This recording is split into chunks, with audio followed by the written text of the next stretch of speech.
It was a small village that would one day be called Konoha at a time when it had yet to be founded. It was the Warring States era, an age of grand contention where nations ceaselessly invaded and betrayed one another. Those who were strong grew stronger, and those who were weak were simply erased. Every stratum of every country's society was caught in turmoil, from nobles down to commoners. None could find a sense of safety, all lived in constant dread, aware that at any moment they might become nothing more than meat upon the butcher's block. In such a chaotic age where warfare burned with extreme intensity, morals and shame had lost all meaning. Violence and slaughter were the only true answers to survival. Natural disasters struck and famine spread across every land. Among the starving refugees wandering the lands, so-called delicacies named after husbands and wives or homely dishes were cooked from grim, genuine ingredients never adulterated with falsehood. Just as this age of contention seemed about to enter a new, even more fevered phase, the Senju clan and the Uchiha clan, both located within the Land of Fire, suddenly declared an alliance. The entire chaotic world seemed to slam on the brakes in a bizarre fashion and sank into deathly silence. Senju and Uchiha allied. The other ninja clans could only smile, bitterly caught between ridicule and disbelief. Was this some new kind of Warring States joke? Only last year, these two strongest clans of the ninja world had been locked in battles to the death, and now all of a sudden, they proclaimed an alliance. Yet when the pact of alliance between the two clans was dispatched in the name of the daimyo of the Land of Fire and arrived in the hands of every nation, all who had been watching this affair fell instantly silent. Who were the two most powerful ninja clans of the Warring States era? They were the Senju, bearers of the sage's bodily power, and the Uchiha, heirs to the sage's ocular might. On that day, the minds of great lords and countless ninja clans exploded in every sense of the word. Battles and massacres ceased almost in unison. Unease, terror, silence, and doubt flooded the hearts of those daimyo and clan leaders. Yomi Castle.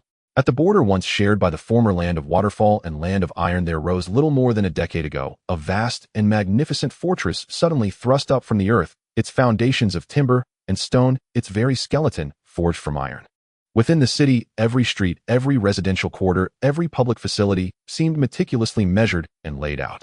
Rows of buildings stood side by side in precise, orderly patterns, forming a harmonious sight that was pleasing to the eye. Even the roads had been packed and tamped inch by inch, carriage wheels rolled over them without the slightest jolt.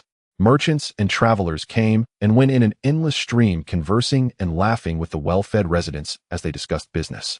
Shelves in many shops were lined with all manner of novel, curious, seemingly cutting-edge goods, injecting an uncommon vitality into the city. Such a scene of prosperity and peace was utterly out of joint with the greater pattern of the ninja world. It all seemed as beautiful as a hidden paradise. At the very heart of the city stood a magnificent complex of buildings encircled by towering walls of earth and timber that rose dozens of meters high. Because of those lofty walls, only the upper sections of the structures within could be seen jutting above them. Even so, their scale and majesty were evident at a glance. Most striking of all was the gigantic tower, ringed and safeguarded by numerous solid buildings.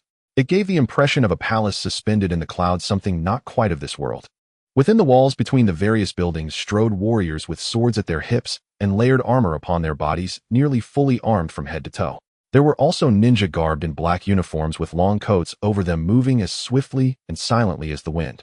These two entirely different professions of violence were both composed of those rare individuals in the Warring States era who could wield chakra. They had been brought together and unified in an intimately integrated force. The warriors were the more numerous, numbering in the thousands. The ninja were fewer by comparison, yet still amounted to around 200. These unified ninja and warriors patrolled between the buildings along predetermined routes, guarding the complex with meticulous vigilance.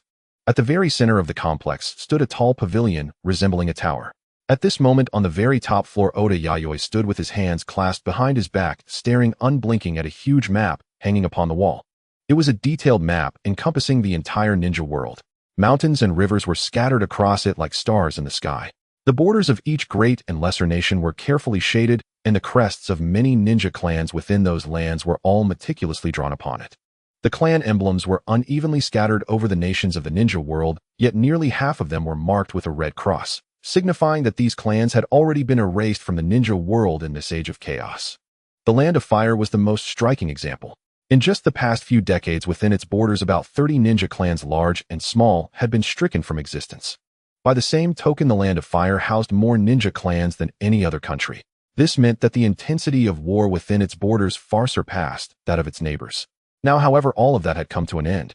The reason lay in the reconciliation between the Senju and Uchiha, two powerful clans that had long stood in opposition. Yayoi's gaze swept to the two most prominent clan crests within the Land of Fire on the map. Senju, Uchiha. A rare look of gravity and deep contemplation surfaced on his face.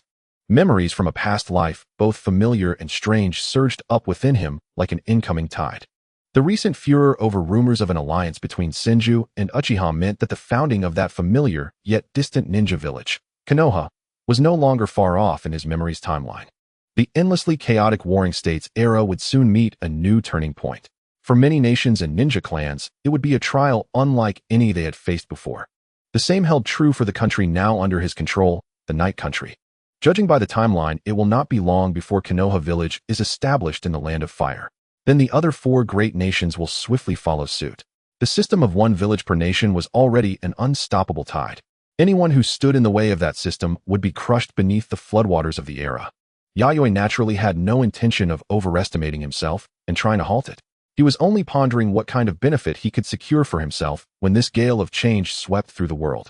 His conviction that the tide of the Ononashino village era could not be resisted did not stem from foresight or wisdom, but from a clairvoyant eye that transcended this age. This so-called eye had nothing to do with human cognition or intellect. It was simply that he knew the direction in which the future would unfold. For Yayoi was a transmigrator. He remembered clearly that in his previous life, he had been an ordinary office worker, a college graduate with 3 or 4 years of work experience. Nothing particularly remarkable had ever happened to him. One day, he simply went home from work, fell asleep, and then through fetal transmigration descended into the world of Naruto. The unfortunate part was that he had not arrived in the plot era he knew so well, but in the Warring States chaos he knew very little about. An age so dark that even 4 or 5-year-old children could wield blades and were driven onto battlefields. On top of that, he was not born into any ninja clan at all, but began with the most wretched of openings, an orphan with nothing but a cracked bowl forced to beg from door to door. Had he not later encountered a wandering ninja who took him in, even surviving would have been in question. Fortunately, although he lacked a prestigious clan background, he possessed a special talent no weaker than a Kekkei Genkai. Perhaps it was some special boon granted to one who had lived twice. The chakra he refined carried a vitality that ordinary ninja did not possess.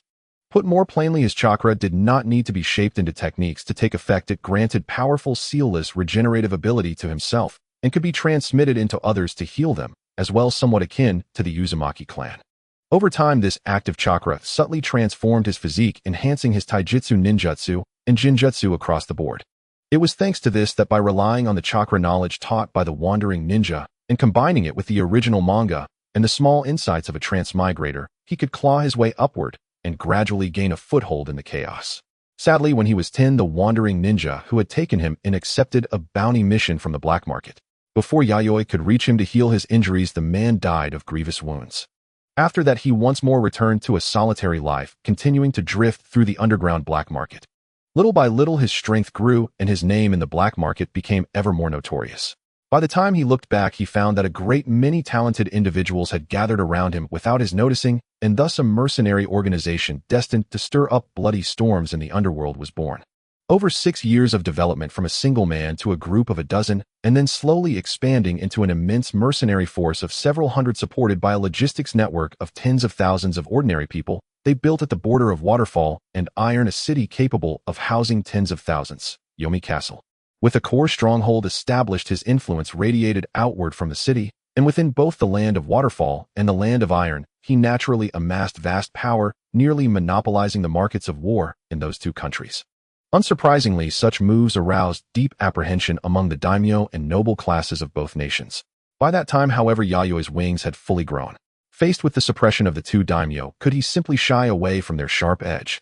After 2 years of war, he finally broke through the mansions of both daimyo, crushed multiple internal resistance factions, and pulled out a register systematically, cleansing the names written upon it. During those 2 years of conflict, his forces transformed from mere mercenaries into something else, swelling like a rolling snowball and attracting ever more talent to his banner. Thus, once the resistance within the two countries had been suppressed, he found it almost effortless to seize control of their military and political apparatus. His subordinates could be swiftly folded into a bureaucratic system capable of running a state. He then established a shogun, replacing the title of daimyo with that of shogun, formally ruling the territories of Waterfall and Iron. The two countries thus vanished from the map of the ninja world, and from their corpses the Night Country arose. 9 years had passed since the founding of this newborn Night Country.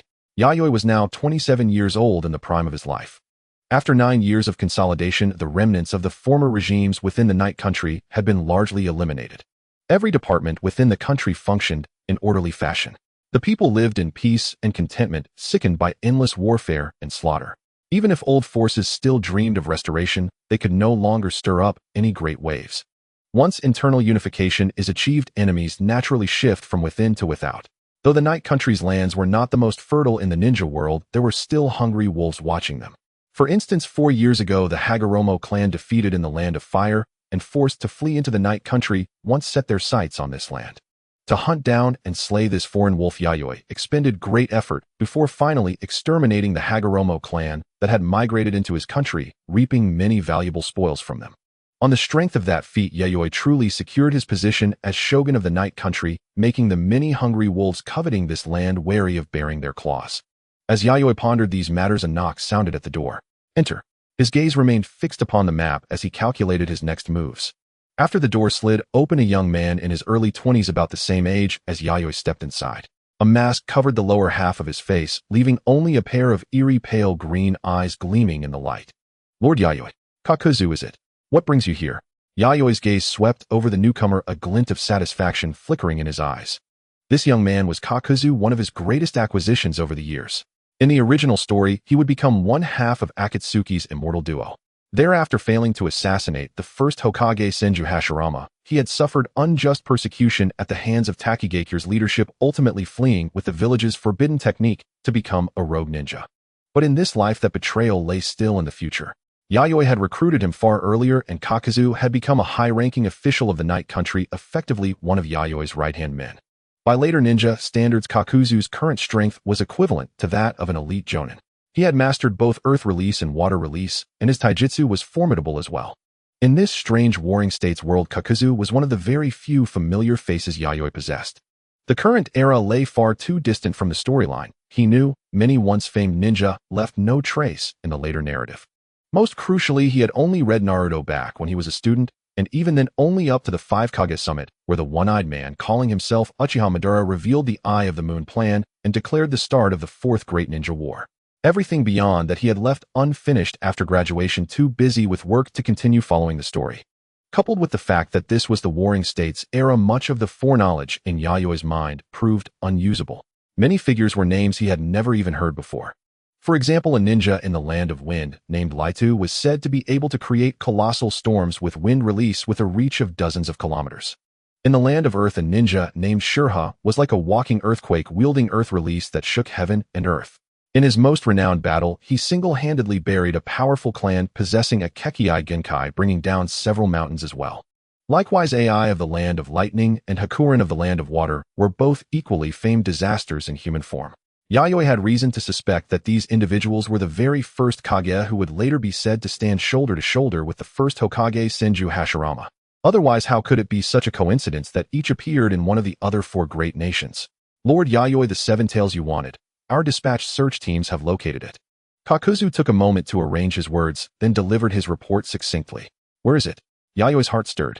In this era, ninja might dominate the stage, but the tailed beasts also left deep, indelible marks upon it. As one of these beasts, the 7 tails had verifiable records throughout history, dwelling continually within the territory of the Land of Waterfall, even though that land had now been erased by name. In the Blacksteel Forest, the 7 tails seems to have remained there all this time, without leaving. Kakuzu reported, giving the name of the place. In the Blacksteel Forest, the 7 tails seems to have remained there all this time, without leaving. Kakuzu reported, giving the name of the place. When Yayoi heard the name Blacksteel Forest, his expression momentarily went blank. His brows knitted together as if he were recalling something. In truth, this was not the first time he had dispatched search squads to look for traces of the 7 tails. The colossal pure chakra energy of a tailed beast was exactly what he urgently needed at the moment. Thus, on a certain night a few months ago, he had gone alone to the Blacksteel Forest in search of the 7 tails trail. The good news was that he did succeed in locating the 7 tails. The bad news was that someone else had already beaten him to it. That person was a black-haired man wearing a black ninja outfit covered by layered red armor plates. On the back of the man's clothing, a fan-shaped crest was embroidered, and in his face blazed a pair of striking crimson eyes, the Sharingan. There was no doubt he was a ninja of the Uchiha clan. Yayoi hid far away at the edge of the battlefield watching the Seven Tails and that Uchiha clansman with the Sharingan fight. No, to be precise, he simply watched the Seven Tails being mercilessly toyed with by that man. A gigantic warrior formed of condensed chakra swung a chakra blade. The slashing arcs it unleashed effortlessly cleaved through several mountain peaks miles away. With another stroke, it split the heart of the black steel forest in two, and with the final strike, it sent the Seven Tails fleeing for its life. In the end, perhaps finding the Seven Tails far too feeble and unworthy of his status, the Uchiha man only watched its wretched fleeing figure without giving chase. Disappointed, he simply turned around and left. Because the chakra blade's range was so vast, the terrifying shockwaves it generated even flung Yayoi, who was at the very edge of the battlefield, tumbling through the air. With no other choice, Yayoi had to expend a massive amount of chakra to use an earth technique beyond his limit. Earth release, earth flow wall, barely managing to block the tsunami-like shockwave at the battlefield's edge. Afterward, he did not even stop to think. He turned and fled, afraid that if he were one step slower, he would die on the spot. When he returned, he remembered feeling utterly dazed, convinced that in his previous life, he must have watched a fake version of Naruto. Whenever he recalled how that night the man casually hacked the forest into pieces, with simple unadorned swings toppling mountains, reversing the flow of a great river, carving a chasm into the earth, and with a single strike, slashing the Seven Tails into panicked flight. Yayoi felt that this Warring States era was downright garbage. Later, he also learned the identity of that man with the Sharingan. He was none other than one of the future founders of Konohagakure, the current Uchiha clan head, Uchiha Madara, a man spoken of in the same breath as Senju Hashirama, the head of the Senju clan. For years, Yayoi had entrenched himself within the borders of the land of waterfalls and the land of iron, and his understanding of the outside world came almost entirely from information carried by traveling merchants. No one knew through how many hands the news brought by these merchants had passed. It was long since distorted. He had merely heard that the wars in the land of fire were extremely fierce, but as to how fierce he had no real idea. Moreover, he had once fought against ninja from the Hyuga clan. Though the Hyuga were very strong, if he were given time to grow, he believed he would not be unable to contend with them. At the very least, it had not felt hopeless. But Uchiha Madara, before that towering figure like a demon god, Yayoi could not muster the slightest will to fight. Compared to him, the Susanoo that Uchiha Itachi would use in the future was as fragile as an infant. When Yayoi recalled the plot where the first Hokage Senju Hashirama, reincarnated through the impure world technique, fought the aged third Hokage.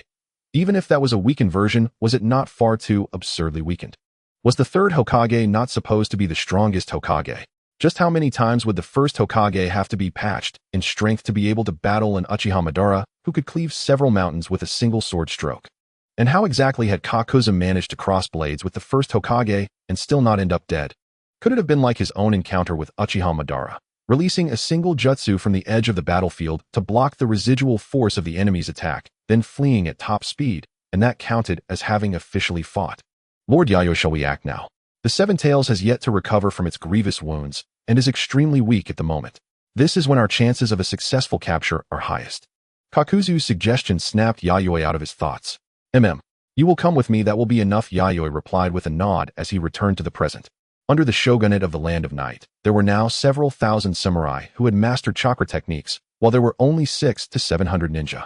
Among them, those samurai and ninja who had reached Jonin level strength numbered barely more than 20 in total. Kakuzu was one of the strongest among them and could be evaluated as an elite, a level roughly equivalent to Kakashi at the very beginning of the story. As for Yayoi himself, the strength of this leader was approximately equal to 3 of the current Kakuzu.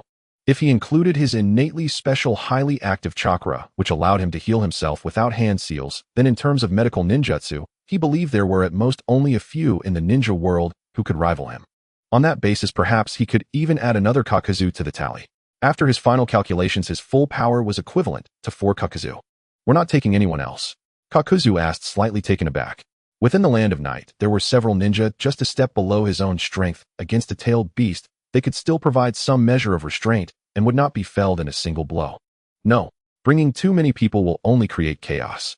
Against a tailed beast, it is best to rely on elites. Yayoi refused with a shake of his head.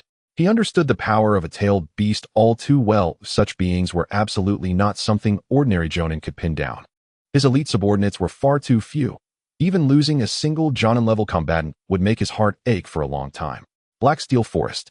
Situated within what was once the Land of Waterfalls, it now naturally belonged to the Land of Night. From afar, one could see the ring of dark mountains stretching around the immense forest. Towering trees tens of meters high were everywhere here, a primeval paradise where venomous insects and ferocious beasts ran rampant. Yayoi wore a black tight-fitting ninja outfit over which he had draped a black coat-like cloak. Along the hem of the cloak bloomed crimson patterns of the flower of death and rebirth, the red spider lily. The aura that unconsciously seeped from his body was suffused with mystery and danger. He and Kakuzu arrived and could vaguely see the massive fissure along the forest's edge extending deep into its heart, as well as the distant mountain whose middle had been ripped open with a gaping wound. A gigantic man-made canyon had come into being as if it were nothing remarkable. Yayoi recalled that night a few months ago and the man called Uchiha Madara. It was here that the other man had shown him what true power meant. It was also the first time he began to suspect that the Naruto he had crossed into was a fake. Now he had to rack his brains to obtain the trash that the other man had not even deigned to look at. For a moment his heart felt rather bitter. Composing his tangled emotions, Yayoi's figure flickered as he dashed swiftly into the black steel forest. Kakuzu also sprinted after him. Cool droplets of water splashed beneath their feet, as both simultaneously used water-release water body flicker to accelerate their advance. "We're close. It should be just ahead," Yayoi said. Although they had not yet seen their target, the deeper they went, the more they sensed malice saturating the air, and the more clearly they saw venomous beasts and insects retreating in all directions. From this, they knew their quarry was near at hand. Sure enough, beneath a lushly canopied tree, the two concealed themselves behind its cover and saw in the clearing ahead a colossal creature coiled and resting. It was a gigantic being whose appearance resembled a fusion of beetle and dragonfly, with a single tail and 6 large translucent wings like those of a cicada. Its beetle-like blue carapace looked incomparably hard. Beneath the sun, it reflected a dazzling metallic sheen, clearly not something ordinary attacks could pierce. "Judging by its size, it has shrunk quite a bit," Yayoi said with a faint curl at the corner of his lips. This colossal creature was precisely the target of this operation, the Seven Tails. Although it still appeared enormous compared to the 7 tails he had seen that night a few months earlier, its body had clearly diminished by far more than a single ring of size, and even its aura seemed much weaker. After several months, the 7 tails' strength had yet to fully recover. He estimated it was at only 60 to 70% of its peak. This battle then was one he could not lose. Steadying his mind, Yayoi took a scroll from his ninja tool pouch and unrolled a small section, revealing densely packed black script. At the center of the seals was the character I. With a soft puff, a burst of white smoke erupted, and from within it, a human-shaped figure slowly emerged. It was a young girl. Her skin was snow-white and bloodless, her long silver-white hair neatly combed and smooth, and a faint violet halo swirled in her pupils devoid of spirit. She wore a blue split-hem kimono that revealed her slender snow-pale legs, which looked as though they would snap with a touch. On her feet were white tabi and black wooden clogs. Her beauty was flawless and fairy-like, but because it was too precise and orderly, it instead did not seem human. If one had to describe her, she was a living work of art. There was no doubt she was a puppet. Yet her mouth, eyes, knees, elbows, and other joints showed no mechanical interfaces at all. She looked exactly like a real living girl. Yayoi spread the fingers of his left hand, and 5 tangible chakra threads stretched out from the air to connect to the puppet girl's body. The puppet girl's previously lifeless eyes immediately gained a hint of human-like light, as though life had been infused into them. Beside them, Kakuzu watched with open amazement on his face. "No matter how many times I see it, she looks just like a real human," he murmured. Oda Yayoi, shogun of the Land of Night, known as the Puppet Master, was one of the superlative puppet masters of the current ninja world. In the craft and control of puppets, he indisputably stood at the very pinnacle of the present era. "Not yet," Yayoi replied.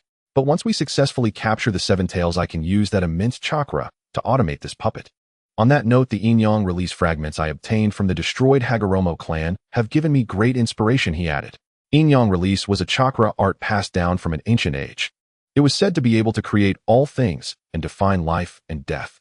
Though what he possessed was not a complete Yin-Yang release manual, even the fragments were of immense help, especially in the aspect of infusing lifelike qualities into the formless. Combined with his special active chakra, it achieved a synergistic effect where 1 + 1 became greater than 2. Yayoi licked the corner of his lips, his gaze on the 7 tails filled with fervent heat. Once he obtained the beast, he could harness its vast chakra to further enhance the puppet and complete its automation. At that point, he would not only free his own hands, but also add a powerful new combatant to his side. By puppet automation, he meant that chakra threads would no longer be required. The puppet would act and fight autonomously, completely liberating the puppet master's hands. He named such a puppet a chakra automaton puppet. In this era, personal strength was the only true answer. Without formidable might of his own, he could never have securely held the position of shogun of the Land of Night. Moreover, his 4 Kakuzu strength did not even include the power of his puppets. And typically a puppet far outstripped its puppet master. It's practically a revolution for puppet masters. But aside from Lord Yayoi, there is no other puppet master capable of granting life, Kakuzu said. Yayoi accepted Kakuzu's praise without the slightest unease. The chakra he refined carried a strong life attribute and could in pure energy form achieve healing effects comparable to medical ninjutsu. This had long been rumored in the underworld black markets and was no secret. On the surface, it seemed similar to the chakra of the Uzumaki clan, but in practice, its uses were far broader and more comprehensive. The Uzumaki's special chakra could only be applied to animals and humans, whereas it could even impart living vitality to dead matter. For that reason, he had been able to create puppets so close to true humans. After obtaining the Yin-Yang release fragments, this process had only accelerated. Compared to the human puppet techniques that would appear in the future, his work was vastly superior. Go illegally, Yayoi murmured, lightly flexing his fingers as he called the puppet girl by name. The puppet girl whom he had named illegally had her eyes light up with violet radiance. She stamped her small geta on the ground and shot forward like an arrow loosed from the bow. Her graceful fairy-like figure slipped out from the dense foliage. The instant she entered the Seven Tails field of vision, mist surged around her, and a pale vapor spilled from her slightly parted rosy lips. Illegally clapped her hands together, her violet eyes flashing faintly. Pale, frigid air flowed from her gently opened lips. Ice release blossom pillars. With a thunderous roar, thick ice pillars several meters in diameter burst from the earth, crisscrossing as they slammed into the Seven Tails' body with a deafening crash. Still dazed, the Seven Tails had no time to react before it let out a howl of agony, its body knocked backward and tumbling by the barrage of ice columns surging from underground. Illegally's figure swept like the wind. Without giving the Seven Tails a chance to respond, she kept her hands pressed together in a clapping seal. Pale cold surged from her body like a flood sweeping across earth and sky, alike plunging this entire stretch of forest into a season of bitter winter. Ice release, thousand killing formation. Under the chill of the heavens, countless ice spears 2 meters long turned into an endless silver meteor shower raining down toward the Seven Tails below. Each ice spear exploded with the power of an artillery shell, mercilessly hammering the Seven Tails' body. The earth split apart. The shockwaves were so intense that even the surrounding trees were uprooted and hurled away. From the smoke of the explosions came an ear-splitting roar of fury and pain. It was the Seven Tails' anguished bellow. Damn humans. A few months ago it had narrowly escaped with its life, and before its wounds had even healed, humans had come again. Were these humans descended from dogs coming one after another without end? Rage and murderous intent filled its chest. Because Illegally's ice techniques had ravaged the surrounding ground, Yayoi's position was inevitably exposed. Facing the enraged Seven Tails, Yayoi merely tugged at his chakra threads, drawing Illegally back to his side. His expression remained indifferent and calm. Seven Tails, your power is far too dangerous in the hands of ninja. I will suppress you, he declared. As his words fell, shuriken and kunai whistled through the air toward the beast. Clang, clang, clang. Their impacts against the Seven Tails produced metallic pings like mosquito bites. Every shuriken and kunai bounced harmlessly off. Seven Tails. Yayoi. Yayoi turned his head to glance at Kakuzu, who had moved to stand beside him. It's a tactic, Lord Yayoi, Kakuzu said, without changing color or heartbeat. Before Yayoi could respond, the Seven Tails once again flew into a rage, roaring incessantly. Its emotions completely boiled over as it snapped its jaws wide open. Tiny black and red spheres of condensed chakra formed within its mouth. A terrifying, violent aura spilled rampantly into the air. Bereft of reason, the Seven Tails now wished only to annihilate every living thing before it with absolute power. It seems my strategy has been quite successful, Lady Mia. Jiao Du looked with satisfaction at the destruction he had caused, even managing to break through the defenses of the Seven Tails. He silently placed Mia in front of him. The tailed beast ball was far too terrifying. He would leave this to Lady Mia to handle. Indeed, it is very effective. Mia was equally pleased with the result. The irrational Seven Tails paired with its poor condition was much easier to deal with. Die, human. The Seven Tails gathered the chakra ball, the tailed beast ball, at its mouth, tilting its head slightly back, preparing to unleash it. Mia tilted her head slightly, her fingers moved, and Ayuri's figure flashed to her front, the blue kimono skirt fluttering, revealing a section of her snow-white leg, her hands pressed together, purple eyes glowing. Ice release, ice banquet corridor. Crack, crack. The sound of freezing cold air echoed. The pale cold wind swept through the land, freezing everything. Earth, air, trees, rivers, sky, into massive blocks of ice. The Seven Tails and the tailed beast ball were also caught within the frozen ice. The violent aura of the tailed beast ball remained faintly, reaching a critical point. Then with a thunderous roar, the tailed beast ball exploded at point-blank range in front of the Seven Tails. The massive ice block shattered into pieces, scattering towards the distant forest, knocking down rows of trees and creating countless giant craters. The Seven Tails appeared somewhat wilted and dispirited, yet showed no obvious injuries. Mia also let out a slight breath. Controlling a puppet and unleashing such powerful ninjutsu was quite taxing even for her. Although the Seven Tails ranked third among the tailed beasts, trailing only the Nine Tails and Eight Tails, it was still not at its peak. Recalling the battle a few months ago when Uchiha Madara crushed the Seven Tails, Mia understood that she still had a long way to go. Due to not being at its peak, the tailed beast ball technique was temporarily unable to be unleashed continuously by the Seven Tails. Mia had noted this and quickly gestured for Yayoi to charge towards the Seven Tails. The Seven Tails felt a sense of wariness. It realized that the human controlling the puppet before it was no ordinary ninja. Though far from the Uchiha with the reedy disease who nearly killed it months ago, this one was certainly no fool. Thus it vibrated its 6 cicada-like wings, intending to fly into the sky and gain air superiority.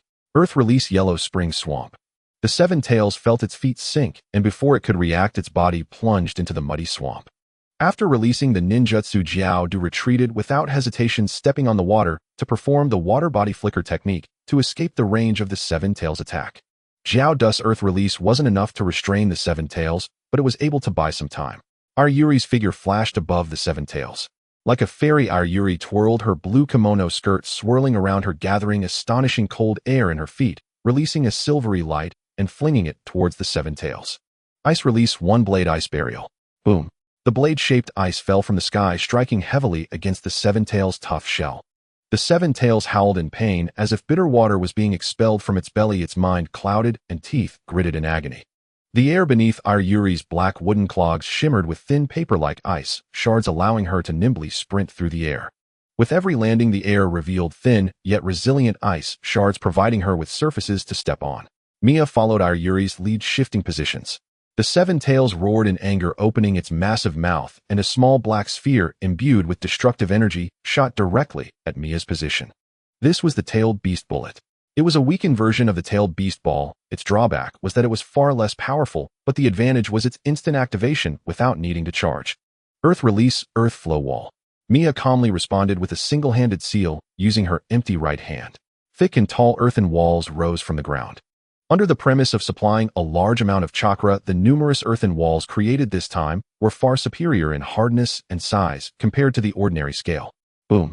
The tailed beast bullet's cannonade was directly blocked by the earthen wall's debris and smoke scattering, revealing the unharmed Mia behind. Mia was not surprised by this. Although her own strength was not as great as that of Yayoi, she was certainly no slouch. While she couldn't withstand the tailed beast ball, the power of the tailed beast bullet was only equivalent to a high-level fire release technique, making it manageable to block. Moreover, even in hand-to-hand combat, she was quite proficient. However, charging in to match the tailed beasts in physical combat would certainly result in her demise. Otherwise, if she coordinated with Yayoi to launch a joint attack, they could end this battle much quicker. The cold stars soon shone brightly in the sky. Countless ice spears once again surged towards the earth like meteors. The Seven Tails fought back, desperately howling at the sky as it braced itself against the impact of the ice spears. Meanwhile, Yayoi spread her hands wide, and pale cold air formed a torrent surging towards the ground like a tsunami. Ice release, Courtyard Snow Frost Kill. Soon a thick layer of white frost formed on the Seven Tails' body. The cold current rampaged, painting the forest a deathly pale. The earth and trees in an instant lost all semblance of life. The Seven Tails' aura grew increasingly weak, yet its struggles intensified. The cold did not persist for long, and the thick frost began to crack. Mia maintained a calm expression, well aware that the Seven Tails would not be so easily subdued. Fortunately, Yayoi's capabilities were most suited for capturing and restraining such large creatures. The blades and spears made of ice, under the consumption of chakra, charged towards the Seven Tails, like white meteors streaking through the sky. The cold current continued to reinforce the frost on the Seven Tails. Jiao Du occasionally approached, utilizing his earth release techniques to add layers to the Seven Tails, or employing long-range water release techniques to wear down the Seven Tails' strength. He also casually threw out a few shuriken and kunai, causing minimal damage, but significant insult, persistently enraging the Seven Tails and causing it to lose its rationality. Only when the Seven Tails' aura completely weakened did Mia order Yayoi to cease the attack. Watching the now giant ice sculpture of the Seven Tails, Mia recalled Yayoi and let out a heavy sigh. Indeed, as a tailed beast, even in a weakened state, it was not easy to subdue. Although she could be considered to have captured the seven tails without injury, it was still exhausting. Moreover, this was also due to Yayoi restraining the seven tails' flying capability, freezing its ability to fly with ice release at the first opportunity. Had the seven tails taken to the sky, she would have been helpless. Yayoi also possessed aerial combat capabilities, but ultimately could not match the seven tails' agility. While the seven tails' strength was not considered strong among tailed beasts, its unique mobility and air dominance allowed it to remain undefeated in many situations. Mia took out 2 soldier pills from her ninja tool pouch and stuffed them into her mouth. Jiao Du also approached with a weary expression, assisting in suppressing the seven tails had drained his chakra significantly. Next, as Mia was about to approach the seven tails, a shadow suddenly flashed by and a ninja blade appeared before her eyes. Jiao Du's expression changed. Earth release, earth spear. Jiao Du met the assailant with the body flicker technique, his darkened arm blocking the incoming ninja blade. Clang. The ninja blade struck Jiao Du's arm with force, creating a shower of sparks, yet failed to break the skin. The assailant looked astonished, then quickly retreated with a change in expression. Unfortunately, it was too late. Yayori's figure flashed like a ghost to the assailant's side, and her delicate white fingers gently touched. Instantly, a layer of white frost enveloped the assailant, leaving only their head able to move. Mia glanced at the assailant, a young girl not much older than 12 or 13, still holding on to her childhood innocence. With straight black hair, snow-white skin, and a well-defined face, her striking red Sharingan eyes were particularly prominent. Sharingan. You are from the Uchiha clan. The girl wore a tight black ninja outfit and was draped in the layered armor typical of the Warring States period, resembling a young female warrior. From her skilled combat style, it was evident she was accustomed to killing. This was a common trait of ninjas from the Warring States period. Even 4- or 5-year-old children had to be accustomed to killing lest they be killed themselves. Mia stared at the girl's double Tomo Sharingan, unafraid of her Jinjutsu. His chakra's vitality far exceeded that of an ordinary ninja, implying that the control of Jinjutsu over him would be greatly weakened. Even with the Sharingan, it would be difficult to hypnotize him even at the 3 Tomo level. The only thing he feared was the Mangekyo Sharingan that surpassed the 3 Tomo. The girl realized that after using the Sharingan, her opponent was not affected by her Jinjutsu, and understood that she could not control him, gritting her teeth in frustration. Lord Mia, should we kill her? Jiao Du approached, his sickly green eyes revealing a murderous intent. You are thieves. The seven tails was subdued by Lord Madara, and it is our Uchiha clan's possession. The girl shouted loudly. Though she was a prisoner, her pair of red Sharingan eyes showed no fear of death. The girl's response made Mia recall unfortunate memories, causing his mouth to twitch. Every time he heard that name, he involuntarily remembered his past self, akin to a lackey. The person you refer to as Lord Madara would not take an interest in such a mere seven tails. Mia exhaled lightly and ordered Yayoi to release the girl from her bindings. From the girl's response, it was clear that the Uchiha clan was aware of the seven tails situation and that she likely came with a mission from the Uchiha clan. This implied that the Uchiha clan was keeping track of this girl's movements. If she died here, it would be troublesome. Especially since the Senju clan had formed an alliance with the Uchiha clan, it was best not to provoke them. The girl frowned, seemingly not understanding the meaning behind Mia's words. Mia found no need to explain. It was likely that after Uchiha Madara returned a few months ago, he merely mentioned the whereabouts of the seven tails, which caused the other Uchiha ninjas to take interest. But the fact was, Uchiha Madara did not take an interest in the seven tails. After dealing with it, he left directly. The notion that the seven tails was the Uchiha clan's possession was merely a one-sided thought from the other Uchiha ninjas. Had Uchiha Madara left any marks on the seven tails, he would not have dared to covet it, but would have sought after other tailed beasts. Disregarding the Uchiha girl, Mia approached the seven tails and commanded Yayoi to remove the frost from it. The cold air surged forth, causing both Jiao Du and the Uchiha girl who had followed to shiver involuntarily, their teeth clattering together. The seven tails lay motionless on the ground, barely breathing. You may leave now, Uchiha girl. Mia glanced at the Uchiha girl, indicating she should depart. The matters to follow could not have outsiders present. This is the Uchiha clan's possession. Why should I not be present? The Uchiha girl's Sharingan reverted to a stark black and white, her tone unapologetic. Jiao Du raised an eyebrow, seemingly wanting to teach her a lesson to make her understand how to respect her elders. Mia extended a hand to stop him, directing his gaze towards the girl. This is a critical moment for the Senju clan and your Uchiha clan to ally. As an Uchiha ninja, isn't it wise for you to return? What did you say? An alliance with the Senju clan? The girl widened her eyes as if she had heard something unbelievable. That means you've probably been out of touch with the outside world for some time. Half a month ago, the Senju clan and the Uchiha clan ceased hostilities and officially formed an alliance. Mia glanced at the girl, realizing that she truly was unaware of this. The girl's face turned pale, revealing a furious expression. Hey, even if you're going to make something up, at least make it plausible. How could our Uchiha clan sign a pact with the Senju clan?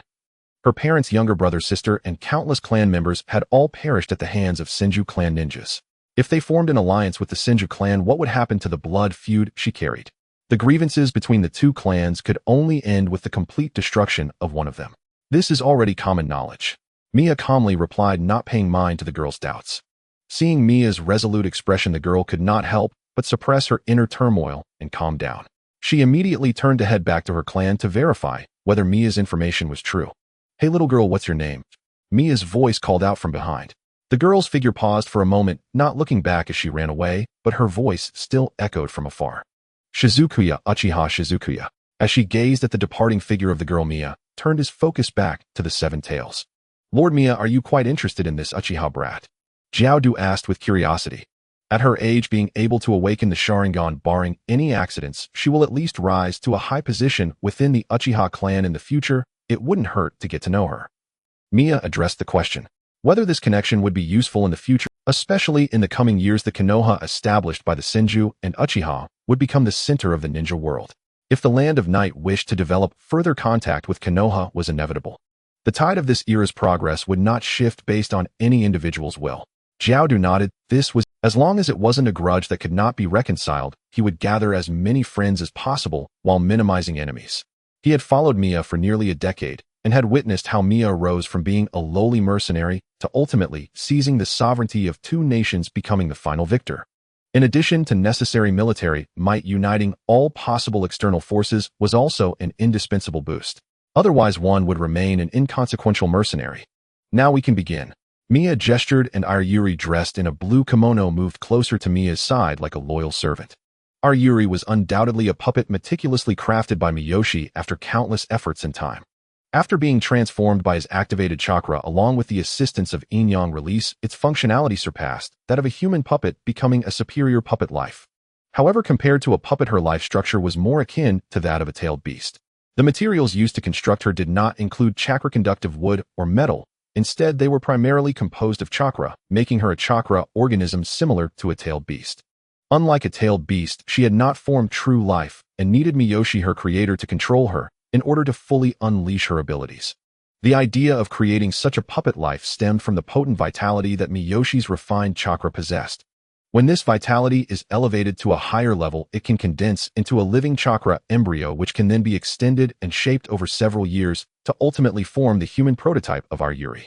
By combining the characteristic of chakra transmitting consciousness and thought, the chakra is highly compressed and aggregated, then endowed with memory and thought akin to a simplified version of a tailed beast. During this process, in order to give Ayuri the ability to control ice and snow like the snow puppet from the anime, the puppet girl does not get hurt, which he remembered from his past life. He also specifically went to the Land of Water, where he secretly captured a few members of the Yuki clan who had awakened their ice release bloodline to study their clan's ice abilities. Subsequently, he bestowed the researched ice release power into Ayuri's body, forming a chakra circuit similar to ice release, specifically named Ice Surface Mirror.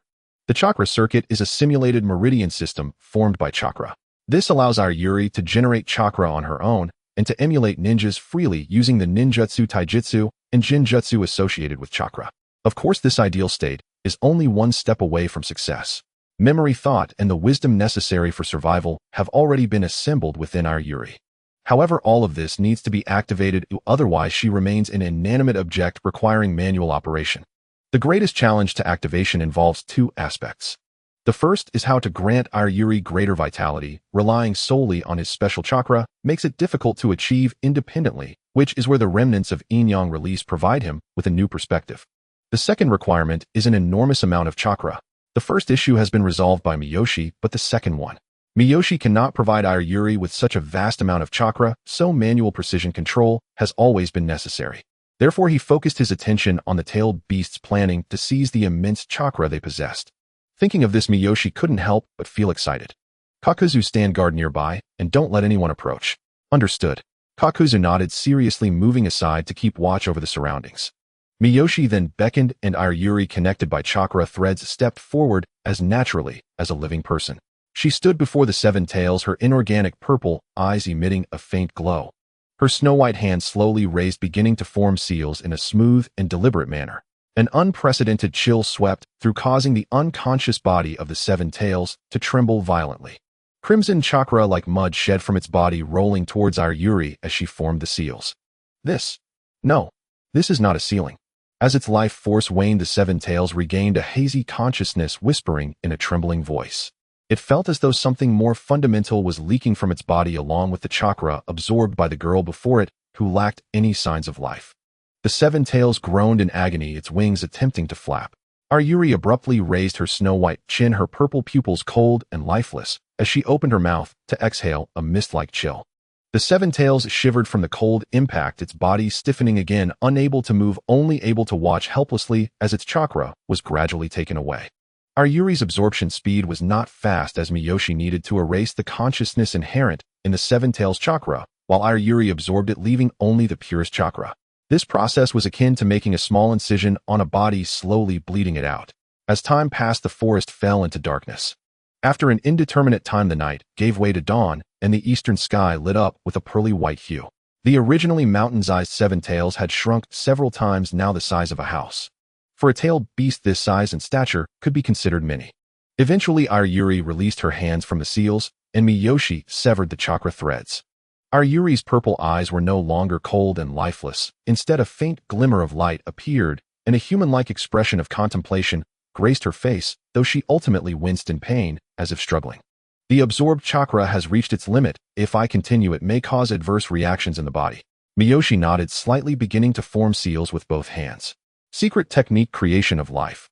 As the name suggests, this is a technique developed by combining Miyoshi's own life energetic chakra with incomplete yin-yang release to bestow life upon a puppet. Using this technique allows the puppet's memory, consciousness, thought, and wisdom to be unified, perfectly merging with the body to form true life. Ayuri's eyes slowly closed, her luminous white skin becoming transparent, revealing circuitry-like lines emitting green light, occupying every corner of her body. That was the chakra circuit enveloping Ayuri entirely. Like an interwoven circuit, it ultimately converged at Ayuri's left chest. Through the transparent skin of the puppet girl and the fabric of her clothing, one could see a heart-sized ice blue sphere. This was the chakra core, an extremely rare chakra crystal capable of absorbing and releasing chakra, as well as storing vast amounts of chakra. It gathered the girl's will, thought, wisdom, and memory. Simultaneously, it served as the source of life, easily referred to as a heart or brain. The immense chakra absorbed from the seven tails began to merge into Ayuri's chakra circuit, then converge towards the core's ice blue sphere. Once this step is completed, there will be no need for Miyoshi to provide chakra or utilize chakra threads. Ayuri will naturally transform into the chakra automatic puppet he envisions, acting autonomously and engaging in combat.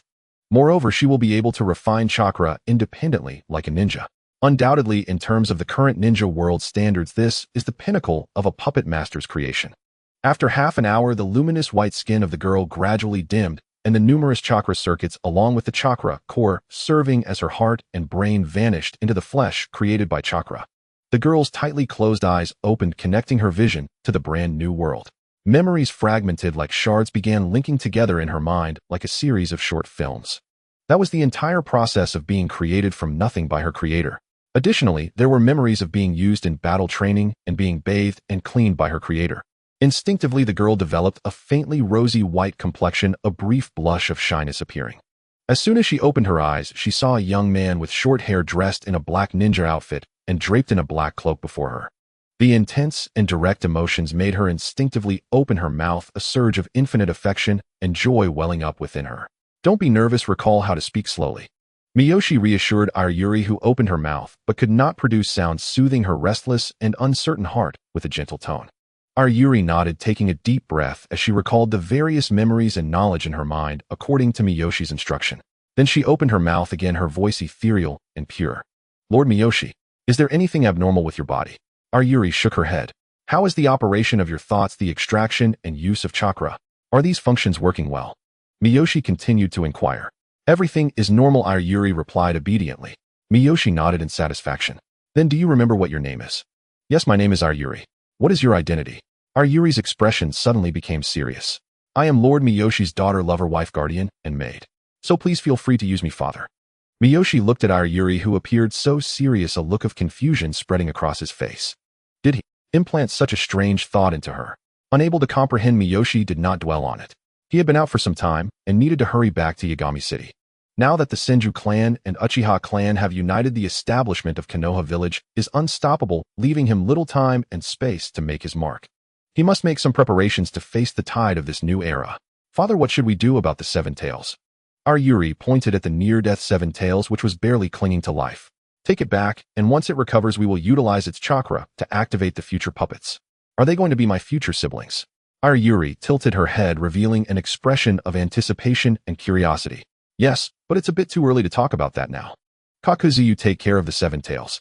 Having the experience of creating Yayoi, the activation of the next chakra automatic puppet would be more convenient. However, considering that there are more important matters ahead, he could only suppress this thought for now, and the recovery of the Seven Tails chakra would take time. Thus, Miyoshi turned away from the collapsed Seven Tails without a glance, departing. Yayoi quickly followed, closely trailing behind Miyoshi. Only Kakuzu cast a helpless glance at the house's Seven Tails, realizing that the task of transporting it would fall upon him. Thankfully, the Seven Tails had shrunk significantly, otherwise it would have been challenging for him alone to move. In the Land of Fire, on a large open rocky terrain, there lay a vast expanse of lush giant forests. Towering mountains, clear rivers, and fertile soil, two men stood calmly atop the rock, gazing over this idyllic paradise. So Tobarama, the place that Madara and I chose, is quite good, right? Next, we will build a village of our own here, and the name Madara and I have decided on is Konoha.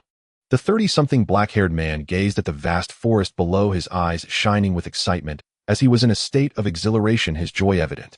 Filled with a hopeful outlook for the future. The place is indeed good, but is it really wise to hastily sign an alliance with the Uchiha clan, brother? The white-haired man sighed, looking at his naive, older brother.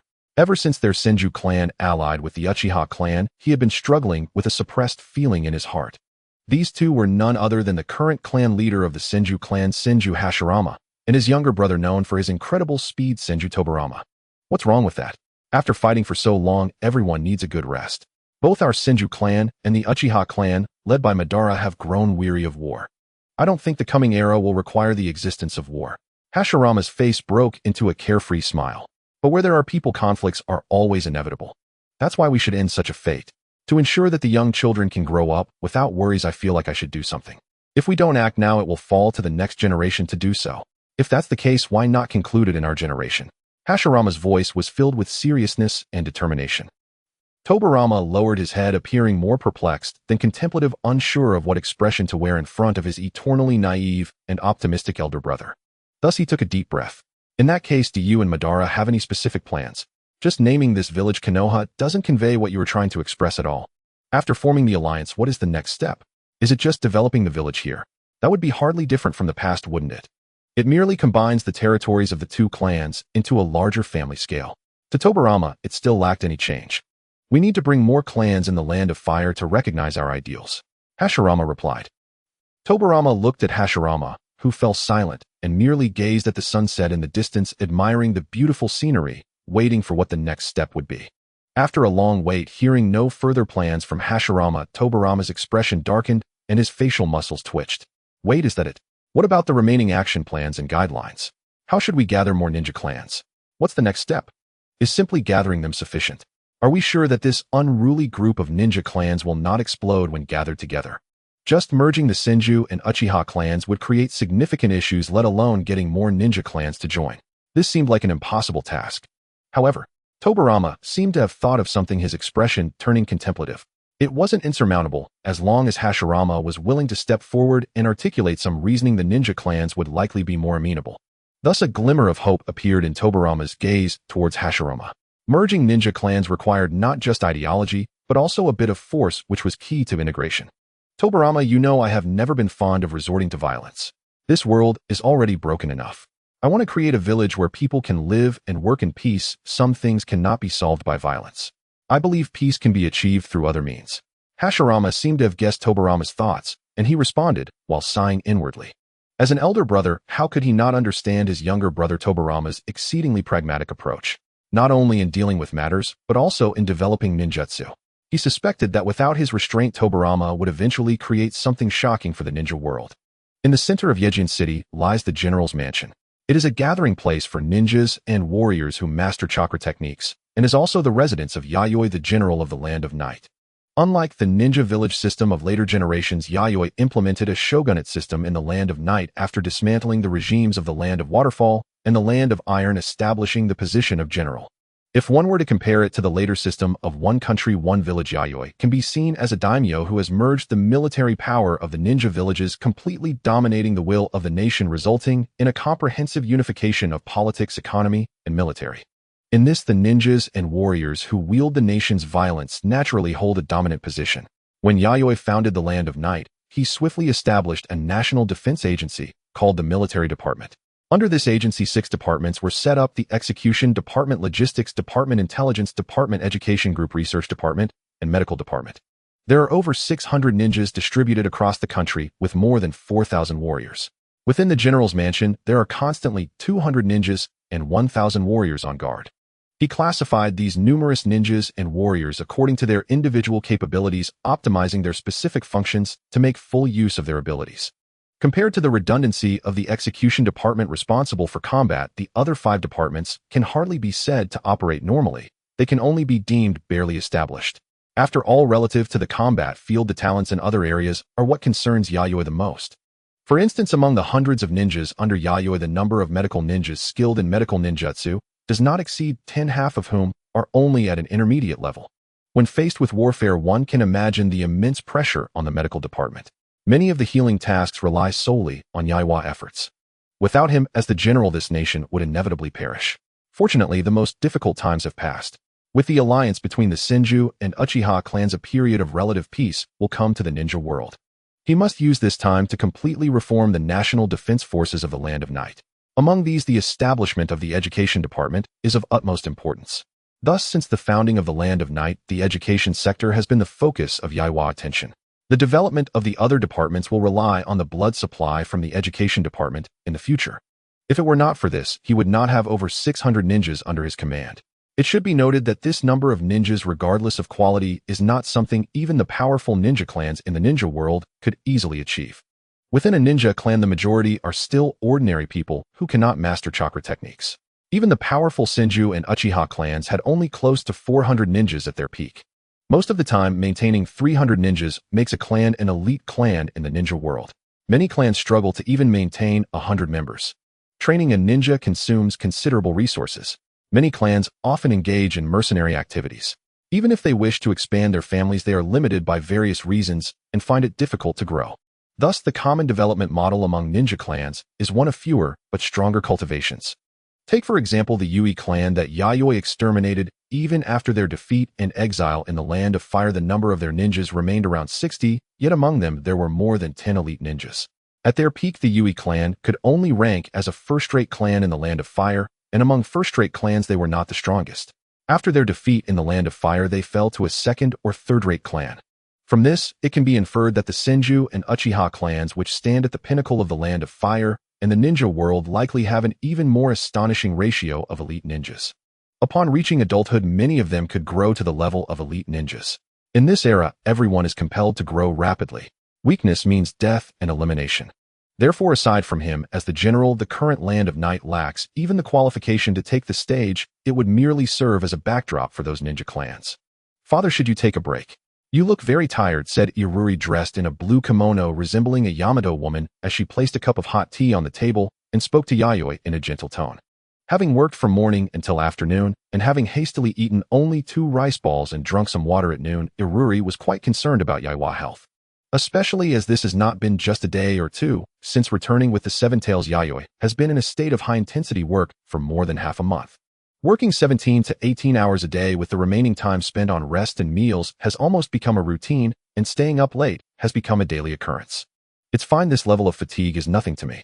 Yayoi paused for a moment before continuing to work at the desk, reviewing various documents and future national development plans that required his attention as the general. It can be said that although this country can operate independently, Yayoi does not dare to be the least bit negligent in controlling the overall direction. He also feels a bit surprised at how hard he is working, as he never had such motivation in his previous life. Perhaps this is the difference between working for oneself and working for others.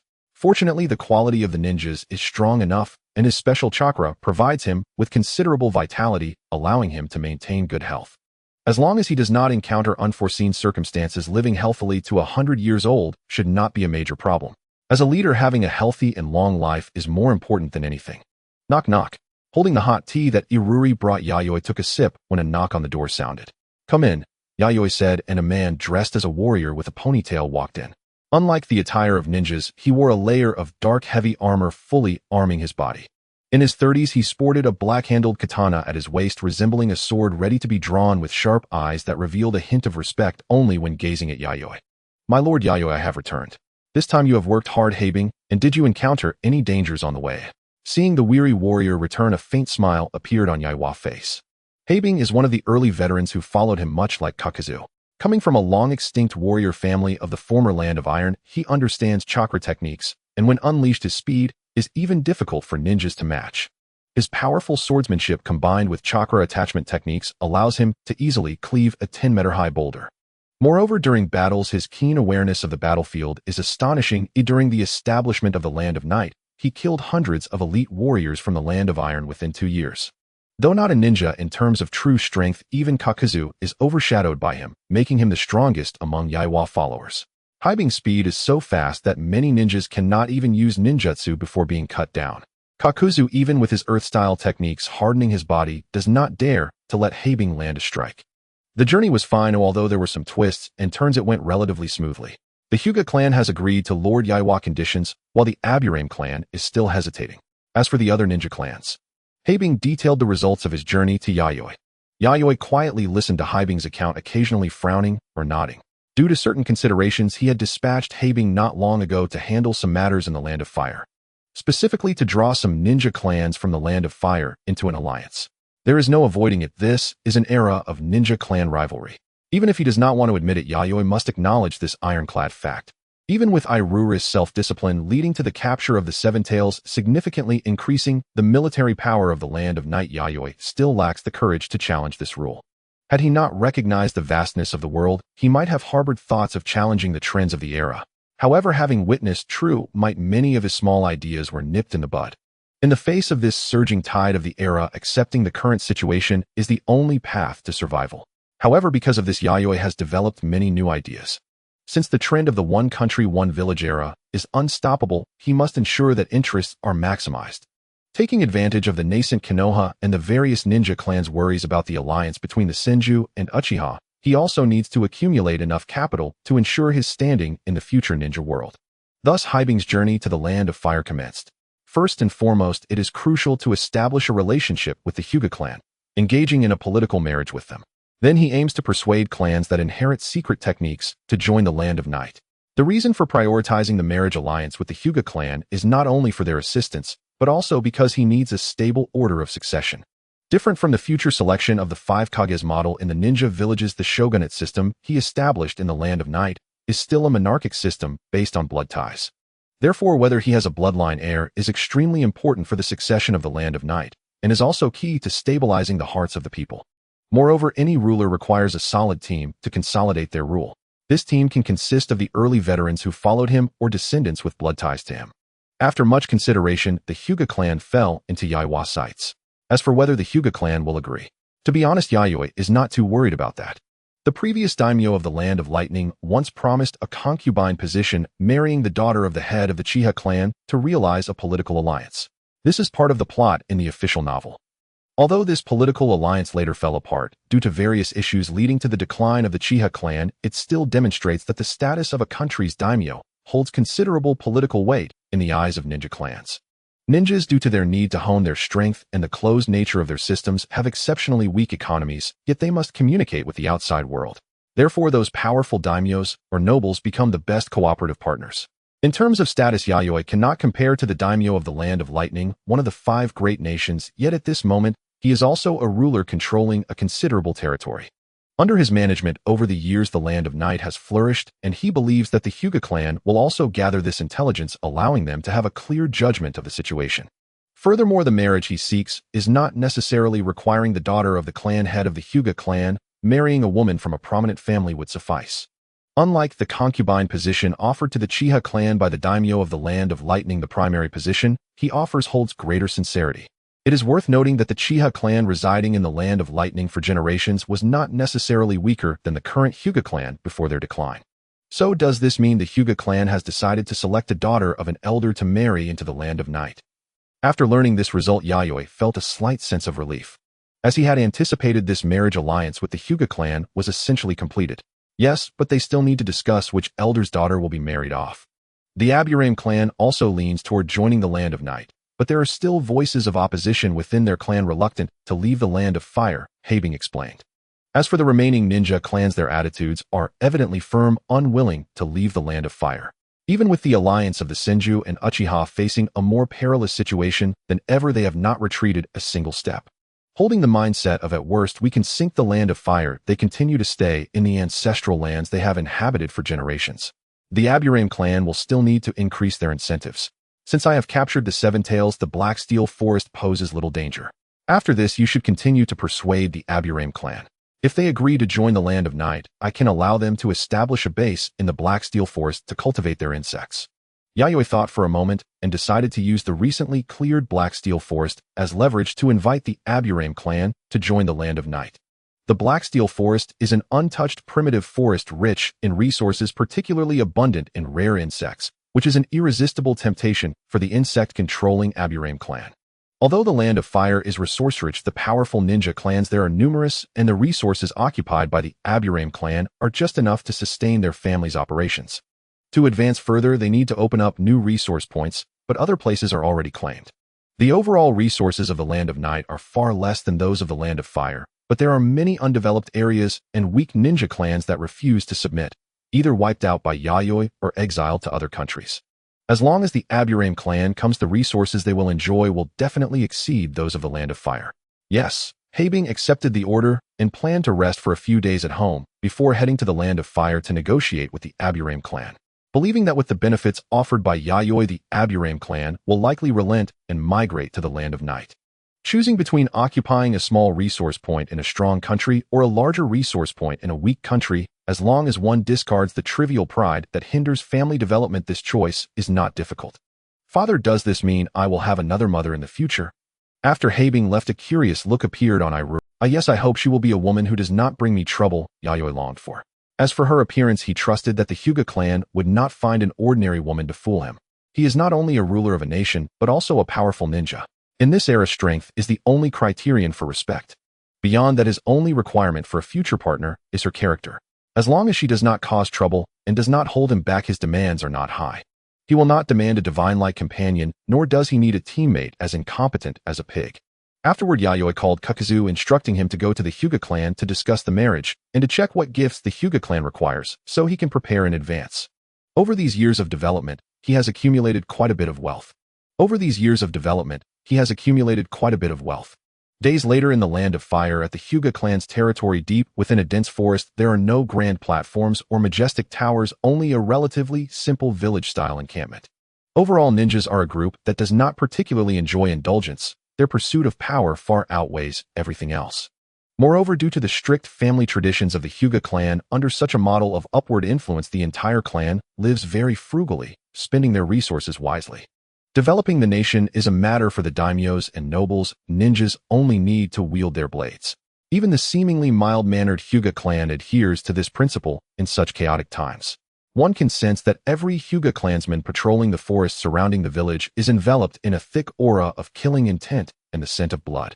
In this chaotic world, the Hyuga clan has had to adapt to the times, resulting in the emergence of a large number of radical factions within the clan.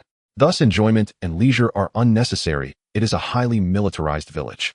Ordinary clansmen are racing against time to handle logistical work, crafting weapons, managing provisions, and providing various resources needed by other ninjas. The children of the clan are also managed collectively. Starting from the age of 3 or 4, they must learn how to use kunai and manipulate chakra to kill enemies. At this moment, near the center of the village stands a slightly upscale tall wooden building with a decent-sized courtyard enough to accommodate more than 10 people. Compared to the other houses in the village, it is considered luxurious. This signifies that the Hyuga clansman living here is at the core of the family's hierarchy. And indeed, the head elder of the Hyuga clan, Hyuga Hyuzen, resides here. Although not yet 50, he has already become one of the clan's prominent elders. Unlike those elders who cling to their positions, even with a cane, he has ascended to the elder ranks through his formidable strength earned on the battlefield. The most perilous encounter was 2 years ago when he faced the wandering Two-Tails at the border of the Land of Fire. Even though he was outmatched by the Two-Tails at that time, and was nearly cornered by the tailed beast bomb, he ultimately succeeded in leading his clansmen to safety. Goeiji, after a high-level meeting, it has been decided that you will marry the puppet master general from the Land of Night. You should possess the stature and wisdom fitting of a Hyuga clan daughter, right? The middle-aged man Hyuga Hyuzen, whose expression was somewhat cold, informed his daughter Hyuga Goeiji of the family's highest directive that had been fully implemented. Of course, Father Goeiji has no objections. The young girl, dressed in a white kimono embroidered with red maple leaves, knelt before her father with impeccable posture, smiling. She possessed a fair and delicate complexion that ordinary female ninjas did not have, with slender fingers free of calluses which also did not conform to the ninja identity. Her pure white pupils held no impurities, radiating an incredibly innocent smile, as if they could speak and come to life. Her long black silky hair cascaded down to her waist with straight bangs framing her face, resembling a noble princess raised in seclusion. Yet the strong scent of blood that constantly emanated from her reminded one that this seemingly beautiful princess was in fact a seasoned killer. As one of the leaders of the new generation of the Hyuga clan, the 18-year-old Hyuga Goeiji had already stained her hands with countless blood. Her Byakugan ability had reached a realm that many adult clan members had not attained. However, despite this, she held no dissatisfaction with the family's marriage arrangement, merely smiling and adhering to clan rules. Even if this order required her to marry an unfamiliar man, nearly 10 years her senior, and bear his children as a woman of the main family, she had long prepared herself mentally for this. One either marries a powerful man within the clan or becomes a tool for alliances seeking new support for the family from the outside. Hearing her daughter's understanding response, Hyuzen's serious expression softened considerably. He had long known that his daughter Goeiji was a girl with strong opinions, and had worried that upon hearing such an order, she might act irrationally against the clan's expansion. Fortunately, she did not commit any foolish acts that contradicted the family's traditions. Rest assured, the man you are marrying, although significantly older than you, I can assure you he is an excellent man who will not tarnish your bloodline or status. Indeed, an excellent man, but will he be a husband who cares for me? Goeiji felt no joy or excitement inside. She merely smiled like a delicate doll, respectfully listening to her father Hyuzen's teachings. Not long ago I heard that the puppet master general subdued the 7 tails. That is a tailed beast. Even within the Hyuga clan, only the clan head could achieve such a feat. Hyuzen remarked with a sigh. Tailed beasts. They are beings that ordinary ninjas would surely die upon encountering. Previously, when he faced the 2 tails, while he did not lack the power to resist, he knew that it was beyond his capability. Being able to lead his clansmen to safety was his limit. At nearly 50 years of age, his strength had basically settled. In a few years, he would inevitably begin to decline with age. And his son-in-law was only 27, far from the peak of a ninja. Looking at the carefully maintained smile on his daughter Gitzi's face, one could not help but say that she was extraordinarily beautiful. If not a ninja, she could be a devastating beauty capable of causing national calamity. However, she is a ninja who, despite her beauty, she lacks the qualities that ordinary women should possess. The scent of blood on her is proof of the many lives she has taken. She can display the most gentle and kind smile, while ruthlessly killing enemies regardless of their age or gender. Thinking of this, Hyuzen felt a sense of satisfaction within. His daughter is thus cold and outstanding. Hyuzen then stepped aside, took out a blue-handled katana, and presented it to the young girl. Father, what is this? Goeiji tilted her head, somewhat puzzled by her father Hyuzen's intent. This is a trophy I obtained from annihilating a samurai clan, Spider Cutter. Is this a chakra blade?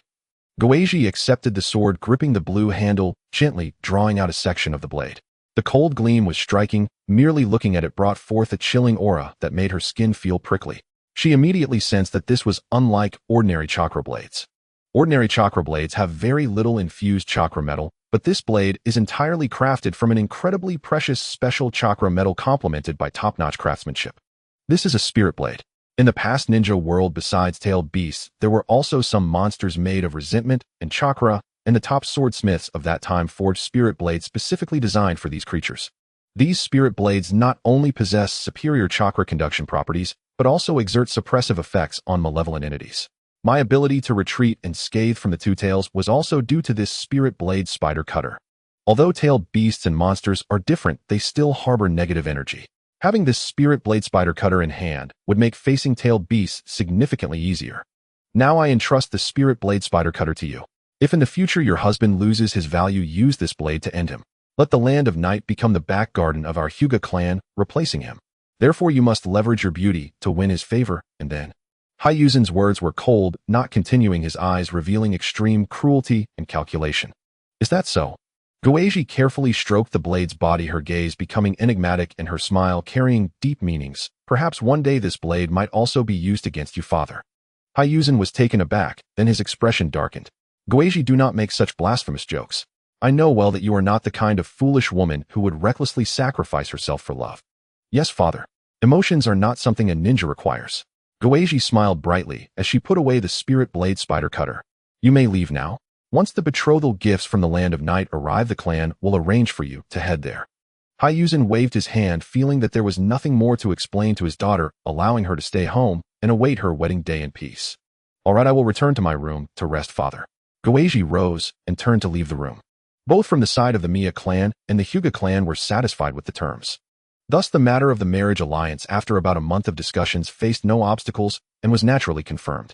The Hyuga clan would not relocate to the land of night. They could not part with their ancestral lands in the land of fire and did not fancy leaving their homeland, as that is the fate of the defeated. In this regard, Mia also breathed a sigh of relief. Unlike the Oil Girl clan, the Hyuga clan had vast resources. If they decided to merge with the land of night, he would be the one most troubled. At that time, whether he could maintain his position as general would be in question. While he could suppress the Oil Girl clan, the Hyuga clan, such a powerful family, would undoubtedly be a threat to the current land of night. Thus the marriage alliance was the best outcome. The Hyuga clan would gain access to the resources of the land of night, while Mia would acquire the Hyuga clan's bloodline and establish an alliance, a win-win situation. Although Mia did not favor bloodline theories in the world of Naruto, regardless of acknowledgement, bloodlines are synonymous with power in the ninja world. Because bloodline limits can indeed be inherited through reproduction, Mia hoped that his next generation would have a higher starting point. For rulers, having excellent offspring is a top priority, not something optional. In short, the marriage alliance between the two factions was already unstoppable. In addition to marrying a main family daughter, the Hyuga clan also offered 2 branch family daughters to serve as maids for the main family daughter, who would also head to the land of night. Naturally, there would also be some guards from the branch families and their families accompanying the main family daughter as they stepped onto the land of night. These serve as human support for the Hyuga clan's influence in the land of night and signify that these branch family members will be the strength and foundation of the main family daughter in the land of night.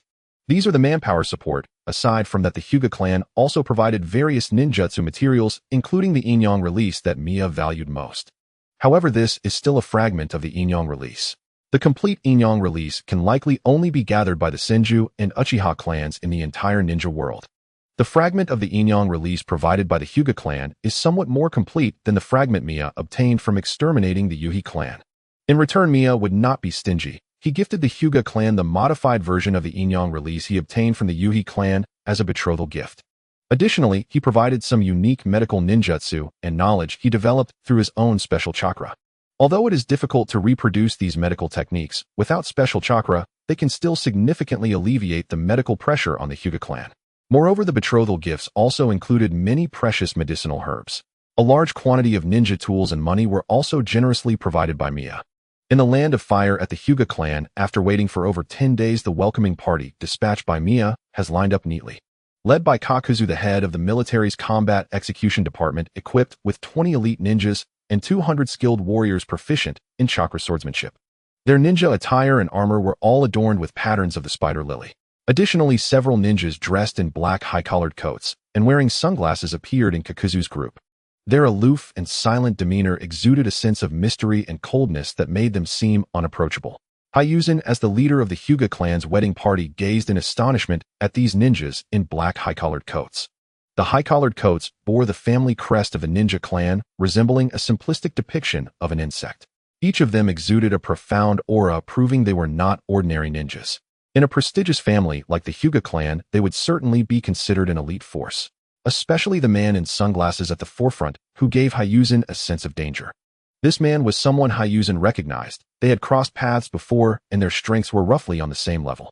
Yamanaka Koryu, the new clan head of the Oil Girl clan.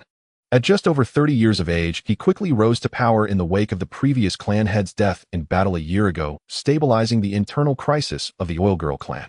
The bugs he controlled were of bizarre and unpredictable types, which had caused him considerable trouble in the past. He never expected to encounter this opponent in the wedding party of the Land of Night. Upon further reflection, Hyuzen understood what was happening. When the Hyuga clan and the Land of Night were discussing the marriage alliance, the Oil Girl clan had quietly joined the Land of Night. At this moment, the Oil Girl clan's territory in the Land of Fire was likely already abandoned, existing in a no man's land. Hyuzen took a deep breath, surprised that his son-in-law had brought him such a surprise at this time. Long time no see, Koryu. Hyuzen greeted Yamanaka Koryu. Once enemies, now allies. How unpredictable the world is. Long time no see, Koryu nodded slightly. His entire body was concealed within the black coat, with only the upper half of his face and his eyes visible behind sunglasses, making it impossible to tell what he was thinking. Like a snake lurking in the darkness, ready to strike a lethal blow at any moment. I never expected your Oil Girl clan to leave the Land of Fire. Hyuzen sighed deeply. The Oil Girl clan had been an established ninja clan in the Land of Fire for over 200 years. Although not a strong clan in the Land of Fire, they were not a small cat or dog that could be easily provoked. The ninjas of the Oil Girl clan generally did not stand out, but their strength was quite average. Once grown, their abilities stabilized, and through mutual cooperation, they had caused quite a few ninja clans to suffer greatly. The general offered us an irresistible deal. Moreover, it is too dangerous here in the Land of Fire. Koryu spoke in a flat tone, but anyone could hear the gravity in his words. Hyuzen nodded. He understood that Koryu was referring to the alliance between the Senju and Uchiha clans, which indeed left many ninja clans in the Land of Fire feeling uneasy. The Oil Girl clan's strength was far inferior to the Hyuga clans, and they had no significant allies. In the face of such a situation, leaving might indeed be the best choice. In contrast, the three clans of Yamanaka, Nara, and Akimichi, which were also secret technique ninja clans, were much luckier. These three clans can synergize their secret techniques and have maintained friendly relations since their founding, forming a unified front. Particularly in recent decades, the Sarutobi clan has also joined this alliance. Afterward, the Shimura, Toka, and Mito clans began to draw closer under the communication of the Sarutobi clan. Faced with these several ninja clans that have become inseparable aside from the Senju and Uchiha, any ninja clan would find it difficult to ignore this powerful force. Therefore, in the current tense situation in the Land of Fire, these clans do not share the Oil Girl clan's fears of isolation. They can remain composed and observe the situation. After exchanging a few words with Xiuzhen and Xiong Lu Shui, they glanced at the time and set off on their journey. As the daughter of the clan destined for marriage, Hinata Gue Dai was situated in the center of the carriage, progressing steadily with the convoy. Surrounding them were ninjas and samurai, providing a seamless and tight protection. Xiuzhen looked at the ninjas and samurai sent by the Land of Night and nodded slightly.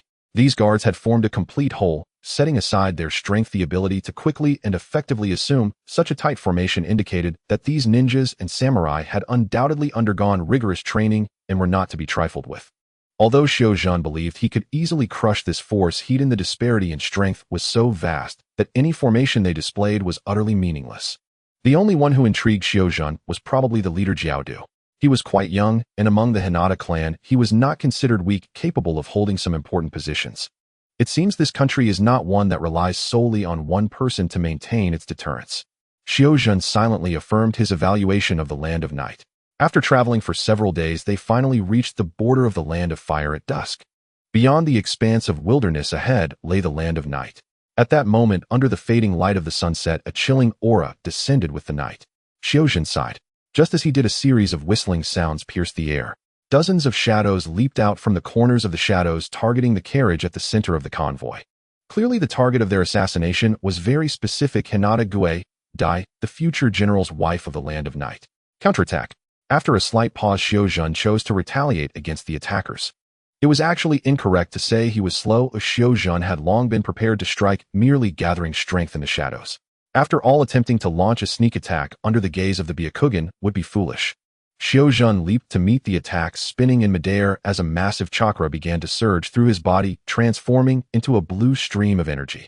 In the blink of an eye, a chakra sphere over 10 meters in diameter, propelled by Xiuzhen's spinning body, engulfed the attackers. Screams echoed as the fierce storm generated by the spinning chakra violently tore at the bodies of the attackers. Blood splattered everywhere. Xiuzhen stopped spinning, and the bodies of the attackers lay mangled and lifeless.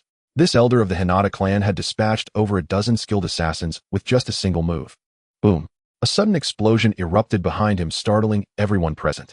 The carriage at the center of the convoy was suddenly shattered by an unseen attack.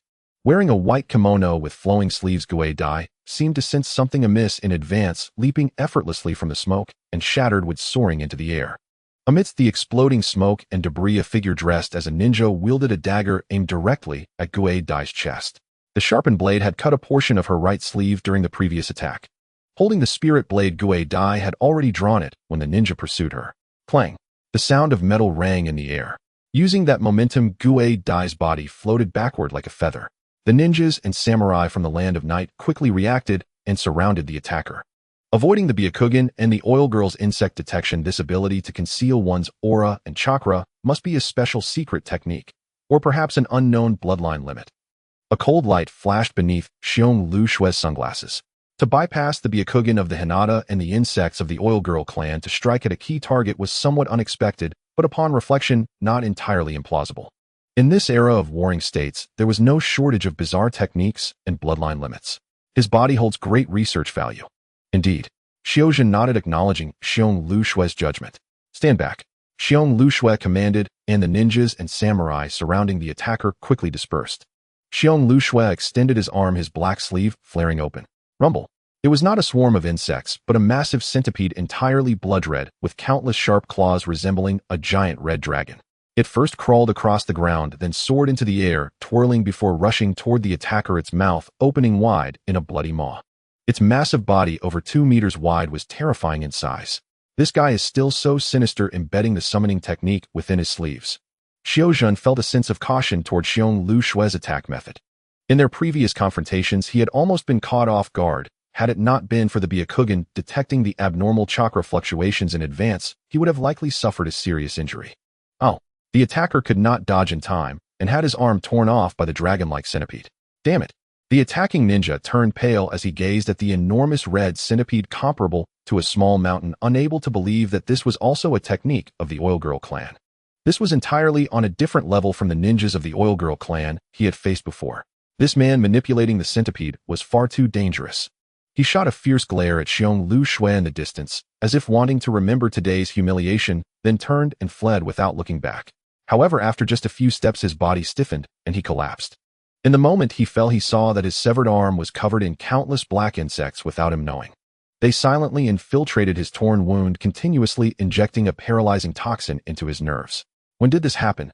Could it be that centipede? The attacking ninja suddenly thought of something, but it was already far too late. A wave of drowsiness engulfed him, and he unconsciously closed his eyes, falling into a deep coma. Leaving many insects in the centipede's body, then using the centipede to attack, leaving the insects in the wound. Your methods are still so insidious. Xiozhen also felt a tingling sensation at the back of his neck. The techniques of the Oil Girl clan always left him somewhat unsettled. They were simply too difficult to guard against. The only ones who can anticipate the secret techniques of the Oil Girl clan are the Byakugan of the Hinata clan and certain special sensing techniques. That's more efficient. Xiong Lu Shue accepted Xiozhen's praise calmly. Release. He then formed hand seals with both hands. The red centipede that had been writhing on the ground left a deep trench as it vanished into the dissipating white smoke. Gue Dai, are you alright? Xiozhen approached his daughter. I'm fine, father. I just need to mend my clothing later. Gue Dai pointed to the torn part of her sleeve. The cut was small, hardly noticeable if one didn't pay attention. Xiozhen nodded. As expected of my daughter, you can still evade danger calmly in such a situation.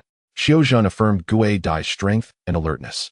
Being able to avoid danger solely by intuition when the Byakugan was ineffective clearly demonstrated she had grasped his essence.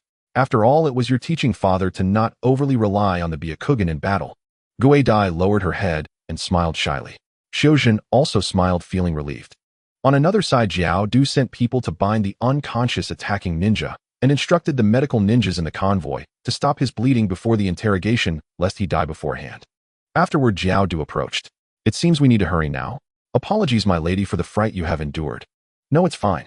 After all, no one expected the enemy to evade the Byakugan and the sensing techniques of the Oil Girl clan.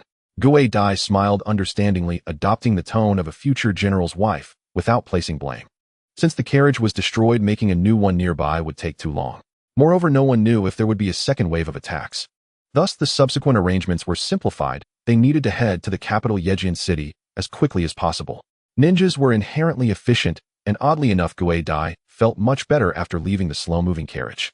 The previous slow pace of travel was something she Either there were no more attackers, or the mastermind felt that the situation was untenable and did not plan to waste efforts. Regardless, both possibilities allowed everyone to breathe a sigh of relief upon their safe arrival at Yejin City. This tense state of traveling wore down one's patience over time. Is this Yejin City? Gue Dai gazed at the towering solid metropolis before her, which exuded order and stability. Even she, accustomed to the world, felt slightly dazed. She had not been to large cities before, as she had visited the capital of the Land of Fire more than once. However, the smooth roads, clean streets, the vibrant pedestrians and children, and the many novel items sold in shops were things she had not seen in the capital of the Land of Fire. Even though the capital of the Land of Fire was grander and its commerce more developed due to the outbreak of war, life there could only be described as barely manageable. Even so, compared to other great nations, the capital of the Land of Fire was still far ahead. Yet something seemed to be lacking compared to Yejin City. Indeed, Lord Mi Sheng pacified the chaos across the country years ago. Moreover, this place is not the center of the continent. A war has been a thing of the past for many years in this country. Jiao Du spoke with emotion. He was one of the earliest elders to follow Mi Sheng and had witnessed how this newly established country found its footing. At first it was quite challenging, but Mi Sheng led by example, confronting frontline challenges time and again, taking the lead in resolving various issues. In such an atmosphere, the entire country naturally developed a strong sense of cohesion, fearlessly forging ahead. Sometimes inspiring people and boosting morale does not require too many rewards. Rather, creating a fair platform that allows them to receive their due returns is enough to attract talented individuals. Next, everyone should settle down at the state guest house here. The specific wedding arrangements still require some preparation. Jiao Du led everyone to the location of the guest house, allowing the members of the Hinata clan to feel at ease. Thank you. Xiaozhen nodded, allowing Jiao Du to make the arrangements. After Jiao Du left, Xiong Lu Shui, the leader of the Oil Girl clan, also followed Jiao Du, planning to formally visit his future superior. Although the Oil Girl clan had successfully migrated away from the Land of Fire, these matters were not handled by him as the clan leader. Coincidentally, with the Hinata clan's wedding procession, he continued to stay in the Land of Fire and returned with Jiao Du. Lord Mi Sheng is a very gentle person, as long as one does not deliberately offend him. He generally does not hold grudges against many things. On the way to the general's mansion in Yejin City, Jiao Du began to explain to Xiong Lu Shui some precautions for visiting Mi Sheng.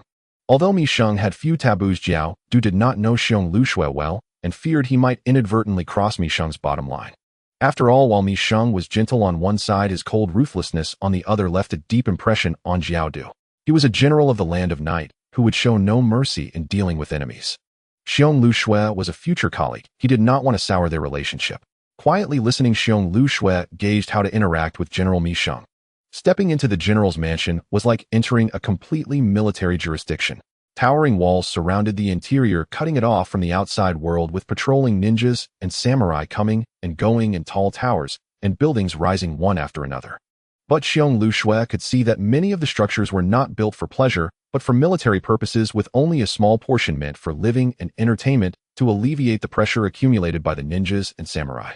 It was evident that General Oda Mi Sheng had turned his residence into an impregnable military fortress. Passing through the outer court, they moved toward the inner court. To Xiong Lu Shui's surprise, the defenses here were much weaker than in prior locations. Did they not value their safety? No, perhaps it was confidence. With his great strength, he likely felt he didn't require such things. The greatest strength of the Land of Night was the general himself. If he could not resolve the situation, then bringing in more people would only result in meaningless sacrifices. Thus, it was sufficient to leave only necessary messengers and support personnel here. Arriving at the Tenshu, it was the only building in the inner court facing the outer court. This was a tower 80 meters tall.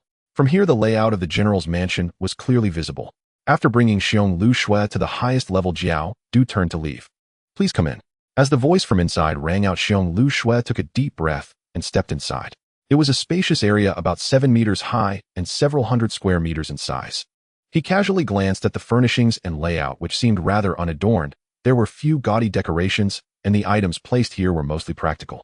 Then he quickly shifted his gaze to the front, where a black-haired youth sat behind a large writing desk, looking refined and not at all like a general in charge of a country's military and politics. Dressed in loose gray-blue attire, his working posture resembled that of a cultured worker holding a pen. However, the way his body supported the loose clothing indicated that what appeared to be a slender frame was actually filled with terrifying explosive power. In terms of physical skills, he was likely quite formidable as well. The insects are uneasy. Xiong Lu Shui's palm hidden in his sleeve tightened slightly, then relaxed. Afterwards, Xiong Luxue subtly glanced at the girl in the blue kimono beside him. Very young, appearing to be around 16 or 17, her flawless face was exquisitely beautiful to the point of being surreal, giving an impression as if sculpted from dreams. She looked gentle, but the chilling aura emanating from her violet eyes made Xiong Luxue's nerves instinctively tense. The insects tell me they feel nothing from this girl, yet she is extremely dangerous. A slight movement might lead to an immediate defeat. These thoughts flashed through Xiong Luxue's mind in an instant, but his expression remained composed, bowing respectfully to Mi Sheng. Nice to meet you, General.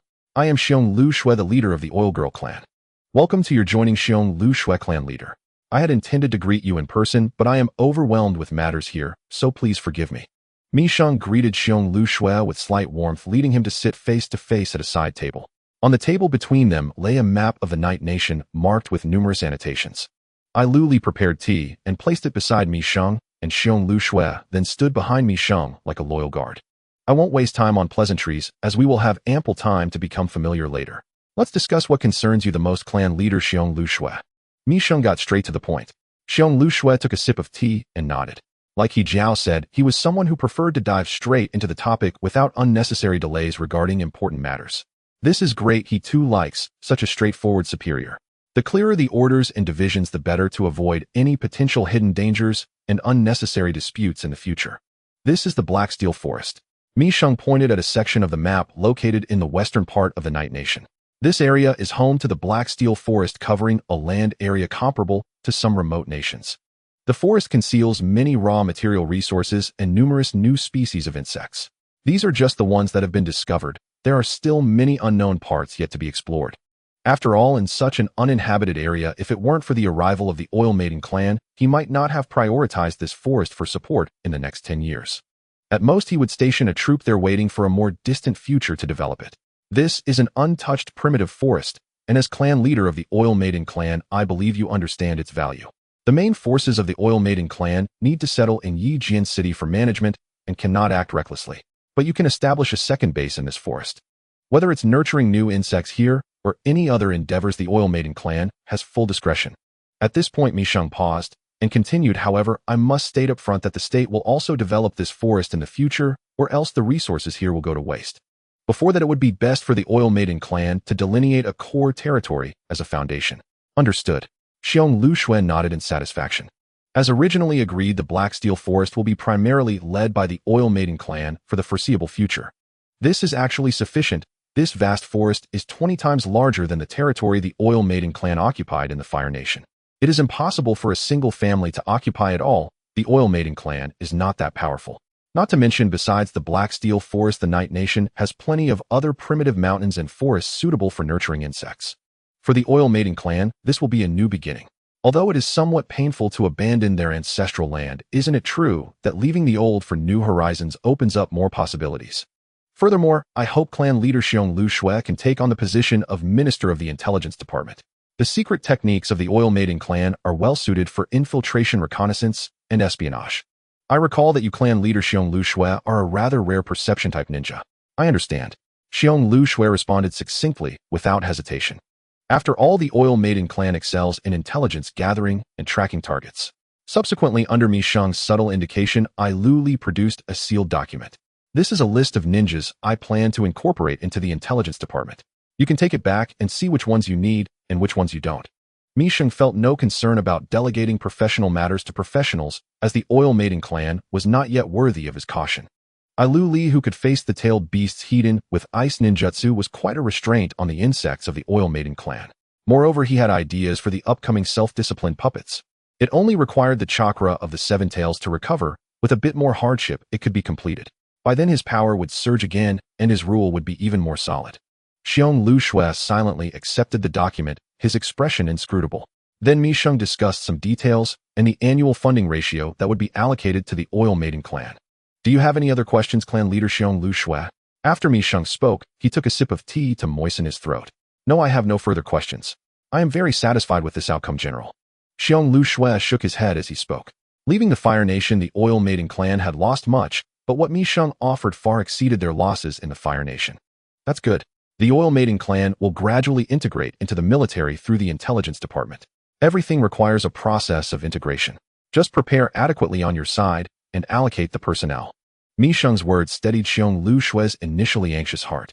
Mi Sheng had meticulously arranged everything for the Oil Maiden clan, ensuring that both current and future matters had been preemptively addressed. Next, the Oil Maiden clan just needed to send personnel to integrate into this new country. After finalizing the negotiations, Xiong Lu Shue chatted for a moment before hurriedly leaving. The Oil Maiden clan had just stabilized in the new nation, and many matters required him as the clan leader to handle personally to avoid any disturbances. Mi Sheng did not keep him back watching him leave. Father, this clan leader Xiong Lu Shue is a soft-hearted person, but not good at expressing himself. Ai Lu commented with a smile after Xiong Lu Shue departed. Though artificial, Ai Lu possessed his own independent personality and wisdom, forming judgments and preferences regarding people and things. Indeed, after all, when the Oil Maiden clan faced a crisis, he was the first to resist on the front lines.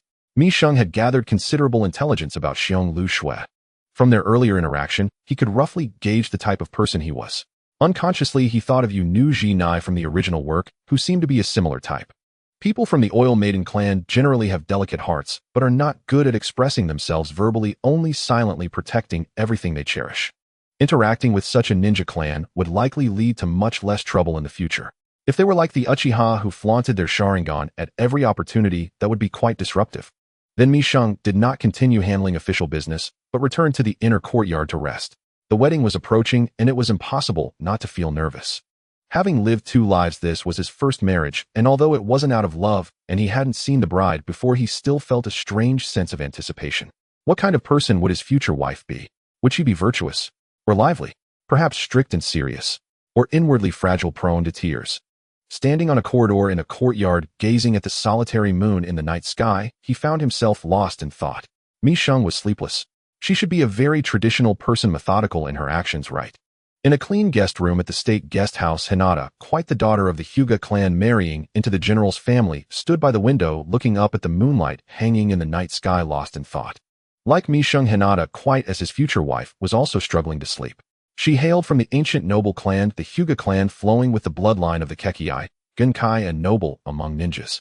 In recent years, although they had not produced powerful ninjas like Senju Hashirama or Uchiha Madara, they remained one of the few strong clans under the 2 great families. The power of the Byakugan allowed them to disregard all enemy schemes, traps, and ambushes on the battlefield. Yet this historically significant noble clan felt suffocatingly rigid and oppressive in Quite's eyes. Even among such a rigid clan, her family could be deemed the most traditional and lacking in warmth. Originally, there were 7 children in the family, and as the eldest daughter with great talent, she was naturally designated as the main branch. The remaining siblings were all labeled as caged birds, becoming the branch family destined to shed their last drop of blood for the main family. Her 2 younger brothers and 1 younger sister died protecting her in a battle. At that time, she was 11 years old, while her deceased brothers and sister were merely 7 and 5. Her father Xiojin classified these children based on their talents, dividing them into various tools of differing ranks. Those with high potential were heavily trained to become excellent combat weapons. Those with lesser talents were devoid of any emotion in their eyes, concerning them as mere bait to attract enemies, setting traps to attack foes and achieve battlefield victories. Of the 3 who died for her, 2 became her father Xiojin's bait to draw enemy fire, leaving no remains, the youngest of them being only 4 years old. She was born into such a family. Radical clansmen constantly losing younger siblings. Her father had several women, yet in Xiojin's eyes they were not women to be cherished and protected, but merely breeding tools for raising weapons. When she left, 2 women in the household were once again pregnant. It was foreseeable that if the war did not end soon, those 2 women's children would either become weapons for her father Xiojin or bait for the enemy, leaving no remains. Thus leaving the old family to enter a new one. Would her future change? She knew. This marriage was originally meant for another daughter of the main family to wed, yet her father insisted that she be the one to marry the general of the Night Nation. So this time she would again act as her father's weapon against the enemy, traveling to this unfamiliar land to marry a completely unfamiliar man. Then she would wait for an opportunity until he lost his usefulness, to kill him and reap more benefits for the Hyuga clan. Looking closely, the moonlight tonight is truly beautiful. I hope to appreciate it in the days to come. Her delicate white fingers gently caressed the window ledge, and the Byakugan girl wore a pure and captivating smile. As she gazed at the moonlight outside, she silently tightened her grip on the hilt of the knife, holding it firmly, as if it was the only source of security for her present and future. After the wedding procession spent a day at the state guest house, the wedding was held as scheduled. The weather was pleasant, neither gloomy nor too sunny, just a refreshing normalcy that lifted one's spirits. The only thing that made Gue Dai feel a bit uncomfortable was the cold air of this country. Was it due to the cold currents blowing in from the east of the Night Kingdom? That place was originally part of the Iron Kingdom, a nation that remained in winter all year round, now also part of the Night Kingdom. The warriors were defeated and subdued, becoming one of the pillars of the new nation. As the capital, Yijian City is located at the junction of the original Long Kingdom and the Iron Kingdom. It is likely influenced by the climate of the Iron Kingdom, leading to an early winter here. I'm not quite used to the cold. Will the future truly not be too bleak? Gue Dai wore a complicated and luxurious furisode kimono. Compared to the previously monotonous pure white, she now adorned herself with many precious accessories that she had never seen before. Gue Dai instinctively shrank her body. There is winter in the Fire Kingdom too, but it's impossible for the air to be this cold in September. She instinctively grasped the fabric of her sleeves, soft and comfortable with a hint of warmth. This wedding attire was carefully tailored and sent by that general. The silk used for this outfit was of such high quality that it would have been difficult for her to use in her lifetime. She had seen weddings in her clan where the wedding attire was generally rough, often made of coarse fabric. The wealthier families would use silk, but the material was mediocre and lacked comfort. But the garment she wore was different. No matter how she touched it, it felt as wonderful as a girl's skin. It was not cold at all when worn, it was merely her own psychological unease. Am I being treated as some sort of puppet doll? I heard that the general of the Night Kingdom is one who toys with puppets. Surely, he doesn't have any strange perverse tastes, right? Gue Dai maliciously speculated in her heart. Previously, she had accompanied her clansmen to protect some nobles, and all she could say was that those nobles matched her expectations of what a noble should be. Each one was greasy-looking with a round face and big ears, fond of dressing up young girls in various beautiful outfits, playing dress-up games, and indulging in pleasures day and night. Do you have any commands, Lady Gue Dai? 2 branch family girls accompanying Gue Dai were dressed in fine garments, attending to this daughter of the main family. Perhaps having heard Gue Dai's murmuring, one of them instinctively asked, "It's nothing, Aoi. I am just not quite used to the climate here. It's a bit cold, isn't it?" Gue Dai turned to the branch family girl, smiling as she replied. No matter how much grievance and dissatisfaction, there was one must greet life with a smile. After all, crying won't change anything, but it's better to smile more. Who knows, good things might come. Yes, this place is different from the climate in the Fire Kingdom. It's said that in the east it's winter all year round, so it's normal for it to affect here. Aoi from the Hinata family nodded in agreement. She wore a white kimono embroidered with beautiful, colorful patterns, although not as grand as Gue Dai's. Her long black hair was tied in twin ponytails, revealing a cute, pure face, and her speech had a slightly lively tone, making her a rather cheerful girl. Maybe it will snow in October. Another girl from the Hinata branch, Hinata Rinko, quietly added. She was a beauty who could compete with Aoi in terms of cuteness and purity. She wore the same white embroidered kimono as Aoi and had shoulder-length black hair. Her voice was soft, as if she was hesitant to speak loudly, as she might be the type who is shy and sensitive. However, they shared a common feature, a white cloth wrapped around their foreheads concealing the caged bird curse mark. As branch family members, Aoi and Rinko did not possess outstanding strength or talent. The only commendable aspect was their pure and cute appearance, which catered to male preferences. In terms of age, they were the same as Gue Dai. Their families had also come along in the Night Kingdom. All members of the Hinata branch would serve Gue Dai as their matriarch, establishing roots within the Night Kingdom system. Don't speak, the general is coming. Aoi interrupted the conversation. Her previously relaxed expression instantly became serious, exuding a sense of meticulousness. Rinko also straightened her body, though her gaze was somewhat wandering, unable to meet his eyes. They were here as part of the dowry. In other words, they would become the general's women. When their master Gue Dai was unable to act, it would be their turn to step in. At this moment, no matter how much they told themselves not to panic, tension and shyness still filled their hearts. So tall, and such a strong physique. This was the first thought that crossed Aoi and Rinko's minds as they stole glances at Mishang. As ninjas, their eyesight was keen. The physical quality of a ninja could be perceived at a glance. This general was tall, standing nearly 185 centimeters.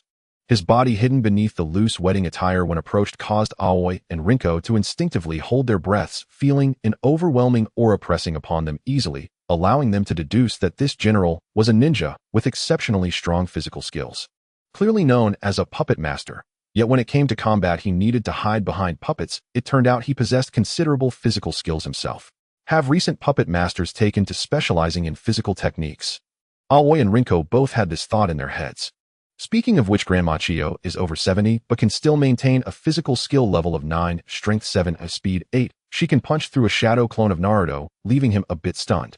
This physical quality is honestly a bit outrageous. It's hard to imagine how strong she was in her youth.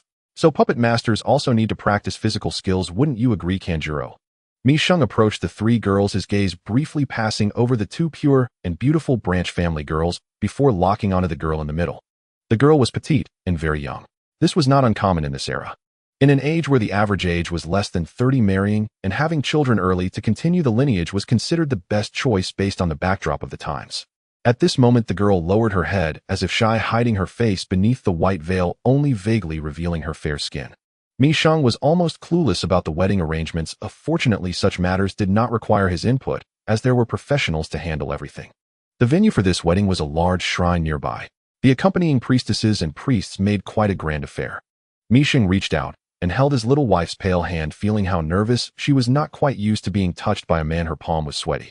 The wedding proceeded in an orderly manner with blessings, declarations, and rituals, all completed step by Mi Sheng. If it were a ninja, the wedding would be much simpler, not requiring complexity. Simplicity was key. But he was a monarch, and what he presided over was not just ninjas and warriors. Officials of various ranks from all over the Night Kingdom were also an important part of his system. Busy from day to night, this complicated ceremony finally concluded. The atmosphere in the general's residence had lifted from its usual seriousness.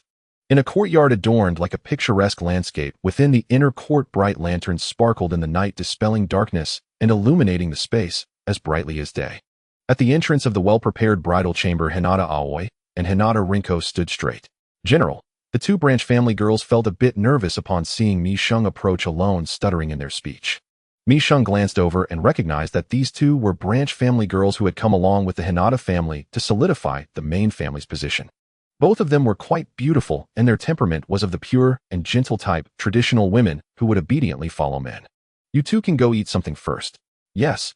Upon hearing Mi Sheng's command, the two girls quickly left, visibly relieved. Mi Sheng opened the door and closed it behind him.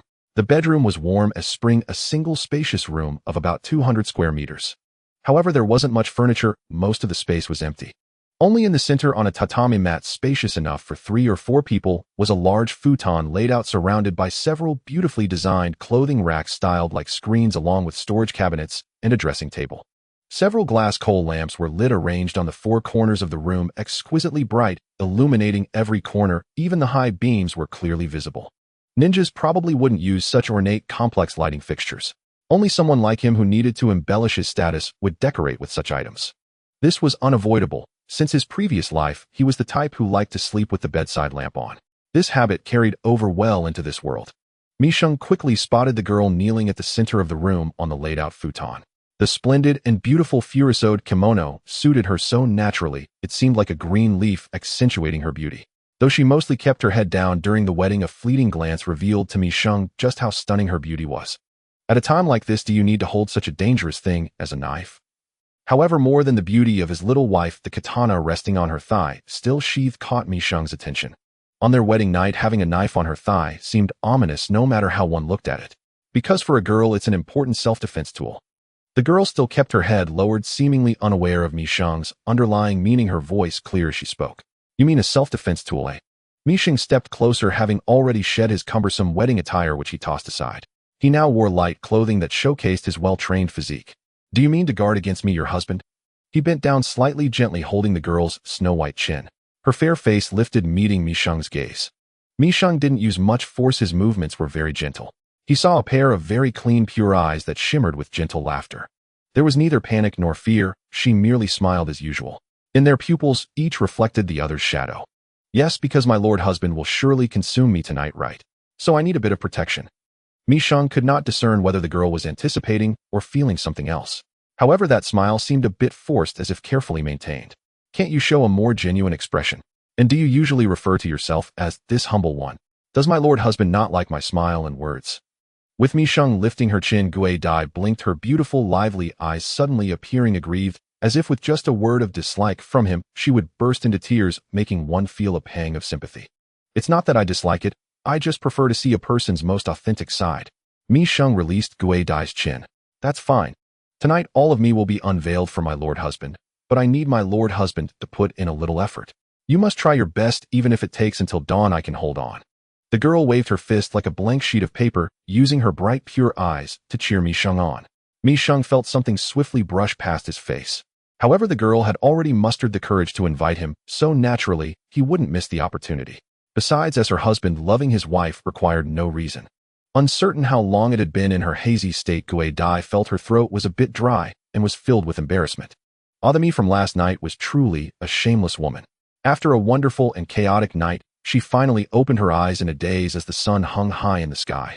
Then images from last night that made her blush and her heart race uncontrollably surfaced in her mind. It was a man she had never met before, yet her body had surrendered first. That was something entirely different from battling fiercely against enemies on the battlefield. To be honest, she felt somewhat lost by such sensations, yet she couldn't help but want to savor the sweetness and excitement that left her wanting more. In the end, her mind went blank, and she completely lost her ability to resist. After that, she must have revealed a rather shameless expression. It turned out that there could be such joy between men and women.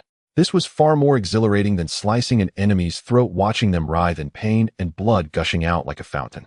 Lady Dai, you are awake. Would you like something to eat? This is prepared especially for you by the general. Hinata Aoi and Hinata Rin entered carrying a steaming hot lunch that had just been prepared. Sure, I happen to be a bit hungry. She had practically sung the whole night. Although she was the one who initiated it, the rhythm was completely controlled by the other party thereafter. Now her body was not only exhausted, but also growling with hunger. Lady Dai, do you need help with your clothes? The two young ladies from the branch family suddenly flushed, pointing at the kimono Dai was wearing, their voices becoming softer and softer, not daring to look directly. It turned out that the ties of Dai's kimono and outer robe had already been torn apart, thrown aside, and were clumsily hanging on the folding screen, carelessly discarded. This narrated the intensity and fervor of last night's battle. Thus, she was left with only a lightweight white garment loosely draped over her body, barely covering her full and ample bosom, feeling that if she was not careful it would slip off entirely. Moreover, the unnatural pink hue of her delicate skin hidden beneath the white garment was faintly visible, threatening to reveal everything at any moment. This posture seemed far too indecent in the eyes of Aoi and Rin. It was a bit too stimulating for the two still pure young ladies of the branch family. However, Dai glanced at her condition and nonchalantly began to eat, filling her belly. She was completely unconcerned about her appearance at that moment, or rather she was too lazy to bother. Aoi and Rin hesitated. They wanted to help Dai dress properly, but did not dare to approach casually, fearing to disturb the mood. In the end, they could only stand anxiously beside her, exchanging glances. After finishing her meal, Dai wiped her mouth with a napkin, a faint smile unconsciously appearing at the corners of her lips, overflowing with satisfaction from the food. These ingredients were not only hard to find, but also expensive, and after being meticulously crafted by the chef, each dish brought her genuine joy. It turned out that food could be made so exquisite and delicious. She truly wished to enjoy such delicacies every day in the future. Am I being a bit too decadent? Just as this greedy thought crossed her mind, Dai couldn't help but want to criticize her own lack of ambition. And what was this sudden sense of liberation from her family and father's constraints? It felt incredibly refreshing. The grandeur of everything in the general's mansion was incredibly novel to Dai, the faraway mistress. Towering and magnificent buildings were everywhere.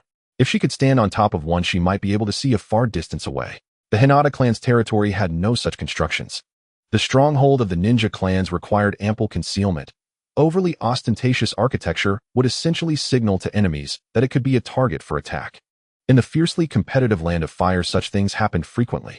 Some ninja clans even moved into caves and underground to emphasize that as long as they endured hardship, they would face endless suffering. Moreover, having that kind of spare money would be better spent on purchasing more ninja tools and military rations. However, speaking of which, this estate seemed excessively large.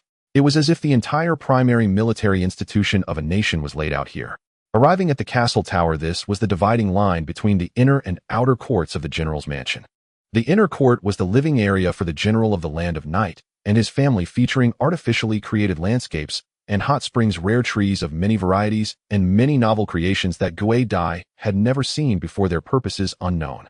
There seemed to be a vast hollow underground space which should hold something very important.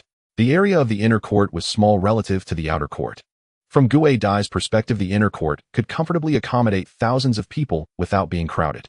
The inner court also had special sensing and shielding barriers providing 24-hour protection and concealment. From the outside, even with the Byakugan, one couldn't see inside. All that could be seen was a rainbow-colored chakra wall that obscured the view. It was a completely confidential place. Dai was not surprised by this. If there weren't such a level of defense, then concealment would be out of the question. Moreover, she was already well aware that the Byakugan was not omnipotent. The ninja world was vast, filled with bizarre abilities. In some nook or cranny, strange and monstrous beings could suddenly emerge, causing a stir in the ninja realm.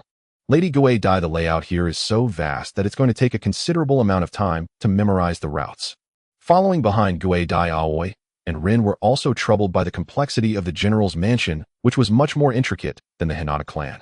Even though they had received a layout map from Yayoi, thoroughly familiarizing themselves with the environment would still require time. Fortunately, they had already familiarized themselves with the structure of the castle tower in the morning. Otherwise, leading Guei Dai here would likely result in them getting lost unless they used the Byakugan. However, as newcomers, they were unaware of any particular taboos present, and using the Byakugan casually might trigger some traps or reveal secrets that should not be seen, which would not be good. Husband, I am coming in. As if wanting to surprise the person inside, Guei Dai did not knock, but deliberately raised her voice outside before pushing the door open. That is too rude, Lady Guei Dai. Watching Guei Dai barge in, Aoi and Rin were momentarily caught off guard. They had no choice but to quickly follow in Guei Dai's footsteps. Sorry, General, we couldn't stop Lady Guei Dai. As Aoi and Rin entered, they quickly bowed in apology to Yayoi, who was sitting by the table. It's all right, I don't mind such trivial matters.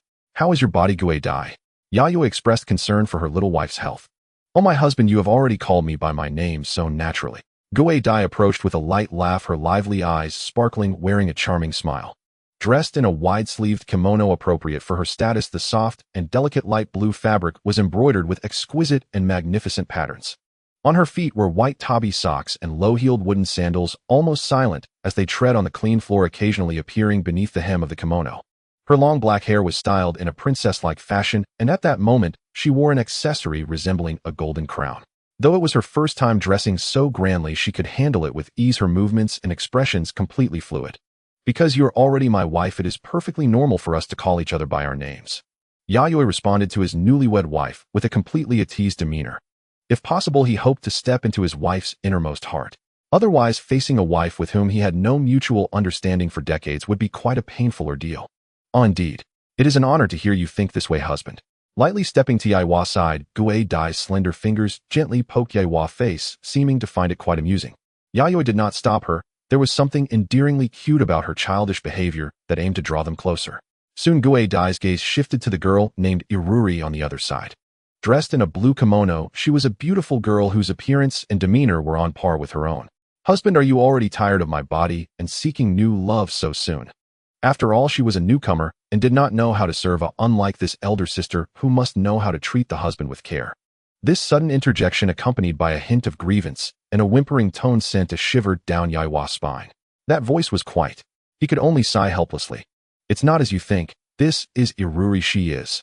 Before Yayoi could reply, Iruri, with a gentle smile on her face, bent down respectfully and greeted Guei Dai. Hello, Lady Mother. I am Iruri, the daughter of Father. Oh. The smile on Guei Dai's face froze instantly, her pupils slightly widening, as if she had heard something unbelievable. As a ruler of a nation, having multiple women around was not a strange matter. She had long prepared herself mentally for this. Thus, upon seeing Iruri for the first time, she did not pay much attention, merely wanting to tease a little. Yet, wait, did you just say daughter? Not a younger sister or a lover. This girl looked about the same age as herself, and yet she claimed to be a daughter. If she remembered correctly, her husband was only 27 years old. Was it a bit too perverse? In an instant, Guei Dai felt the need to completely refresh her worldview. Don't overthink things. Iruri is a puppet life that I created, so she calls me father. Yayoi interrupted Guei Dai's mental storm, clarifying Iruri's identity and origin. A puppet, eh? Guei Dai was stunned. This revelation shocked her even more than learning that Iruri was Yaiwa's daughter. She knew Yayoi was a top-tier puppeteer in the current era, and she had battled against puppeteer ninjas before, as she understood some of the ins and outs of the puppets they used. But now to say that this beautiful girl who seemed as real as a human and could speak, think, and even perhaps have heartfelt conversations in bed was actually a puppet.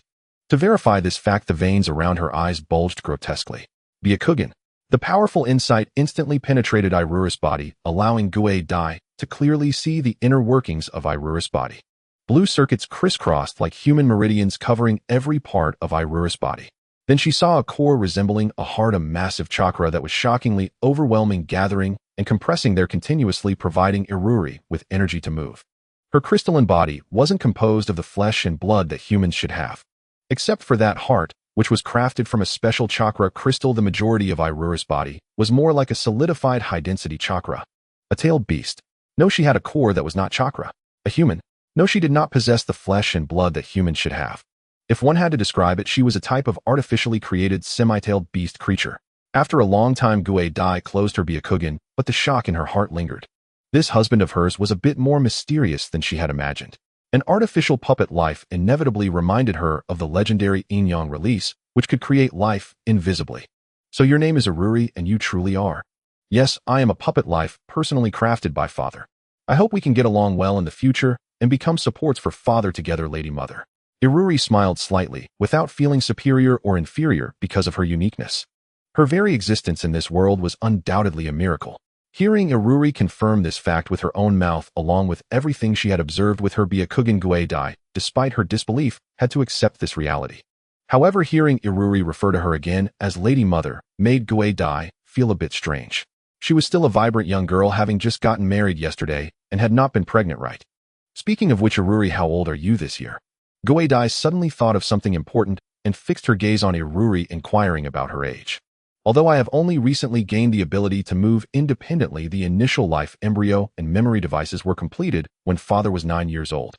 Iruri recalled the time of her initial creation in detail. Every step, an important milestone of Yayoi in creating her, was firmly engraved in her memory. Gue Dai could no longer maintain the smile on her face. I've calculated this way, wasn't this daughter the same age as herself? Moreover, creating a daughter at 9 years old sounded quite perverse. Her husband had so many tricks up his sleeve. The situation in the Land of Fire was currently very tense. After the Senju and Uchiha formed an alliance apart from Yayoi, no one knew what direction the future would take. At such a critical moment, a capable elder like Hidetada naturally could not be away from the clan for too long. The recent major event is probably just the alliance between the Senju and Uchiha clans. At the top level of the castle tower, only Yayoi and Iruri remained. As an artificial life, Iruri was both Yayua's secretary and held important roles as a guard and life assistant. When necessary, she would also handle official duties in Yayua's stead. After all, the kind of high-intensity work that Yayoi engaged in was too frequent, his body could not withstand it, and Iruri needed to ensure his routine. Yayoi was currently contemplating the future trajectory of the Land of Fire. Although matters in the Land of Fire were unrelated to the Land of Night, this situation was evidently different. Based on the intelligence he had received, the Senju and Uchiha clans were meeting soon. This intelligence was quite reliable, and as the two clans had no plans for concealment, instead showcasing their alliance openly, it was expected that Konoha Ninja Village would soon exhibit the earliest semblance of a village. First the Senju and Uchiha, then one ninja clan after another in the Land of Fire would be absorbed. Following that, a large influx of newcomers would be attracted, forming the vast village she envisioned. No, rather than a village, the land area of Konoha would actually rival that of a large city, and the population would also reach urban levels. Calling it a village was entirely a humble expression. While everyone's attention is focused over there, I should also quickly set things in order on my side. Iruri, the treasury funds should still be quite sufficient, right? Yes, there is no shortage of funds. After significant expenditures each year, there is still a substantial amount left over. However, according to the news from the intelligence department, there have been quite a few outsiders flowing into the country, which might cause security issues. Or are they outsiders from ninja clans? Ninja clans varied in size. It was not unusual for weak clans to struggle for survival. Some are, while others are bandits disturbing the peace. However, the ninja clans entering are not from families that Father has marked as significant. The bandit issue was not worth focusing on. One could simply provide coordinates, send ninjas or warrior troops, and suppress them directly. So those are the small ninja clans worth not paying much attention to. However, still send someone to make contact. If they can be absorbed, that would be a good thing. Yayoi tapped his finger on the table and quickly made a decision. Mr. Kakuzu is currently busy with the reorganization of the execution department and seems to have no time. Then let Haben go and make contact. He was also the one who previously managed to pull in the Yamanaka clan. Yayoi actually had many trusted confidants he could utilize, but finding reliable ones was quite rare. Kakuzu and Haben often held multiple roles, wherever there was a gap they would fill it. This was inevitable. The Land of Night was not a ninja clan, and the land was vast, so the workload could not be compared to that of purely military ninja clans. Many times, even he as the general had to play the role of a medical ninja and carry out medical duties. Every month, he also had to set aside 3 days to hold open medical ninja technique classes, striving to cultivate more medical ninjas to alleviate the medical pressure. With that, there should be no problem. I believe Mr. Haben can resolve it quickly. Now you should also go rest in your room. It is almost 9 o'clock at night. Iruri put down the documents in her hands, took a deep breath, and seriously took away the official documents in front of Yayoi. I have already said that this level of work. Father, it's really inappropriate to be thinking about working late on the second day of your marriage. Iruri pressed Yayoi's hand, which was about to reach for the documents again. Right now, accompanying Lady Mother is the most important thing. Moreover, leaving Lady Mother alone in an empty room, don't you think that's too pitiful? Iruri's voice was always so gentle and sweet, yet her smiling face at that moment made Yayoi feel somewhat terrified. Yayoi had no choice but to give in. I understand, I will leave this to you. All right, Father, I will take care of this. Time passed quickly, and in the blink of an eye it was October. As expected, white snow began to fall over Yijian City. Located at the intersection of east and west, this place was easily affected by the eastern climate, ushering in winter ahead of time. However, due to the sufficient number of heating devices, incidents of freezing to death had not occurred for many years. In the city, a buzzing sound could be heard in many places. It was the heating devices operating beneath the city. During this season, a ninja village called Konoha quietly established itself in the Land of Fire. With the strong support of the feudal lord of the Land of Fire, it quickly spread throughout the ninja world. The feudal lord of the Land of Fire, in the name of the ruler, reached a one nation, one village alliance contract with Konoha Village. The national defense military of the entire country gradually consolidated towards the Konoha Ninja Village with the effectiveness of this contract.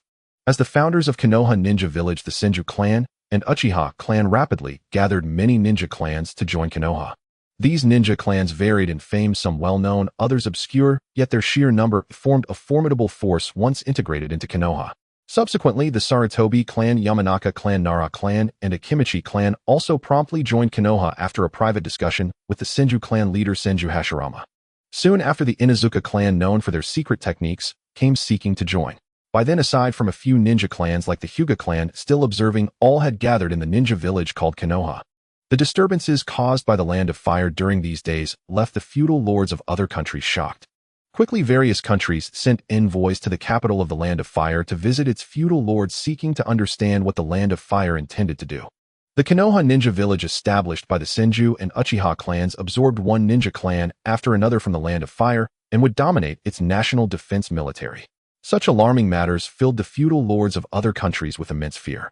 Would the Land of Fire declare war on all their nations, igniting a ninja world war?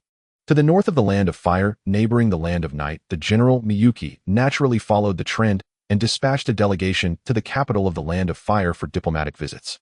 However, due to the varying distances from other countries to the Land of Fire, the feudal lord announced that formal discussions would take place in the capital of the Land of Fire in half a month for convenience.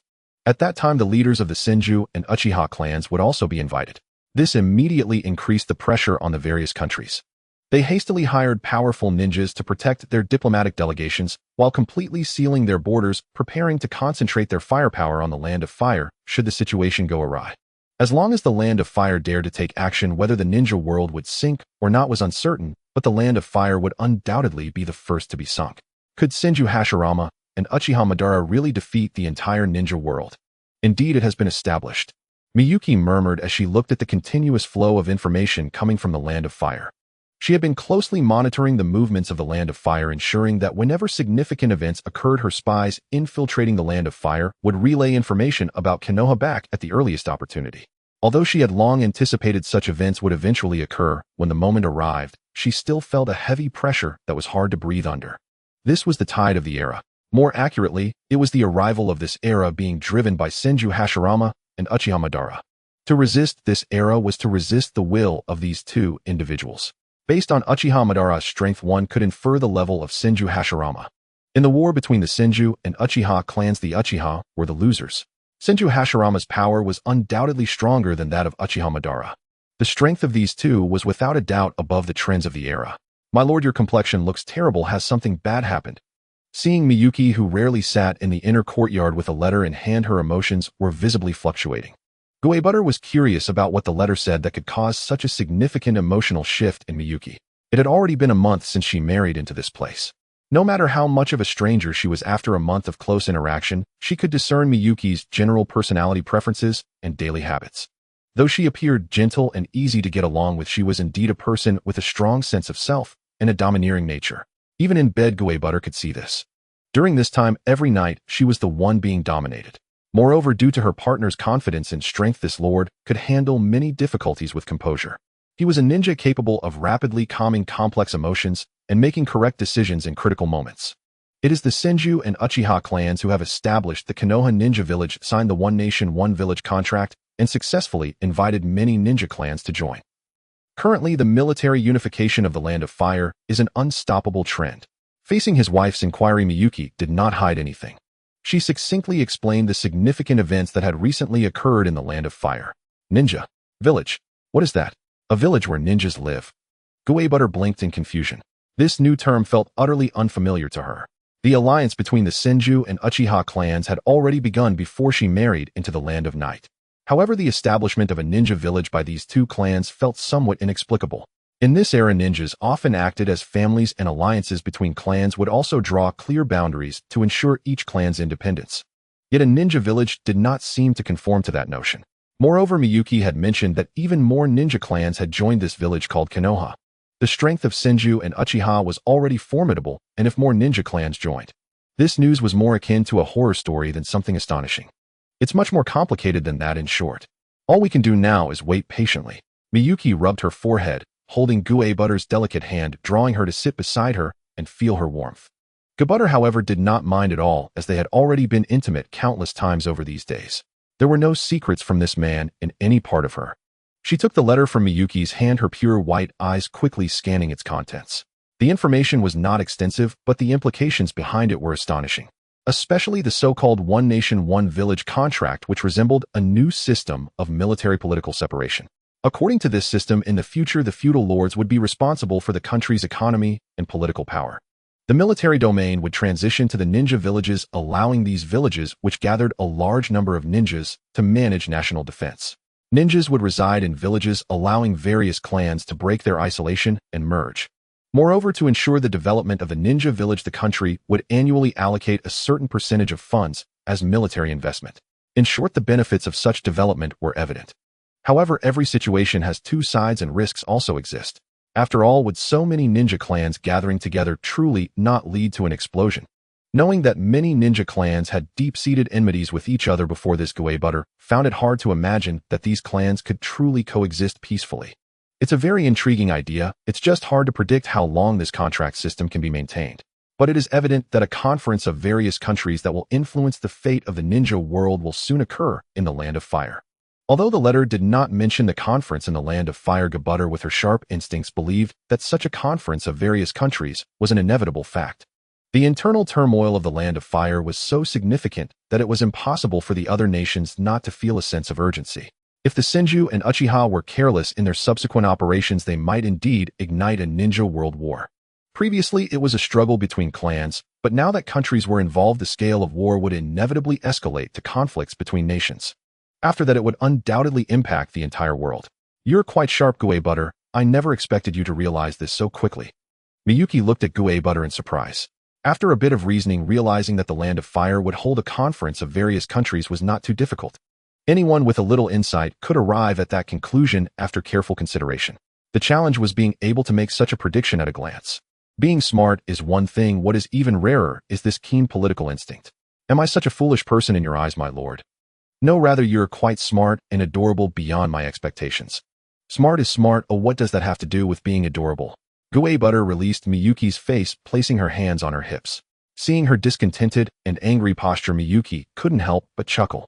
Perhaps she laughed too forcefully, causing a twinge of pain in her face, prompting a hiss as she inhaled sharply.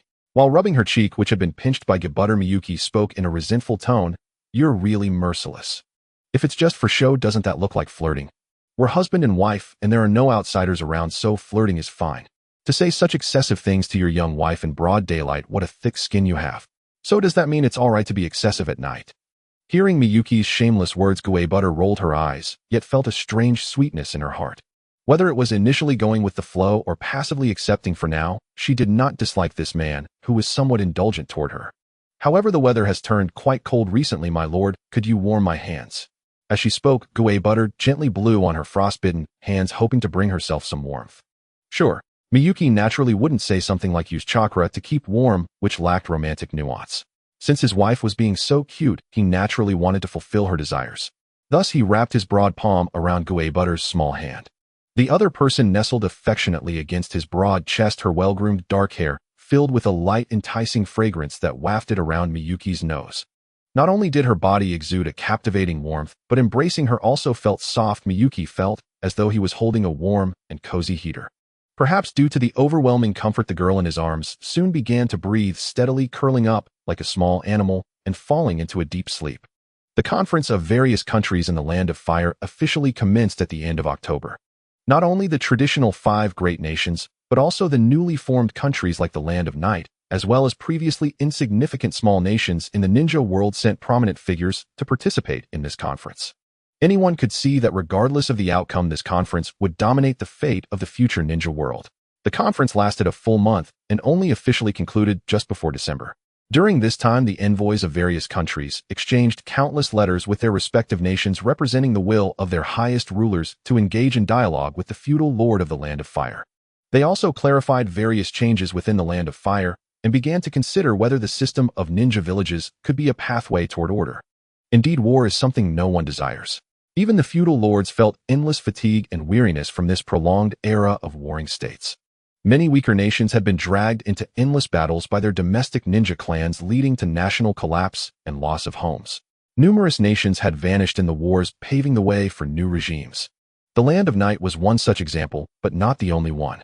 In such an era, even great nations were concerned about the day their regime might perish. It was precisely for this reason that the feudal lord of the Land of Fire decided to collaborate with the Konoha ninja village established by the Senju and Uchiha clans. The prototype of the one nation, one village system was born in such a context. Since ninjas possessed the most powerful force, let them settle down and abandon the old employment relationships. Establishing an order united with the country would eliminate domestic warfare, ensuring the stability of the nation while providing formidable protective power. This model of governance not only attracted the attention of the Land of Fire, which had already begun its transformation, but also the feudal lords of the other 4 great nations who recognized the benefits and advantages behind it. As the feudal lords of great nations, they were inherently the most powerful entities within their national authority.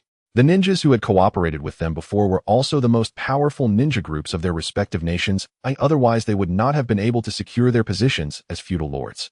Thus, after the conference of various countries concluded, while the small nations were still hesitant about the uncertain future and whether it would bring instability to their rule, the other 4 great nations swiftly took action, holding secret meetings overnight with their strongest ninja groups to establish deep cooperation. Clearly, the powerful great nations with their strong risk resistance had widened the gap in action compared to the small nations. While the small nations were still hesitating, they had already efficiently organized their domestic forces. This was only natural. In times of chaos, every feudal lord of the great nations was a ruler with ambitions. Useless and conservative monarchs could not maintain their positions as feudal lords. Thanks to this, the organizational strength of the great nations in this era was terrifying. Once orders were issued, they would act efficiently and swiftly. In contrast to the great nations preparing vigorously for a grand campaign, and the small nations worrying anxiously, the Land of Night continued its business as usual after some minor fluctuations. In the Land of Fire, the Konoha ninja village, though established not long ago, already showed considerable form. The village was surrounded in the center of the vast forest of the Land of Fire with several wide roads artificially constructed around it. The tall wooden and stone walls capable of encircling this massive village were rapidly constructed with the efforts of countless craftsmen, not without the assistance of ninjas. Though ninjas were not skilled in intricate craftsmanship, they possessed strength and methods that significantly accelerated the formation of the village. Beneath the massive mountains north of Konoha village, a notably tall circular building stood. In a conference room on the highest floor, a white-haired man in a black ninja outfit, Senju Tobarama, was leaning against the window with his arms crossed. "You say, Hokage? You're being too reckless, brother. How can such a position be easily given away? I understand your idea of recommending Madara for Hokage, but this matter shouldn't be decided solely by you. You should know who deserves the credit for those ninja clans being able to join smoothly. Moreover, the feudal lords also agree that you should be the one to become this Hokage." Tobarama couldn't help but frown at his brother Senju Hashirama's naive and reckless ideas. Saying that Madara should be Hokage is utterly chaotic. The ninja who holds the title of Hokage will be the leader of Konoha Ninja Village. At the same time, they will also be the stabilizing force for the hearts of the various ninja clans. Among the existing ninjas in Konoha, I don't believe anyone other than you, brother, can bear this title. But I've already made arrangements with Madara. Hashirama was not wearing combat ninja attire, but rather loose regular clothing as he sat on a nearby chair. Facing his brother's stern remarks, Hashirama couldn't help but want to argue back. That's just your personal opinion. The ninjas who join know who has made the greatest contributions to this village. Once a village is established, we can no longer use the standards of our father's era to determine the leader. Integrity and the ability to unite all are also important leader qualities. Brother, you are unquestionably the ninja who can unite everyone. That's a fact. Yet if it were like this, those ninja clans would not join so easily. It is the combination of compassion and the decisiveness and responsibility of a leader that makes those ninja clans trust. If it were Uchiha Madara, even with his formidable strength, those ninja clans would rather die than join peacefully. Ninja clans are not cowards. Tobirama had seen too many weak ninja clans fight to the last man refusing to surrender. To utterly subdue these fearless ninja clans, mere strength is insufficient. The outcome would lead to a fragmented land of fire. Moreover, even the people of the Uchiha clan understand this. Within the Uchiha clan, they also agree that you, brother, should become the leader of the village. This statement from Tobirama directly silenced Hashirama, leaving him speechless. He was unaware of these matters. He thought Madara as the clan leader would be the one most respected by the Uchiha clan. Madara became the leader of the Uchiha clan because of his strength. But you, brother, became the leader of the Senju clan, not just because of your strength, but because of your trustworthiness and compassion. Initially, he worried whether conflicts would arise from the other ninja clans joining, but now he felt he had overthought it. Hashirama's strength allowed all clans to sit down and negotiate peacefully. His compassion and kindness gradually eased the guards that the various ninja clans held. The smooth establishment of Konoha depended on both factors. Ha ha ha, am I really as good as you say, Tobirama? After hearing Tobirama's words, Hashirama instantly burst into laughter, awkwardly scratching his head. Seeing Hashirama suddenly laughing foolishly, Tobirama's forehead twitched with frustration, and he felt like using a water technique to wake him up. Sigh. Tobirama sighed, feeling exhausted. In any case, let's end this discussion for now, though the meeting is about to start. Also, brother, please be a bit serious when speaking with others. It don't always sound so subservient. Oh, what should I do then? Just don't speak, he'll speak for you later. Actually, I think. Shut up. I don't want to hear what you think. Feeling his brother's anger, Hashirama instinctively shivered and shrank his neck. The development of my village was in full swing. The other four great nations were also actively preparing, heralding the dawn of the one nation, one village era. It won't be long before the other four ninja villages follow in the footsteps of my village, taking root and flourishing on the lands of the great nations.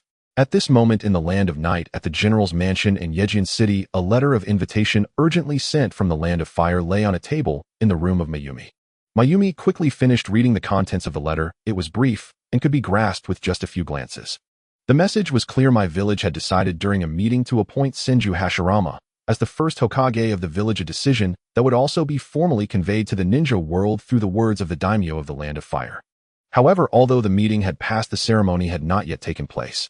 Perhaps considering the importance of the matter, the daimyo of the land of fire and the ninjas of my village decided to send invitations to the high-ranking officials of various nations, hoping they could come to my village to witness the grand ceremony of the first Hokage's ascension.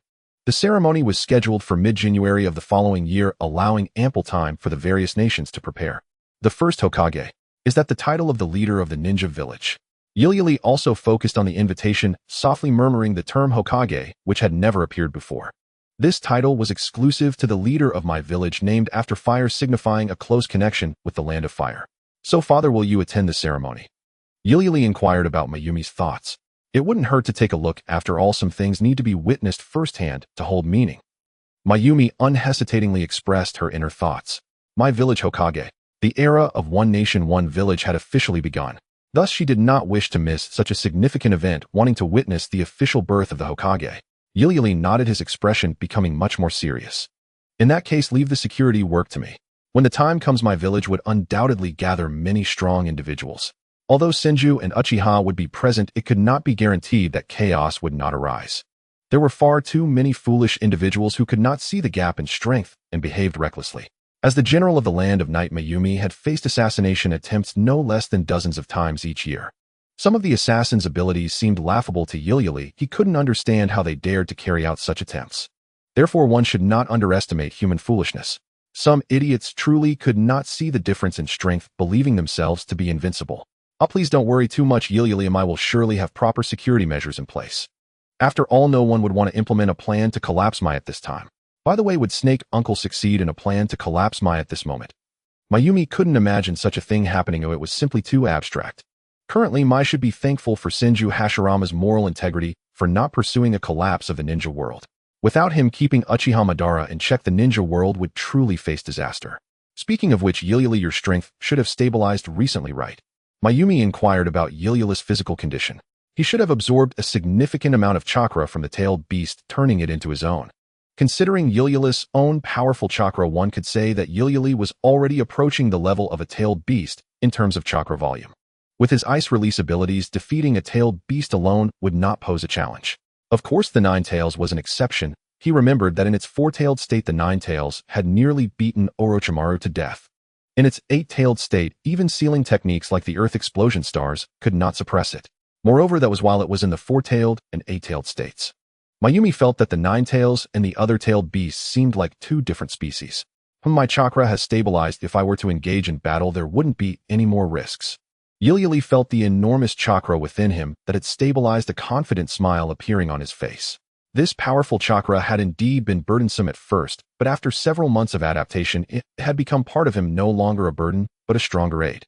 If he were to fight the Seven Tails again, he could even take it down alone. Although the power of the tailed beasts was formidable, their abilities were too singular, and their large size made them easy targets. As long as he had the means to counter them, dealing with tailed beasts was not particularly difficult. If it were a Jinchuriki who could skillfully utilize the powers of a tailed beast, that would be much harder to deal with. Unfortunately, within the Land of Night, there is no second tailed beast. With the borders of each nation sealed, attempting to capture a tailed beast might create significant trouble, outweighing the benefits. Mayumi sighed in regret. Most importantly, most tailed beasts were distributed within the territories of the great nations.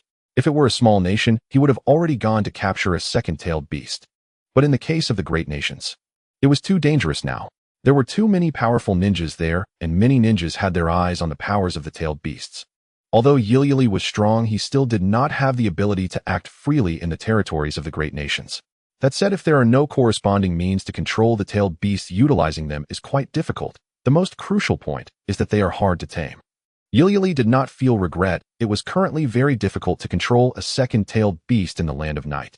Sealing a tailed beast required highly advanced techniques, and Mayumi had already reached his limit in sealing the Seven Tails. Without sufficient energy, it would be impossible for him to seal a second-tailed beast. Even if sealing was attempted, creating a Jinchuriki, the difficulty lay in the fact that not every ninja could become a Jinchuriki. Most ninjas would immediately perish if they sealed a tailed beast within them. Even if the sealing was successful, the tailed beast would occasionally cause chaos, going berserk. With immature techniques, the power of the tailed beasts became a heavy burden rather than a help. If only I had the sealing techniques of the Uzumaki clan. Mayumi couldn't help but feel envious. The sealing techniques obtained from the Yui clan and other small ninja clans that had been eliminated were still too low and great. His current method of sealing the tailed beast combined sealing techniques with physical restraints, and he had to regularly weaken the power of the Seven Tails to ensure absolute safety, which consumed a considerable amount of his energy. If only there were high-level sealing techniques, it would not need to be so complicated. I wonder if they would accept a marriage alliance. But the position of the main wife is already taken. Mayumi recalled the path of marriage alliances. By marrying, they could exchange techniques, and he had already tasted the sweetness of this with the Hyuga clan. He had once obtained the corpse of an Uzumaki clan ninja in the underground black market and conducted research on their chakra. Like him, the chakra of this clan's ninjas possessed a strong vitality. However, in terms of activation, it was far inferior to his own chakra. If there were techniques for activation, perhaps I could gain an ally. The foundation of Mayumi's existence was his chakra, which naturally carried an extraordinary vitality. This innate vitality was difficult to impart to outsiders, but that did not mean he had not researched his own special chakra. Long ago, he had created a technique for activating chakra through his understanding of his own chakra. Although this activation level could not compare to his own chakra's activation, it could be applied to others, and outsiders could also learn it. It was a basic technique that, if flexible enough, could give rise to more advanced techniques. Just like the Rasengan, it could extend in multiple directions. He had always regarded it as one of his trump cards. Even when marrying into the Hyuga clan, he had not revealed this technique. In his view, the foundational technology of active chakra was more important than the incomplete yin-yang release. The higher the degree of chakra activation, the more it meant that the three domains of ninja body, illusion, and transformation would be comprehensively enhanced. If practiced for long enough, it could even extend natural lifespan. No, thinking this way is a bit presumptuous. The potential of this technique far exceeds the value of a marriage alliance and cannot be limited to the present. Mayumi abandoned the thought. Such a foundational technique with a certain level of widespread applicability could also enhance the three domains of ninja body illusion and transformation. Exposing it would be quite dangerous. Mayumi regained consciousness, still longing for the powerful sealing techniques of the Uzumaki clan. Yuli, take over my duties here and going to the underground level for a while. Also have Kakuzu come here, that thing should be about ready. Mayumi patted his face, leaving Yuli in charge here to handle affairs in his stead. This was not the first time this had happened. Yuli's importance was self-evident. When he was absent, her authority equaled his. Though only a few months had passed, it was clear to everyone that Yuli was the acting general of the Land of Night. Yes, father. Yuli earnestly fulfilled her responsibilities, standing in for Mayumi to manage affairs. In the castle tower underground space. The depth here far exceeded the height of the castle tower above ground. Not only the depth, but the width was also beyond what a small castle could compare to. There were many entrances and exits here leading to both the outer and inner courts, and even secret passages leading outside the general's mansion. The guards here were equally the most rigorous and powerful. Moreover, there were various traps and dangers and powerful explosive devices. Anyone unfamiliar who intruded would undoubtedly meet their demise. Guarding this place were not only ninjas and samurais, but also an incredibly mysterious type of special humanoid puppet that only Mayumi could create. They maintained a basic humanoid form, their bodies bare, with vital joints consisting of round lubricated bearings. Their smooth, rigid skin could resist blades and could withstand the impact of weaker ninjutsu. Most importantly, these humanoid puppets not only had strong bodies, but were also clad in heavy armor and wielded swords, further enhancing their defense and attack capabilities.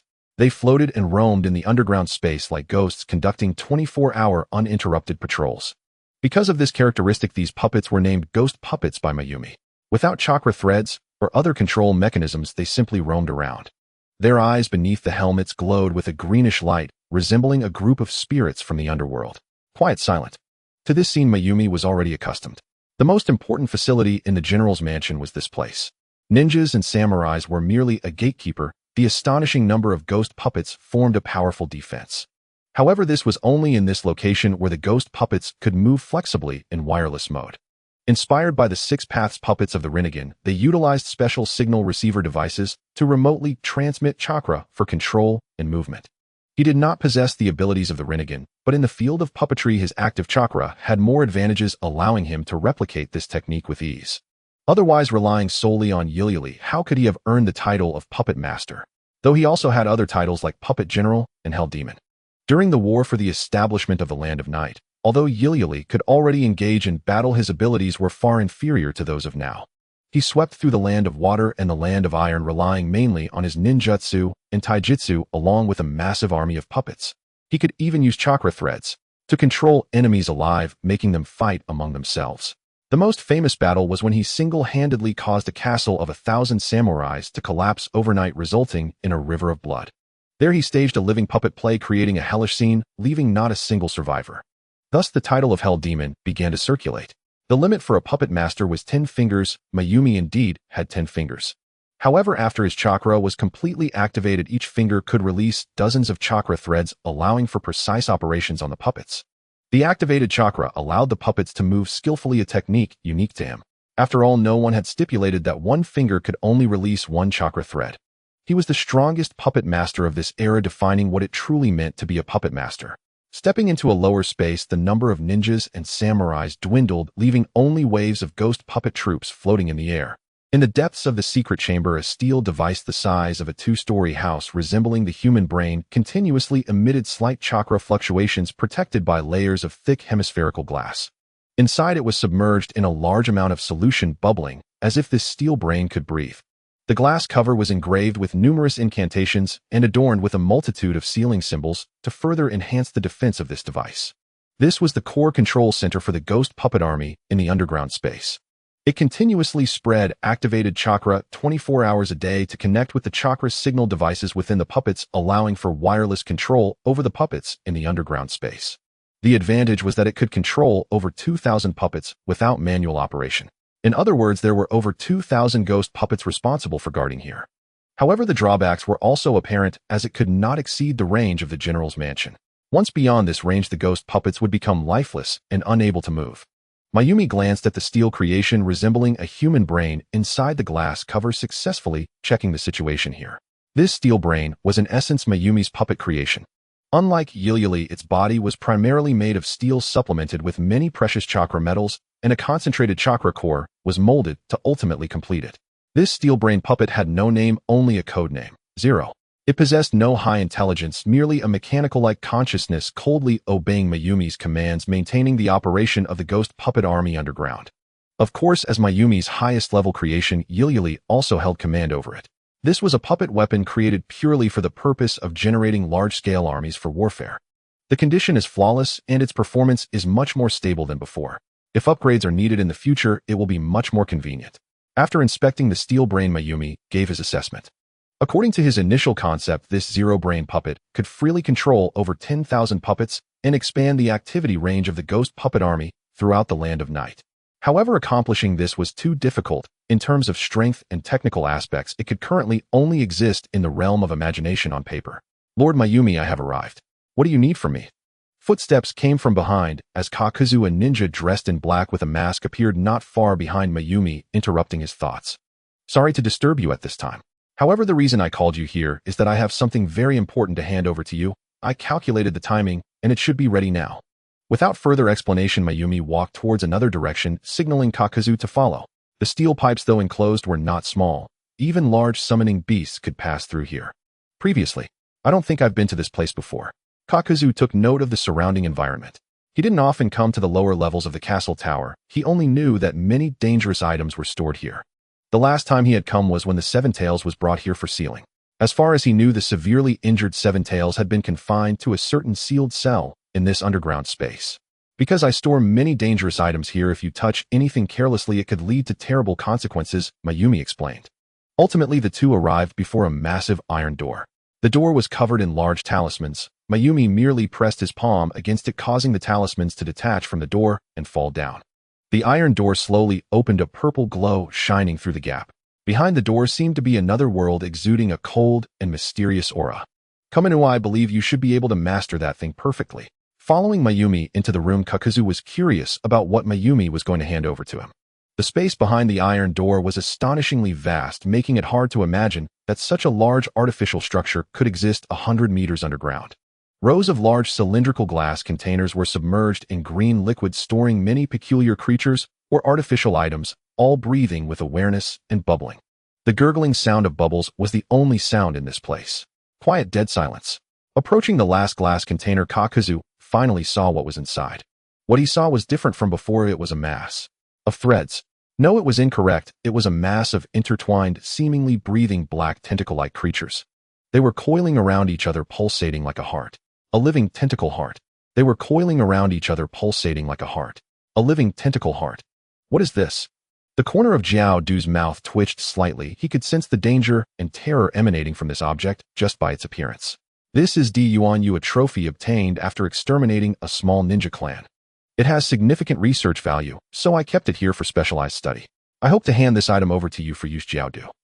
A mysterious glint flashed in Mi Sheng's eyes as she spoke meaningfully. Di Yuanyu. This object had appeared in the original text, or rather it was a forbidden technique. Jiao Du had relied on this item to remain active from the Warring States period until decades later, maintaining his youthful appearance without aging. Had he not fallen to a Leaf Village ninja, Jiao Du might have lived for a long time. After all, Di Yuanyu could capture others' hearts, serving as a source of life energy, providing the practitioner with vibrant vitality, achieving effects akin to immortality. Moreover, this object could also plunder hearts, acquiring others' jutsu. It was an extraordinarily mysterious and terrifying forbidden technique. Thus, Mi Sheng continued to explain some of the abilities and characteristics of Di Yuanyu to Jiao Du.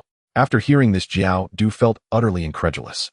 It wasn't that he didn't want to use it, he simply felt that such a powerful item was being entrusted to him by Lord Mi Sheng. Wasn't that a bit of a waste?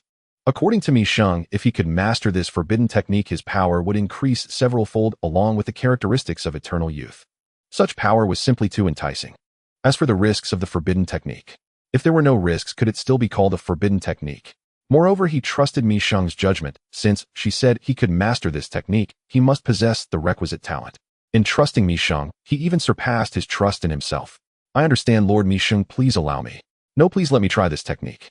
Jiao Du was quite courageous and did not reject being a test subject for the forbidden technique. As a ninja who followed Mi Sheng to establish a nation amidst chaos, he was well aware of the importance of power. Often he would feel guilty about his own powerlessness, thus unable to assist Mi Sheng significantly. Moreover, the effects brought by this forbidden technique were so powerful and alluring. Then let's begin. There is a sealed chamber nearby. You can merge there. Mi Sheng pressed a switch and a door suddenly opened in the adjacent wall, revealing a secluded, quiet room. Mi Sheng opened a glass container, releasing a pitch-black, tentacled heart. Jiao Du stepped forward and grasped one of the tentacles. Like a venomous snake, the remaining tentacles swiftly climbed up Jiao Du's body, beginning to entwine him. A chill coursed through Jiao Du's entire body, causing him to furrow his brow. Then I shall enter first, Lord Mi Sheng. Grasping the heart's tentacle, Jiao Du stepped into the sealed chamber, closing the stone door behind him, preventing any sound from escaping. Mi Sheng did not interrupt, merely standing still, calm and composed, waiting for the outcome. Mi Sheng was quite confident that Jiao Du could fully merge with the forbidden technique Di Yuan Yu. Firstly, in the original text, Jiao Du successfully endured the fusion of the forbidden technique and mastered it. Secondly, Di Yuan Yu had undergone special activation through his chakra, enhancing its power and vitality, while significantly reducing the life risk posed by the forbidden technique. Even if he failed, Jiao Du would not face any life risk. 1 hour, 2 hours, 3 hours, 4 hours. 6 hours passed, and the stone door slowly opened. Jiao Du, clad in tattered ninja garb, emerged from the room. His originally teal-green eyes seemed even more profound. The aura surrounding him also gave Mi Sheng a sense of danger, no longer appearing harmless as before. Several writhing black tentacles emerged from his ears, resembling black veins, their surfaces glistening with a dull sheen. Then, as if receiving a command, the tentacle-like black veins retracted into Jiao Du's ears, vanishing from sight. Jiao Du's body appeared unharmed, even seeming sturdier without the stitching scars seen in the original text. Mi Sheng suspected that the original Jiao Du had deliberately altered his body into that stitched state to facilitate the attacking nature of Di Yuan Yu's tentacles and enrich his combat methods. How do you feel? Mi Sheng inquired about Jiao Du's sensations. Very good, it feels like I've stepped into a new realm. And there's this. Jiao Du produced a kunai and swiftly sliced a wound on his arm. No blood flowed. The black-veined tentacles leapt from the wound, thrashing wildly. Immediately, the black veins coiled back, and the wound healed on its own. Mi Sheng smiled with satisfaction at this scene. Sure enough, after enhancing its vitality with my chakra, this forbidden technique has gained the ability for self-healing. Mi Sheng was not surprised by this outcome. It was only natural that such a situation would occur after processing it with his chakra. Di Yuan Yu is a living forbidden technique. After enhancing vitality and activation, acquiring a new self-healing ability is a very normal manifestation. Moreover, the changes in Di Yuan Yu did not stop there. In the original text, Jiao Du needed to release corresponding clones to use the jutsu of the plundered. Now, even without releasing clones, Jiao Du as the primary body could freely use the plundered jutsu, which could be considered an optimization. No wonder it feels so similar to Lord Mi Sheng's self-healing ability. Now I understand. The value of this technique is immense. Now let me go and fight that guy Xiong LV Shui, and I won't fail. Jiao Du was filled with confidence and very pleased with his current state. Continuous life, energy, and chakra surged within him, constantly strengthening his body. Previously wary of the power of Yunaka Xiong LV Shui, he no longer held such thoughts. Mi Sheng smiled, knowingly aware that Jiao Du had been under considerable pressure lately. After all, the Night Nation had gained a powerhouse like the Yunaka clan, and as one of his elders, Jiao Du's strength was gradually falling behind. Now that anxiety had vanished from Jiao Du's eyes, replaced by unwavering confidence. Moreover, this was merely the enhancement in his base state. Di Yuan Yu could still acquire 4 hearts to further boost his power. In his complete form, Jiao Du would have no trouble defeating Xiong LV Shui, the leader of the Yunaka clan. However, there remained a considerable gap between him and Ai Li. Even so, with his greatly increased strength, Jiao Du was among the few top ninjas in the ninja world. In a short time, I cannot expect a qualitative improvement in my strength.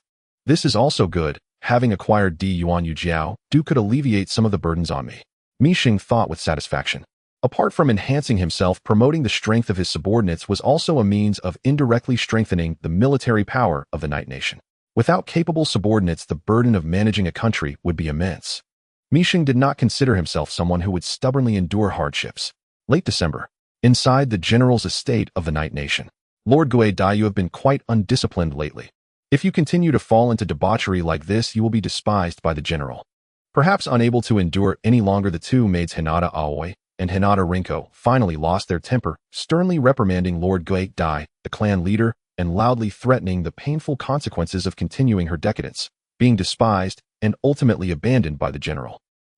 But my husband loves me very much every night. He doesn't care about such trivial matters at all. Facing the reprimands from the two maids, Yayoi smiled slightly casually, waving her hand, continuing to fiddle with the various novel items sent by her subordinates to please her. She played with these things she had never seen in the Hinata clan like a child. Some were baby items wishing her to bear children soon. Others were high-end cosmetics made from precious herbs to keep her youthful and beautiful. There were also a variety of delicious desserts from different countries, gorgeous and extravagant clothing, exquisite handmade or mechanical items. In short, whatever she thought of someone would naturally provide her with thoughtful service. And this feeling of being surrounded and revered was a pleasure she could never experience in the Hinata clan. Aoi and Rinko were so angry that they were speechless, their faces turning red. Not to mention, every night she would flirt with the general, singing until late into the night. Shouldn't she consider how they felt sleeping in the adjacent room? God knows how many wet undergarments they have to wash each day. Is that really so addictive? By the way, though the main bedroom of Mi Sheng and Yayoi had some soundproofing from the outside, it was still connected to the adjacent room. The soundproofing effect connecting to the adjacent room was also present, but it wasn't that strong. So the two Branch family girls resting in the adjacent room could vaguely hear some sounds from the main bedroom if they listened closely. Besides, with Yayoi singing so loudly every night, it was hard not to hear it. That being said, Lord Yayoi, you should also save on your food, clothing, and other expenses. A ninja should be able to endure hardships. Aoi and Rinko began earnestly teaching Yayoi, urging her to economize and avoid extravagance. And she shouldn't buy a bunch of things that she might use only once and never again. It's fine, and my husband says this money is hardly a burden at all. Besides, if I don't use them, I can give them to the female relatives of the civil officials, right? Yayoi faced the two maids' incessant lecture with no sense of reflection. Aoi and Rinko were left speechless. It was true, this wasn't the first time they reported to Mi Sheng about managing Yayoi's expenses. However, Mi Sheng always said he understood, but soon Yayoi would begin to act spoiled, and he would forget all about it. Or perhaps he never intended to lecture. The couple might be engaged in some romantic pastime. After all, since they married, every night had been uninterrupted when Ninja's robust physique was not specifically meant for such activities. The two young girls were filled with rage. Yayoi was even worse. It had been 3 months since she married. Every day she ate the best, used the best, and her nightlife was extremely intense. Otherwise, she would go and act spoiled, clinging to that general, sometimes even being a bit inappropriate during the day. Once they caught a glimpse of Yayoi pressed against a pillar in the courtyard, softly singing. Her life resembled that of a decadent noble girl. She had not trained as a ninja even once. So much so that this corrupt and luxurious lifestyle was unbearable even for them as maids. As for reporting to the main Hinata family, that was out of the question. If the main family intervened, it would be seen as meddling in the politics of the Night Nation, no longer an internal matter of the general's household, which could lead to international disputes. Lord Yayoi, we are not criticizing you, we simply hope you can adjust your attitude a little. Since you married here, you haven't practiced, even for a day, your body is almost rusting away. As they spoke, Aoi and Rinko continued their lengthy exhortations, determined to bring Yayoi back to the right path. A ninja should use hardship to constantly hone and elevate their existence. Indulgence is a ninja's greatest enemy.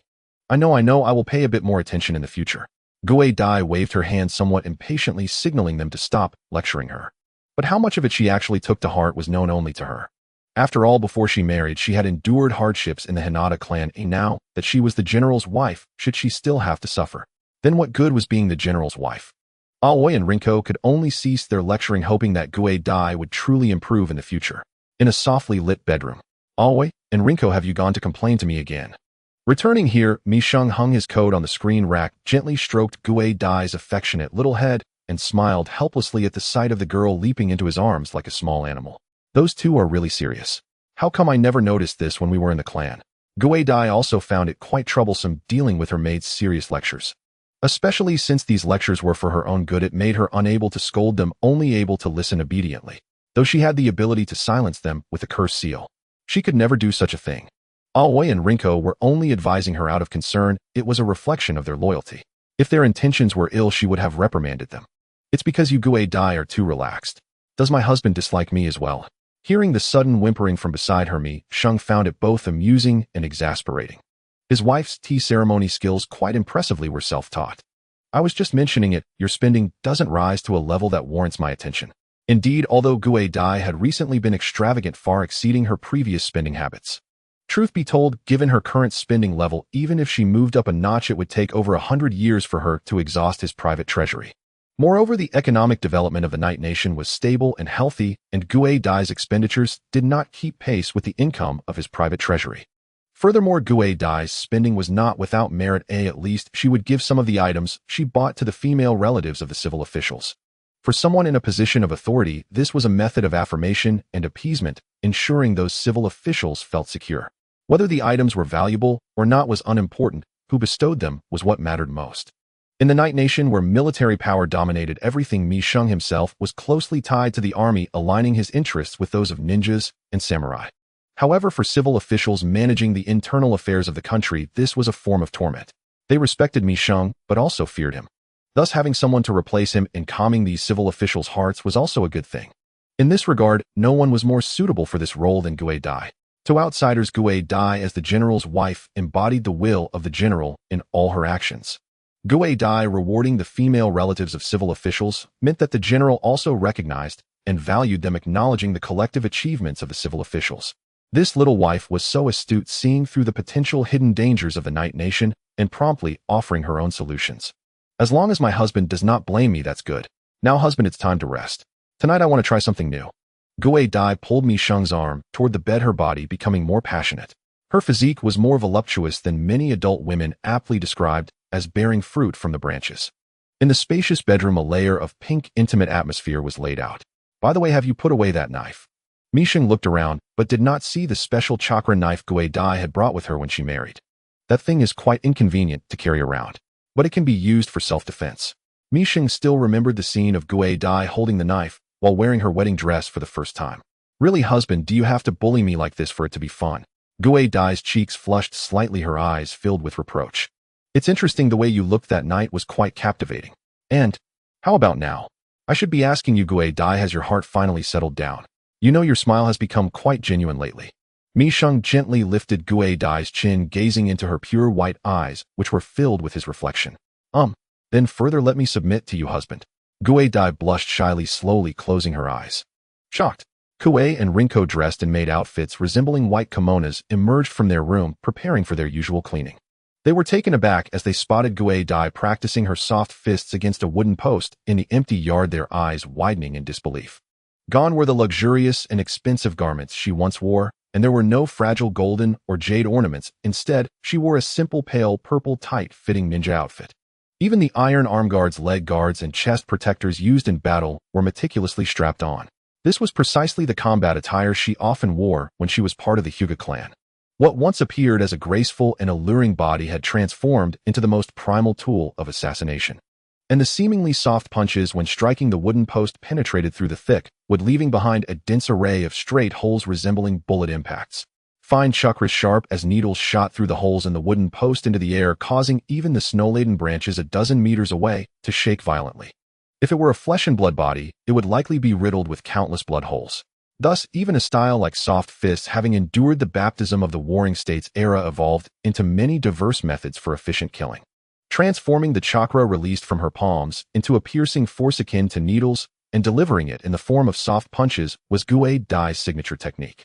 Moreover, the chakra compressed by Gue Dai was more resilient than ordinary chakra, which was key to penetrating her enemies' bodies. Evidently, this was a highly efficient killing technique honed on the battlefield through countless life and death struggles. The aim was not to seal the enemy's chakra or ninjutsu, but to directly bring them to their demise with soft fists.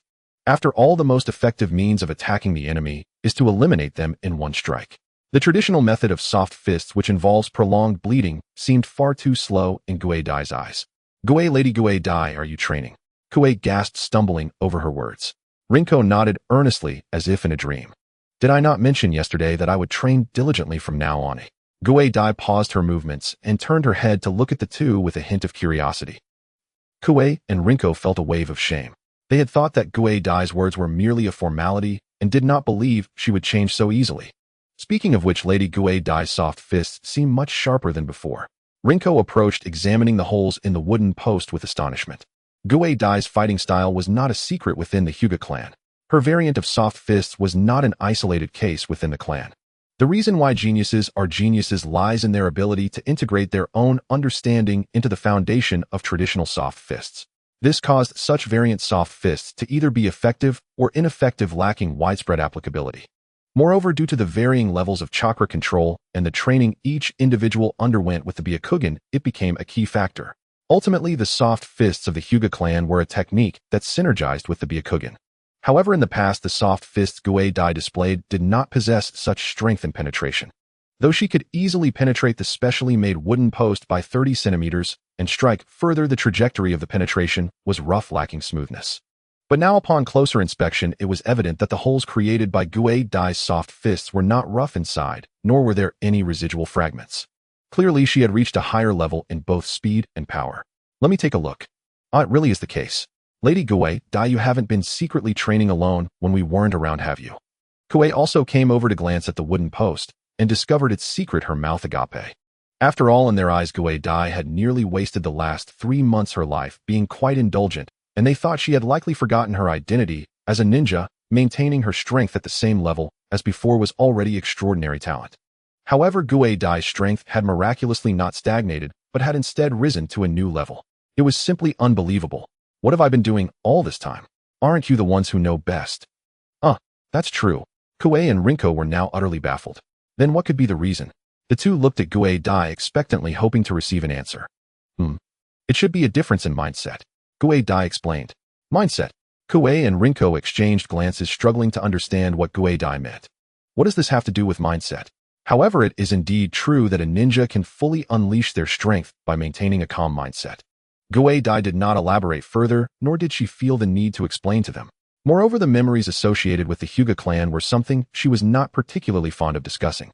In that rigid family, her household was the most rigid and hierarchically strict. Before coming to the land of night, everything about her had been constrained and controlled. Whether it was going to battle, daily training, or even marriage, none of it was related to her own will. She was merely educated to follow the family's plans and work for their interests. In that family, the name Hyuga Guei-dai had little to do with her personally. It was merely the name of a weapon, a code for a tool. This name could belong to anyone else. It was assigned to her simply because it was the code used when she was born. She thought that there would never be a possibility for her to rebel in her lifetime, and realized that if she continued like this, she would ultimately be unable to bear the pressure, either dying in battle or collapsing mentally. But in the land of night, she felt like a truly living person. She could live in her own way, engaging in activities that were completely unaligned with her past without worrying about being constrained by others, and no one told her what she could or couldn't do. She gradually realized that she had always been suppressing her true self while in the family. Thus, she needed a radically different method to vent the accumulated gloom from her family in a satisfying manner. It was precisely for this reason that her husband indulged her so much, allowing her to live a life of indulgence over the past 3 months without any criticism, and instead seemingly encouraging her in secret. Perhaps he had long seen through her true nature and silently accepted her past. On the night of their wedding, when she held a knife, defensively pretending to be strong, her husband likely chuckled inwardly. Upon thinking of this, Guei-dai couldn't help but feel a sense of shame. Wasn't everything laid bare? Oh, indeed, it was all exposed. Every aspect of her was displayed, completely owned, becoming that man's possession. However, even so, she felt happy and content at this moment. Oda Yayoi, this man will be her husband with whom she shares life and death. Guei-dai's heart was filled with such thoughts. These two will probably never understand. Guei-dai glanced at Guei and Rinko once more. If it weren't for being chosen as companions, their predetermined fate would be to serve as cannon fodder, becoming tools for filling the family lines. Though they were ninjas lacking high talent at this age, they had merely awakened their Byakugan and could only use the most basic techniques of soft fists. She could eliminate such ninjas at any moment. Their ability to survive until now was primarily because they were women. Even if they could not serve as tools for filling lines, they could still be used for reproduction. It wasn't until noon, when Guei and Rinko brought lunch, that Guei-dai temporarily ended her morning training in soft fists. After eating, Guei-dai did not continue training. Instead, she activated her Byakugan to exercise her visual acuity. The interior of the general's mansion was vast, with the widest area measuring up to 1 kilometer in length. However, this distance was easily covered by the Byakugan's field of vision. Elite ninjas of the Hyuga clan typically had observation ranges exceeding 1 kilometer, and by focusing on one direction, they could see over 5 kilometers. The strongest clan leader could observe areas beyond a radius of 7 kilometers, and when concentrating on one direction, their insight could exceed 30 kilometers.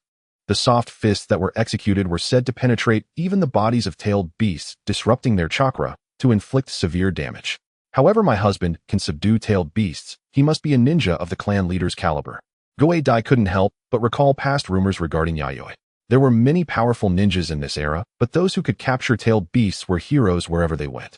The attack patterns of tailed beasts are singular large in size and easily targeted, yet they possess far superior resilience than ninjas with devastating destructive power. For powerful ninjas, tailed beasts are merely a nuisance, not an insurmountable challenge. For the weak, however, tailed beasts are an invincible natural disaster, unbeatable. It was clear that she was one of the weak. The soft fists she had trained could not even penetrate the surface of a tailed beast, and in a confrontation, she would only meet her demise. I still can't penetrate the barrier here. Go-Dai glanced at the barrier enveloping the interior courtyard with her Byakugan. The barrier was invisible and colorless, allowing sunlight and moonlight to pass through. However, under the observation of the Byakugan, the barrier appeared as a blue sphere covered in runes obstructing the Byakugan's view. In reality, one could see from the interior toward the outside with the naked eye. But once the Byakugan was activated, it would encounter resistance from the barrier, limiting visibility instead. Only from the outside looking in could one not see clearly, whether using the naked eye or the Byakugan. The underground was the same. There should be a vast underground space below, but it was also protected by the barrier, leaving the Byakugan's vision in a haze. Because the facilities here are quite important, that's why such a barrier was set up. A voice grew closer as Yayoi figure appeared in the corridor approaching. Husband. Go-Dai ran over gracefully, fluttering like a beautiful butterfly, and leaped into Yayoi embrace. You've returned a bit early today, husband. Go-Dai raised her head, puzzled. It was still afternoon. According to Yayoi habits, he should return only after nightfall. Sometimes it was 9, sometimes 8, and the earliest had been nearly 7. That child Aruri is quite capable. With her assistance, I've saved a lot of time. Plus, I need to prepare well for the upcoming trip to the Land of Fire, so I must be in good spirits beforehand. Yayoi gently patted the girl's back. The texture of the ninja outfit was different from that of a kimono, but all the parts felt soft. Were you training just now, eh? Yes, I was training my Byakugan's visual acuity. Is it through observation distance?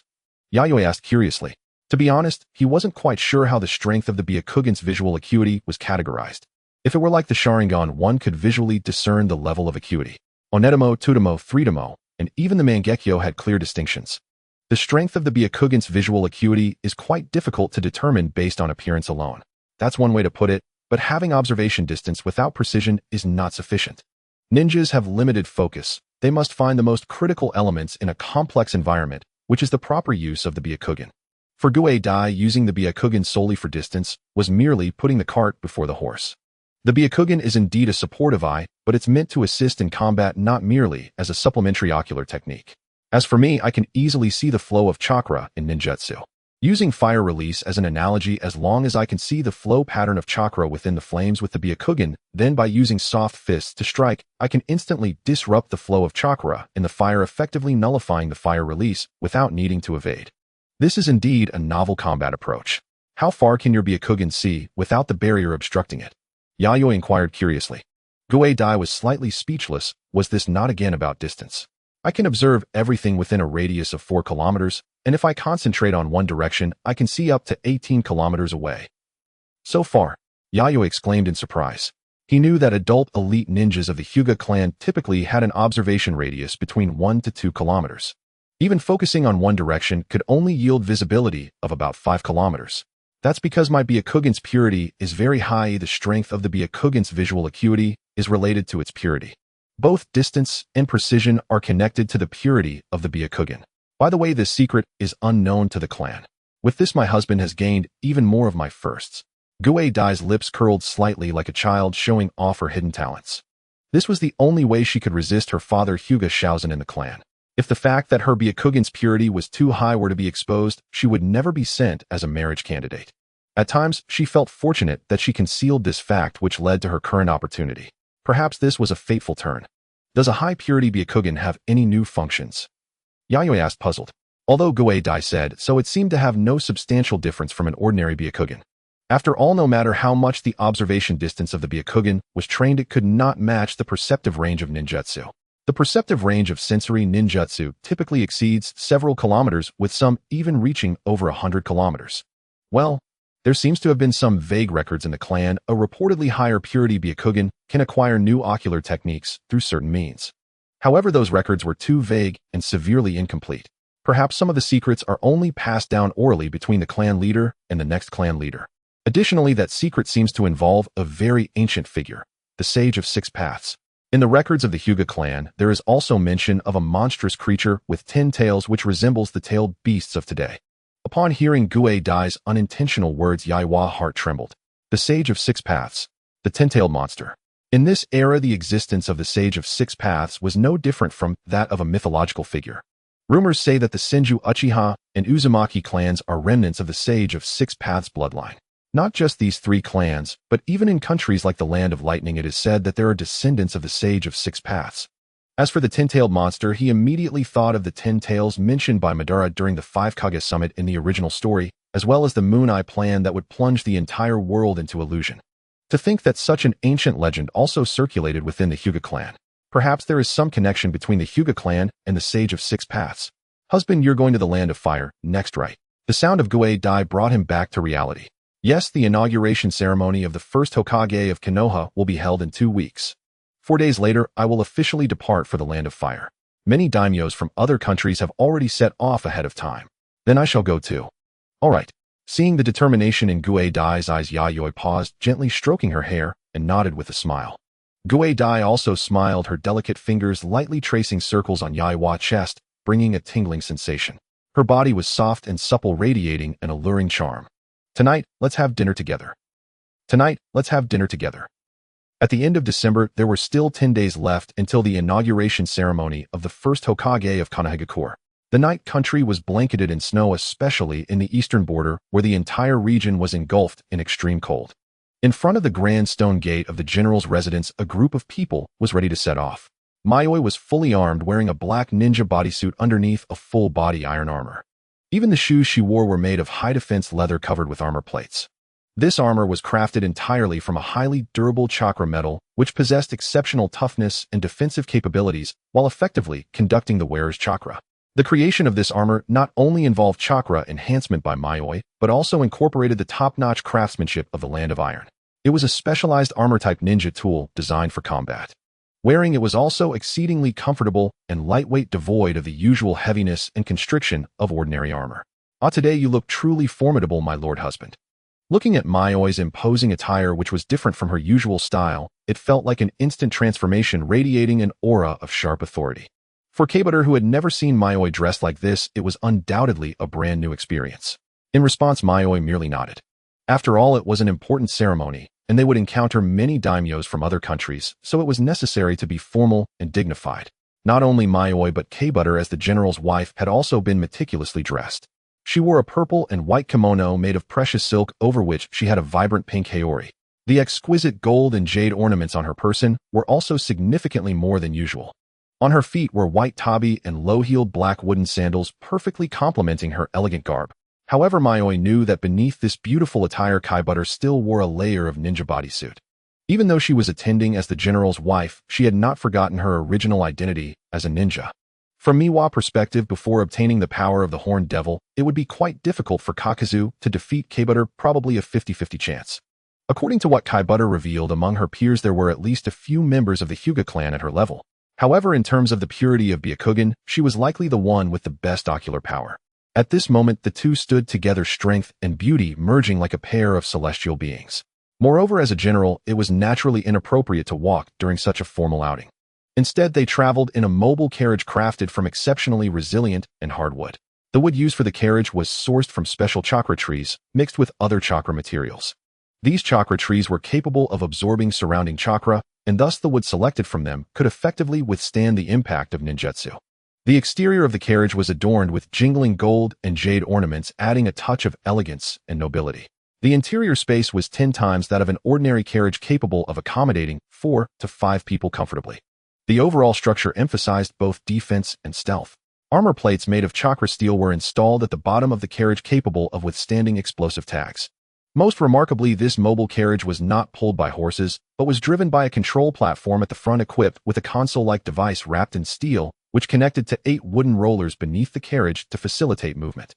The ones operating these driving mechanisms were naturally not ninjas or samurai, but a group of burly, heavily armored humanoid puppet soldiers.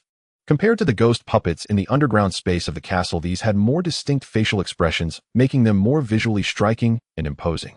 Each puppet soldier was equivalent in size to 2 ghost puppets standing over 2 meters tall. The samurai swords they were equipped with had been adjusted in length and width, and even with several meters of giant rocks, these puppet soldiers could easily slice through them. Due to their massive size, they could not only be used for offense, but also possessed protective capabilities. They stood beside the carriage with eerie, blank expressions. Yayoi merely raised her hand and gently waved it. The materialized chakra surged towards the puppet soldiers like soft dough skillfully injected into their mechanism interfaces, integrating with them. Immediately, the puppet soldiers' eyes glowed with a red light, their towering bodies slowly straightened, coming to life. Don't you need chakra threads to control them? Kaibutter was astonished. She watched as Yayoi activated these puppet soldiers merely by throwing out her materialized chakra, which surprised her. Generally, when chakra leaves a ninja's body in its materialized form, it evaporates quickly, essentially being consumed, and cannot be maintained for long. The activated chakra can retain its existence for a long time, so even if it leaves the body, it can still be used to control the puppets. The downside is that precision will decrease slightly, and it won't be able to fully utilize the puppet's capabilities. It cannot be used beyond a distance of 30 meters, or it will become ineffective. But for traveling, this is more than enough. In general, using this method to operate puppets is undoubtedly much more convenient. However, if encountering a powerful enemy, using chakra threads for control would yield better results. Yululi's puppets could operate entirely autonomously, refining chakra by themselves, which was an exception. I see now. Kaibutter nodded, but she remained curious about Miwa abilities. Due to time constraints, she refrained from asking right away. Furthermore, slowly unraveling the mysteries through exploration was indeed more enjoyable. There were 16 activated puppet soldiers, 8 of whom were responsible for operating the mechanisms to drive the carriage forward, while the other 8 were tasked with scouting and guarding. In addition to them, there were 100 fully armed ninjas and 200 samurai proficient in chakra swordsmanship, led by Yululi. As for Kakuzuhei Bingwei and other high-ranking officers, they remained behind to ensure the operation of the general's residence. With Kakuzu's enhanced strength in charge, along with various defensive measures he had left in the general's residence, Yayoi was not worried about any issues arising there. Moreover, at present the attention of all countries was focused on the land of Fire's Konohagakure, causing many disputes to instinctively subside, with an intentional return to defense to avoid conflicts. The group quickly left the night city, traveling along the main road towards the southern land of Fire. On the road, the carriage moved steadily, and the interior space felt neither shaking nor tilting, making Yayoi and Kaibutter feel as if they were walking on flat ground. If they encountered any obstacles on the way, the other 8 puppet soldiers would directly draw their long knives, swiftly cutting through any giant rocks or trees to clear the path. Due to the high strength of the materials used to create the puppet soldiers, they inherently possessed a high level of physical combat skills capable of suppressing ordinary ninjas. With the addition of swordsmanship, their combat power was further enhanced. The puppets themselves could resolve most problems encountered on the road without the need for the accompanying ninjas and samurai to intervene. Truly impressive, being able to move so smoothly and swiftly. Inside the carriage, Kaibutter picked up a teacup and began sipping tea, feeling that the mobile carriage moved as steadily as the advance of a ninja, because it was specially crafted. In fact, this carriage could also be modified for automatic operation. However, having the puppet soldiers drive it makes it look more imposing. Inspired by Scorpion's red flowing hue, but a supersized version. Yayoi also enjoyed her tea and set down her cup. As one of the top puppet masters of the present day, many of his creations could indeed function autonomously. However, it was not possible to control them freely and fully utilize their capabilities. In his view, this was a very imperfect aspect. Moreover, automation did not equate to excellence. After all, aside from special puppets like Yulu, the automation technology of regular puppets was inadequate. Yululi's automation technology was unique and not universally applicable. Indeed, seeing such puppet soldiers at night would probably startle many. Kaibutter laughed, her impression of the puppet soldiers' appearance being quite profound. With their towering 2-meter frames and glowing red eyes clad in black heavy armor, they resembled the ghostly warriors often portrayed as villains in horror plays. Those lacking psychological resilience would undoubtedly be frightened by these terrifying puppets. Furthermore, under Kaibutter's keen observation, this carriage was equally extraordinary. Rather than merely a means of transportation, it could be described as a mobile military fortress. While it did not seem obvious from the outside, numerous areas within had clearly undergone mechanized modifications. The carriage itself was also an extremely dangerous puppet capable of being used as a weapon in battle. The journey to Konohagakure was virtually uneventful. Seeing such powerful protective forces and a carriage moving like a land beast surrounding bandits would instinctively steer clear, not daring to entertain any thoughts of ambush. After 5 days of arduous travel, the Night Countries group finally arrived at Kanahagakure. The team needed to rest midway, otherwise they could have arrived even faster.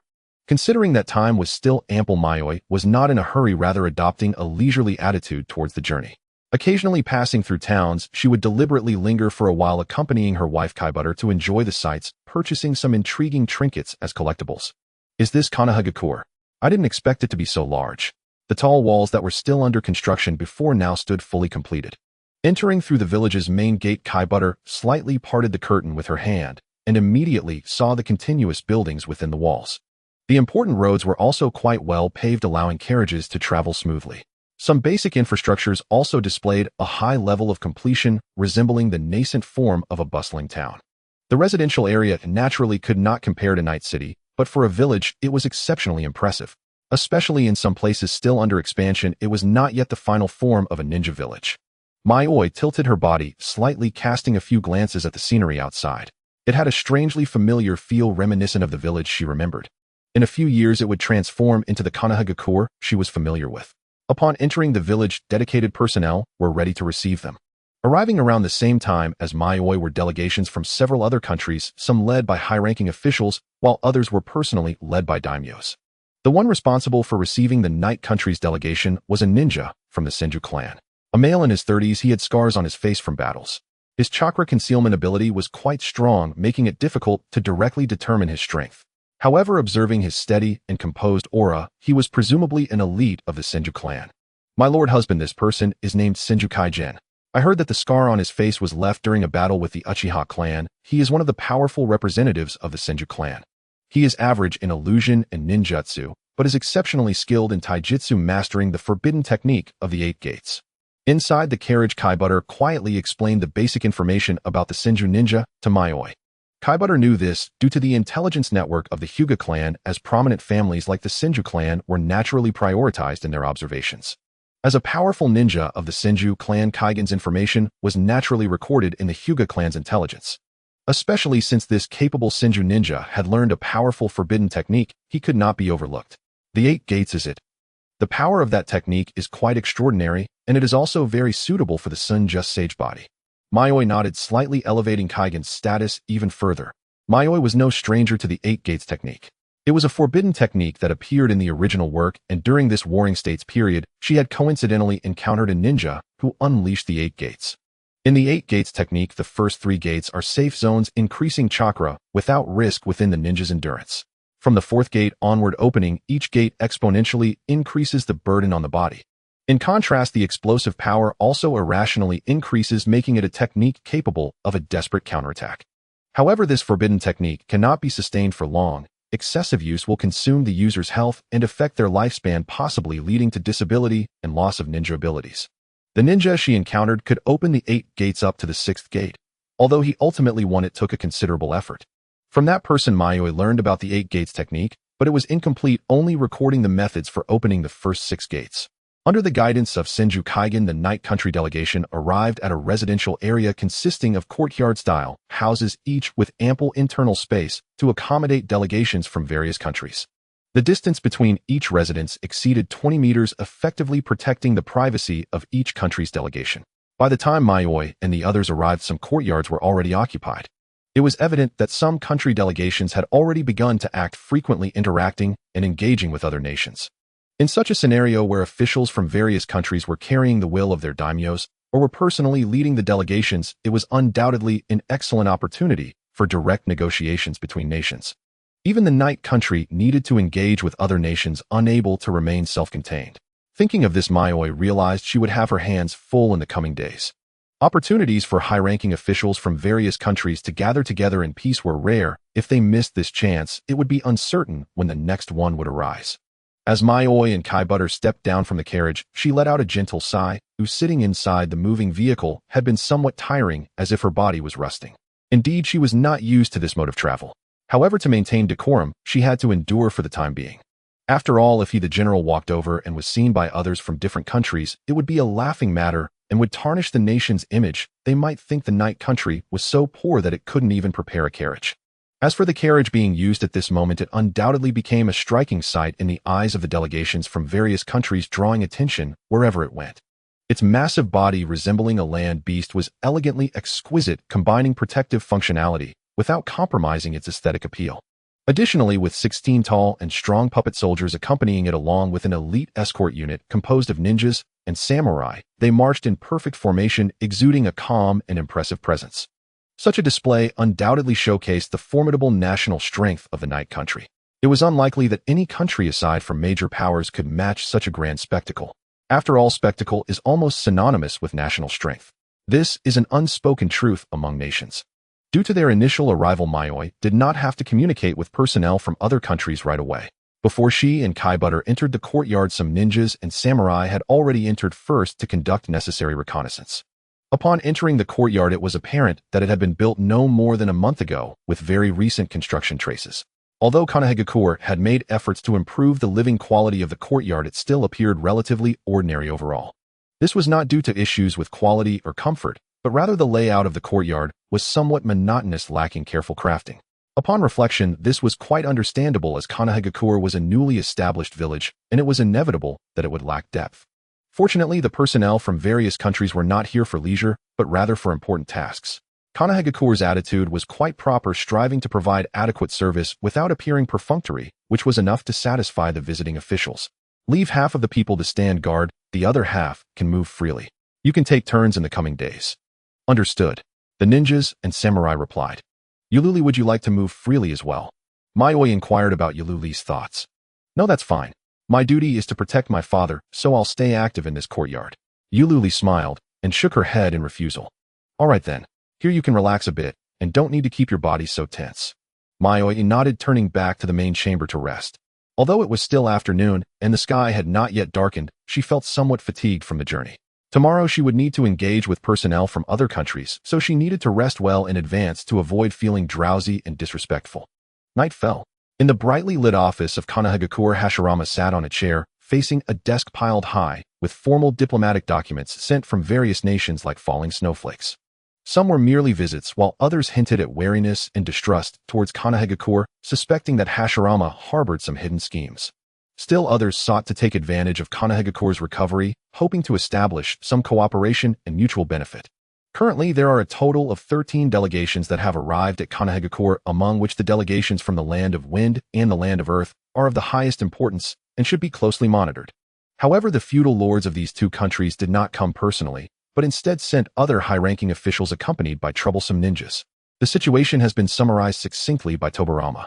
Hosting so many delegations at once is a significant test for Konohagakure.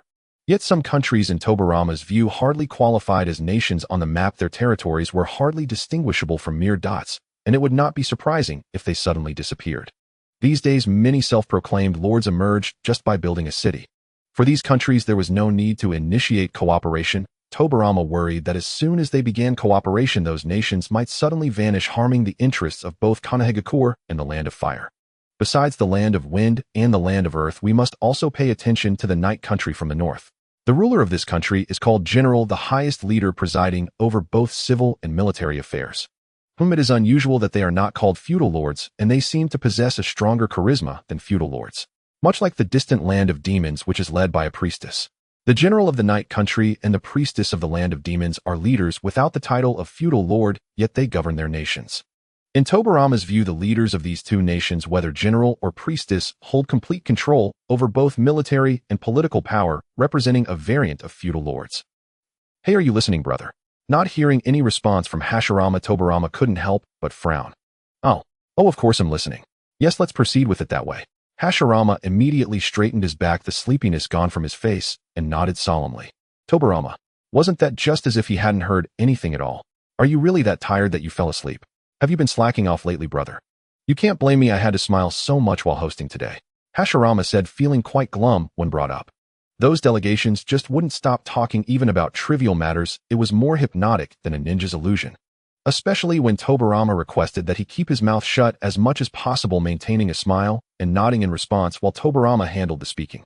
Thus, Hashirama's responses to the delegations were limited to short phrases like all right, and sure. By the time he returned, he realized his face had been smiling so much that his facial muscles began to twitch.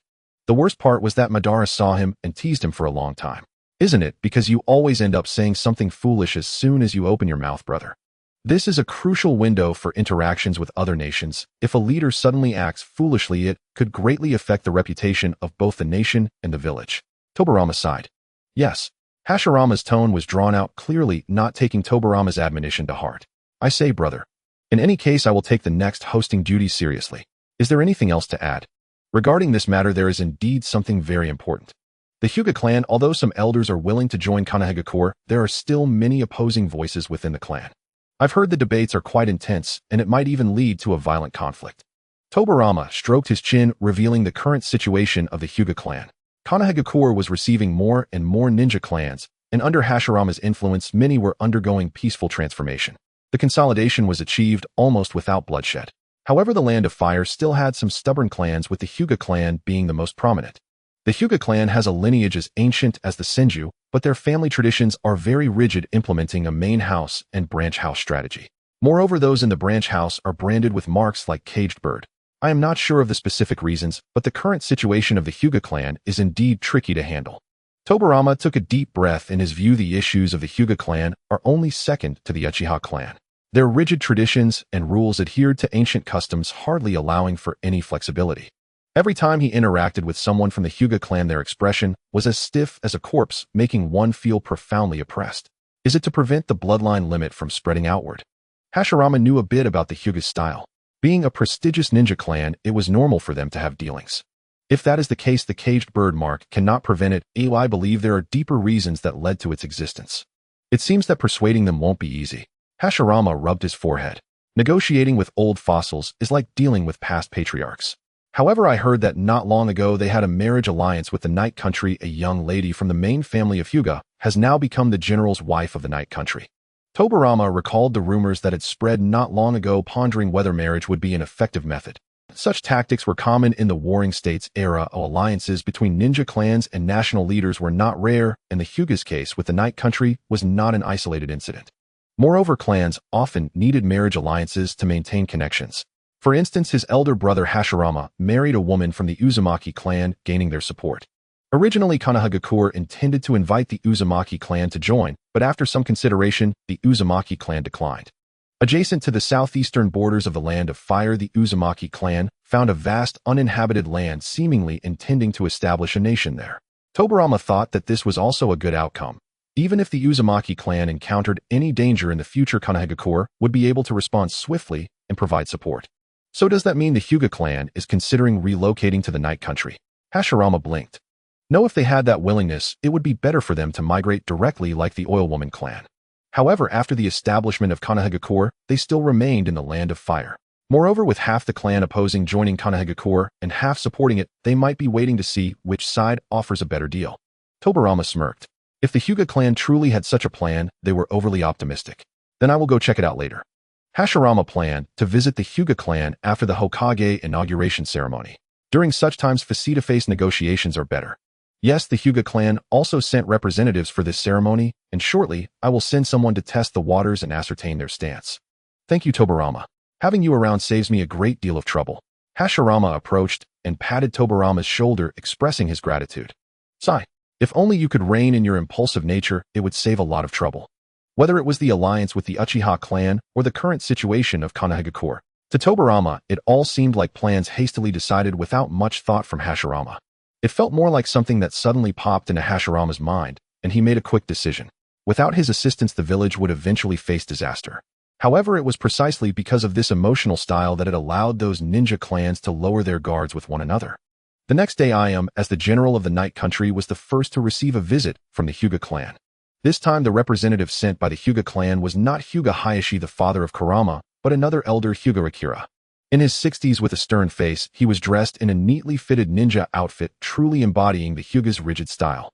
According to Kurama, this elder Akira was once a powerful ninja who charged into battle in his youth. Most importantly, he was the grandfather of Hyuga Aoi, Kurama's maid. However, since Aoi belonged to the branch house, she was not valued within the Hyuga clan, and there was likely little emotional connection between her and her grandfather Hyuga Akira. The same could be said for Rin, and her relatives from the previous generation had main family members, and as a result of not being the firstborn and having average talent, she fell into the branch family. Hyuga Akira came here with no particular purpose, just a simple visit to maintain necessary contact. After all, the cooperation between the Night Country and the Hyuga clan had not been severed due to Kurama's presence, but had continued steadily, making any further effort unnecessary. When Hyuga Akira left, Ayam symbolically returned the visit with some gifts.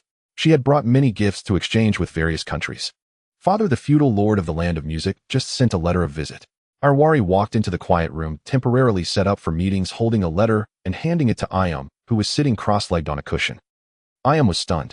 The Land of Music. What country is that? Is there even such a place on the map? It wouldn't be one of those countries that are just a dot on the map, would it? Although Ayam had some understanding of the various countries in the ninja world, the countries she was familiar with did not include those small nations that couldn't even be found as a color block on the map. Such countries appeared every year only to suddenly vanish, extremely strange and mysterious. To avoid affecting the perception of other countries toward the Night Country, Ayam agreed to the meeting. Soon the feudal lord of the Land of Music came to visit in person. As expected, he was here to seek support as the Land of Music was currently under attack from outside forces and was on the brink of collapse. At the same time, Ayam also figured out where the Land of Music was in the ninja world. It was separated from the Night Country by almost half a continent. Traveling from the Night Country to the Land of Music would take several days, even at full speed, without rest. Most importantly, this country had no special products. It was simply a stretch of forests, some mountains, 2 cities, and a few villages, so barren it was hard to look at. Moreover, who would bring several princesses along when negotiating. This feudal lord of the Land of Music did just that. The sight made Ayam feel quite sorrowful, having fallen to the point of having to sell off his daughters. In the end, Ayam could only promise to send a mixed force of ninjas and samurai, which could ensure the safety of the feudal lord's family in the Night Country in case of failure, preventing them from facing extermination. As for pacifying the conflict, that was impossible. The distance was too great, and there were too many variables. Protecting the feudal lord's family was already the best Ayam could do. Even so, Ayam received a considerable sum as a hiring fee from the feudal lord of the Land of Music. After all, the ninjas and samurai of the Night Country after its establishment no longer served as hired forces, but were completely integrated into the national defense. The salaries of the ninjas and samurai did not come from mission rewards, but were issued monthly according to their rank, with potential increases for outstanding performance. In other words, it was the general himself who was supporting the ninjas and samurai of the entire country. The ninjas and samurai spent most of their time patrolling, maintaining order, and training their abilities. After the matter with the feudal lord of the Land of Music concluded, several other countries sent their representatives to visit. Although Ayam tended to keep a low profile, the Night Country, as a rising star in the ninja world, had developed rapidly over the years and would undoubtedly attract the attention of many nations. As the general's wife, Kurama naturally sat beside Ayam, observing the exchanges and cooperation between nations. Occasionally, she would offer words, either getting straight to the point or easing the atmosphere when tensions arose. She fulfilled her role as a wise partner very well. After this event, her intelligence and beauty would surely become well known among the personnel of various countries. This undoubtedly brought great prestige to Ayam as a husband. Who wouldn't wish for a partner who was intelligent, beautiful, empathetic, and able to fight alongside them in crucial moments? Thus 3 days quietly passed. Increasing numbers of national delegations arrived at Kanahagakure, and the reception area became bustling with activity. Ninjas and samurai could be seen everywhere, serving as the protective forces for the delegations from various countries. They remained vigilant with one another, but were all quite restrained. During her stay in Kanahagakure, Ayam received delegations from 15 countries, 6 of which were personally negotiated by their feudal lords. During this period, Ayam formally visited Senju Hashirama, who was about to assume the title of the first Hokage. "Hello, Lord Hashirama. I have long admired your name." Ayam and Hashirama briefly shook hands before quickly parting. Ayam's first impression of Hashirama was a person who always smiled but spoke little. Most of the time, he stood beside Hashirama while his brother Senju Tobarama handled communications. Ayam felt that the muscles on Hashirama's face seemed to twitch. Was that just an illusion? From an outward appearance, he seemed friendly and approachable, but it was hard to discern any depth beyond that. His chakra was completely drained and revealing no trace, making him appear like an ordinary person. As for Uchiha Madara, Ayam also saw him, leaning not far from the meeting area, his gaze only faintly resting on Hashirama, while the rest in his eyes were likely even less significant than air. Besides Senju Hashirama, he doesn't regard anyone else at all. Ayam felt a complex mix of emotions. When she saw Uchiha Madara again, she initially planned to greet him for familiarity before making further plans. But after some thought, she decided against it. Approaching him now would likely be like putting a warm face against a cold, but purely self-defeating. Her exchange with Hashirama was brief since there were other diplomatic personnel from various countries waiting to converse, so she couldn't afford to delay too long. Returning to the courtyard arranged by Kanehagakure, it was already noon. Ayame and Kurama had lunch together and took an afternoon nap. After several busy days, Ayame felt somewhat fatigued. During the nap, she and Kurama did nothing, maintaining a simple routine. As night fell, just after dinner, an unexpected visitor arrived at Iwari's invitation. Ayame brought Kurama and appeared in the conference room, where someone had already been waiting for a while. Dressed in black ninja attire with sharp eyes and white hair, it was none other than Senju Tobarama. In the realm of the Thousand Hands, this future second Hokage of Konoha, his deeds are generally well known to Mayumi. Many important facilities and institutions in Konoha were established under his leadership. For instance, the ninja school that opened pathways for civilians, the dark organization that strengthened the central authority and solidified the Hokage's position, and even the police force he assigned to the Uchiha clan indirectly became one of the igniters for the future downfall of the Uchiha. In short, he is one of the initial founders who would continue to influence Konoha's fate in every aspect even after his passing.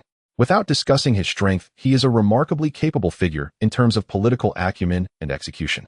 "Coming to visit so late, I hope I haven't disturbed your rest," he said.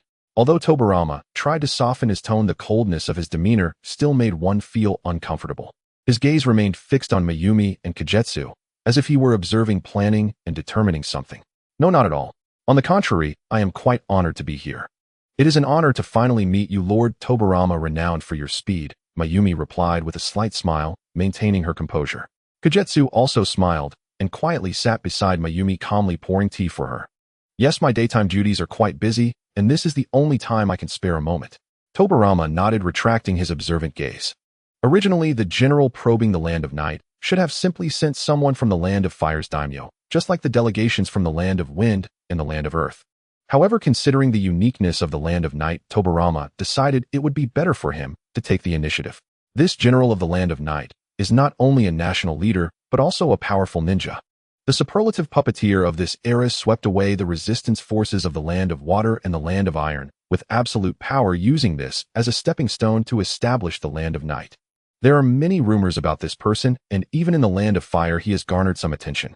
However, there was no conflict of interest between the Senju and the Land of Night, and with the Uchiha clan as rivals, there had been little interaction between the two parties prior to this. "I won't waste time on pleasantries. I have a business proposition to discuss with you, General."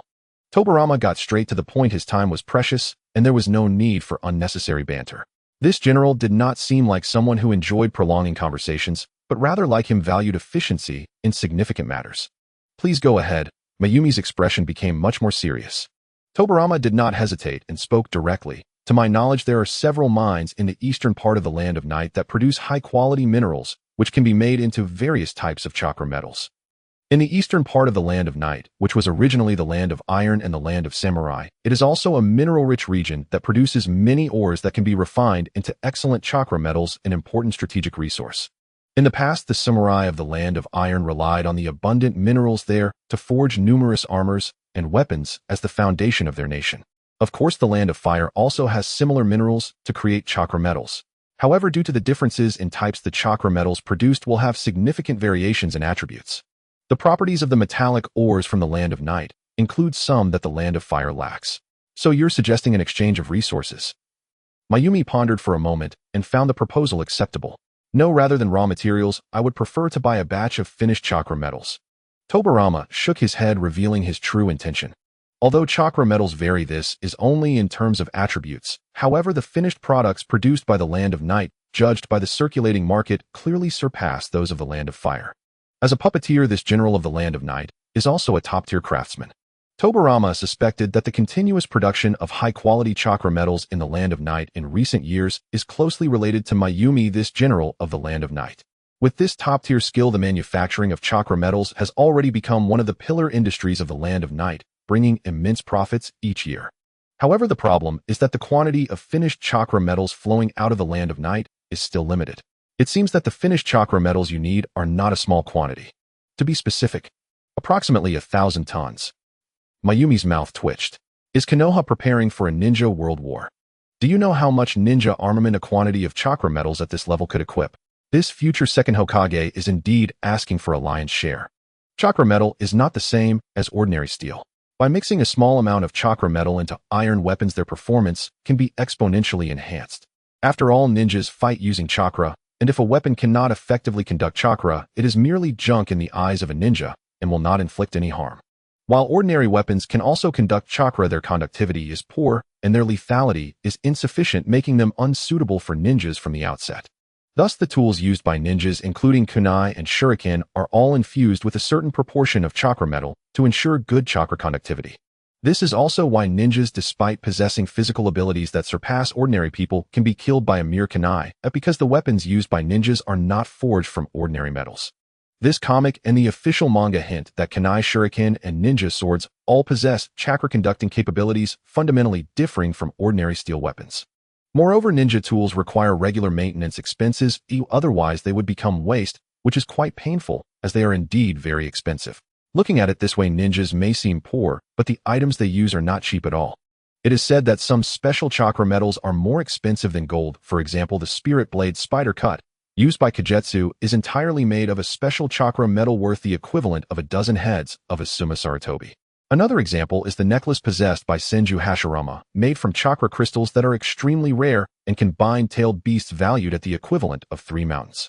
The chakra metals produced by the Land of Night mostly fall within the normal range. They simply excel in the field of synthesis techniques. However, producing 1,000 tons of chakra metal that meets the standards would be challenging for the Land of Night, even at full capacity within a year. Even if they could produce it, it would not be possible to sell it all to Konoha. Many facilities in the Land of Night also require a large amount of chakra metal. Lord Tobarama, you jest. Then, 500 tons. At most 200 tons. Mayumi's brow began to twitch as she reluctantly provided a figure. This amount is actually considerable. If they save a bit, it would be enough for the current Konoha. As long as the crafted ninja tools are not entirely made of chakra metal, but rather incorporate a certain proportion into iron, ninja tools, 200 tons of chakra metal can at least produce 1,000,000 kunai shuriken and other standard ninja tools. The average number of kunai shuriken and ninja swords carried by each ninja is limited unless they are skilled in handling ninja tools. Therefore, this batch of chakra metal could at least equip 10,000 ninjas. Currently, the ninjas of Konoha are all from ninja clans, and no matter how you count, there cannot be 10,000 ninjas. Not to mention that ninja tools are different from ordinary cold weapons. They can also be recycled and reused, and with regular maintenance, they can last a long time. Deal. Tobarama answered readily, and Mayumi suddenly felt she might have said too much. Fortunately, the standard 200 tons of chakra metal is not a significant burden for the Land of Night, and it is not as if they sell this much every year. In his general's mansion, there are still over 1,000 tons of chakra metal stored, but that is an important strategic resource accumulated over several years by the Land of Night that absolutely cannot be sold. In the following days, Mayumi basically stayed indoors, having completed her visits and finalized transactions with various nations. After that, she only needs to attend the inauguration ceremony of the first Hokage before returning to the Land of Night. However, just because things quieted down on her end does not mean the other countries would remain so calm. Delegations from other major countries, such as the Land of Lightning and the Land of Water, arrived one after another. Perhaps there were personal grievances. The delegations from the Land of Water and the Land of Earth began a heated argument as soon as they came into contact with accompanying ninjas ready to engage in real combat. Had it not been for the intervention of the Senju and Uchiha ninjas, it likely would have sparked a fierce battle. Mayumi observed the entire conflict between these two countries from the sidelines. The leader of the guards from the Land of Earth delegation is a tall and thin ninja known as Wu, whose expression remained blank throughout, making it hard to discern his thoughts. The leader of the guards from the Land of Water delegation is Kagaya Mitsuki from the Kagaya clan of the Land of Water, a ninja with a small mustache and no eyebrows. Among the ninjas from both sides, these two fought the fiercest. It was evident that they were restrained during their skirmish as they did not unleash their full strength, resulting in no clear victor. What an exquisite invisibility technique. Even the Byakugan can only see the blurred flow of chakra. If you're not careful, you'll lose track of him, and he can even fly in the sky. Kagetsu used her Byakugan to observe the battlefield. Wu from the Land of Earth executed a bizarre invisibility technique that only the Byakugan and powerful sensing ninjas could vaguely sense his position. Moreover, after using Earth Release, he can hover in the air, making him a rare flying ninja in the ninja world. Kagaya Mitsuki from the Land of Water, on the other hand, only showcased his water release techniques, effortlessly releasing high-level water techniques in a dry area, something he could do with ease. He did not reveal other abilities, but judging by his unrestrained attitude, he certainly has stronger trump cards yet to be revealed. Bloodline limit dust release along with invisibility and flight abilities. This guy's techniques are somewhat dangerous. Setting aside the more dangerous abilities of Kaguya, Mitsuki Wu from the Land of Earth appeared to be the more perilous one in Mayumi's view. Dust release. This is a bloodline limit technique used by the third Tsuchika Jinoki during the Kage Summit in the original work. It combines 3 chakra nature transformations: wind, earth, and fire, releasing a semi-transparent barrier that envelopes the enemy. Once trapped, they will be disintegrated into atomic form and vanish completely. Of course, Wu has not demonstrated this technique in previous battles, but his reputation as a dust release ninja has long spread in the Land of Earth.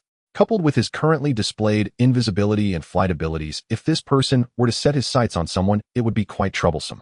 Could it be that he is the future second Tsuchikage of Awagakure? Mayumi speculated. The bloodline limit does not possess hereditary abilities, thus the future third Tsuchikage Inoki must have mastered dust release through training. As for why she speculated that Wu is the second Tsuchikage, it is because the strongest ninja in the Land of Earth is a ninja named Shurhei. According to the intelligence she received, Wu is a follower of Shurhei.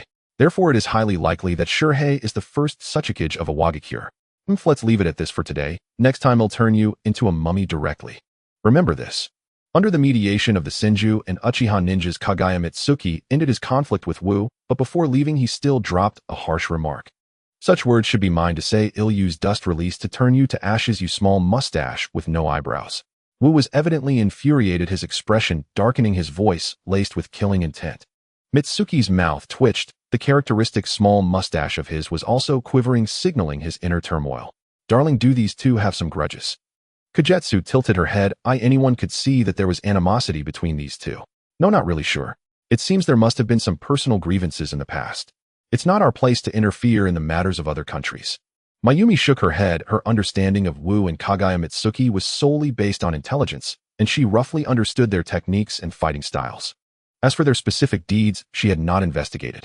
Besides the Land of Earth and the Land of Water, the other countries also harbored some personal grudges, but fortunately they were quite restrained and did not create too much of a ruckus. Amidst this tense yet restrained atmosphere among the nations, the day finally arrived for Senju Hashirama to be inaugurated as the first Hokage. The clan leaders of the ninja clans in Konoha, as high-level representatives of Konoha, attended the ceremony in succession, donning more formal attire. These clan leaders were led by Uchiha Madara, followed by the leaders of the Sarutobi clan, the Yamanaka clan, the Akimichi clan, the Nara clan, and others. Except for Uchiha Madara, a superclass ninja, the strength of the other clan leaders should not be underestimated. Their assembly exuded an unprecedented pressure felt by the attendees from various nations. These ninjas from various families, even in the strongest Land of Fire, are renowned in their own right, now gathering around Senju Hashirama. From this moment on, I am the first Hokage leading this village. Thank you all for coming in. Standing on a tall building engraved with the character Fire, Senju Hashirama, the clan leader of the Senju clan, donned a white ceremonial robe and a Hokage hat, solemnly reciting the Hokage oath. From this moment forth, he would preside over and protect this newly formed ninja village, Konoha. However, in Mayumi's perspective, this moment did not require any words or phrases. Senju Hashirama, merely standing there, signified the arrival of a new era, bringing with it an unstoppable tide that would completely crush the old Warring States era. Because for the first time, clans began to formally unite, sharing common interests and a common leader. They would collaborate, communicate closely, and eventually form a cohesive whole within the village of Konoha. This was a force capable of forcibly altering the course of history. Are you kidding? This is simply incredible. Is a new era really upon us? Will our country and clan truly be able to continue existing in this new era? A country, a village. Damn the Land of Fire, damn Konoha. Why must such an era come to pass? The ninja world should not be like this. Even high-level ninjas like Wu and Kaguya Mitsuki began to tremble, involuntarily, cold sweat covering their faces, nearly suffocating from fear, their words tinged with undeniable dread. Some were filled with longing, others with fear, some with trepidation, and others with anger, their expressions a complex tapestry of emotions among the representatives from various countries attending the ceremony. They witnessed Senju Hashirama after concluding his oath, raising high the Hokage hat adorned with the character Fire, symbolizing his position. The entire venue fell silent in an instant. At this moment, everyone confirmed a fact. A village. A ninja village. This thing the Land of Fire possesses, and the other countries must also possess. Without a ninja village, they would inevitably be cast aside by the times. They roared in their hearts, unwilling to accept this fate, determined to establish their own ninja village. The ninja clans must merge. This is no longer the age of solitary battles. What lies ahead is a clash and collision of nations united by their ninja forces. This is not merely the inauguration ceremony of the first Hokage, but through the Konoha Ninja Village, it announces the formal arrival of a new era. The current situation can only be described as terrifying. Mayumi instinctively pursed her lips, her voice hoarse, as she uttered this statement while unconsciously lowering her gaze. Setting aside Senju Hashirama and Uchiha Madara, those clan leaders of the ninja clans have also survived numerous battles with one or two possessing unfathomable auras. The other clan leaders may be slightly weaker, but overall they maintain an exceedingly high standard. Surviving in this competitive warring state era have left only the cream of the crop. Not to mention that these are entire clans. The strength is not limited to just the clan leaders. There are large numbers of powerful ninjas within each clan. The ceremony was simple and efficient with no hint of unnecessary delays. After the standardized speech, Senju Hashirama successfully completed the Hokage inauguration ceremony. At this moment, the title of the first Hokage was officially established. Konoha, this village has truly been born in the literal sense, entering its first year. The day after the Hokage's inauguration ceremony, numerous diplomatic delegations from various countries began to depart one after another. The delegations from the great nations chose to stay behind, likely to negotiate some clandestine matters with Konoha. From the recent actions of the four great nations of Wind, Earth, Thunder, and Water, it seems they are soon to embark on the path of establishing their own ninja villages. The ceremony yesterday undoubtedly left the delegations feeling a sense of terror. If they do not establish ninja villages, it is a foreseen reality that the four great nations will be eliminated by the tides of time. The exchanges among the great nations did not affect Mayuri. On the second day of the ceremony, like some other nations, he prepared to leave Konoha and return to the Land of Night. Konoha is in a state of rebuilding. Apart from the military aspect, the other foundations are extremely weak. Education, commerce, healthcare, and other fields are blank slates lacking a systematic framework. This is Konoha's greatest shortcoming, yet it is the advantage of the Land of Night. Having been officially established for nearly a decade, many foundational fields have seen significant progress through Mayuri's persistent efforts. In the coming era, he has a certain advantage in terms of a head start. One thing that reassured Mayuri is that Konoha has not shown any intention of expansion. It merely occupies the wealthiest land of fire, seemingly bearing the important function of maintaining balance in the ninja world. In a sense, this is a good thing. An era that, while tense, is relatively stable with supreme beings willing to uphold peace, is undoubtedly a time of great development. According to his understanding of the original storyline, as long as the general situation does not change, the First Ninja World War will officially break out a few years after Konoha's establishment. In other words, whether the Land of Night can catch up with the pace of the five great nations will be crucial in the next decade. While others are anxious, he can take large strides in development thanks to this foresight. I can't shake the feeling that the future ninja world will be entirely different from the past. Inside the palanquin, after a day of contemplation, Goeja, who attended the Hokage ceremony, still felt a deep emotional impact from the inauguration, unable to calm her heart. The overwhelming sense of great power pressing down was more rapid and suffocating than anything else. Not only Goeja, who was unaware of future developments, but even a seer like Mayuri, who knew many things about the future, felt restless at yesterday's venue. It's hard for people to imagine things they have never seen. A nation, a village, is something so unfamiliar that it hardly crosses one's mind. It made one realize for the first time that ninjas and ninja clans could be so closely intertwined. In ancient times, there were ninjas who understood the essence of chakra, and they were referred to as the ninja sect. The earliest ninja sect was not between families, but rather between individuals who began to connect through chakra. Then, as time evolved, the ninjas who initially mastered chakra abilities began to act as families. Thus, the conflicts among ninjas escalated from individual combat to family rivalries. Now, the singular ninja clans have come to an end, and the battles have transformed into conflicts between nations. It's all right, Goeja, I'm here. Holding Giz's trembling body tightly, he spoke softly to comfort her. Her palm was colder than usual, clearly still recovering from the suffocation of yesterday. Therefore, Mayuri knew he could not falter. Even if it was difficult, he had to grit his teeth and persevere. In the Land of Night, apart from himself, no one else had the qualifications to stand at the forefront of this great tide, leading everyone through adversity. This is the measure and courage expected of a national ruler, a husband. It reminded him of a deeply insightful ancient saying. To begin a foundation and establish a career, there has never been an emperor who gained without effort. As a ruler, if one cannot achieve this, power will become a vacuum, governance will collapse, and the populace will cease to believe, ultimately becoming a thorough failure. Goeja nodded lightly, nestling in Mayuri's embrace, softly breathing as she enjoyed a moment of peace and warmth. When we go back, they'll sell the clothes and accessories I bought before. Why do you say that? Mayuri was slightly taken aback.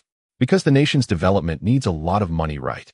Goetia broke free from Mayuri's embrace, sitting upright with a serious and determined look in her pure white pupils. Mayuri found it amusing. Although Goetia was sometimes quite politically astute, she seemed unfamiliar with matters of the national economy.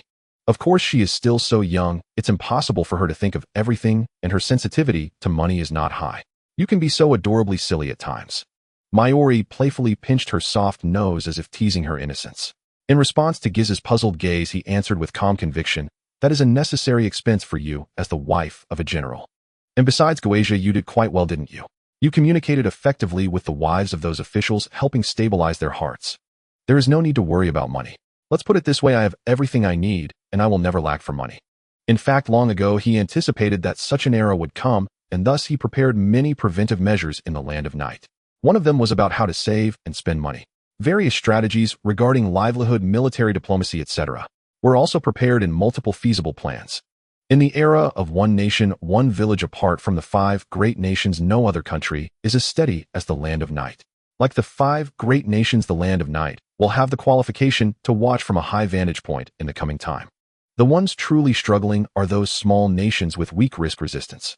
Not to mention the Land of Night has long since undergone transformation. Ninjas and samurai have already adapted to the system of the Land of Night. The concept of one nation, one village belongs to the 5 great nations and has nothing to do with the Land of Night.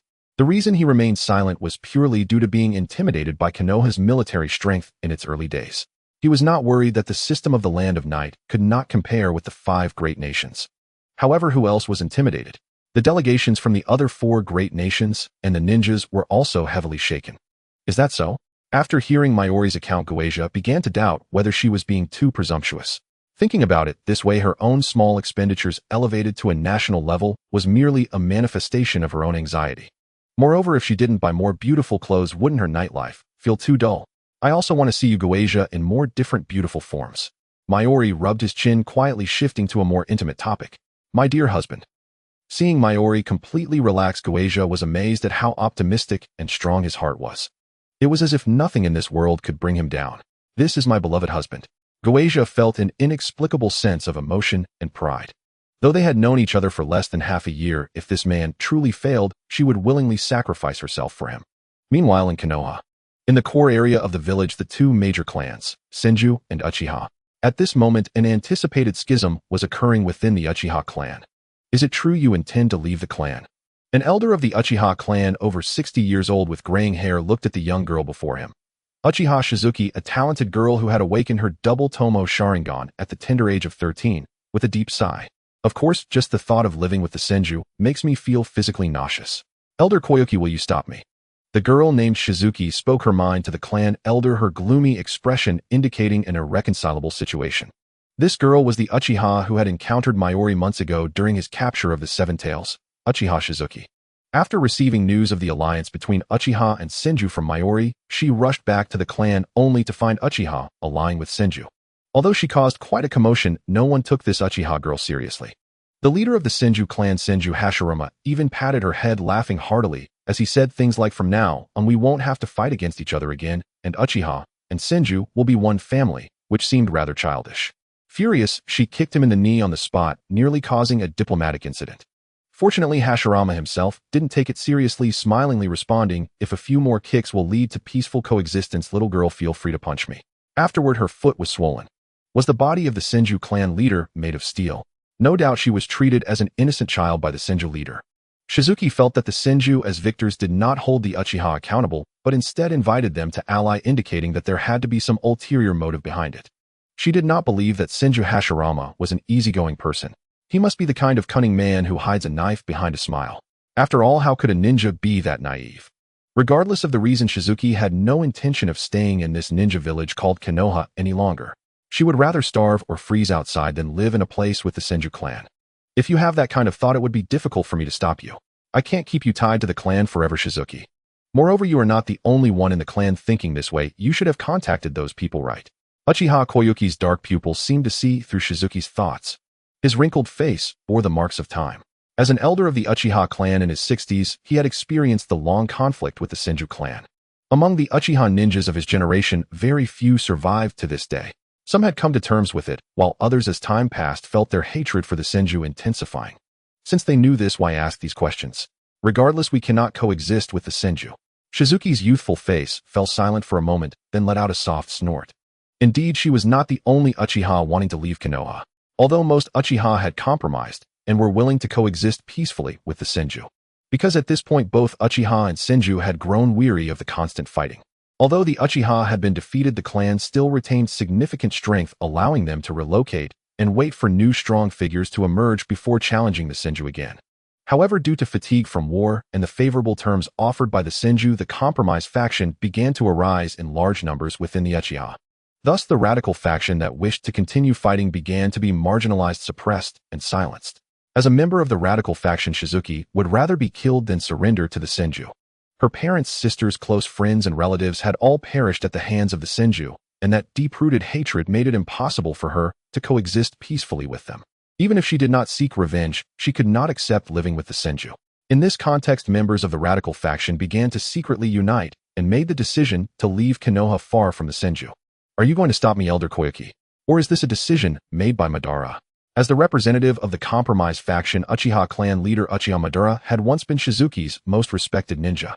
But now, he was the person Shizuki despised the most. At the same time, Madara was also viewed with disdain by the radicals. In their eyes, the clan leader Madara had already died. Madara does not care about this. Oh, that guy is probably mingling with the Senju now, huh? Shizuki's mocking smile emerged. The clan leader who once needed to be respectfully addressed could now be casually referred to as that guy. Failure is not frightening, it is the weak compromise that is a disgrace. Perhaps, but the clansmen are indeed very tired. Not just the Uchiha, those who joined Konoha also felt fear and numbness amidst the prolonged hatred and conflict, fearing they might die or be wiped out at any moment. Koyuki's words were sincere, neither affirming nor denying, simply stating the facts he knew. In his youth, he had been among the most radical Uchiha ninjas. As for now, for the stability and continuity of the clan, he could let go of hatred. The peace of these past few months made this veteran who had fought throughout his life understand the preciousness of peace. Weak words. If you are not going to stop me, then I will leave you. Everyone is waiting for me. Shizuki sneered, growing a little impatient with the elderly man who was rambling on. Although this elder was a close friend of her deceased grandfather and had cared for her a lot in the past, teaching her ninja techniques, physical skills, illusions, and even the use of Sharingan. He was both a close elder and a mentor figure. Can I ask one more thing? After you leave, how do you plan to live? Koyuki asked abruptly as Shizuki was about to lift her foot to leave. How else would we live? Naturally, we will find new employers and earn money to work. Shizuki answered without a second thought. The establishment of the Wood Leaf and the emergence of the title of the first Hokage undoubtedly brought unimaginable changes to this ninja world. The first act swiftly was the Land of Lightning, located to the northeast of the Land of Fire. In the vicinity of the Yunlei Gorge in the Land of Lightning, a lightning release ninja named AI received full support from the daimyo of the Land of Lightning, gathering more than half of the ninja clans within the country to build a ninja village called Yunin. Following this, the Land of Earth, the Land of Water, and the Land of Wind showcased the actions of great nations to the ninja world. The names of the three ninja villages, Yunin, Wuyin, and Shiin, were gradually established, and the villages entered a state of construction at an astonishing pace. The ninja clans that were originally in conflict within these nations subconsciously drew closer together, forced to cooperate and form alliances under the immense pressure from the Land of Fire and the Wood Leaf Ninja Village. Though it was under coercion, as long as they successfully united, there would be opportunities and time for further integration until they truly became part of a ninja village. Faced with the actions of the great nations, the small nations were utterly bewildered. They lacked the vast resources of the great nations, and within their borders there were no powerful ninjas capable of decisive action, leading to infighting among the clans. Some clans observed the governance model of the Land of Night and thought that ninjas could also become daimyos. While being the head of a ninja village was good, becoming the monarch of a nation was even more liberating. This sparked the subconscious thought of, if he can be a general, so can I. Consequently, a small nation daimyo near the Land of Lightning was assassinated, and a clan leader proclaimed himself as the general. As a result of his brutal rule and chaotic politics, which changed with every decree, a nationwide rebellion ensued, and the self-proclaimed general was killed, leaving the entire nation leaderless.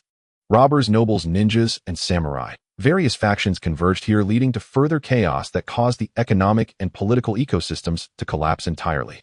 In the end, even the daimyo of the Land of Lightning could no longer bear to watch, feeling that the people living in this small nation were suffering too much, and thus tearfully annexed the small nation. As predicted by Yayoi, the great nations observed from a distance, methodically reorganizing a new order, while the small nations descended into chaos, witnessing various bewildering phenomena akin to a starry night.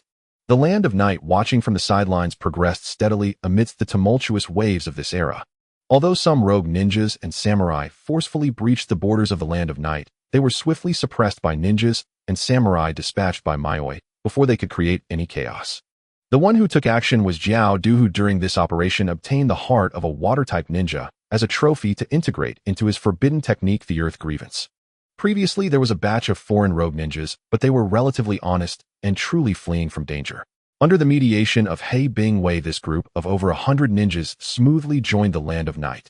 Although there were no bloodline limit ninjas, some were remnants of a secret clan, bringing much surprise to Yayoi. The ninja count in the military system of the Land of Night had already surpassed 1,000. With the education department about to commence operations, a batch of qualified children from the Land of Night would soon be injected as new blood into the national system. In the next decade, Yayoi believed that the official number of ninjas in the Land of Night could expand to at least 4,000. Of course, the recruitment of samurai was also ongoing. Although the average strength of samurai was not on par with ninjas, they were still a formidable force, regarded as one of the cornerstones of defense for the Land of Night, which Yayoi also valued. However, for now, prioritizing the cultivation of ninjas was more important. After all, in this current era, ninjas were the mainstream, whereas samurai monks and shrine maidens were inevitably on the decline. Feathery snow covered the magnificent and grand city of Yejian, with numerous geothermal devices installed underground, emitting scalding steam throughout the city, bringing a spring-like warmth to this frigid winter day. On the well-planned roads, there appeared figures that had not been seen before. They were a group of armed personnel dressed in white standard combat uniforms, wielding swords. On their tight-fitting combat outfits, the pattern of the Higanbana was uniformly emblazoned. Following the planned routes, they patrolled every street and corner of Yejian City in shifts, conducting 24-hour uninterrupted patrols. These individuals shared a common name: members of the security team. The security team was a newly established public security management department in the Land of Night. On the east side avenue of the General's Mansion was the headquarters building of this newly formed department, which had 6 floors, a large square, and an extensive area of land allocated for a non-public logistics and training base constructed here. The personnel of this department, although selected from the military's ninjas and samurai, would no longer bear national defense duties unless necessary, instead focusing on domestic public security and civil disputes. Due to a shortage of personnel, Yayoi decided to first pilot this program in the capital Yejian City for a year. If the results were good, it would be expanded nationwide once there were sufficient personnel. Not only the newly established security forces, but also some existing departments were restructured and reorganized by Yayoi for more detailed adjustments to enhance operational efficiency. Additionally, to avoid functional conflicts among certain departments, Yayoi gradually delineated areas of overlapping functions, as prolonged ambiguity could easily incite conflicts between the two departments. Having properly arranged a series of recent matters, it was already early March. Since a month ago, Yayoi gradually set aside her busy official duties and began training in the private training grounds of the Inner Court. The training ground in the Inner Court is a large training area, nearly 500 meters long and wide, located behind the main residence. Here there are many simulated training equipment designed to better facilitate practical combat. The materials of the ground are specially made.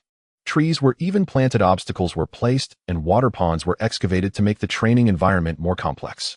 It can be said that this training ground occupies 1/3 of the area within the Inner Court, indicating that Yayoi dedicated a considerable amount of thought to it. In the past, after handling official duties, he would come here to work on his own strength. However, due to an especially busy second half of the previous year, the time for training had sharply decreased since then. At this moment, Yayoi stood on the sandy and rocky ground in the center of the training ground, taking a deep breath as a fierce aura erupted from him, radiating in all directions.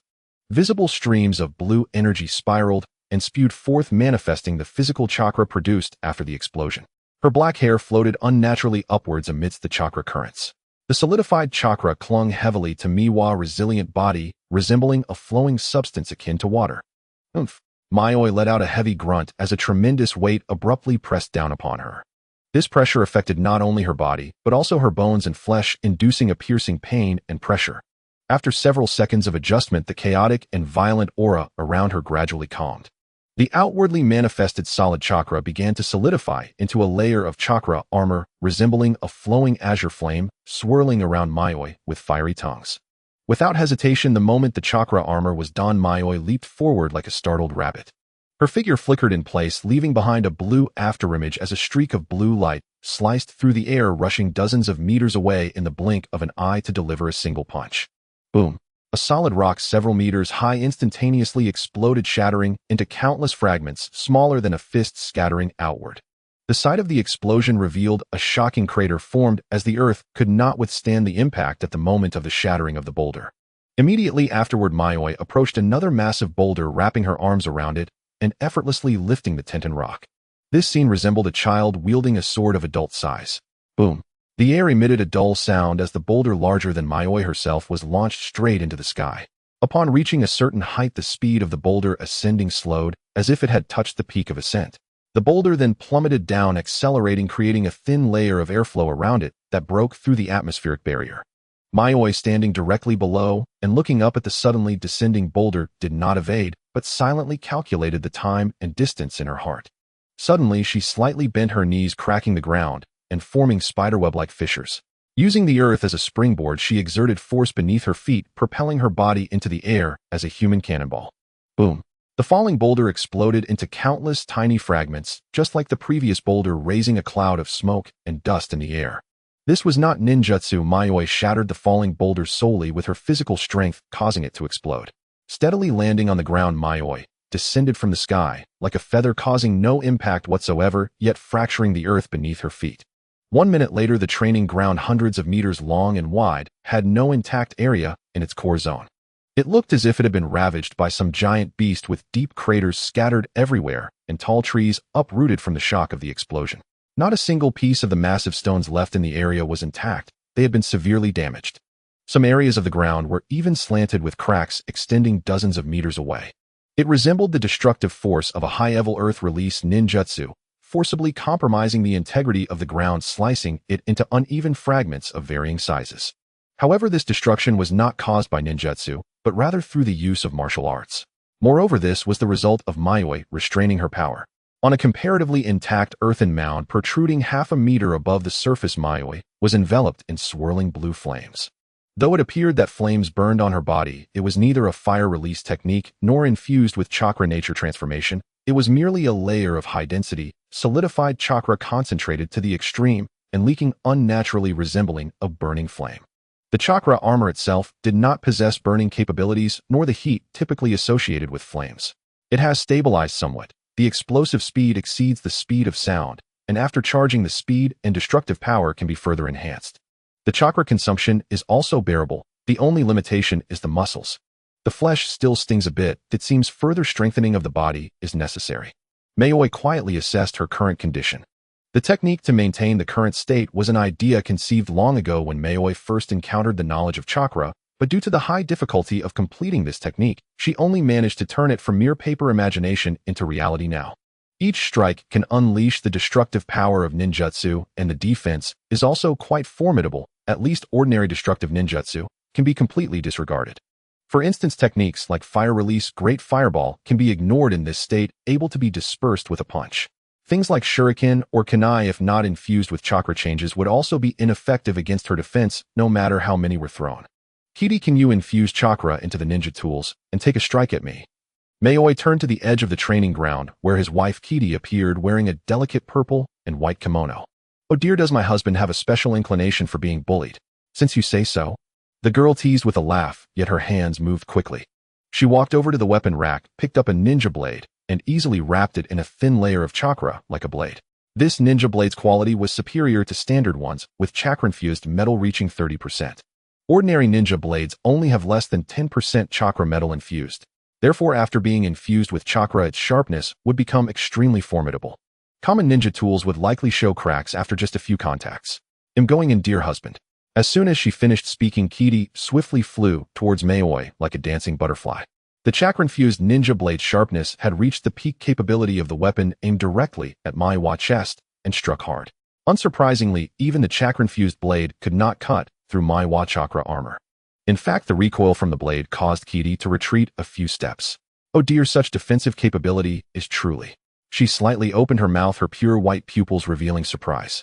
However, whether in bed or on the battlefield, she was not the type to easily concede, even when facing her own husband.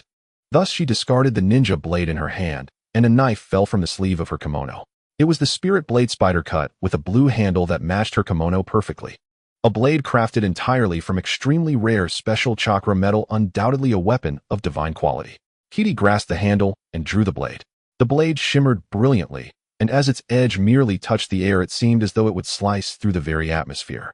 Then she took a deep breath, the blood vessels around her eyes bulging, and a hint of a rainbow appeared deep within her white pupils, releasing an intensely pure white light. Kitty's figure again danced towards Mayoi like a butterfly, her purple and white kimono making Mayoi feel as if he were in a jinjutsu. Swoosh! The sharpness of the spider cut was evidently above that of the standard ninja blade, effortlessly slicing through Maiwa chakra armor. Maiwa chest began to bleed. After cutting through the chakra armor, it also incidentally sliced through the flesh on his chest. As the blade withdrew, a white steam began to rise from Maiwa wound, and in the blink of an eye it was sealed.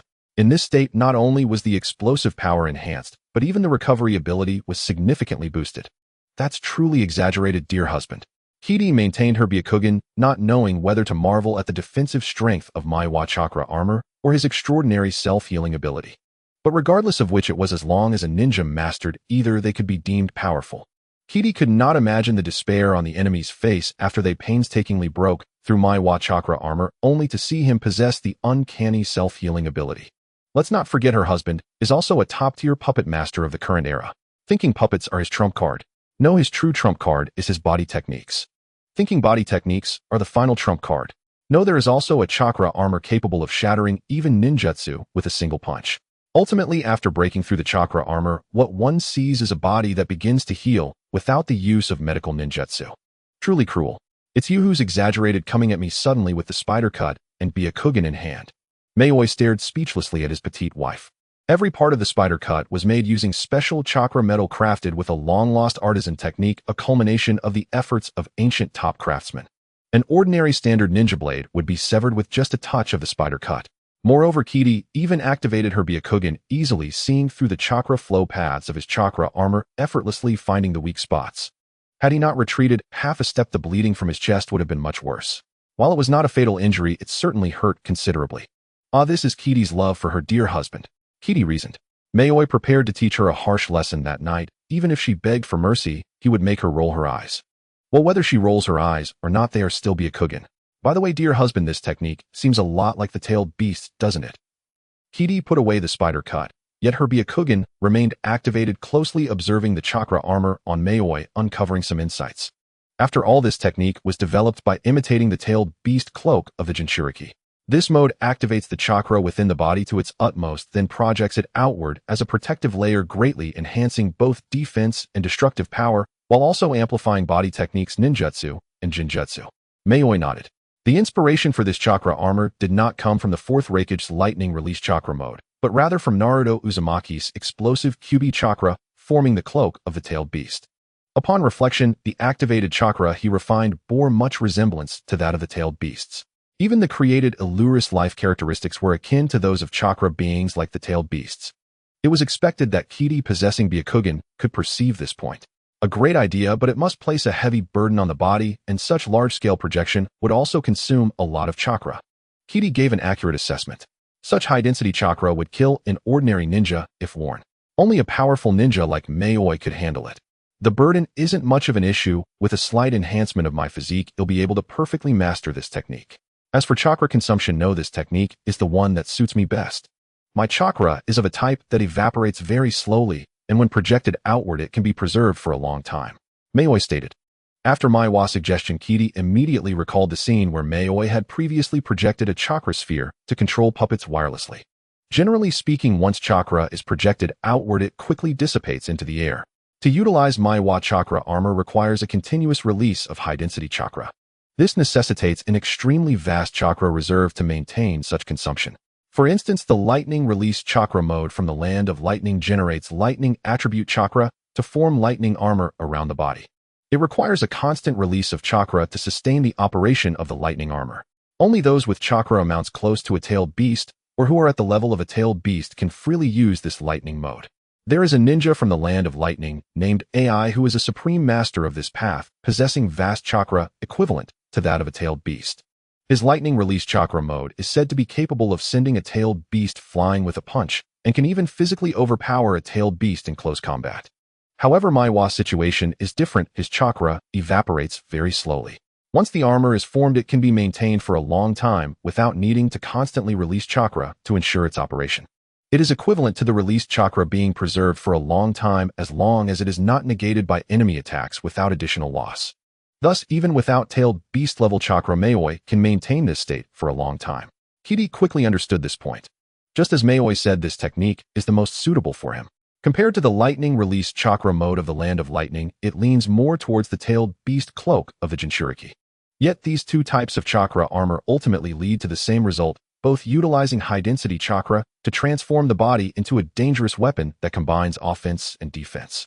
In fact, this technique has further development potential, which is to inject chakra nature changes to enhance the destructive power of the technique. Yayoi replied, just like the Rasengan, this technique of Yayoi can be further extended from its basic form. The high-density chakra enveloping the body, unlike the lightning release chakra mode, does not incorporate any chakra nature changes. If nature changes were to be infused on this basis, it would be akin to fighting while wearing wind release spiraling shuriken. At that point, both the power and difficulty of the technique would surpass that of the lightning release chakra mode. However, completing nature changes is something Yayoi is currently hesitant about. The power of the basic technique already exceeds that of the Rasengan. If nature changes are infused, the power would naturally surpass that of the wind release spiraling shuriken. And wind release spiraling shuriken is an extremely risky ninjutsu. If he were to don a technique more powerful than the wind release spiraling shuriken, it would not only fail to achieve a lethal effect, but it could also severely injure himself. That sounds full of danger. Just imagining injecting nature changes into such high-density chakra armor made Kitty shiver, a drop of cold sweat trickling down her smooth forehead. Chakra infusion itself requires a high level of chakra control skills achievable only by a ninja of certain caliber. Incorporating nature changes on top of that would present both difficulty and risk exponentially. I fear that only when my body and chakra undergo a new qualitative change can I attempt to inject nature changes. After all, wind release spiraling shuriken is placed in one's hand while his technique is constantly worn on the body, the difficulty and risk levels are not comparable. So does this current technique have a name? Kitty curiously asked. Naming one's own original technique is also one of the joys of a ninja. Yayoi stroked his chin, thought for a moment, then looked up at the sky, his gaze deepening. This technique shall be called the chakra armament mode. One day this technique will make my name renowned throughout the ninja world. Yayoi officially named his original ninjutsu, looking forward to the day he would be famous in the ninja world. Although his fame has spread to many neighboring countries, he desires more than that. His goal for renown in the ninja world is to reach the same level as Hashirama Senju and Madara Uchiha. Although his fame has spread to many neighboring countries, he desires more than that. His goal for renown in the ninja world is to reach the same level as Hashirama Senju and Madara Uchiha. Cold mist enveloped the vast sea. The surging waves encountered freezing temperatures, maintaining the shape of frothy crests as they stood in a seemingly endless line upon the frozen surface. Ice escape, thousand kill formation. The blue figure stepped on the thin ice formed in the air beneath her feet, using it to stand poised in the sky. Glistening star-like points gathered in midair, and weapons made entirely of ice, swords, spears, and halberds, rained down like an unending storm upon the frozen ground below. The seemingly beautiful and ethereal girl wielded a ninjutsu filled with a chilling aura of lethality. This was a nearly frenzied feast of slaughter. Boom, boom, boom. The explosive sounds continued for a full minute before gradually fading away. Each ice-forged weapon had explosive power akin to that of artillery shells, causing violent detonations on the frozen sea. The frozen mountains began to collapse, and the ice-covered surface of the water was gouged with deep pits. Countless corpses lay scattered with blood mist and white fog mingling above the frozen expanse. Bastard! The blood-soaked black-clad ninja roared in fury. Around him lay the shattered bodies of his comrades, their wounds still retaining ice fragments, and the blood that spilled forth froze into brilliant crimson crystals the moment it erupted. The one responsible for all this chaos was the blue-clad girl standing gracefully upon the ice. Yilvli. As the highest-level puppet life form of the Miyuki clan, she possessed a chakra level comparable to that of tailed beasts, along with a chakra circuit resembling the ice release bloodline limit known as Ice Mirror. Although she primarily utilized ice release, her proficiency surpassed that of the Snow Clan from the Land of Water from the very beginning. Still alive, Yovla's purple pupils remained calm and unwavering. The hem of her kimono fluttered slightly in the breeze, revealing a leg as crystalline and smooth as jade. Her artificially crafted, exquisite face was stunningly beautiful, a testament to the creator's exceptional artistry. Die for me. The black-clad ninja reached out to grasp the icy surface. Crack, crack. The ice surface fractured and a massive ice block with a diameter of over 10 meters was lifted by his hands. Then a powerful chakra surged forth, propelling the ice block at full speed towards Yovli in the sky. Boom. The weight of the ice block combined with its velocity resulted in an explosive force far exceeding that of the block itself. However, pale shards of ice dust slowly dissipated and fragments floated down gracefully. Yovli stood unscathed in midair, her body unwavering. What? The black-clad ninja widened his eyes. Splat! Splat! Splat! Ice spears shot forth from the surrounding icy surface, piercing through the black-clad ninja's body and firmly pinning him to the ice. His lips trembled slightly as he spat out a mouthful of blood, his gaze rapidly dimming. What a pity, nameless ninja. Yovli sighed gently, her graceful figure clad in blue silk landing silently upon the icy surface. With chakra levels nearing that of a tailed beast, her body capable of accommodating such immense chakra naturally possessed a defensive capability beyond ordinary imagination. Though not reaching tailed beast levels, conventional attacks could not even leave a mark on her, let alone cause an injury. Even without using ice release, her physical prowess alone could overwhelm most ninjas. Lady Yovli. A dozen figures rushed forward. 3 ninjas and 11 samurai, all showing utmost respect. They had witnessed Yovli facing dozens of approaching ninjas, unleashing her astonishing ice release ninjutsu to instantly freeze the sea into a flat expanse of ice, forcibly altering the battlefield. Then, with a force that crushed everything in its path, she completely defeated the formidable group of ninjas, effortlessly annihilating even their leader.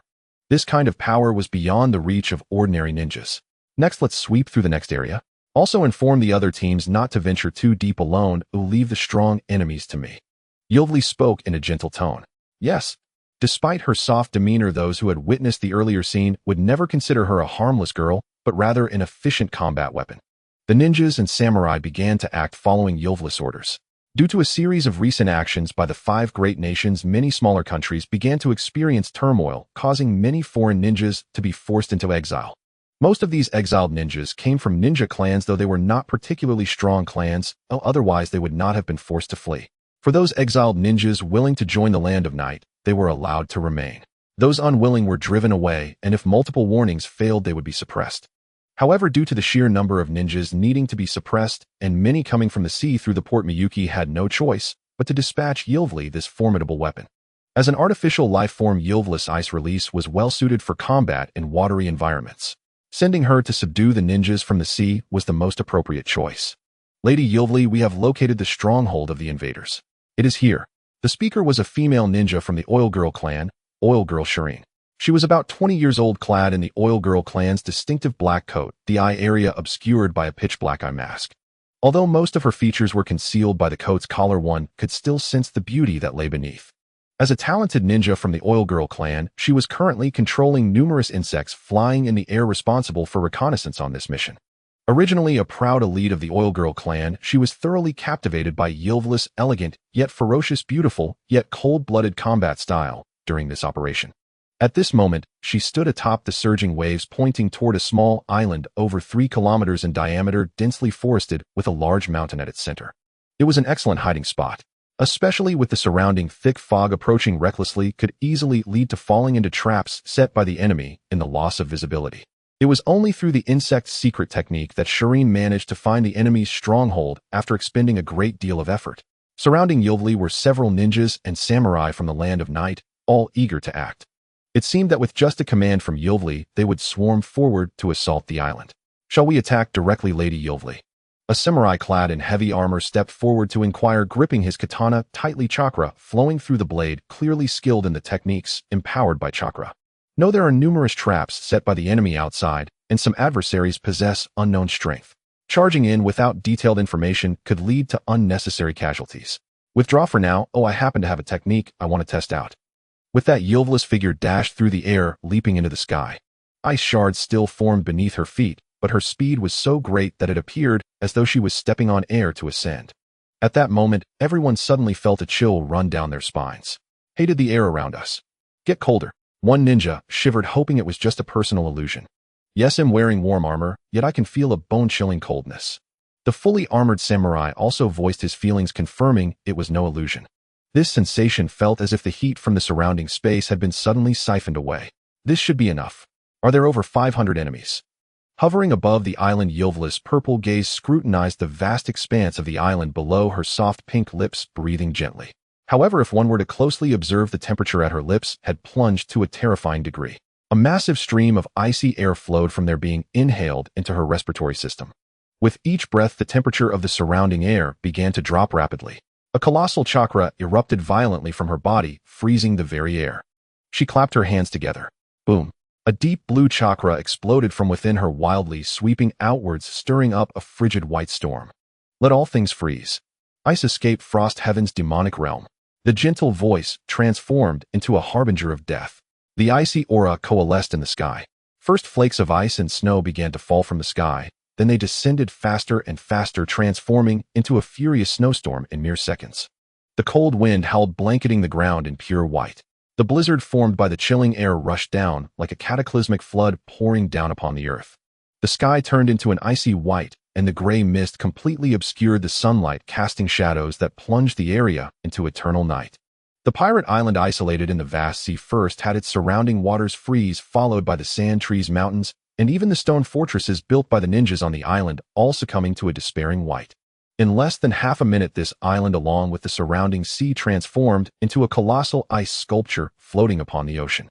Majestic and grand, it resembled the handiwork of nature itself. The ninjas and samurai from the land of night stood in shock, their eyes wide open.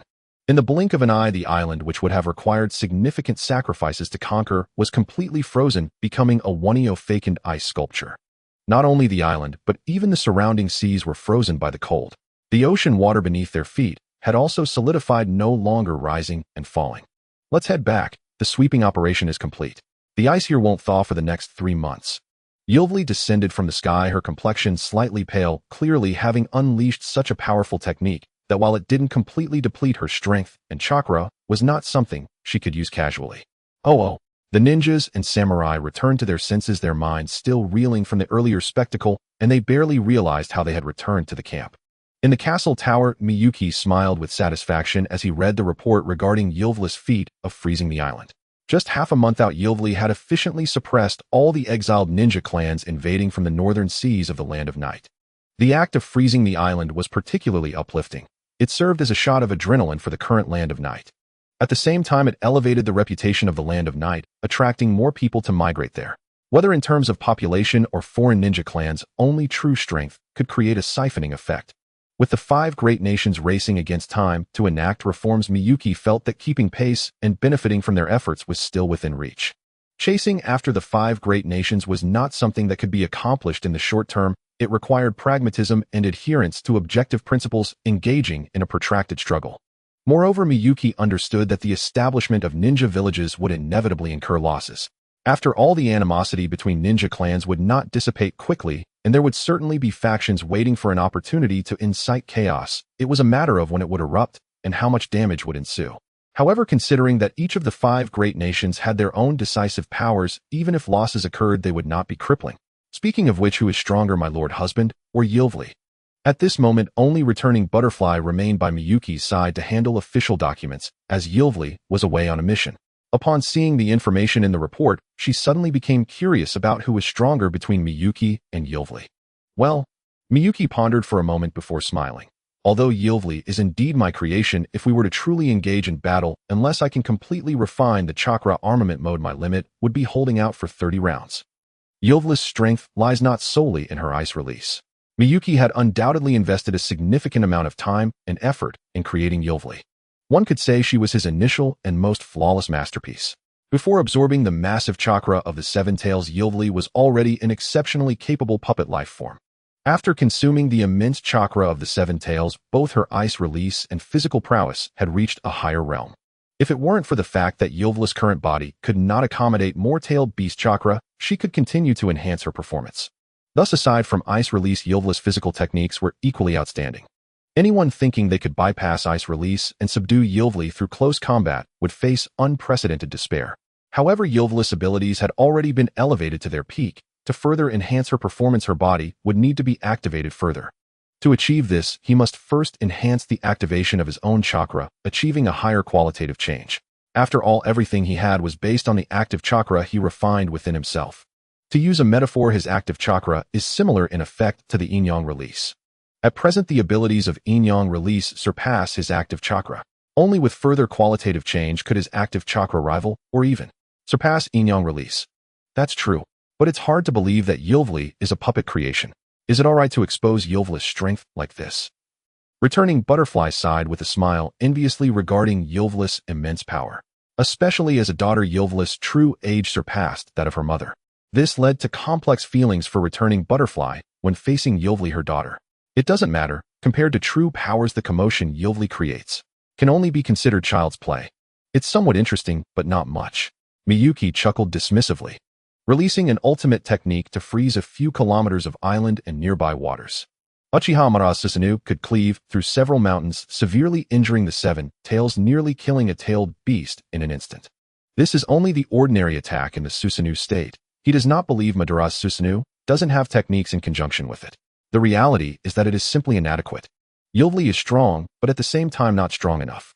Yet her power is just right for protecting the current land of night.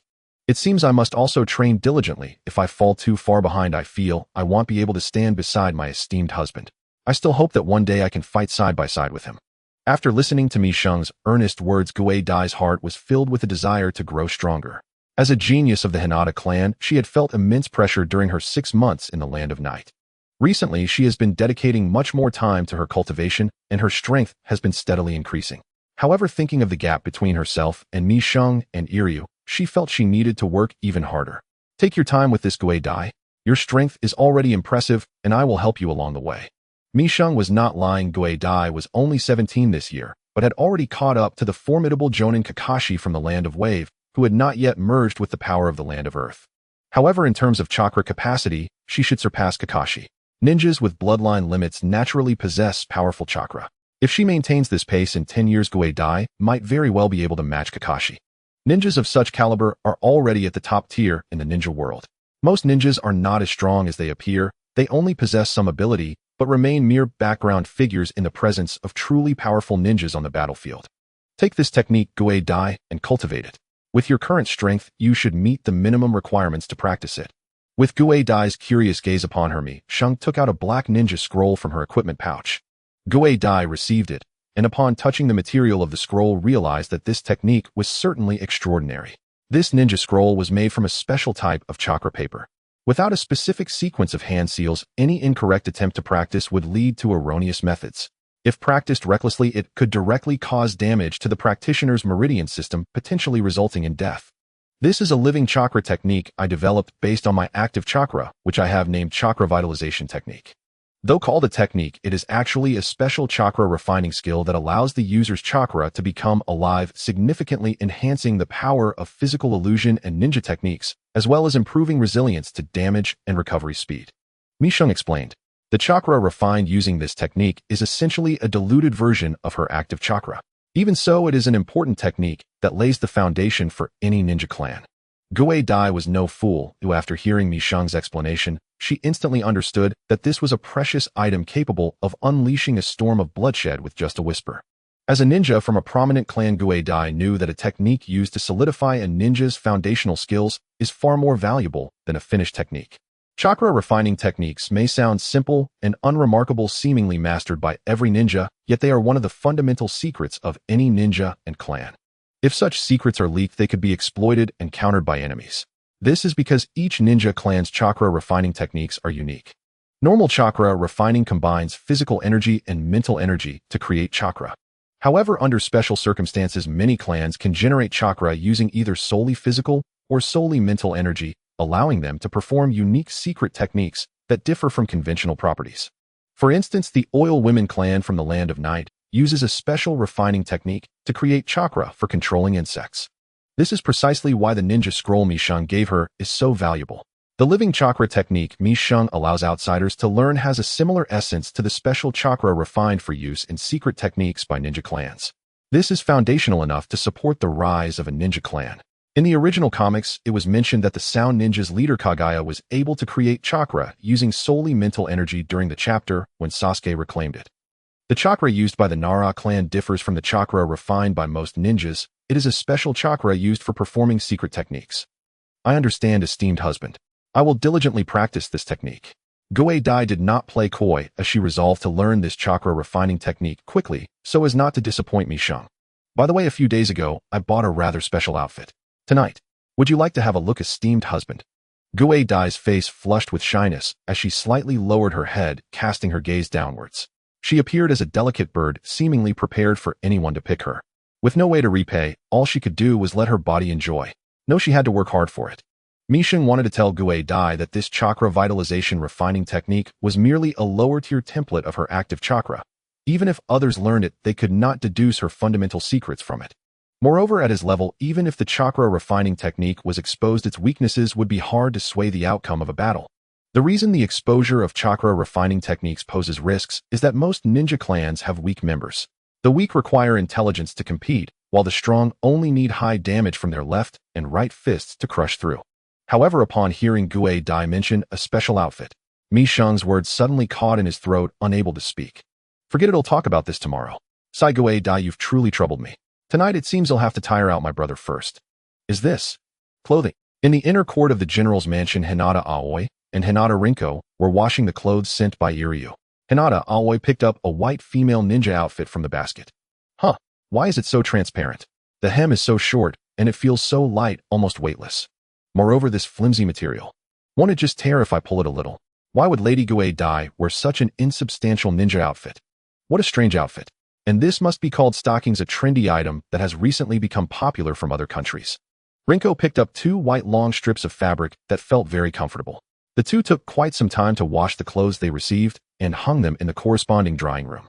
It has been about half a year since they moved into the general's mansion. The 2 Branch family girls had long since adapted to life here. In fact, compared to the Hinata clan, their days here were carefree. They didn't have to go to the battlefield or do heavy labor. Their daily tasks included washing clothes, delivering meals to Guo Dai and Mi Sheng on schedule, and ensuring the main residence was clean, all of which were very easy jobs. Moreover, the time consumed is not much. In total, it barely adds up to 3 or 4 hours of work. As ninjas, their practical abilities are still quite strong, allowing them to work faster than ordinary people. Various household chores posed no challenge to them. After deducting 7 hours of sleep, the remaining time could be freely allocated unless there were special matters. They could leisurely enjoy afternoon tea in the inner court, daydream, sleep, or train as they pleased. If they felt bored, they could go out shopping and buy things they liked. Their monthly allowance was very generous, an amount they could never have imagined before. This led them to develop a saving habit they did not have in their previous family, as they hardly had any money there. Most of it was required to be distributed by the clan leader and elders. As marginal figures, the amount they received each month was naturally pitifully small. Now they save the money they can't possibly spend, watching their savings jar grow fuller each day, filling them with immense happiness. Now many savings jars have practically overflowed. Lady Guo Dai lunch has arrived. Aoi and Rinko came to the master bedroom. One carried the meal, while the other brought dessert and fruits, placing them on the dining table. Then they opened the window to let more sunlight in. Turning to look at the tatami area home, as expected, it was in disarray. Ah, you've arrived. Can you help me up? I can't get up by myself. Guo Dai weakly poked her head out from the bedding. Her beautiful long black hair, styled in a princess cut, was somewhat messy, spilling over the bedding and floor like seaweed. Lady Guo Dai, are you injured? Rinko approached with a puzzled expression. Aoi also stepped forward, intending to help Guo Dai up with Rinko. It's nothing serious, just that last night my esteemed husband was particularly enthusiastic, and I accidentally strained my back. Guo Dai's thunderous words made Aoi and Rinko's faces instantly flush, their bodies freezing in place. You strained your back? With your excellent ninja physique, what sort of antics did Lady Guo Dai and the general engage in last night, escalating the situation to such a severe degree that you strained your back? Aoi and Rinko briefly imagined the scene, their fair faces turning even redder, almost dripping with blood. Their heads felt dizzy, their bodies swaying, as if they might faint at any moment. Lady Guo Dai is truly terrifying, so depraved. Oh dear, you two aren't thinking of anything inappropriate, are you? Seeing the pure and innocent expressions on their faces, Guo Dai realized what unspeakable scenarios they must be imagining in their minds. Guei Dai could only say that they were underestimating her as a genius girl of the Hinata clan. What happened last night would be far more scandalous than what they imagined. No. Aoi and Rinko hurriedly shook their heads, still blushing, as they helped Guei Dai get up and dress. Only then did they realize that Guei Dai had emerged from the bedding with nothing on save for a pair of wrinkled, over-thinny white stockings. How scandalous. Afterward, Guei Dai dressed in her usual kimono, meticulously fixing her beautiful long hair in a princess cut. She transformed back into the poised and elegant general's wife that she presented to others. Speaking of which, you two have been in the general's mansion for so many days, but it seems you haven't served me yet, have you? Guei Dai seemed to suddenly recall something, slightly tilting her head and casting a side glance at Aoi and Rinko, who were behind her helping to tidy her hair and clothes. I'll serve. Serve me. Rinko's body stiffened and the wooden comb in her hand fell to the ground. Aoi's hands, which were adjusting Guei Dai's outfit, froze in mid-motion. Of course, you two came to marry alongside me as the general's concubines. Since I have strained my back, starting today you shall serve me. Guei Dai spoke as if it were the most natural thing in the world. She had no intention of monopolizing Mishang. As a ruler, how could one have just one woman? The future of the Oda clan does not rest solely on her husband Mishang. This general's wife also bears the responsibility for the clan's future. But Aoi and Rinko stammered, struggling to articulate a coherent response. For the Oda clan to grow strong, it cannot rely on me alone. My husband needs more excellent women to expand the family. This is not for personal gratification, but a responsibility that a ruler must uphold. If my husband does not have enough offspring, it would lead to instability in the nation. Surely you don't want him to suffer from a lack of heirs, causing turmoil in the country. Upon these words from Guei Dai, the competition was effectively over. So you should start calling me Sister Guei Dai. Guei Dai found it quite amusing to see the two blushing faces. Aoi and Rinko stuttered, unable to lift their heads. Yet their unrefused attitude indicated they had no objections. The highest level of the administrative area in the castle tower is a vast space of hundreds of square meters. Today, only Mishang was here handling government affairs, while Iryu was outside dealing with matters related to the incoming rogue ninjas, whether suppressing or pacifying them, which requires some time. Occasionally, administrative personnel would come to discuss matters or deliver process documents for him to conduct final reviews and approvals. After all, the affairs of a nation cannot be handled by just one person, otherwise he would be overwhelmed. By the way, in Boruto, Naruto really is outrageous. He has to handle every trivial matter, ending up exhausted with poor results. It feels too self-centered, as if treating Konoha like a giant baby. Jonin Chunin Genin. It seems the ninja ranking system is starting to emerge. A document from the Hidden Leaf Village in the Land of Fire was passed to Mishang. He glanced at the contents, revealing that the Hidden Leaf Village had decided to implement a detailed grading system for ninjas in a high-level meeting. Indeed, in this era, there is no such thing as a level classification for ninjas. Strength and rank are determined by performance in battles. Even weak ninjas can occasionally defeat stronger ones using peculiar techniques under special circumstances. Now this ninja ranking system has finally appeared. Most likely it was invented by Senju Tobarama. Before the Hidden Leaf proposed this ninja ranking system, although Mishang had the advantage of foresight, he had not popularized it. The influence of this system is neither too large nor too small. It is better that it is proposed by the strongest Hidden Leaf Village. Only they have the capability and influence to classify ninjas across the entire ninja world.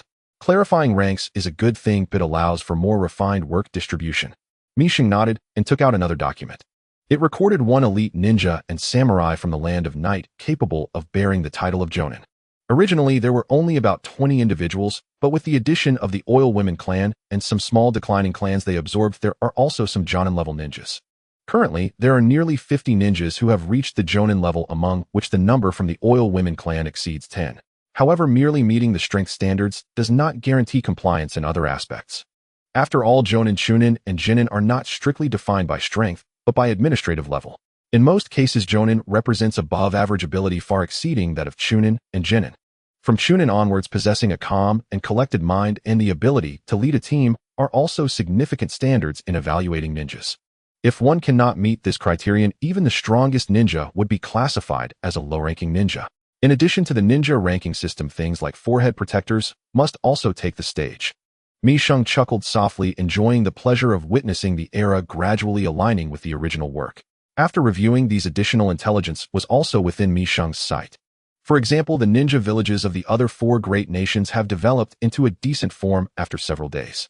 To quickly catch up with the Hidden Leaf, they will swiftly determine the candidates for Kage as soon as their villages are officially established, then engage in exchanges with the Hidden Leaf on equal footing.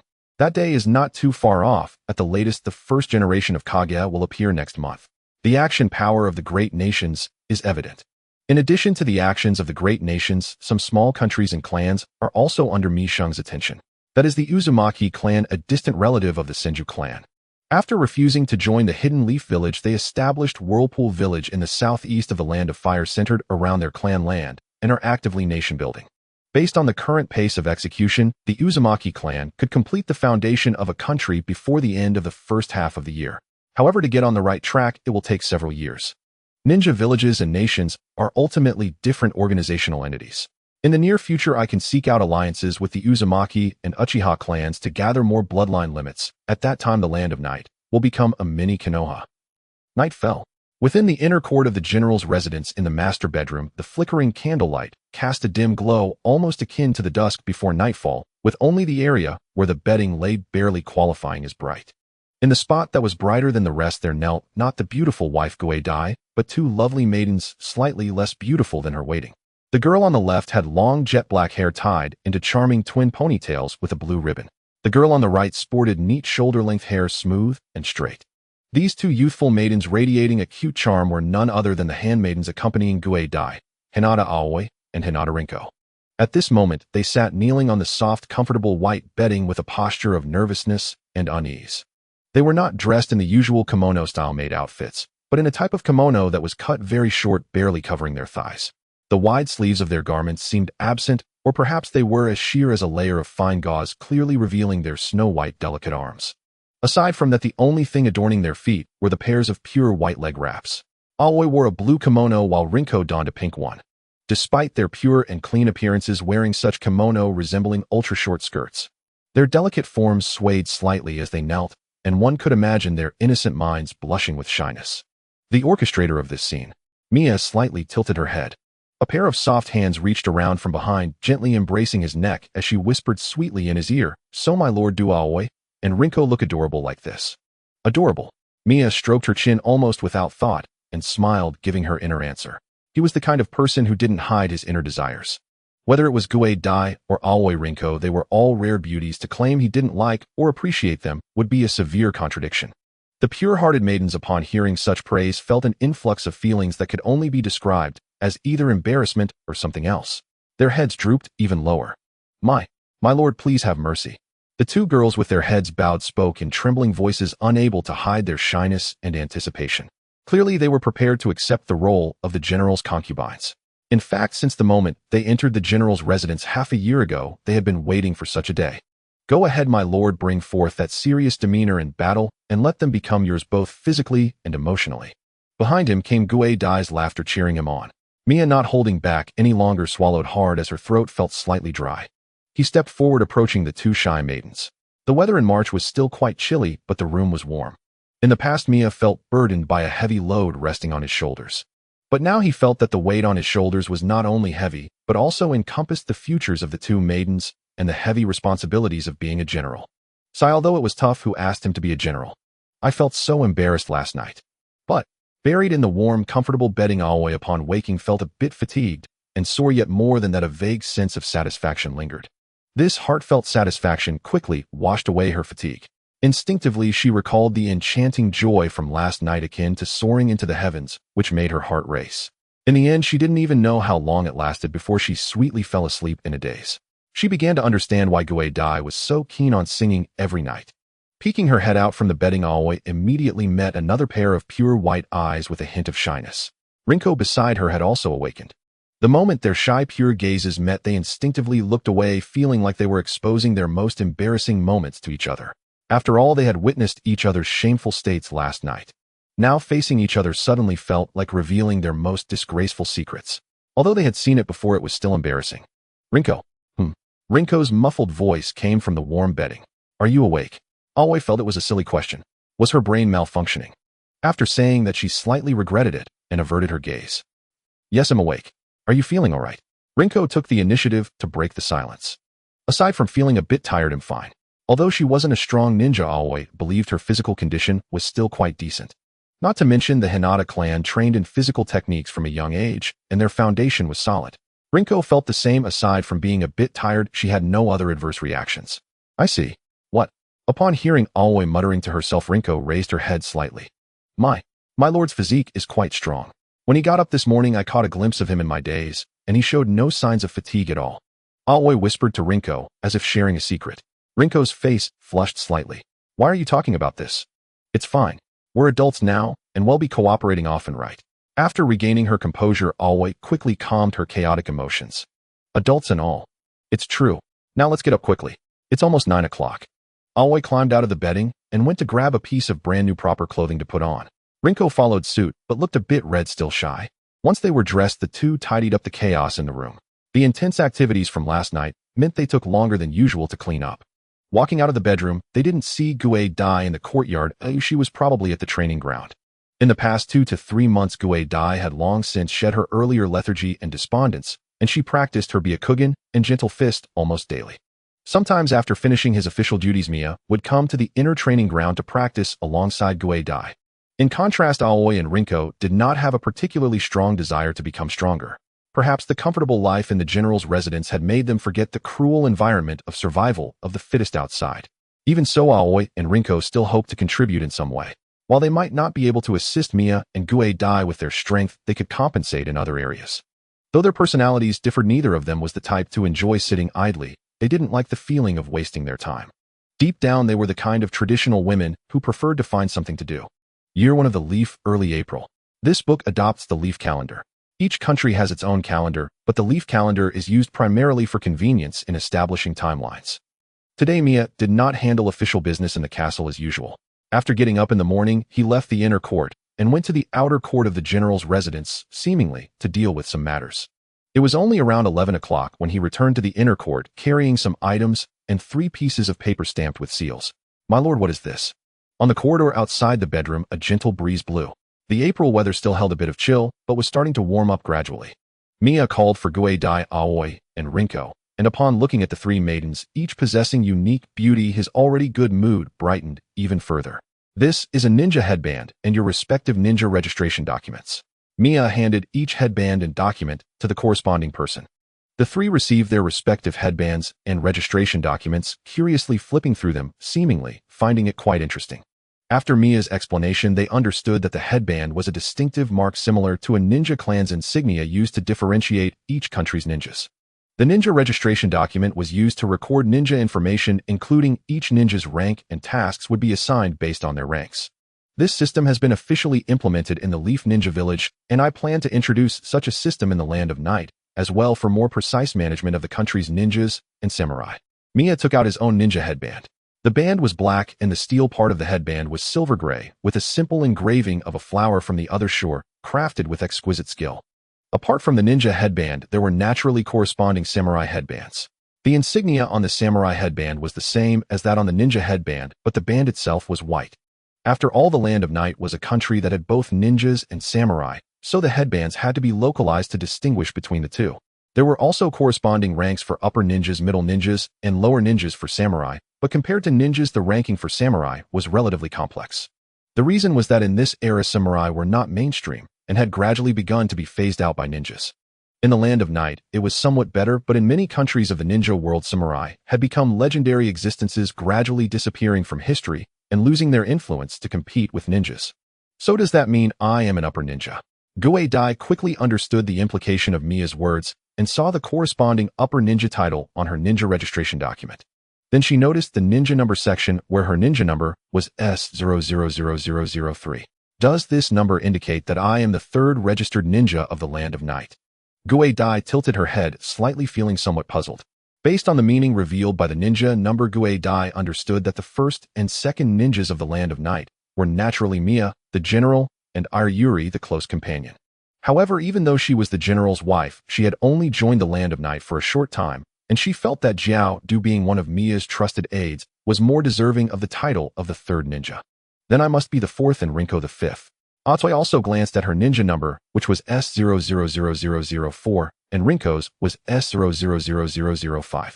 My lord, although we are all your intimate companions, is it really necessary to use special privileges in this regard?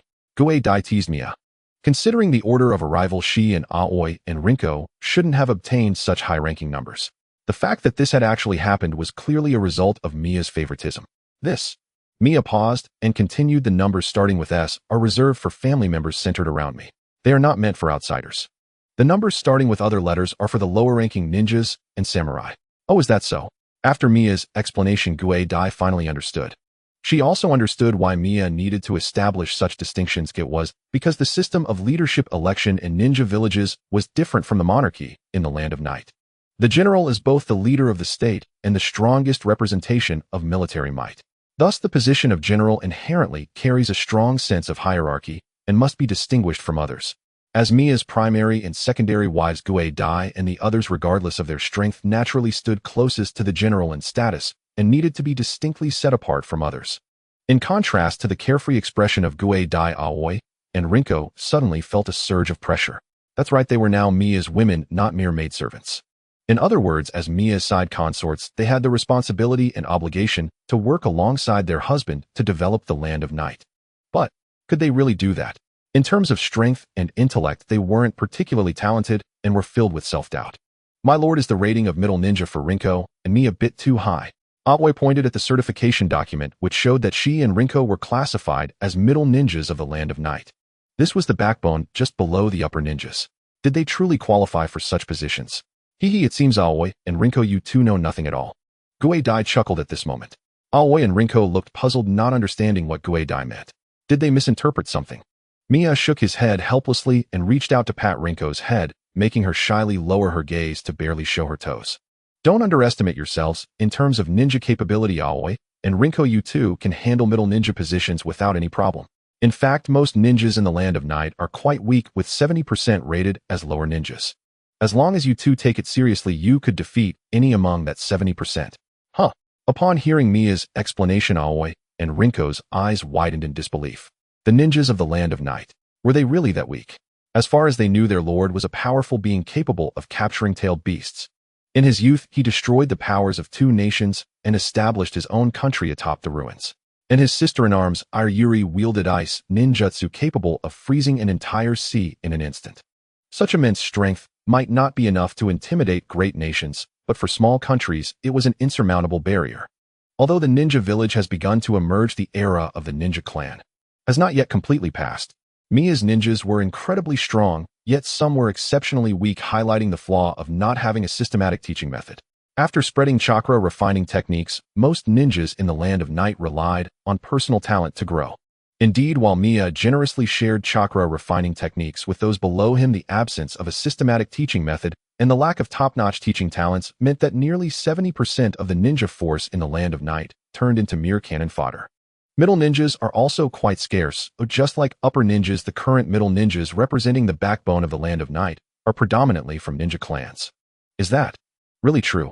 Aoi and Rinko exchanged glances, surprised that they were considered so powerful that they could surpass 70% of the ninjas in the Land of Night. Indeed, you two have awakened your Byakugan, and your fundamentals and gentle fist are solid. For normal lower ninjas, you already exhibit exceptional combat prowess. Mia smiled with a tinge of admiration, reflecting on the power of bloodline limits. Regardless of both upper and lower limits, unless one is a genius, it is hard to rival them. In the world of ninjas, the strength of bloodline limits is formidable, because as long as they form a scale, without major mistakes, the future of that clan is destined to remain strong for years. Within the Hinata clan, Aoi and Rinko were treated as mere fodder, but outside the Hinata clan in the Land of Night, with their bloodline limit, Byakugan, they became esteemed middle ninja lords. So Aoi and Rinko, you two can be a little more confident here. Mia could see that these two maidens needed ample confidence more than anything else regarding their abilities. As long as abilities are not too far off, one can always find a suitable position. But once a person loses confidence, no matter how strong they appear outwardly, they become nothing more than a paper tiger, easily crushed. Ah yes, my lord. Aoi and Rinko, upon hearing Mia's gentle encouragement, felt their cheeks warm and determination slowly crept into their eyes. Before meeting Mia while still in their clan, they were constrained by rigid clan rules, and due to their limited talents, neither their parents nor other elders in the clan had ever offered such warm words to affirm their personalities and capabilities. They began to understand why Gue Dai would cling so tightly to Mia. Not just here, but in bed, you have to be as confident as I am and be open-minded.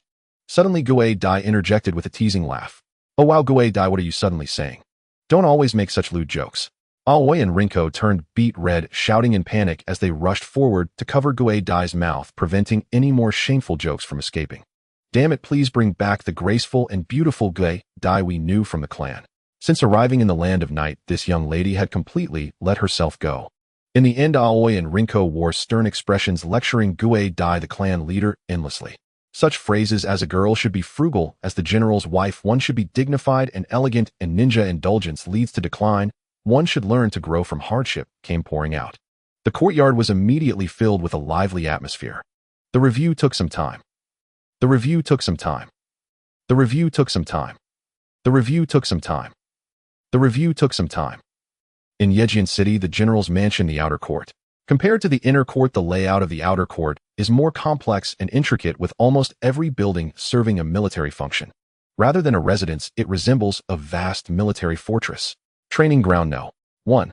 Earth Release, Earth Spear. A powerful voice resonated through the air.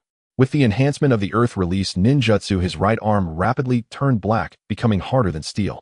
While ensuring defensive capabilities, it also possessed immense destructive power. Clang. A katana clashed violently with Kakuzu's now blackened arm, producing a fierce sound upon contact.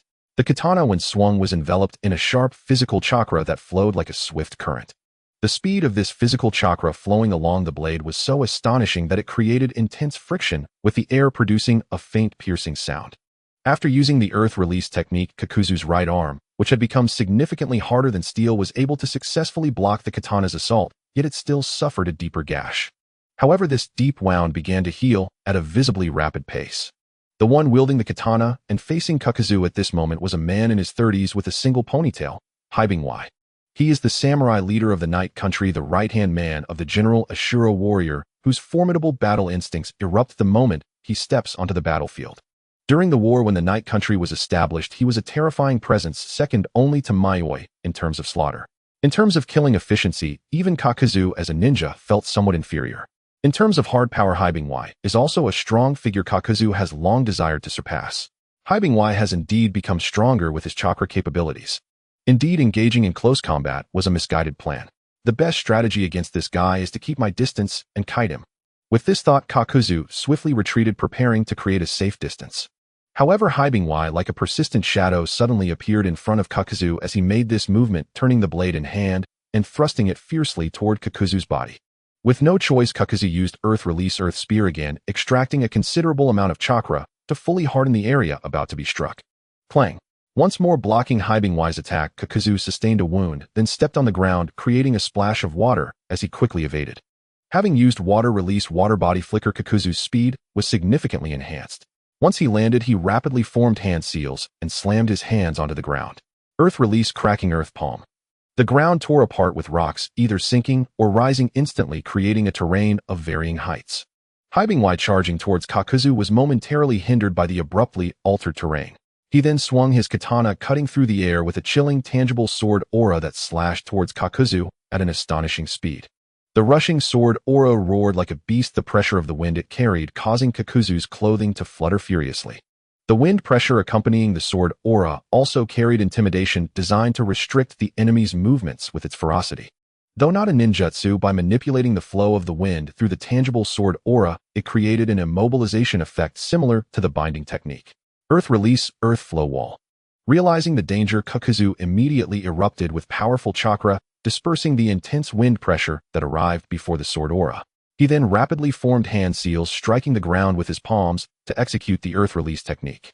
A towering wall of earth 1 meter thick rose up before Kakuzu. Boom!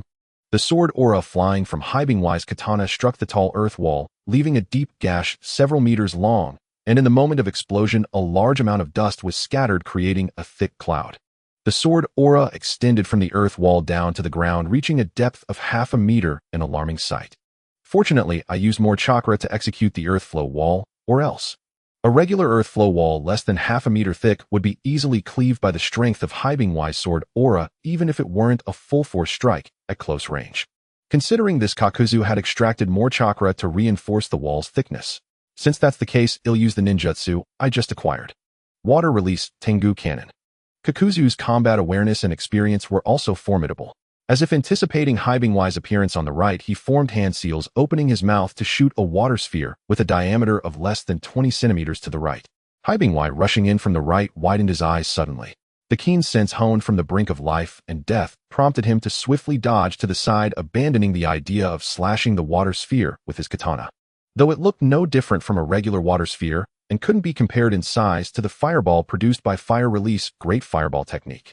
The instincts of a samurai warned him that recklessly slashing this water sphere would lead to dangerous consequences. And indeed, boom. On the training ground, a small hill designed for simulating combat erupted in a loud explosion the moment the water sphere struck. A massive amount of dust and smoke spread out, nearly engulfing the entire training area. The horrifying shockwave tore up the ground and swept away, boulders rolling outwards in all directions.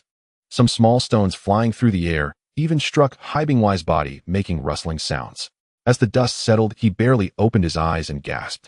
Before him, the originally 30-meter-tall solid hill now had a hemispherical pit over 10 meters in diameter, as if a chunk had been gouged out. The core of the hill that had been directly struck was reduced to dust, dispersing into the air. The astonishing destructive power made it hard to believe that such devastation was caused by a water sphere measuring less than 20 centimeters. Had the power been even greater, the entire small hill would have collapsed. The cause of this was an ordinary water sphere that appeared to have far less power than it truly possessed. This water release technique is incredibly deceptive. Kakuzu, are you trying to kill me with such a dangerous technique? Haibingwai's face broke into a cold sweat, shaken by the near miss. Had it not been for his sharp instincts, he would have likely fallen victim to this move.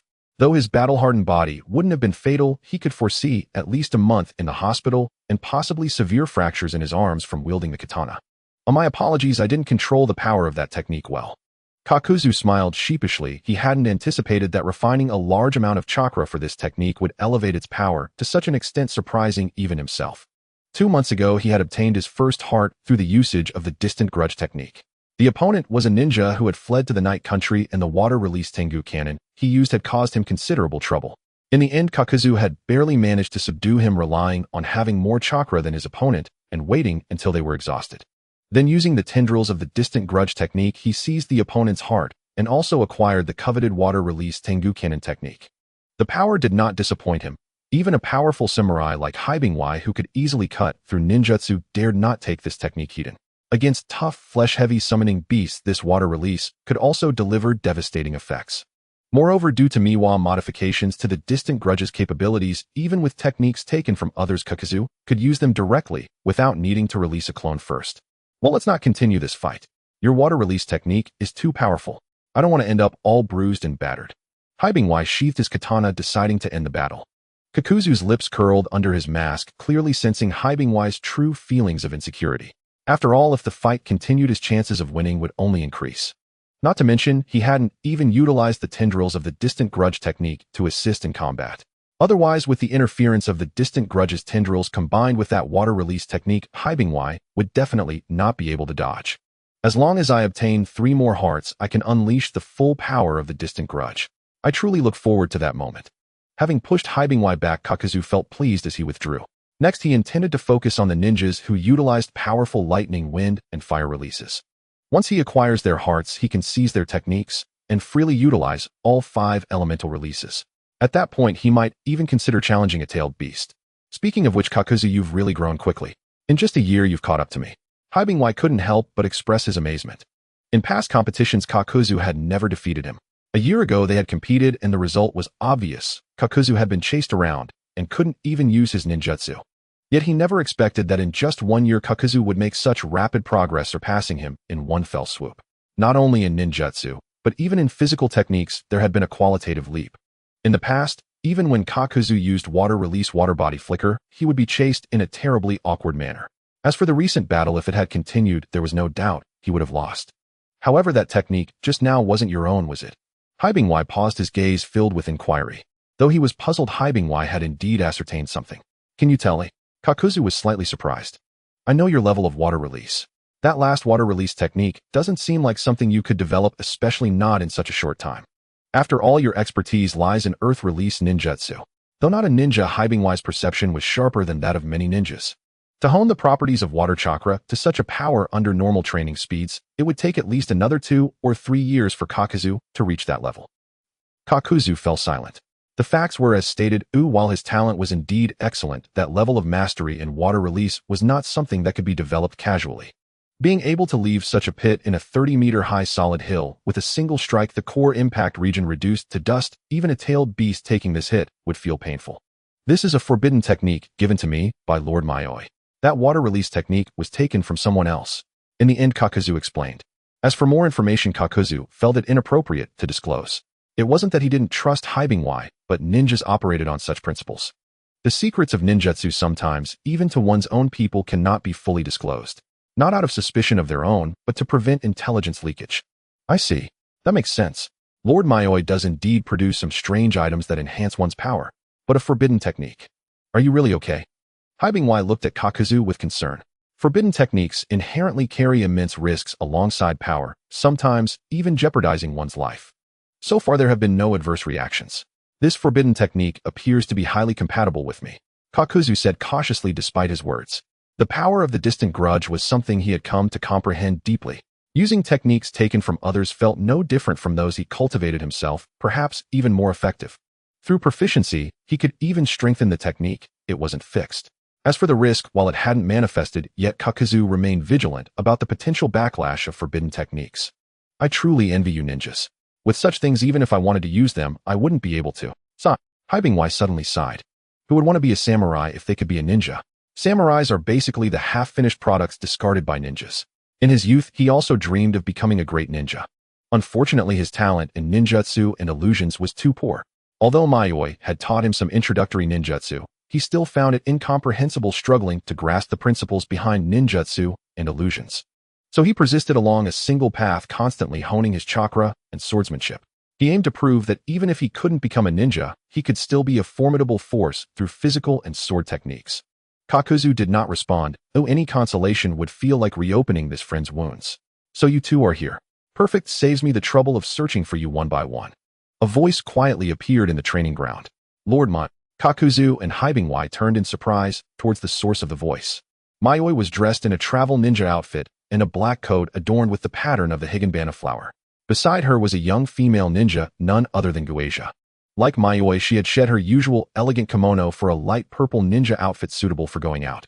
Her blue ninja trousers were tied with white leg straps covering just below her knees, and she wore black low-heeled ninja sandals seemingly to enhance her stature. Though still petite compared to Yayoi, who stood beside her. Lord Yayoi, are you heading out? Kakuzu and Haibingwai became curious. In their impression since the conquest of the night country, Yayoi rarely ventured out, spending most of her time in the castle of the general's mansion. There has been some trouble at the border with the country of grass. I need to handle it. How about you two? Would you like to come along? Yayoi extended the invitation. Illuri had returned to Yejian City a few days ago, and during his absence Illuri had been acting as the acting general. Thus, even when she was away from the general's mansion, Yayoi had no concerns about any unexpected incidents occurring here. If necessary, she and Illuri could still use summoning techniques or reverse summoning techniques for mutual support. Oh, a long-awaited joint action. The last time we acted together was years ago, wasn't it? Kakuzu's interest was piqued, meanwhile words reminding him of past days. Though Haibingwai was quite tempted by the proposal, he suddenly thought of something and shook his head helplessly. Sorry, Lord Yayoi. You know my son was just born, so I can't leave right now. Indeed, as the samurai leader of the night country, Haibingwai had found himself a beautiful young wife over a year ago, just as the situation in the night country stabilized. Of course, Yayoi knew this. She attended Haibingwai's wedding along with Kakuzu, personally presenting a gift to show her regard for him. Then there's nothing we can do. By the way, have you chosen a name for your son? Yayoi asked with a tone of regret, casually throwing in the question. She knew that Haibingwai's wife had given birth to a son a few days ago. Although he hadn't attended personally, he had sent a gift.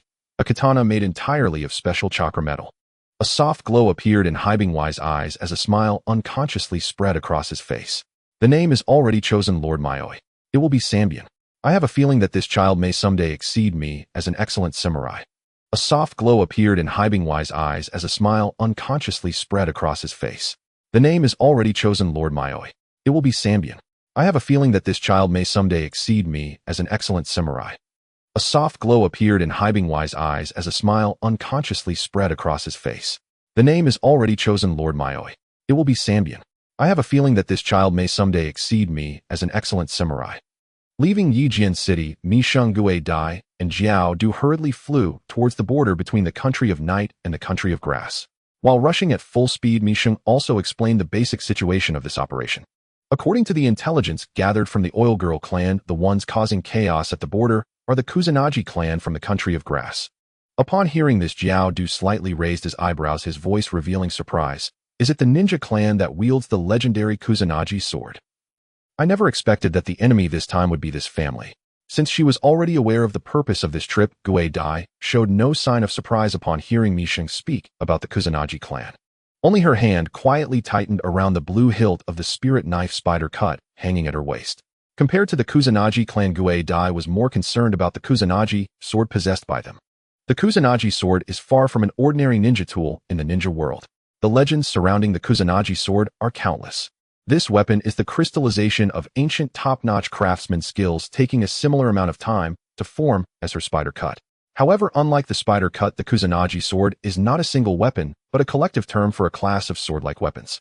Even with the intelligence network of the Hyuga clan, it is impossible to accurately determine how many Kusanagi swords exist in the ninja world. Each Kusanagi sword, in addition to its sharpness and durability, also possesses a unique special ability, much like the spider cut. Once these special abilities are combined with a ninja's power, they will unleash incredibly terrifying strength. Speaking of the Kusanagi sword, I remember that the Uchiha clan once found a Kusanagi sword in the ninja world. Gue Dai seemed to recall something and began to recount what she knew about the Kusanagi sword. Misheng's expression showed no fluctuations, but her eyes subtly glanced at Gue Dai. What's going on? It is said that it is a formless spirit-type Kusanagi sword sealed within the bloodline of the Uchiha clan by their ancestor using forbidden techniques. If it encounters a suitable host, that Kusanagi sword will manifest its true form in the Sharingan of the Uchiha. In the past, our Hyuga clan's ancestors encountered an Uchiha ninja who wielded that spirit-type Kusanagi sword, hence we know about this matter. The abilities of that Kusanagi sword should be related to sealing techniques. As Gue Dai narrated, Misheng unconsciously connected it to the Tatsuka blade used by Uchiha Itachi in the original work. Orochimaru's long search for this legendary artifact, which he could not find after many years. If that is the case, then Itachi having the Tatsuka blade would make sense. The only Kusanagi sword Misheng knew aside from Itachi's Tatsuka blade were the few Kusanagi swords that Orochimaru collected in the original work. One of them made the indestructible Sarutobi feel a headache, most likely due to its enhanced durability characteristics. Another Kusanagi sword appeared during a confrontation with the Four-Tailed State Naruto Uzumaki, capable of freely extending and retracting, adjusting its length as desired. As for the Kusanagi sword given to Sasuke Uchiha, it should focus on chakra conduction properties, being lightweight and sharp. Although these three Kusanagi swords have decent abilities, they pale in comparison to the Tatsuka blade, making Orochimaru's collection of Kusanagi swords seem unremarkable. Since this Kusanagi sword is in the hands of the Uchiha clan, we can rule out the Kusanagi clan first. They do not possess the ability to take it from the Uchiha.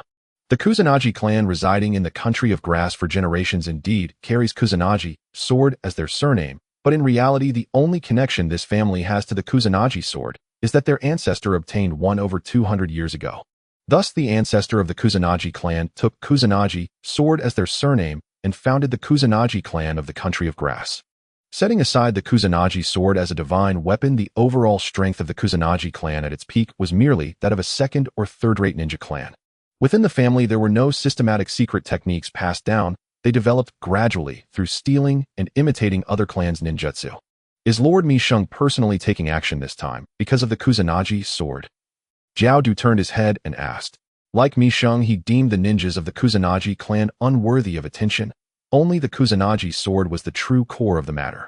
If it weren't for the existence of the Kusanagi sword, he didn't believe Misheng would take it upon herself to deal with the Kusanagi clan. According to the intelligence, the abilities of the Kusanagi sword in the hands of the Kusanagi clan are quite interesting. Moreover, the ninjas and warrior forces stationed at the southwestern border were quickly defeated and fled with numerous casualties. At this point, Misheng's gaze gradually turned cold. The leaders of the troops stationed at the southwestern border of the country of night were two ninjas who had recently been promoted to jonin by her. Like Jiao Du and He Bing, these two jonin were also the earliest to follow her, veterans who had fought alongside her in numerous campaigns, considered to be her most trusted aides. Although these two jonin were merely injured and not killed, their forces suffered heavy losses. Thus, upon learning of the attack by unidentified individuals at the southwestern border, he immediately reassured these two jonin, instructing them to lead the remaining troops to quickly evacuate from the enemy's attack points for regrouping. Then he quickly dispatched Jonin from the Oil Girl clan to gather intelligence on the unidentified enemies in the southwest. Soon the Jonin from the Oil Girl clan, using their insect manipulation technique, uncovered the truth behind the attack on the southwestern border of the Country of Night. It was a group of rogue ninjas from the Kusanagi clan of the Country of Grass. Due to being ostracized by other ninja clans in the Country of Grass, the Kusanagi clan could not establish themselves there and began to set their sights on the Country of Night. It appears they planned to carve out a territory to serve as a base for their family to recuperate. The decision to launch a surprise attack on the southwestern military base of the Country of Night likely also serves to test the military strength of the Country of Night. So there is no need to leave any survivors this time, is there? Xiao Dust's voice carried a chilling aura of killing intent. Mi Sheng remained silent, but her cold demeanor spoke volumes. After that, the three of them fell silent and accelerated their advance. By 3 in the afternoon, they officially arrived at a forest in the southwestern border of the Country of Night. General, a shadow flashed before Mi Sheng and her companions. The person about the same age as Mi Sheng wore a black cloak and sunglasses, unique decorations of the Oil Girl clan. It was the Jonin from the Oil Girl clan responsible for investigating the Kusanagi clan's intelligence. Thank you for your hard work, Yongdo. The wanderers of the Kusanagi clan should not have left yet, right? Mi Sheng called out the name of the Oil Girl ninja before her. The Oil Girl clan, including the clan leader Xiong Lu Shui, has a total of 16 Jonin. Mi Sheng was well acquainted with the appearance and names of each Jonin and had personally met with them. Among the many Jonin of the Oil Girl clan, Yongdo had an average strength, but his intelligence-gathering ability was among the best in the clan. It was precisely for this reason that he was specially dispatched to investigate the recent assault on the southwestern border. Without disappointing him, Yongdo had almost completed the investigation of the attack's origins within just a few days. This is also why Mi Sheng was able to respond quickly and personally lead a team here. They haven't left yet. Based on the recent actions of the Kusanagi clan's ninjas, it seems they plan to settle here in this forest for an extended period. Yongdo shook his head, stating the conclusion he had reached from his observations. Are they preparing to establish this place as their base and gradually expand outward? I wonder whether this shows confidence or sheer foolishness. Xiao Dust's voice was cold, silently sentencing all the ninjas of the Kusanagi clan to death. Then let's resolve this quickly. Gue Dai, use your Byakugan to ascertain their situation. Yongdo, you direct us. Mi Sheng quickly issued orders instructing Gue Dai to determine the status of the Kusanagi clan in the forest. The insects of Yongdo could only roughly discern the situation of the Kusanagi clan, but to obtain more accurate intelligence, they needed Gue Dai's Byakugan. Yongdo pointed to a direction and Gue Dai began to gather chakra in her eyes, the veins around her pure white pupils bulging grotesquely, releasing a concentrated white light aimed towards the direction Yongdo indicated. What's the situation? Mi Sheng turned her head to ask. About 10 kilometers away, a group of people is gathered. That should be the gathering point of the Kusanagi clan. Besides some ordinary people, there are a total of 47 ninjas. Among them, 2 individuals have significantly stronger chakra than the others, likely of Jonin level. In just a brief moment, Gue Dai utilized her Byakugan to completely grasp the enemy's situation. Some details were even clearer than the enemies themselves. Including various traps surrounding the camp, she identified several paths that could allow for a stealthy infiltration.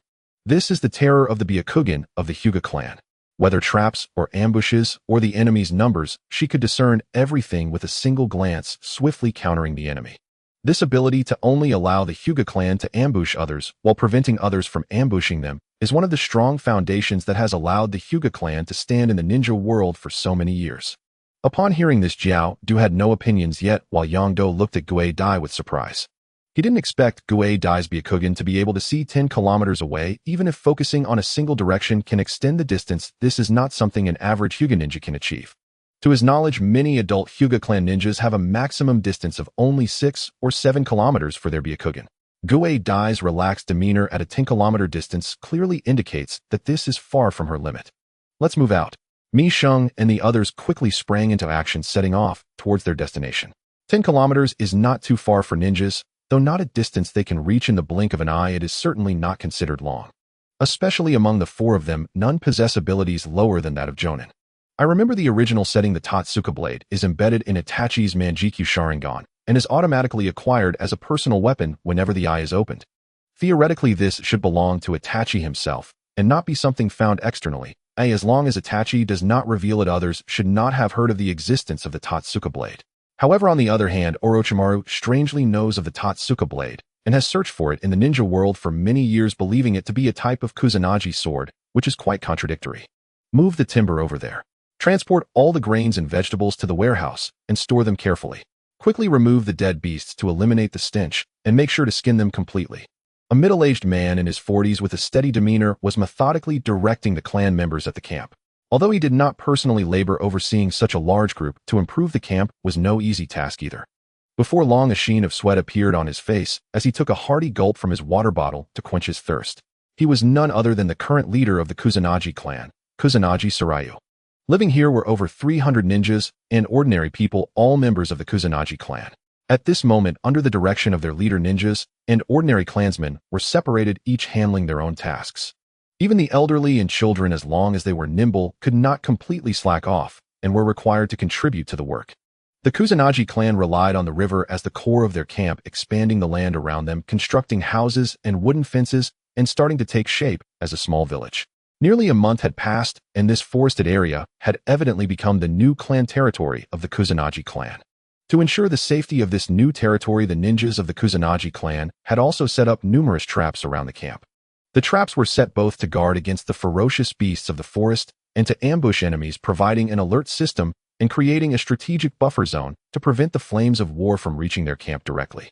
Next, we need to scout the terrain further out. The Land of Night won't let this go easily and will likely send ninjas and samurai soon. Leader Kusanagi Sarayu nodded slightly after surveying the clan's stronghold. With that, the clan could finally settle down here. Then he thought of something, and a serious expression appeared on his face. However, despite his serious demeanor, there was no trace of worry in his eyes, as he evidently had great confidence in his strength, or rather in the artifact passed down through generations of the Kusanagi clan, the Kusanagi sword. In the past, the Kusanagi clan had gained their reputation in the Land of Grass precisely because of this artifact. Even when forced into exile, he had relied on this artifact to retreat safely from the Land of Grass, after losing only a few clansmen, causing the remaining ninja clans of the Land of Grass to hesitate in pursuit. He believed that with his own abilities and the power of the artifact, he could also achieve great things in the Land of Night. Although many claimed that the Land of Night was one of the few military powers beneath the great nations. But how strong could they truly be? In the world of ninjas, it was customary to first engage in battle and then see. As it stood, the Land of Night did not feel as formidable as he had imagined. The border troops had been swiftly defeated by him and a few others, leaving no room for resistance. If I could also attain the position of a general. A strong ambition flickered in the dark depths of Kusanagi Sarayu's eyes. He desired the position of a ruler. With that, the Kusanagi clan would once again achieve greatness under his command. Just as he was envisioning a bright future, a thunderous explosion abruptly shattered the tranquility of the camp, followed by several booming explosions. Houses detonated in the fire, and the shockwaves scattered, causing cries of distress. Some ordinary people who were not even ninjas lost their lives directly in the blazing explosions. That was the chaos brought on by the explosive tags. Ninja attack. The thought flashed through Kusanagi Sarayu's mind in an instant. Impossible, the traps outside haven't even been triggered. How could? Kusanagi Sarayu's eyes widened in shock. How could anyone penetrate the tightly woven defenses of the camp without triggering any alarms? Even for him to breach the outer traps, it would take considerable effort. However, Kusanagi Sarayu was quick to react. In any case, the enemy had reached the core of the camp and must be expelled quickly to minimize losses. Enemy attack! Enemy attack! The other ninjas of the Kusanagi clan shouted loudly, searching for the enemy. Earth release Yellow Spring Swamp.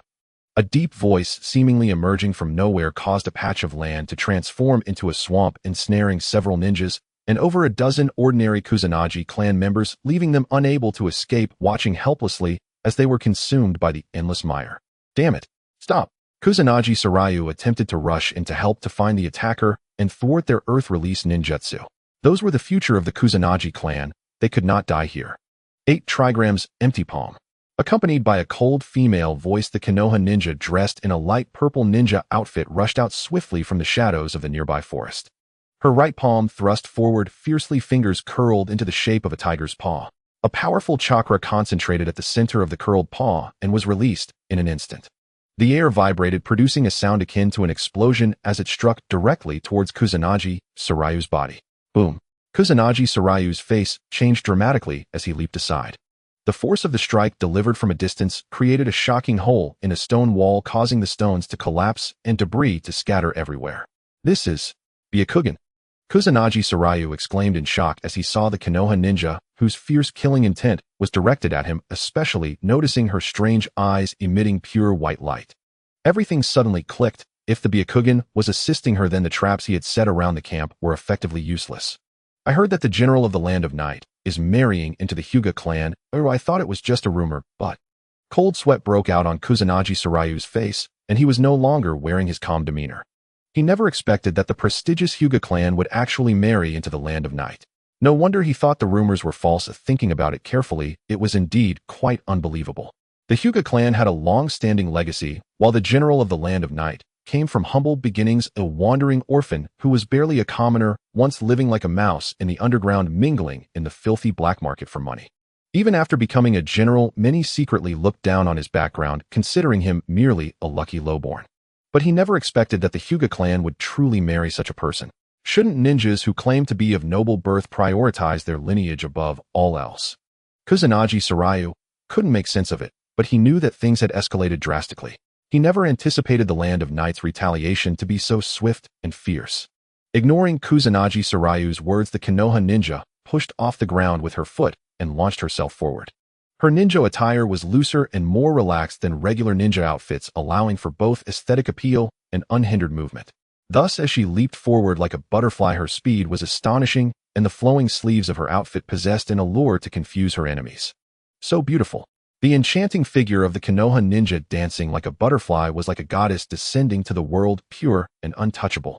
Just as this thought flickered in Kusanagi Sarayu's mind, he snapped back to reality. No, this is an illusion. 8 trigrams return heaven.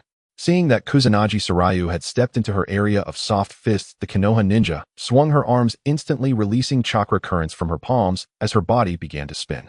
The swirling chakra currents swiftly formed a gigantic chakra sphere, spinning rapidly around the Konoha ninja. The powerful airflow generated by the rapid rotation created a fierce suction, violently pulling Kusanagi Sarayu toward the center of the spinning chakra sphere. Once caught inside, his body would be severely injured and unable to recover, let alone the fact that the soft fists possessed a dangerous ability to seal the chakra system, making them extremely lethal to any ninja. The Konoha ninja's graceful yet deadly dance came to a stop, and her long black hair fell gently as she ceased movement. Her white eyes narrowed slightly, gazing at Kusanagi Sarayu, who was not drawn into her return heaven technique, but rather had the space to retreat. Unbeknownst to him, Kusanagi Sarayu's palm had already gripped a shallow, red-handled, straight-bladed katana. The blade was thinner than an ordinary katana and shorter than standard length. From its design, it appeared to be a weapon suited for a woman. Now held in the hand of a tall man, like Kusanagi Sarayu, it seemed somewhat incongruous. The chakra I just used for return heaven seems to have vanished suddenly. The Konoha ninja's mind raced as she quickly grasped Kusanagi Sarayu's true capabilities. As expected, the katana in Kusanagi Sarayu's hand was likely the legendary Kusanagi sword passed down through generations. What a dangerous ability, and not only does it incorporate the deceptive techniques of illusions, but it also has accompanying deadly moves. Without this Kusanagi sword, I would probably have been killed instantly. Is this the power of a bloodline limit? It's truly spine-chilling. Kusanagi Sarayu forced a smile, his tone filled with envy and jealousy. Bloodline limit. What a beautiful yet terrifying power. It was precisely due to such existences that smaller clans like his could never rise to prominence, becoming mere backdrops in the conflicts between great clans. He did not believe that he was weaker than the Konoha ninja, but the fact was that he had nearly been killed in a single encounter. This left him feeling extremely unbalanced within. Compared to that, the Kusanagi sword in your hand is even more peculiar. Just now it devoured my chakra, didn't it? The Konoha ninja's tone was questioning, but carried a strong certainty.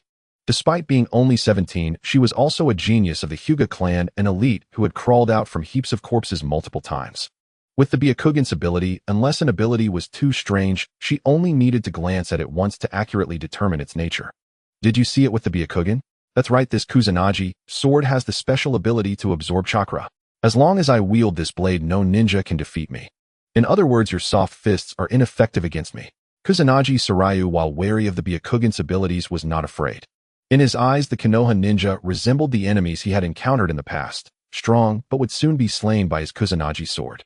This ancestral artifact could bridge the gap between him and those bloodline limit ninjas, even surpassing those who relied solely on their lineage to flaunt their might. The Konoha ninja remained silent. If that were the case, the effectiveness of the soft fists would indeed be significantly reduced.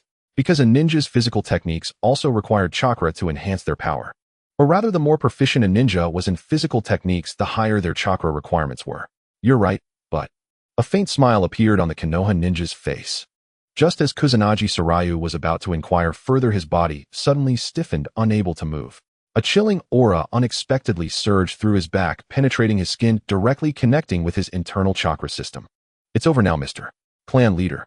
Wait, Before Kusanagi Sarayu could finish his words, the graceful figure of the Konoha ninja, like a butterfly, had already gracefully landed in front of him.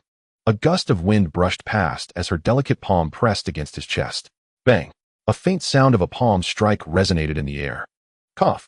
Kusanagi Sarayu's face turned pale, and he couldn't help but cough as blood gushed from his mouth. It felt as if his heart had been stabbed and then violently shattered. The muscles in his face twitched in immense pain. Most importantly, he was unable to mobilize any chakra, as his chakra system had been completely sealed by the Konoha ninja's soft fists. Since the heart is the core of the chakra system, severing the chakra pathways surrounding the heart would prevent a ninja from channeling and refining chakra. The Konoha ninja's soft fists had directly deprived him of the chance to use the Kusanagi sword for a final counterattack. Damn it, I haven't even used the hidden abilities of the Kusanagi sword otherwise. My consciousness will. No matter how much Kusanagi Sarayu hated and resented, his eyes dimmed, closing weakly as his head began to droop, losing the breath of life. However, although Kusanagi Sarayu's body had lost its breath, it did not collapse, as another force kept him standing. Unbeknownst to him, 5 strands of chakra threads had attached to Kusanagi Sarayu's back. Like a puppet, he slowly swayed, gripping the Kusanagi sword, as if he had come back to life, ready to continue fighting. Not far away, a sturdy branch of a tree held Mayoi, who silently landed on it, her right hand outstretched, connecting 5 strands of chakra threads to Kusanagi Sarayu's spine, taking control of his body. What a perfect cooperation, my dear husband. Mayoi smiled widely, reflecting on the previous battle sequence, which had been nearly flawless. As Mayoi manipulated Kusanagi Sarayu, using the chakra threads, she quickly seized this crucial opportunity, without any wasted words or hesitation, charging straight toward Kusanagi Sarayu to deliver a fatal blow with her soft fists. The entire sequence of actions occurred in the blink of an eye. Kusanagi Sarayu likely didn't even have time to react. He might not have even noticed Maiwa's presence before being struck down. I also didn't expect the puppet technique to unfold so smoothly. This guy was completely focused on you, Konoha ninja. Mayoi was not surprised by the outcome. His strength was significantly greater than Kusanagi Sarayu's, and coupled with the surprise attack and cooperation with the Konoha ninja, it was utterly normal for Kusanagi Sarayu to be killed without noticing another person. As for what he referred to as the puppet technique, it was a ninjutsu that created special chakra threads to control the movements of living beings. Moreover, this technique could interfere with the target's chakra system using chakra threads, granting a certain degree of control. This was also why Kusanagi Sarayu's body had stiffened to the point of being unable to move the instant he was hit by his puppet technique. Because his internal chakra system had been interfered with by the chakra threads affecting his physical movements. He was too focused on my Byakugan and soft fists. He probably thought until his last breath that I was the commander of this operation from the land of night. Konoha ninja summarized the reasons for Kusanagi Sarayu's failure. Now we can proceed to wrap things up smoothly. Kusanagi Sarayu's still warm corpse under Maiwa manipulation moved as if it were alive, and his Bodis agility not only did not diminish but became even more fluid. Kusanagi Sarayu, gripping the Kusanagi sword, swiftly leaped into the fray, charging toward the remaining Kusanagi clan members to carry out a final annihilation. About 10 minutes later, the Kusanagi clan stronghold had turned into a sea of flames. Including Kusanagi Sarayu, a total of 47 ninjas along with over 200 ordinary clansmen, their corpses were all burned in the inferno. There shouldn't be any fish that slipped through the net, right? Mayoi turned her head and asked. Whether elderly or children, as long as they were enemies, they must all be eradicated without exception. This was the principle he had grasped during the Warring States era, and also his greatest respect for his enemies. Kakuzu held a female corpse, another ninja of upper ninja level from the Kusanagi clan aside from Kusanagi Sarayu, and she was also his wife. Kakuzu tossed the female corpse into the flames as well, the intense firelight illuminating his masked face with his green, eerie eyes appearing particularly frightening. They're all gone. We've eliminated every last one. Kakuzu's tone was devoid of emotion. Having followed Mayoi for many years, he evidently understood her cold methods of dealing with enemies. Mayoi and the Konoha ninja were responsible for taking down Kusanagi Sarayu, while another upper ninja level ninja, Kusanagi Sarayu's wife, was dealt with by Kaku. Aburame Shinta was responsible for the remaining Kusanagi clan ninjas. By being able to control insects, he could quickly eliminate the Kusanagi clan's foot soldiers. Through this joint operation, Aburame Shinta gained further insight into Yayoi, the general of the Land of Night's character and methods. As long as they were enemies, even the elderly and children, he would spare none, ruthlessly eliminating them. Aburame Shinta suspected that the stability of the Land of Night's regime was due to Yayoi's ruthless execution of all past adversaries and their kin, including the suppression of information and history regarding the adversaries, fundamentally erasing their existence, rendering any discussion of them meaningless. The subsequent work was quite simple: to pack all the collected items from the Kusanagi clan and let the border troops handle the final transport. As for the Kusanagi sword passed down through generations in the Kusanagi clan, it would be personally kept by Yayoi. Originally, she had wanted the clan leader to showcase it a bit more, but considering he was merely an ordinary upper ninja wielding the Kusanagi sword, it seemed unnecessary to go to great lengths. She just needed to find an opening and deliver a decisive blow. After resolving the issues with the Kusanagi clan, Mia and Goeiji did not immediately return to Yijian City, but instead parted ways with Kukazu and oil girl Yongdo, heading north towards the Land of Night. On the way, Mia was also exploring the abilities of the Kusanagi sword she had just acquired. In addition to absorbing chakra, this Kusanagi sword should possess other abilities, such as transmitting the absorbed chakra into the user's body. Furthermore, it can also release the absorbed chakra as a shockwave. It is fortunate that I directly killed the leader of the Kusanagi clan back, then otherwise things would have been much more troublesome.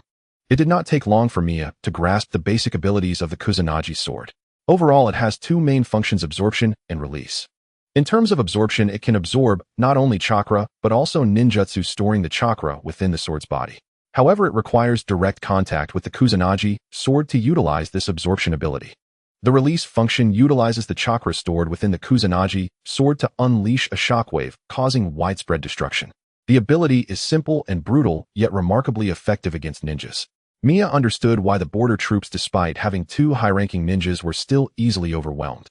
The leader of the Kusanagi clan was only a standard high-ranking ninja, but after wielding the Kusanagi sword, his power doubled, making him a foe that two ordinary high-ranking ninjas could not contend with. The characteristics of absorbing chakra and ninjutsu, even requiring direct contact, would be enough to give most ninjas a headache, preventing them from exerting even half of their strength. Then let's try the release ability. Arriving at a deserted rocky plain, Mia held the slender hilt of the Kusanagi sword with one hand, pointing the sword's tip forward, taking a deep breath. He sensed a considerable amount of chakra within the Kusanagi sword. Although it was far from the level of tailed beasts, it was certainly beyond what an ordinary ninja could possess. He then manipulated the chakra within the Kusanagi sword, releasing it and concentrating it along the sword's body.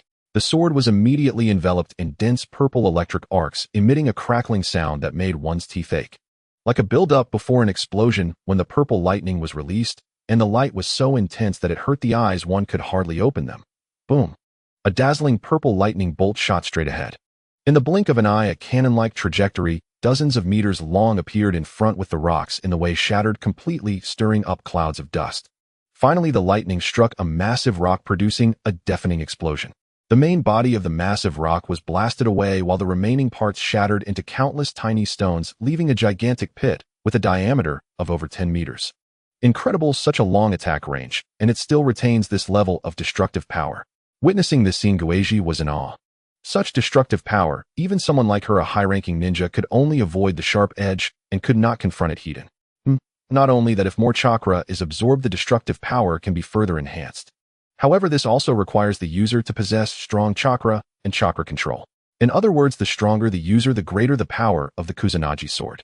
Moreover, judging by the lightning strikes, this Kusanagi sword should have lightning properties, which is not an attribute I am particularly skilled at. Only a lightning release ninja could possibly unleash the true power of this Kusanagi sword. Even a divine weapon cannot demonstrate its capabilities without a suitable host. Therefore, it is a weapon that complements both the sword and its user. Mia understood this well. No matter how good the weapon, it requires a user whose strength can keep up. An ordinary high-ranking ninja like Kusanagi Qinglong would not be able to unleash the true power of this Kusanagi sword, which would be a waste. Does my lord not know lightning release? Goeiji recalled Mia's ninja registration book, and if she remembered correctly, it indicated that Mia possessed all chakra attributes: fire, wind, lightning, earth, water, yin, and yang. As for the release techniques, I can use earth release, water release, fire release, and lightning release, but I have not delved deeply into them. I have only grasped some superficial knowledge. My strongest fields are still medical ninjutsu and taijutsu, as well as the manipulation and creation of puppets through puppet ninjutsu. Just these 3 fields consumed a significant amount of Mia's time and energy. Fire release and lightning release techniques are manageable in moderation, but if one delves too deeply, it requires massive amounts of time. Although there are cheating methods like the shadow clone technique to speed up training, the problem is, in this era, the shadow clone technique is not widespread and is still being kept under wraps by Senju Tobarama. It seems this Kusanagi sword cannot be put to great use for now. Despite being such an impressive weapon, I feel a bit regretful. Goeiji sighed in regret. As the wife of the general of the Land of Night, she had access to detailed information on all the ninjas and warriors of the Land of Night, and was naturally well aware of each ninja's and warrior's abilities. The Land of Night did not lack lightning release ninjas, but none were particularly proficient. Unlike the spider cutter in her hand, which had no attribute requirements and could be wielded immediately as long as one knew some sword techniques. The ability to suppress negative chakra can also be flexibly used by anyone. However, most of the time Goeiji does not use the spider cutter, relying primarily on soft fist techniques in combat. The spider cutter is more like an ornament to her carried with her. Mia sheathed the Kusanagi sword, no longer testing its abilities, and continued to lead Goeiji on the road. After resting for a night in a nearby town, they set off again early the next day, and around 9 in the morning the two officially arrived at a primitive forest in the northern part of the Land of Night. Compared to the Black Steel Forest, this primitive forest is slightly smaller in area, but its main color is equally peculiar as that of the Black Steel Forest. Moreover, like the Black Steel Forest, it is rarely visited by people, a paradise for poisonous insects and fierce beasts. Entering the forest, Goeiji used her Byakugan to see faint green gas rising from the center of the forest several kilometers away, resembling a light rain of pale green. Is that chakra? Although the color is very faint, Goeiji can still determine that the pale green gas rising like steam is a gaseous manifestation of chakra. Could this forest be? Goeiji pondered. This forest is called the Silent Forest, and the trees at its core possess the characteristic of absorbing chakra to grow. Many ninja scrolls, explosive tags, chakra attribute testing papers, and other tools are made from this chakra tree. This type of tree is distributed across many countries and is a very important strategic resource. Mia explained. Goeiji nodded, slightly understanding why that was not surprising. The tools used by ninjas are all made from chakra trees and chakra metals. Although this is the first time she has seen chakra trees, she has read many books on the subject and is aware of their existence. Mia seemed very familiar with the environment here and did not need Gitzi's Byakugan to find a correct path in the forest. The deeper they went, the more the unclaimed chakra drifting in the air appeared in Gitzi's Byakugan, becoming increasingly dense. It felt like they had entered a paradise of chakra. However, the chakra drifting here seems a bit strange, giving off a very violent feeling as if it could explode at any time. Goeiji frowned. Just a slight contact with the chakra here made her feel a sense of discomfort.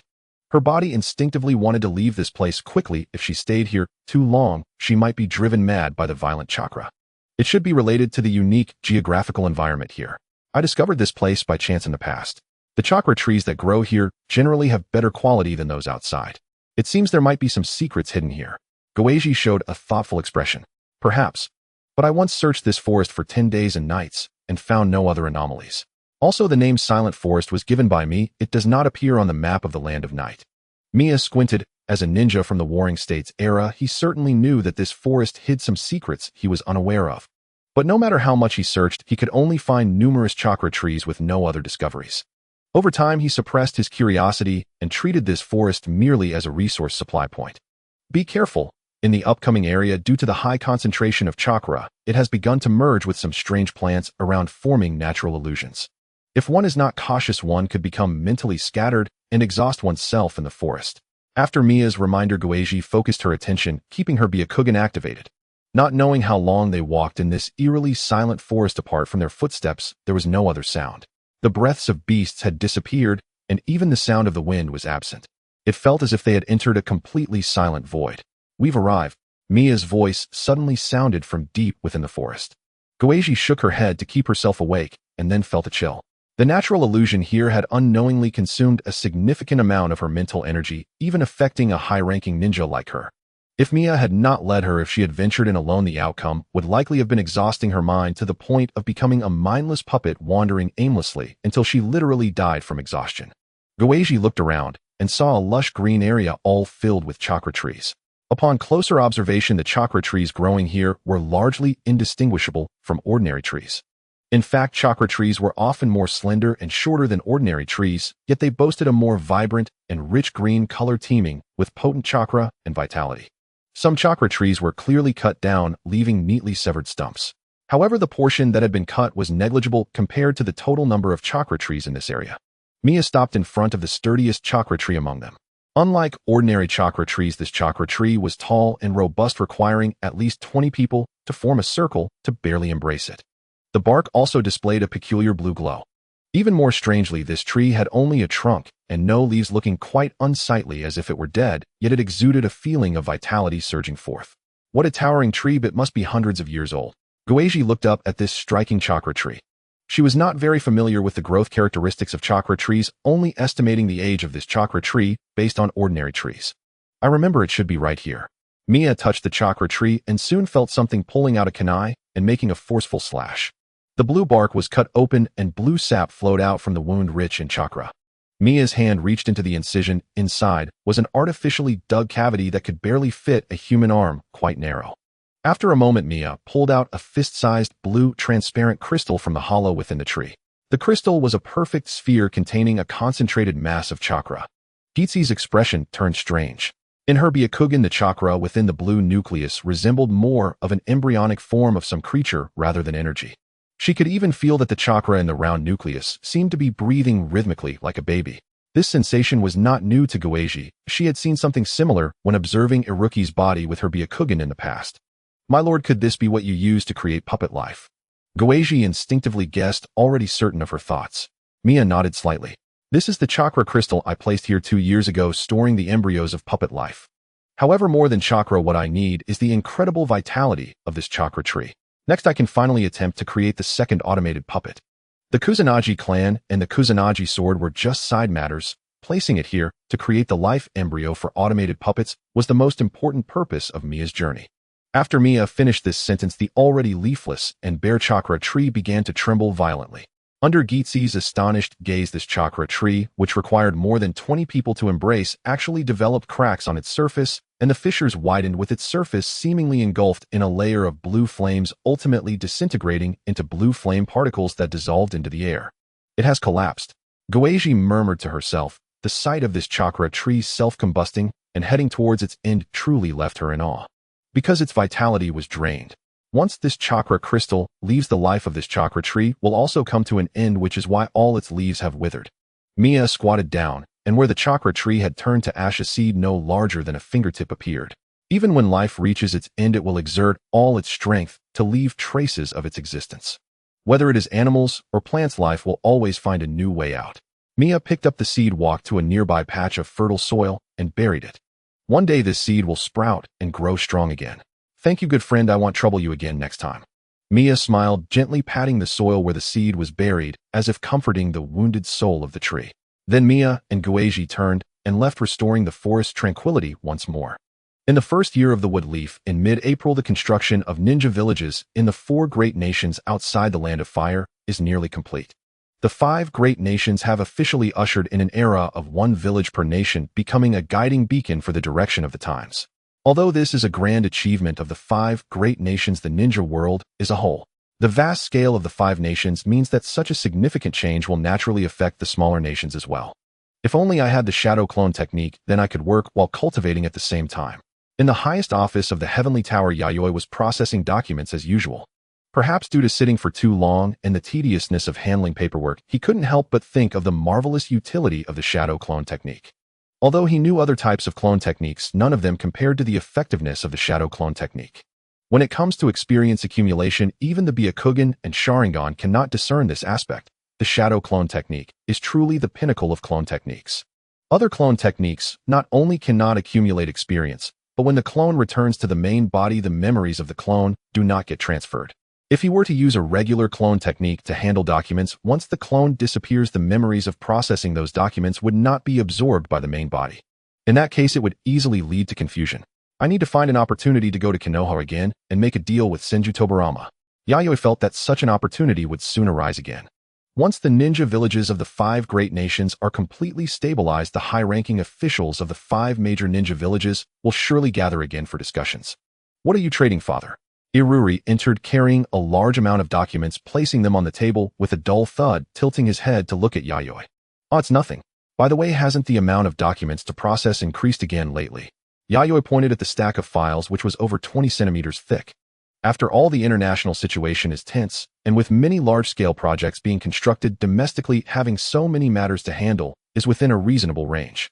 Furthermore, the issues regarding the Land of Music have been resolved. The daimyo of the Land of Music has safely arrived at Nightview City. I've arranged a residence for them. Iruri brought up the matters concerning the Land of Music. Oh, that matter. Yayoi recalled the events that occurred a few months ago in Konoha. If you don't remember, please refer to Chapter 16. It wasn't surprising at all. It was not strange for a small nation, which had no color blocks on the map, to suddenly disappear without anyone noticing.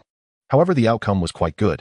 The daimyo of the Land of Music, under the protection of the ninjas and samurais I arranged, arrived safely at Nightview City and intends to settle down here. This was the result of Yaiwa's utmost efforts. Collect the commission for protecting the daimyo of the Land of Music, take out 80% and distribute it equally among all the ninjas and samurais responsible for this task. After all, they have been working outside for the past few months, and it has been hard on them. Yayoi issued this instruction. Although this commission was considerable, it was still insignificant in the face of the national level. Don't worry, father, I have already distributed it evenly.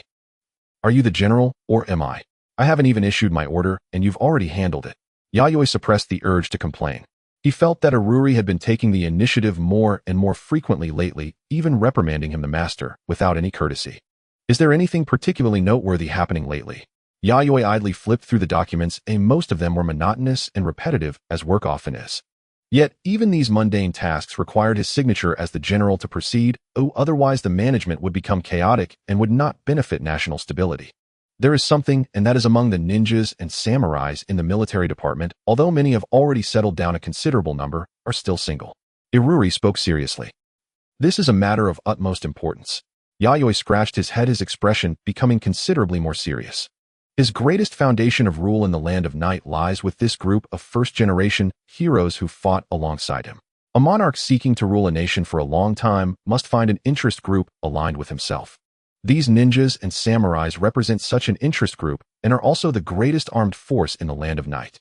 However, this group of ninjas and samurais will eventually age, retire, and pass away. Therefore, in order to ensure the stability of power, the direct descendants of these first-generation heroes, the second and third generations, are the new cornerstone of the nation. Then Yayoi noticed a ninja who was at the top of the list and needed to address life's major matters. Kakazu. As the head of the Combat Execution Division, Kakazu was undoubtedly a high-ranking official in the Land of Night. Almost 30 years old and still unmarried, it is indeed somewhat unreasonable. After all, Kakazu is not the same as the traitor from the original story who was disillusioned with the world and only thought about making money. The current Kakazu is still a young man full of optimism and enthusiasm for the world. However, due to his taciturn personality, he is not very adept at expressing his inner thoughts, preferring to work hard and quietly dedicate himself to the nation. Looking at it this way, he is indeed an outstanding young man who can endure hardship and possesses remarkable abilities. Are there any unmarried female ninjas or samurais of suitable age in the military? Yayoi suddenly had the idea of arranging a blind date for Kakazu. There aren't any. The head of the medical department, Inazuma, got married 2 years ago. Iruri mentioned the head of the medical department, Inazuma. She is a woman a few years younger than Yayoi, who joined Yaiwa's team 3 years later than Kakazu, and is the most skilled medical ninja in the Land of Night aside from Yayoi. She has also shown exceptional learning talent in the medical field and has been entrusted with the heavy responsibility of leading the medical department, currently working hard to train more medical ninjas for the Land of Night. Indeed, female ninjas and samurais are already few in number, and they must be in high demand within the military. Moreover, due to the presence of chakra, as long as they pay attention to maintenance, the appearance of ninjas and samurais is generally above average. Some ninjas who use special techniques and secret arts that affect their physique and appearance are excluded. Yayoi had to give up, but soon he came up with a new idea. I remember that the daimyo of the Land of Music has a few daughters of suitable age. Yayoi recalled when the daimyo of the Land of Music came to Konoha for sponsorship, bringing along a few daughters. Yes, it seems they are currently unmarried. Father, are you thinking of? Let someone bring photos of these girls to Kakazu and let him choose one. Although I can't clearly remember their appearances, I vaguely recall that the daughters of the daimyo of the Land of Music seemed quite young and beautiful. That said, it feels like Mr. Kakuzu looks like a man who is not very enthusiastic about romantic matters. Iruri expressed her opinion, recalling Kakuzu's always taciturn work attitude. Iruri, don't be fooled by his honest appearance. That guy, after receiving his first commission in the underground black market, spent an entire day and night in a brothel. After coming out, his steps were unsteady, and he deceived me and Heibai, claiming to have been attacked and fought fiercely with someone. If not for me and Heibai secretly following him, we would have been tricked. Yayoi instinctively recalled the scene when he took Kakuzu and Heibai to start a business, and Kakuzu sneaked off to the brothel alone. The most infuriating part was that he did not invite Yayoi along.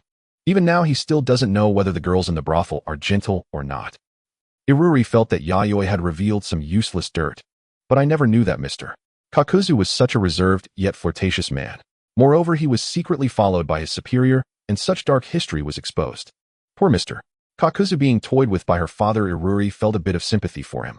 Half a month later, at the end of April in the Night City, in the general's mansion outside the hall.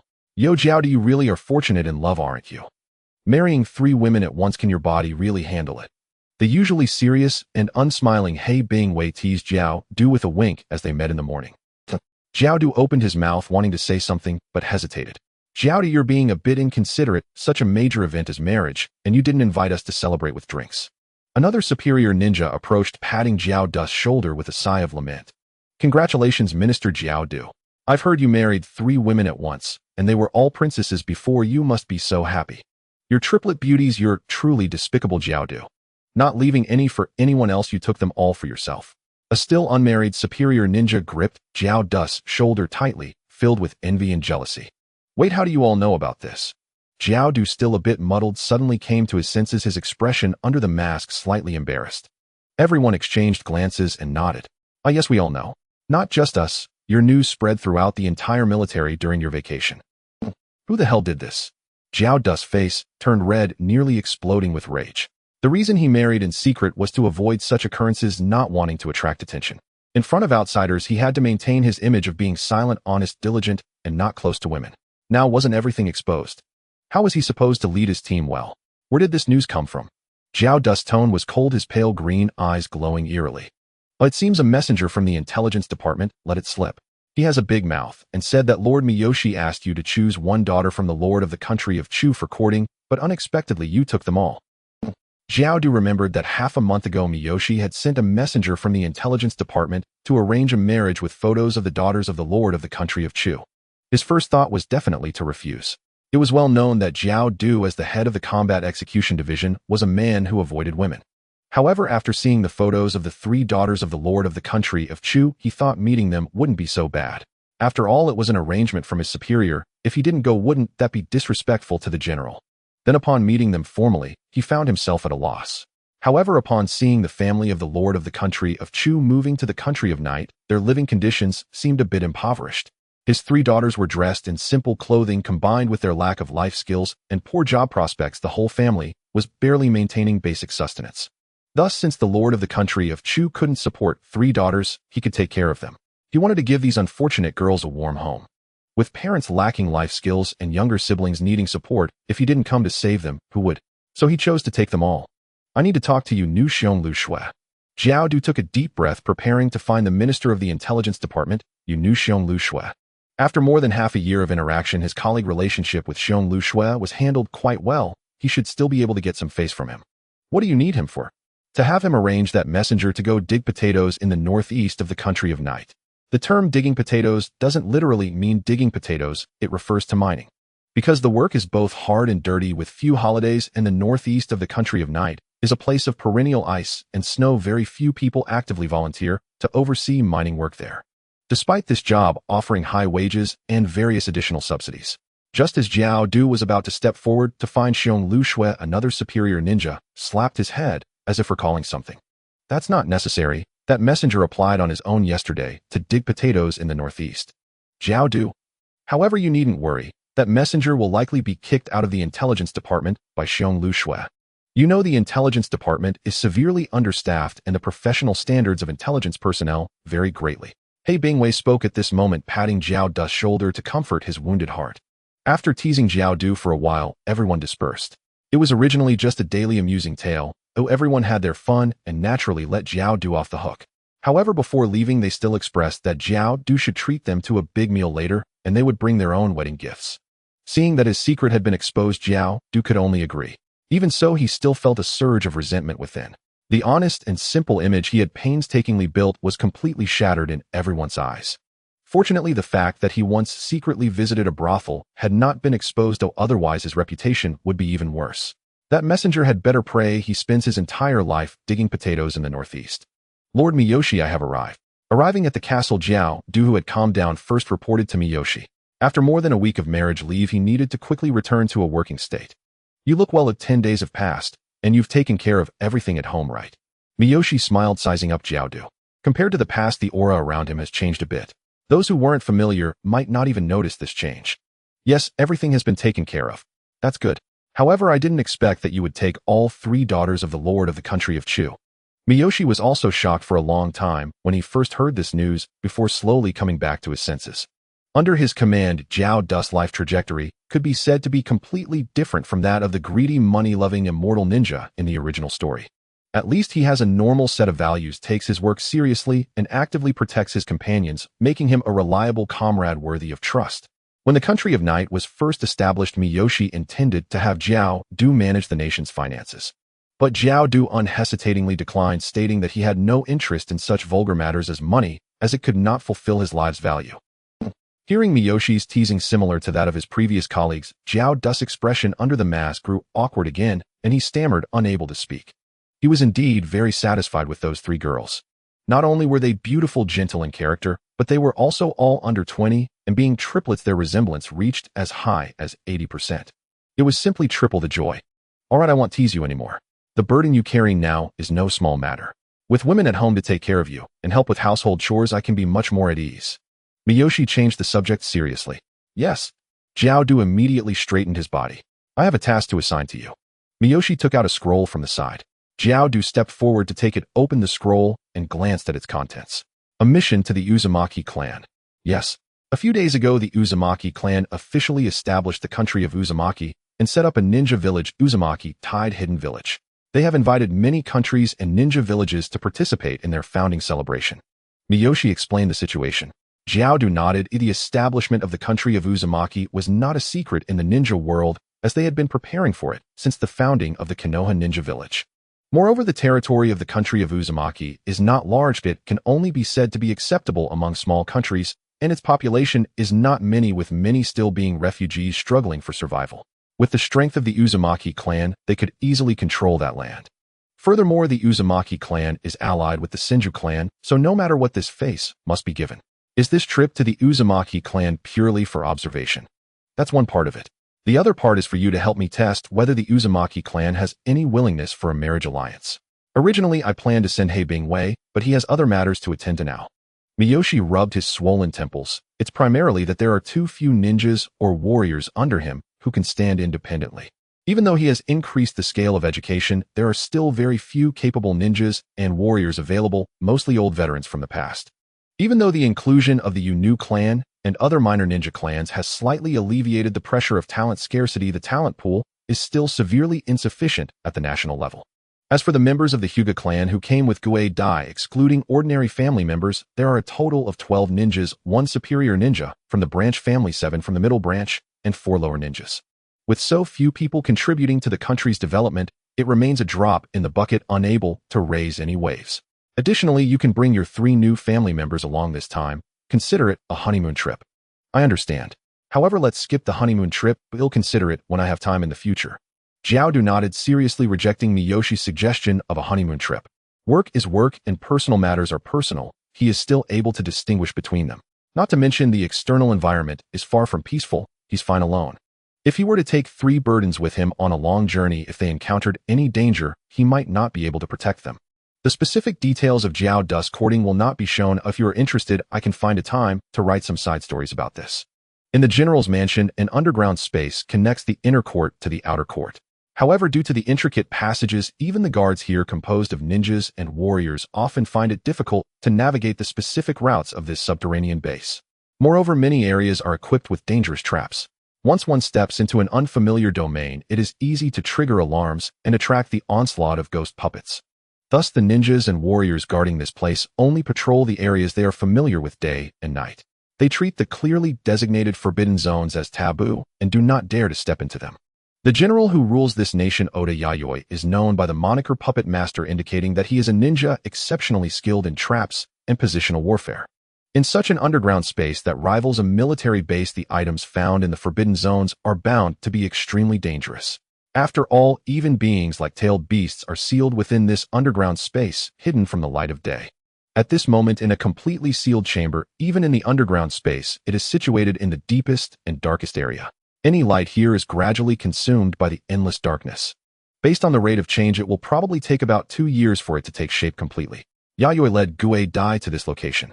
As his wife, she needed to know of this place. This location is not only a war fortress he personally crafted, but also serves an important function as a safe house. Should an insurmountable factor arise one day, this place would be the safest and most secretive escape point in the entire land of night. Although such days may never come, Yayoi is accustomed to being prepared for the worst. Anticipating defeat before victory has always been his way of doing things. At all times, one must leave a way out for oneself. What Yayoi and Gue Dai were observing was the chakra crystal previously brought back from the tranquil forest in the northern part of the land of night. At this moment, the fist-sized spherical chakra crystal was located within a glass vessel over 2 meters tall. Through the transparent, specially made glass, one could see the spherical chakra crystal quietly floating in a deep green solution. Like a living infant, it emitted the sound of bubbles rising to the surface as it breathed. Surrounding the spherical, crystal, tangible chakra extended from its core, resembling the limbs of a living creature filled with the will of life. From the trend of its changes, it would gradually form the basic body of an infant and grow at an extraordinary pace, ultimately completing its development to become a qualified artificial life. It is truly astonishing being able to compress the power of yin and yang to this extent. No wonder it can form a life similar to a tailed beast. However, the preparation work is somewhat lengthy. Gue Dai observed the chakra core with her Byakugan, witnessing the process of this chakra life being created from nothing. Aside from the lengthy preparation period, it seems there are no other defects. First, the active chakra is used to forge the primitive embryo, then a special chakra crystal capable of sustaining this embryo is sought, followed by the absorption of a large amount of life force. Just this process alone may require 2 to 3 years of preparation time. Finally, it requires about 2 years for shaping and a massive amount of chakra from a tailed beast. The technology, time, and resources involved must be strongly supported by a powerful nation. There's no way around it. This is already the most ideal timeline. However, the shaping time for the second puppet is indeed much slower than for Yuli, mainly because she is different from Yuli. In my vision, she will be an extreme master of physical techniques, hence her body needs strict scrutiny. Yayoi, with unwavering focus, slowly explained while gazing at the chakra life embryo in the glass vessel, which was rhythmically breathing. Oh dear, it seems she will be a very adorable girl. This is normal, after all, my husband is a man. Gue Dai teased with a smile. Just as Yayoi was about to speak and offer a rebuttal, a faint, intermittent voice reached her ears. Human, what are you planning? How resilient. Even suppressed to this extent, you can still speak. Gue Dai looked towards the side where about 10 meters away from her and Yayoi was an iron cell. Through the iron bars, one could see a massive bug-like creature the size of a house imprisoned inside, complete with a tail and 6 wings. It was one of the tailed beasts, the 7 tails. Compared to its full form, its current size could be considered quite miniature. Weakly lying on the cold ground, its tail, wings, and torso were bound by heavy black chains. Numerous talismans were affixed to the chains and its body. These completely suppressed its movements. The cell used to confine it, like those chains, was made entirely from precious chakra metal, both in weight and suppressive capability. It was terrifying. Moreover, the talismans arranged around it and on the 7 tails further corresponded with the cell and chains, greatly enhancing the binding power. Even a fully formed 7 tails would find it difficult to break free, let alone the currently weakened state of the 7 tails. Rather than a seal, it was more akin to a specially crafted cage that Yayoi had invested substantial resources and finances into. Thinking back on the resources and money spent to create this special cage, Yayoi couldn't help but feel a pang of regret. Without top-tier sealing techniques, she could only resort to this clumsy method, pouring vast amounts of money and resources into imprisoning the tailed beast. If only she had the powerful sealing techniques of the Uzumaki clan, she could have saved many resources and funds. Regardless, it is still a tailed beast, although it may be relatively weak among them. Yayoi candidly evaluated the strength of the 7 tails. As for why such a weak 7 tails could rank among the top tailed beasts, it is entirely due to the fact that the rankings of tailed beasts are assessed by ninjas. Conflicts between tailed beasts are rare, and the ninjas are the ones who engage them the most. Other than the 9-tails and 8-tails, the remaining 7-tailed beasts, despite their differences in strength, generally exist on the same level. However, the 7-tails is the only one among the tailed beasts that holds air supremacy. Even if its hard power ranks low among tailed beasts, it can still give many ninjas quite a headache in terms of flight. If the 7-tails were not restricted and allowed to soar high into the skies, continuously unleashing tailed beast bombs, no one would be able to withstand it. Therefore, for ninjas, the intimidation factor of the 7-tails is scarier than that of most tailed beasts. You scoundrel!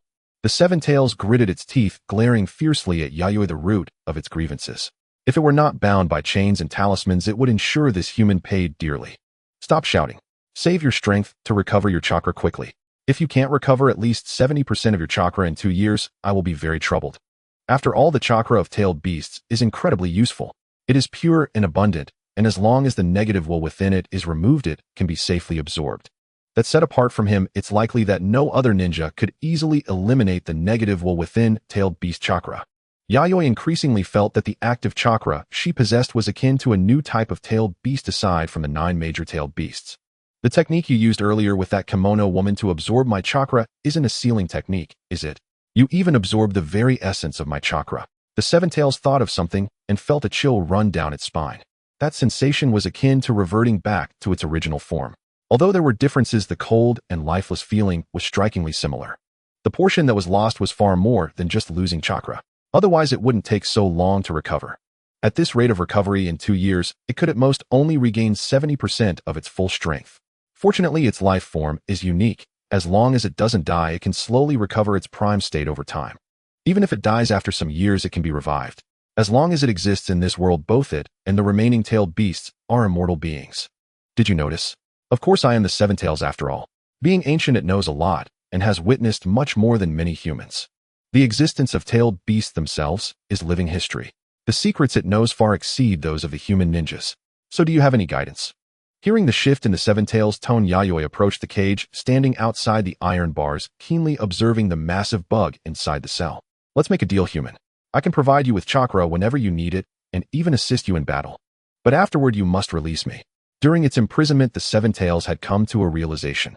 This man had no intention of letting it go free. Its only fate would be to remain imprisoned here forever, becoming the chakra pack for the other. Although bowing to a human compromised its dignity as a tailed beast, it would be ridiculed by its peers. Especially by the 9-tails and 8-tails, as they were among the top tailed beasts, it would surely be mocked severely. However, rather than live such a humiliating life, it preferred to be a little more pragmatic. Hatred and animosity do not solve problems. The current situation is more torturous than being sealed. When sealed, it could still pass the time by sleeping. But in this wretched place, it couldn't even sleep or turn over. Yayoi didn't expect the 7-tails to yield so quickly. Isn't the existence of tailed beasts supposed to be very proud? You said it yourself. Oh, I am one of the weaker ones among tailed beasts. The most crucial point is that you are merely a human. Sooner or later you will die, and your descendants may not be as powerful as you. So how about signing a summoning contract with me? The 7-tails seemed to read Yayua's inner thoughts and spoke softly. As a tailed beast, it understood the strengths and weaknesses of ninjas. The instability of clan inheritance always fluctuates between strength and weakness, entirely devoid of any regularity. When the ninja clan is strong, it avoids confrontation, finding a place to hide, waiting for the opponent to decline. When the ninja clan is weak, it comes out to kick a few times, launching tailed beast bombs. If the opponent survives, it's their good fortune. Time is always on the side of the tailed beasts. Yayoi felt somewhat tempted, but did not immediately agree. Oh, she merely stroked her chin, adopting a contemplative pose. Then she cast a glance at the 7-tails. Let me think about it. I'll get back to you. Who? Then make your decision quickly. I can't endure staying in this wretched place any longer. Since being imprisoned here, it hadn't closed its eyes even once. The most unbearable part was that the cell was kept too clean. There wasn't even a little bug to amuse it. All it could do daily was lie there staring blankly at the iron bars, occasionally howling a few times, echoing in the dead silence, as if singing a song of iron window tears to prove it was still alive. Oh, iron door, iron window, iron chains. If we could sign a summoning contract with the tailed beast, my lord would have another card in hand. Back in the main residence of the inner court, the solemn expression on Mi Sheng's face had not dissipated. Although Mi Sheng did not explicitly state it, Gui Dai could perceive the stirrings within her heart. After all, it was a tailed beast, a calamity in itself. If such a being could be tamed, it would greatly enhance the military strength of the nation. At least while Mi Sheng is alive, this contract would remain valid. As long as she did not encounter any accidents, Mi Sheng's natural lifespan should be quite long. Guo Dai could tell this from Mi Sheng's usual habits of taking care of her body, as ninjas rarely pay attention to health maintenance. Even her wife had begun to consciously pay attention to her health maintenance. That's just one side of the story. Until there are perfected binding methods, releasing it poses greater risks than benefits. What if it regrets coming out? That would spell disaster for the Night Nation. If several tailed beast balls suddenly fell on Yi Jian City, the entire city would be obliterated. Thus, although Mi Sheng was tempted by the contract proposed by the Seven Tails, considering the reality, he did not believe that the Seven Tails would truly obey once released. To truly harness the power of a tailed beast, a powerful sealing technique is absolutely essential. The sealing technique of the Uzumaki clan is indispensable. I hope everything goes smoothly with Jiao Du. Mi Sheng thought of Jiao Du, who had already set off for the land of whirlpools, hoping he would return with good news. By the way, Guo Dai, you shouldn't work too hard recently. I'll put aside your training as well. Mi Sheng paused, his gaze softening as it swept over Guo Dai's abdomen. It's been a month already, hasn't it? He took Guo Dai's delicate soft hand, guiding her to sit by his side. His palm, through the comfortable fabric of her purple and white kimono, gently caressed her abdomen, his touch tender and gentle. You caught me, my lord. I was actually planning to give you a surprise. Guo Dai sat down, leaning against Mi Sheng, glancing down at her abdomen, being gently touched by Mi Sheng, her eyes radiating maternal glow and a hint of shyness. This news alone is already enough of a surprise. And don't forget, I come from a medical ninja background. How could I not notice your recent physical changes as your husband? Mi Sheng naturally released his hand, saying, So, is this the reason my lord has been favoring Aoi and Rinzi, avoiding intimacy with me? Guo Dai chuckled playfully, yet her expression held a hint of melancholy. What's wrong? Are you unhappy? Mi Sheng noticed the low spirits on Guo Dai's face. It's not that I'm unhappy. Bearing a child for my lord is the most blissful thing for me. It's just that thinking about not being able to share a bed with you until the child is born makes me inevitably feel lonely. For the sake of the child, this cannot be helped. Although a ninja's constitution differs from ordinary people, Mi Sheng felt that temporary endurance was necessary to ensure the child's safe delivery. Therefore next year my lord must properly compensate me. Feeling Guo Dai's body pressed against him, the intense and fervent affection overwhelmed him. At that moment, Mi Sheng felt that his little delicate wife was simply a reincarnation of a seductive fairy enchanting men. Initially, he led the pace, but now it was gradually being taken over by her, and she had mastered many skills without any teaching truly surpassing him. She was truly skilled. By the way, my lord, do you hope for a boy or a girl? Guo Dai asked, touching her abdomen and inquiring about Mi Sheng's thoughts. Although having a girl isn't bad, for the sake of stability, a boy for the first child would be better. Mi Sheng spoke practically, but then shifted his tone. Guo Dai, do you hope for a boy or a girl? Either is fine as long as my lord likes it. Guo Dai, you should cultivate some of your own interests and hobbies. Mi Sheng's lips moved a couple of times before he could not help but speak. Although being clinged to by Guo Dai felt nice, he was a normal man and naturally hoped that in her eyes he was the only one. Yet he still hoped that Guo Dai could in her spare time have her own personal space, perhaps to cultivate some of her own little hobbies. My interest and hobby is to study how to make my lord happy. For a lifetime. Mi Sheng, this kind of sentiment felt a bit too heavy. A few days later in the Tenshikaku. Iru, can I put the things here? The one who called out to Iru was a girl with shoulder-length short hair and white eyes, none other than Hinata Rinzi. Along with her in transporting documents was Hinata Aoi, the girl with twin tails and white eyes. Although they were not biological sisters, having married into the household together and spent more than half a year together, their bond had naturally warmed up, quickly resembling that of real sisters. Both were dressed in blue and white kimono style, made outfits, assisting Iru with her work. Yes, just place it here. Thank you, my two mothers. Currently presiding over the Tenshikaku and handling affairs was Iru, the de facto general of the Night Nation. As Mi Sheng's aide and even shadow, when Mi Sheng was absent, she would act as the highest authority of the Night Nation, managing all matters. Not at all, we are just transporting documents. The ninja's physique, distinct from ordinary people, allowed ordinary chunin like Aoi and Rinzi to easily handle many demanding tasks. Even if they were to lift bricks on a construction site, they could easily pick up dozens of bricks with one hand. This task of transporting documents was hardly considered laborious for them. It was even easier than doing housework. Compared to this, Rinzi and Aoi felt very shy at the moment. Being called mother, no matter how many times, still felt a bit unusual. Clearly they appeared to be girls not much older than themselves, yet they were called mothers. They suddenly envied Guo Dai's immense psychological endurance. Next, this part of the documents only needs to be stamped. Iru took out 2 stamps and assigned Aoi and Rinzi to stamp a portion of the less important documents. Although it was just a portion, the accumulated amount was still quite impressive. Fortunately, it required no technical skill, just mechanical repetitive actions. The only downside was that it could be quite tedious, making it suitable for those with ample patience to undertake this work. Leave it to us.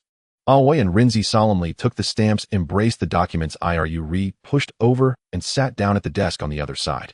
Every time they flipped a document, they had to stamp it. Sometimes they would inadvertently scan the contents of the documents, which were all about national projects and disaster prevention, many of which pertained to the people's livelihood. From 2 o'clock in the afternoon until dusk, when the sun set, the two finally stamped all the documents. I'm so tired. Back in the main courtyard of the inner court, Aoi and Rinzi, clad in white-footed socks, walked on the cold corridor floor, their steps unsteady, and their eyes began to feel blurry. While their physical fatigue was manageable, that mechanical repetitive activity had nearly given them cramps in their hands. The mental exhaustion was far worse than the physical. I didn't expect that just stamping would be so exhausting. Aoi couldn't help but complain. Before this, she thought the job would be simple. Yeah, I can't imagine my lord sitting in that place for half a day. My patience is almost worn out. Rinzi nodded in deep agreement. If it were heavy, non-repetitive physical labor, they wouldn't be this tired. It was just continuous stamping for several hours. Now their minds were filled with the shadow of stamps. This kind of endlessly repetitive work made them feel like their brains were turning dull. You're back. How was the work at the Tenshikaku? Just as Mishung walked out of the room, he saw Aoi and Rinzi returning from the Tenshikaku and smiled as he inquired about their work. Mentally exhausting. Sitting there for half a day like a fool. Complaints came from both Aoi and Rinzi. Since Gue Dai had just become pregnant, Mishung needed to accompany her and provide care to prevent her emotions from fluctuating too much. To make Iruri's work a bit easier, Mishung had asked Aoi and Rinzi to try doing some miscellaneous tasks at the Tenshikaku. Their eagerness to work meshed well with this arrangement. So are you going to resign tomorrow? Mishung patted the two on their heads.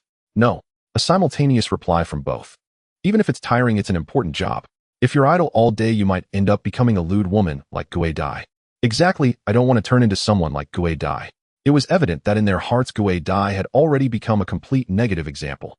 In their eyes, Gue Dai's vibrant nightlife was due to her insufficient workload during the day. As long as the daytime tasks were ample, there would be no time for those chaotic matters at night. Mishung's mouth twitched. He wanted to explain that for the past few months, Gue Dai had indeed been diligent in her training. Before her pregnancy, she maintained over 10 hours of training each day.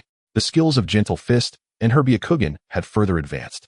At least before Jiao Du, who had not yet acquired the Earth's grievance, Gue Dai was most likely not his match. As for her vitality, wasn't that a good thing for a ninja? As a genius girl of the Hyuga clan, developing her own variant of the Gentle Fist style, being physically weak would be a major issue. Alright. Since you both are willing to continue working, I will explain it to Iruri later. Mishung did not want to dampen their enthusiasm. Then we'll trouble you, my lord. We'll go soak in the hot springs in the backyard first, and have dinner later. Go ahead, but don't soak for too long. Watching Aoi and Rinzi leave, Mishung shook his head with a smile, and turned to walk toward the other end of the corridor, disappearing around the corner. In the southeastern region of the Fire Nation lies the country of the Vortex. It is a nation established by the clan of Whirlpools in a land without a master. The founding celebration, while not comparable to the inauguration ceremony of the first Hokage in Konoha, still holds considerable significance for a single ninja clan. In light of Konoha and the Senju clan, although the feudal lords from various nations did not attend in person, numerous countries sent delegations with gifts to congratulate the Whirlpool clan. Moreover, they acknowledged that this land would henceforth belong to the Whirlpool clan, which can be seen as a form of international recognition. The Whirlpool clan welcomed the goodwill from various powers and demonstrated a proactive and friendly attitude toward cooperation and trade with other countries. Compared to the antagonistic Senju clan, the Whirlpool clan has rarely been specifically targeted by other ninja clans, as they occupy a secluded area in the ninja world. Additionally, as distant relatives of the Senju clan, they possess powerful sealing techniques. Their members typically enjoy longevity, and they have formidable chakra. In the past, they were not a clan that many ninja clans dared to provoke lightly. Even now, they remain one of the many powers that cannot be trifled with. It's a pleasure to meet you, clan leader Lu Ming. I am Kakuzu, the representative of the delegation from the Land of Night. Having spent nearly a week with the Whirlpool clan, Kakuzu finally found the opportunity to meet with the clan leader Lu Ming as many foreign delegations departed. Please take a seat, Kakuzu. You are not the first to come here alone to discuss cooperation. In a tall building at the deepest part of the Vortex clan's village of Whirlwind, the clan leader Lu Ming, now over 60 years old, personally received Kakuzu, the representative of the Land of Night. Looking at Lu Ming's gray hair and wrinkled face, Kakuzu suddenly felt the meaning of a hero in decline. Even a powerful ninja like him could not escape the ravages of time and enter the twilight of life. The distinctive white hair, unlike the usual red, is a notable sign that the members of the Whirlpool clan are nearing the end of their lifespan. This old man would probably only last a few more years before he passes away. Logically speaking, as a long-lived clan, members of the Whirlpool clan should not only live to their 60s. Kakuzu suspected that this clan leader's youth was likely marked by extensive battles, leaving him with serious hidden injuries that significantly affected his lifespan. In this era, such occurrences among ninjas are quite common. My apologies. Kakuzu sat cross-legged on the cushion opposite Lu Ming. Behind Lu Ming knelt a middle-aged man with long red hair. Despite merely kneeling there, Kakuzu could still sense the overwhelming and astonishing aura emanating from him. Even when he tried to restrain it, the lingering smell of blood still faintly wafted through the air. Kakuzu immediately determined that this red-haired middle-aged man was one of the combat faction members of the Whirlpool clan. Even a clan like the Whirlpool clan, known for their amicable disposition, inevitably has many combat faction members in such times tasked with protecting the safety of their kin. Kakuzu, I remember you are one of the aides to the General of the Land of Night, correct? Lu Ming pointed out Kakuzu's high status within the Land of Night, essentially placing him at the core. It is truly an honor. I did not expect someone of your stature would have heard of my name. Kakuzu was indeed taken aback.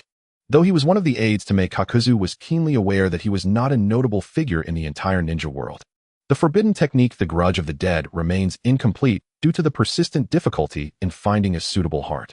Not to mention the exceptionally powerful red-haired middle-aged man in front of him, he likely would not stand a chance against Lu Ming, who seemed to be on the verge of passing away. Surviving through the Warring States period and still living to this day, no matter how kind and amiable he appears, once his true abilities are revealed, he could become extraordinarily terrifying. You jest. Your general has built 2 nations from scratch. The Land of Night he created is also one of the strongest nations beneath the 5 great powers. Lu Ming's tone was filled with meaning, and he marveled at how a ninja not of ninja clan origin could achieve such a significant leap in status in just over a decade. This cannot merely be explained away as a stroke of luck. He had studied some developmental trajectories of the Land of Night, and knew that the puppet master General Oda Yayoi was far from being a mere brute who only understood violence. In terms of being a national leader, Lu Ming felt it necessary to humbly learn from such a young individual. All credit goes to the general. We are merely small pawns who follow closely behind, offering our meager contributions. I will refrain from saying more about that. What does General Oda intend to trade with our Whirlpool clan? The newly established country of the Whirlpool clan is in dire need of development and should not warrant particular attention from the general. Although more powerful nations than the Land of Night have sought trade with him before, those were trivial matters, merely maintaining superficial friendships. These dealings were mostly based on the goodwill of the Senju clan and Konoha. The Whirlpool clan, just established, could be described as completely impoverished with no visible returns on investments in sight. Well, the general hopes to establish a marital alliance with the Whirlpool clan. Kakuzu paused briefly before directly stating Mei's intentions. Faced with such a worldly-wise elder from the Warring States, there was no need for subterfuge or beating around the bush. I see. Is it for the sealing techniques, then? Could it be to seal the 7 tails? Lu Ming's murky eyes revealed a sharp glint, attempting to discern something from Kakuzu's expression. Kakuzu was slightly bewildered. Although he was Mei's aide, he truly did not know what was on Mei's mind. Moreover, after the 7 tails was brought back, he had not seen it again and was unaware of its current situation. Mei had only instructed him to express the wish for a marital alliance to the Whirlpool clan, with no other matters, including the 7 tails, being specifically delegated. Did I guess incorrectly? Does the general have no such intentions? Seeing no useful information in Kakuzu's face and eyes, Lu Ming began to doubt whether his years of honing his eyesight had gone awry. Clan leader Lu Ming, may I ask what your intentions are? Kakuzu asked softly, cautiously observing the elder's expression. I need to convene a clan meeting before I can provide a response. Unlike the Senju and Uchiha clans, many matters only require the clan leader's nod to confirm. The system of the Whirlpool clan resembles that of the Hyuga clan's elder system. Although the clan leader holds the most power, he cannot make a definitive decision on important matters without convening an elder meeting. Then please act swiftly, clan leader Lu Ming, as my time here is quite limited. After saying this, Kakuzu did not linger and took his leave. The next day at 9 in the morning, under the influence of Lu Ming's will, the senior elders of the Whirlpool clan gathered in the large conference room of the tall building to hold a meeting, except for some with special tasks. This is the situation. Does anyone have any thoughts? Please speak up. Although Lu Ming was old, his tone was not at all hesitant. His mind was still quite clear, and he conveyed the Land of Night's intention for a marital alliance using short and precise words to the assembled elders of the Whirlpool clan. That puppet master. Not long ago, someone witnessed a several kilometer-sized island in the north of the Land of Night being instantaneously frozen by cold air. It seems it was done by his puppet, right? I also heard that some say that puppet was almost like a living human girl capable of moving freely without the need for chakra strings to control it. Is it Yin-Yang release? The Yui clan that was eliminated by him is also an ancient clan, so he might have obtained part of the Yin-Yang release from there. Impressive. He is not even 30 yet. Even among our Whirlpool clan, only the clan leader can understand the Yin-Yang release techniques. If one cannot comprehend that technique, they cannot even get started. It is the highest level of techniques. The elders of the Whirlpool clan were much more open-minded in their discussions than those of the Hyuga clan, and the atmosphere in the meeting was relatively relaxed, not oppressive.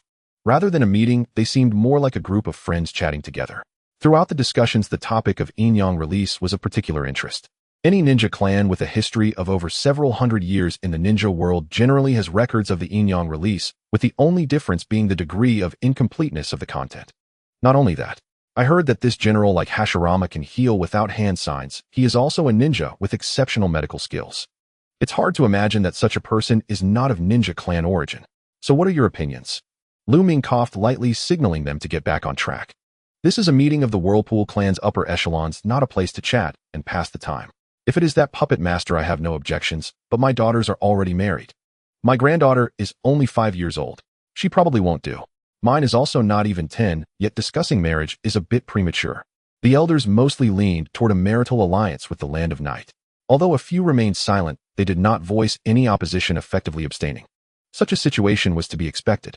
After the establishment of the nation, the elders quickly realized that governing a nation is truly troublesome. They now needed a powerful external force to enrich the Vortex Nation. While Konoha is one option, the more options the better.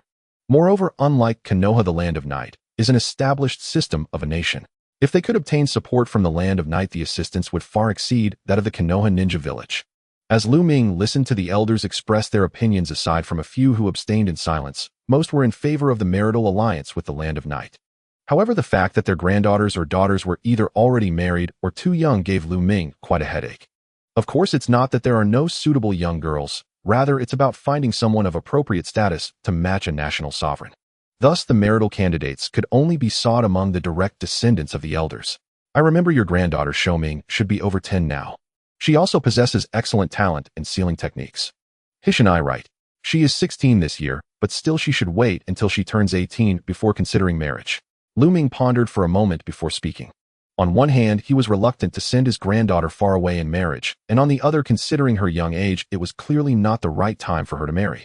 We can first try to establish a betrothal, and after 2 to 3 years let Hishinai marry then.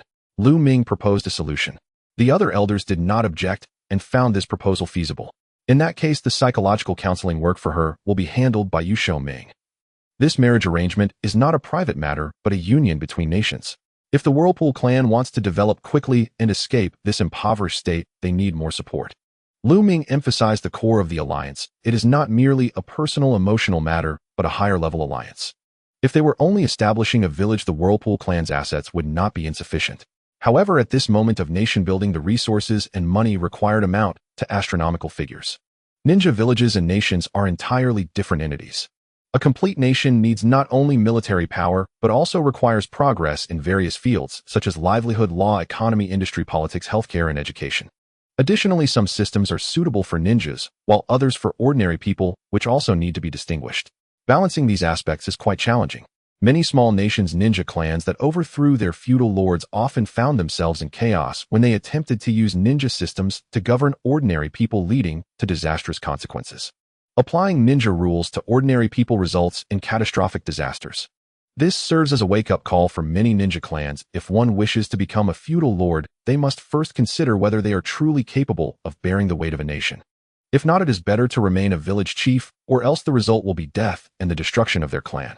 Thus, for the Whirlpool clan to develop, they must learn not from the Konoha ninja village, but from the Land of Night, a newly rising power that has managed to grow steadily from nothing. The 5 great country lords also possess private armed forces and do not rely entirely on the ninja villages for military strength. Compared to ninja villages, these private armies are more like personal bodyguards and rarely engage in military operations. Additionally, the Suntadebit heroine Hishinai is also an original character who does not exist in the original work. Her personality will not overlap with the previous heroine. The character of Gue Dai is a mildly yandere scheming green tea type and lecherous. The new heroine intends to be different perhaps at Sundara. Airhead, foolish, three nose, sickly, a queen. Should the attire be considered samurai clothing, ninja attire, Miko robes, kimonos, modified kimonos, or perhaps a modified sailor suit? In the land of waves, the village of Wachao Hidden Village was established as a new settlement radiating from the ancestral land of the Uzumaki clan. Although it is a village, it differs from typical ninja villages, serving as the power center of the land of waves. The leader of the Uzumaki clan carries not only the title of village head, but also that of the nation's sovereign. Unlike large ninja villages like Kanahagakure, Wachao Hidden Village, led by the Uzumaki clan, lacks grandeur in its overall structure. Its land area does not reach urban levels and can barely be classified as a small town. The territory, economy, and population are insufficient for the Uzumaki clan to develop a city-level village like Kanahagakure. Even so, among small nations, the strength of the Uzumaki clan is quite considerable. Many small nations are still embroiled in internal chaos, causing a continual outflow of population and leaving their economies and political landscapes fragmented due to warfare. Although the land of waves led by the Uzumaki clan is poor, it at least lacks chaos and is able to stabilize and develop peacefully. As long as they endure some hardships in the early stages, the nation's strength will naturally rise with the passage of time. At this moment in the Wachao Shrine. This is a secluded place within Wachao Hidden Village, deliberately isolated, where the Uzumaki clan's incredibly important shrine is located. The status of this shrine in the Uzumaki clan is akin to that of the Naka shrine in the Uchiha clan, being one of the clan's most significant symbols. Not only does it enshrine the tablets of the Uzumaki clan's ancestors, but deep within the shrine, it also preserves the clan's immensely important sealing jutsu scrolls. Similarly, the name Wachao Hidden Village originates from this shrine. Only those Uzumaki clan members with outstanding talents in sealing jutsu can serve as priests or priestesses here. The shrine master, who oversees the daily operations of the shrine, is also one of the top sealing jutsu experts within the Uzumaki clan. Even the current clan leader, Uzumaki Rina, served as a shrine master before assuming leadership, making it a rite of passage for becoming clan leader. Staring at the torii gate or shrine all day is so boring. The girl, petite with skin as white as jade, wore a red and white Miko outfit with wide-sleeved white garments and a vibrant red hakama. Beautiful red silk threads were woven at the cuffs and collar of her white long robe. Her long, beautiful, and vibrant red hair, some of which softly cascaded over her shoulders while the rest danced gently in the breeze, exuded a unique and elegant ancient charm. She set down the broom in her hand and sat down on the steps of the shrine. Under the eaves of the shrine, a white shimekazari hung adorned with an ema and a brass wind chime.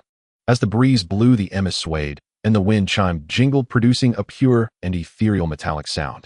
Stretching her limbs, she let out a slight yawn, gazing at the unchanging scenery around her, and couldn't help but sigh.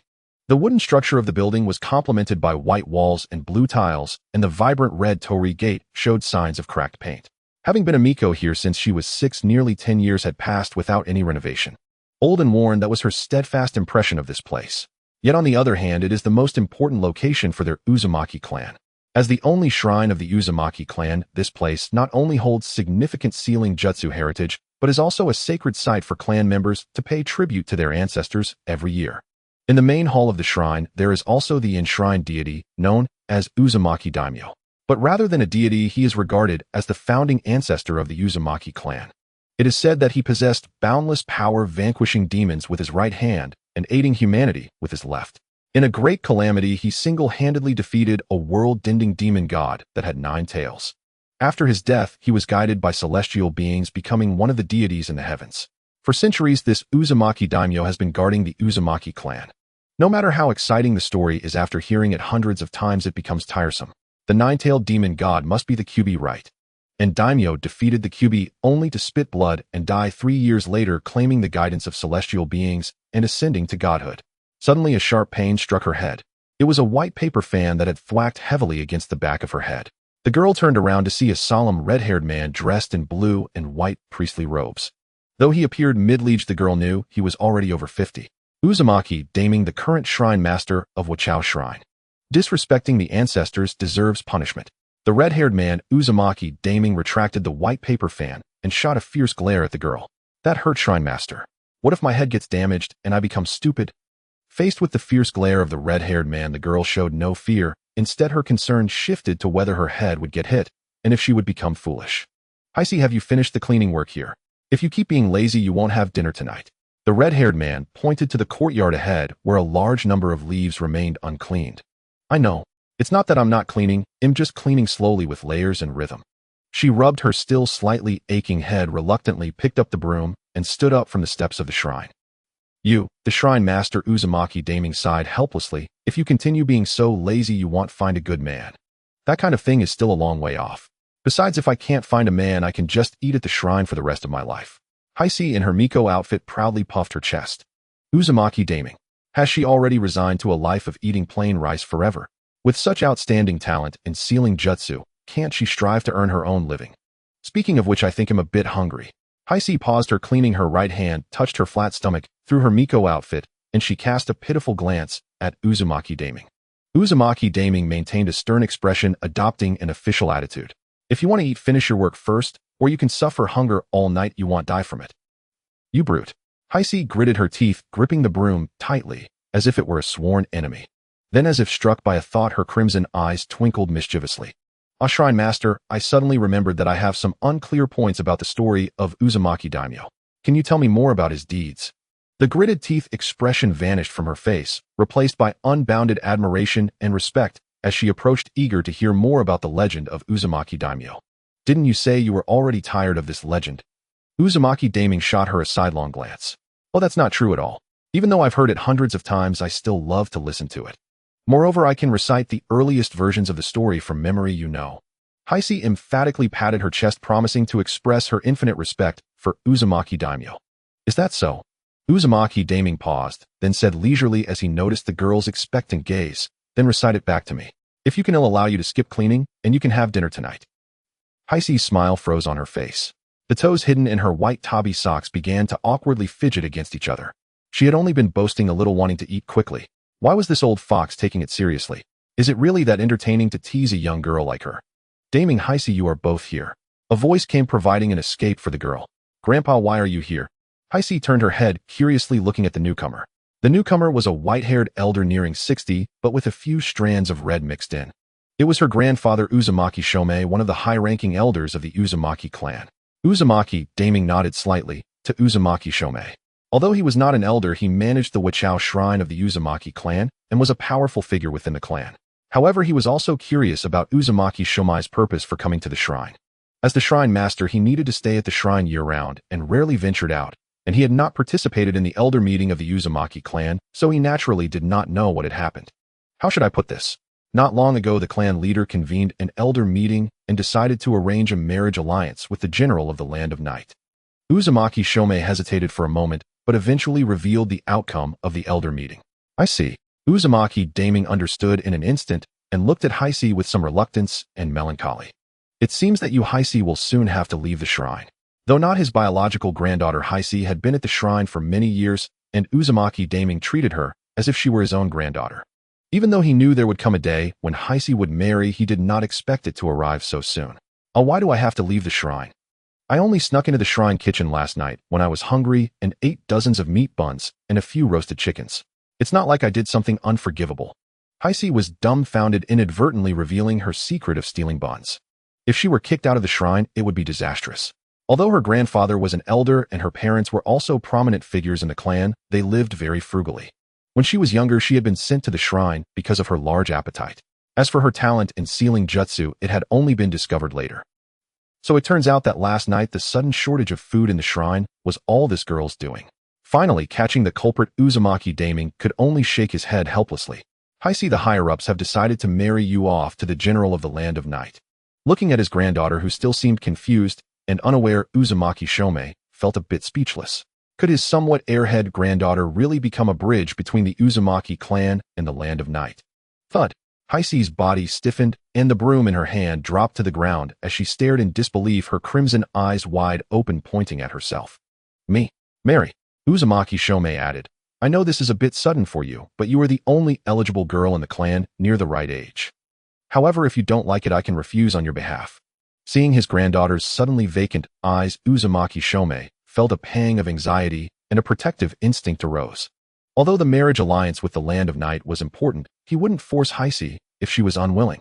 Her happiness and joy were equally important to him. I can also help you if you don't want it. No one can force you. Uzumaki Daming stepped forward, expressing his firm stance of support for Heisei. No, I'm not. Heisei's mind was a complete mess, and she seemed unsure how to respond. Finally, she mustered up the courage to look at her grandfather Uzumaki Shomei with hopeful eyes. Is that general? Very wealthy. Uzumaki Shomei. Uzumaki Daming. So this was the hesitation. The female lead of this story is likely original, as most female characters in the original work never grew up. Even the largest Chiyo is still less than 10 years old, and Tsunade hasn't even been conceived yet. Moreover, the original female lead can be more freely developed, as many people are tired of the original female characters and find them lacking in novelty. They are either Tsunade Yugao Hinata Ino or Tenten. However, it is quite rare to have Sakura as the female lead. Do you not like my Sakura? Jiao Du returned from the Whirlpool clan's diplomatic mission, which was already in late May. Misheng successfully received the marriage certificate sent by the Whirlpool clan, signifying that the marriage alliance between him and the Whirlpool clan had become a certainty. However, due to the young age of the woman, the marriage would be postponed for 2 years. Misheng had no dissatisfaction regarding this. As long as such a relationship is confirmed, he could afford to wait a few years. Moreover, in the coming ninja world, the situation would gradually stabilize in the next decade or so, making it difficult for any significant upheavals to occur. Not to mention, recently, in the ninja world, aside from the minor nations still experiencing fluctuations, the major powers were acting relatively steadily. As one of the few strong nations under the major powers, the Land of Night was also developing steadily. However, in the Land of Fire, there was a piece of news that caught Misheng's attention. The Hyuga clan recently joined Konoha smoothly. In the garden pavilion of the general's inner courtyard, Misheng was chatting and strolling with the pregnant Gue Dai. Because it concerned the Hyuga clan, Misheng informed Gue Dai about the news of the Hyuga clan joining Konoha. I suppose it was expected. In the letters my father sent me, he also mentioned that the clan leader of the Senju clan visited multiple times. Standing at the railing of the pavilion, gazing at the blooming spring scenery, Gue Dai smiled slightly, revealing no surprise at this news. Although she concealed it well, Misheng could still detect a hint of schadenfreude in Gue Dai's tone, and her mood seemed to improve.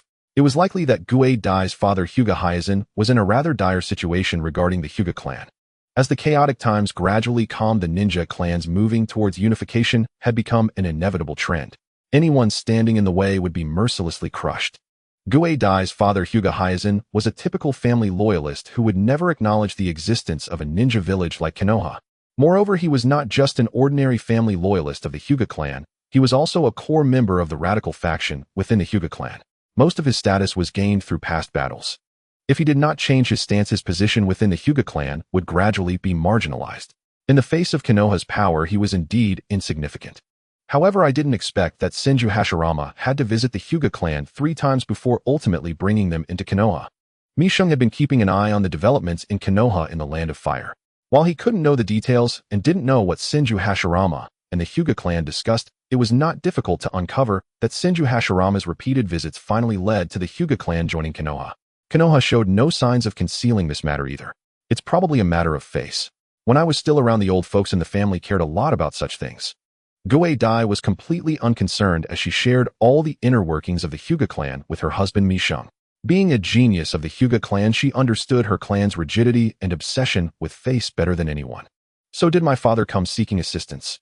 Yes, my father hopes to use my influence to guide the external force of the Land of Night to intervene in Konoha, thereby stabilizing his increasingly declining status within the Hyuga clan.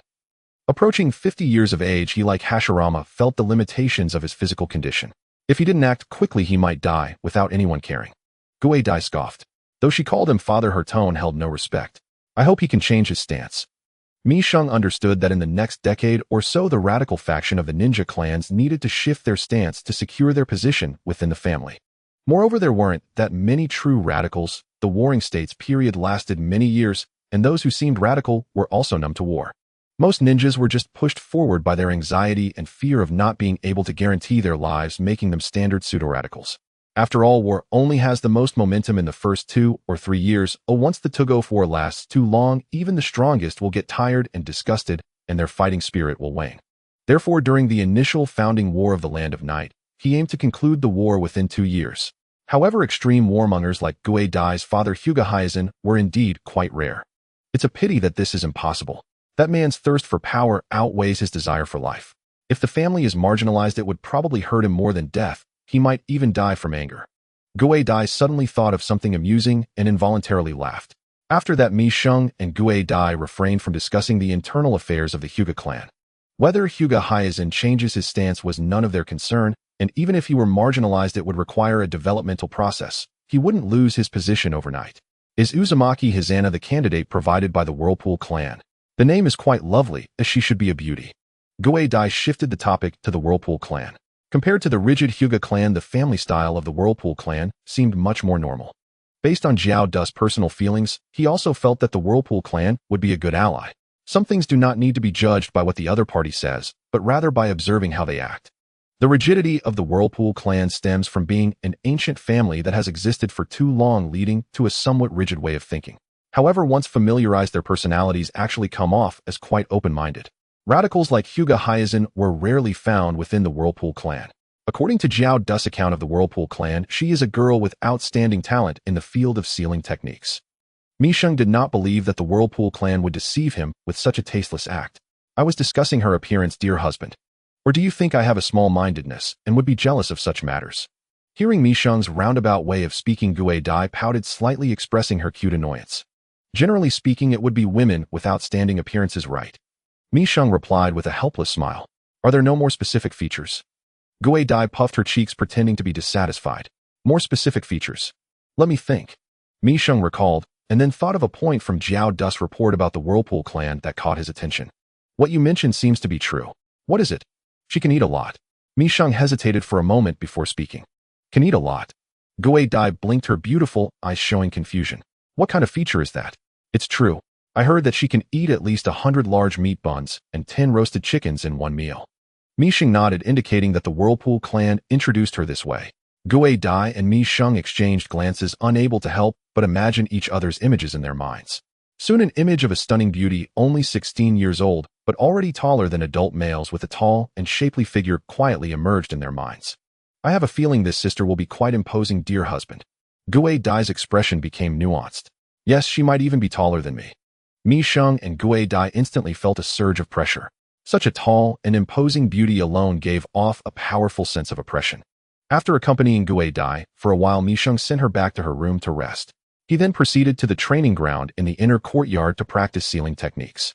Indeed, when Jiao Du returned, he brought not only the marriage certificate from the Whirlpool clan, but also a scroll detailing advanced sealing techniques. Sealing Technique 7-Star Seal. This is the sealing technique recorded in the Ninja Scroll. Although this sealing technique cannot completely seal a tailed beast, it can greatly suppress the chakra of a tailed beast's rampage. Its effect is similar to Hashirama's Kakwan Nara's technique, which is not a sealing technique for creating a Jinchuriki. Moreover, this sealing technique can be used to suppress both the chakra of tailed beasts and that of ninjas. It is a high-level sealing technique capable of using the weak to control the strong. However, despite its power and strong suppressive ability, the conditions for use are quite special. There are two methods of using this sealing technique. The first method requires a ninja with 7 chakra natures to learn before it can be used. The second method requires 7 ninjas with different chakra attributes to study and learn before it can be performed. In simple terms, it can be released by one person, but all 7 chakra attributes must be present. The other method requires a joint effort, simply gathering 7 ninjas with different chakra attributes. Additionally, the power of the sealing technique will vary based on the user's chakra nature and training level. If all 7 chakra natures reach an extraordinary level, the power of this sealing technique can be maximized. Conversely, the power of the sealing technique 7-Star Seal will be reduced. It is a high-level sealing technique that is easy to learn but very difficult to master. This sealing technique suits me well. Mi Sheng nodded. He himself is a ninja with all 7 chakra attributes. Naturally, the Whirlpool clan could not know this. The fact that he possessed all 7 chakra attributes was known to only a handful of people, even in the Land of Night. The Whirlpool clan giving him this advanced sealing technique was clearly intended for him to gather 7 ninjas of different attributes to jointly perform this sealing technique that could suppress tailed beast chakra. However, mastering it is extremely difficult. Currently, I have only learned 4 of the 5 elemental techniques: fire, water, earth, and lightning, and I've only grasped the basics, not mastery. Mi Sheng frowned. This sealing technique could be performed by one person. It was best if done individually. Jointly performing it with 7 people would require excessive coordination and timing. If even one person encounters an accident, it would affect the overall effectiveness of the technique, leading to a complete failure of the sealing technique. In summary, while the difficulty would be reduced, the risks would significantly increase. However, performing it alone, forget it. As long as I can learn it and it proves effective, it is sufficient. After all, a powerful sealing technique that can suppress tailed beast chakra is extremely rare. Mi Sheng had indeed been exposed to sealing techniques before. Among the many ninja clans he had eradicated, there were some powerful sealing techniques, including one that could affect tailed beasts. However, that sealing technique was meant for creating a Jinchuriki, not just to suppress tailed beast chakra. Although it was not perfect with some modifications, it could still be barely usable, albeit with effects that might not meet expectations. Some functions of that sealing technique for creating a Jinchuriki, which absorbed tailed beast chakra, were integrated by Mi Sheng into his own creation, the essence of life creation technique. When he first captured the seven tails, Mi Sheng also weighed in his heart whether he should create a Jinchuriki. However, considering various hidden dangers, he directly gave up. First, he only needed the tailed beast chakra and did not value the combat power boost brought by the tailed beast. It was nice if the seven tails could move on its own, but if it didn't, he could act proactively. After all, the chakra treasure wouldn't run away by itself. Second, sealing a tailed beast into a Jinchuriki poses risks to the Jinchuriki. No matter how strong the sealing technique is, it cannot perfectly seal a tailed beast. Tailed beasts will inevitably rampage for various reasons. At that time, a rampaging Jinchuriki would bring casualties to their companions. Ultimately, they would likely be isolated and discriminated against by those around them, and extreme situations of hatred and bullying might arise, which is detrimental to internal unity. Most importantly, he needed a large amount of tailed beast chakra. Once sealed within the Jinchuriki, the extraction of tailed beast chakra would drain not only the tailed beast chakra, but also the life of the Jinchuriki. This means that for every puppet life created, one Jinchuriki would have to die. Even if someone was willing to be that sacrificial victim, Mi Sheng would not agree. Such sacrifices would ultimately distort the internal purity. The consequences of such internal ideological distortions are far scarier than a tailed beast rampaging. Furthermore, at that time, there might be numerous volunteers appearing. Once a hole is opened, such things are bound to happen. Humanity's foolishness and evil cannot withstand testing. In contrast, a simple tailed beast rampage is easy for Mi Sheng to handle. He could suppress it with force or even kill it directly. Therefore, Mi Sheng would rather have a more cumbersome process than let the tragedy of Jinchuriki arise on the land of night. The sealing technique 7-star seal is precisely the high-level sealing technique that aligns with Mi Sheng's desires. Without needing to create a Jinchuriki, he can still suppress tailed beast chakra, and with his various backup plans, he can almost perfectly control the seven tails while also treating it as a long-term chakra treasure. With my abilities, I can master this 7-star seal sealing technique within 2 months. Mi Sheng estimated the time needed to start from scratch and learn the sealing technique 7-star seal. The time is not too long, but not too short at a level acceptable to Mi Sheng. As for what to do if he becomes unskilled after learning the sealing technique, regarding this, Mi Sheng felt no turmoil in his heart. With the seven tails as the best training dummy, he need not worry about mastering the sealing technique. In addition to being a chakra power bank, the seven tails now had another new purpose in Mi Sheng's mind. A perfect world where only the seven tails would be injured was thus achieved. In addition to being a chakra power bank, the seven tails now had another new purpose in Mi Sheng's mind. A perfect world where only the seven tails would be injured was thus achieved. In early July, in the country of Whirlpool, at the hidden village of Wachao, the Whirlpool clan, who held power in both the country and the village, naturally received substantial support from Mei. Not to mention the large sum of borrowed funds which came without any interest. The finished chakra metal and various ninja tools made from chakra trees, such as blank ninjutsu scrolls and explosive tags, were sold to the Whirlpool clan at nearly cost price. Even the transportation costs and labor expenses were generously covered by Mei. For her, matters that could be resolved with money and resources were hardly a challenge.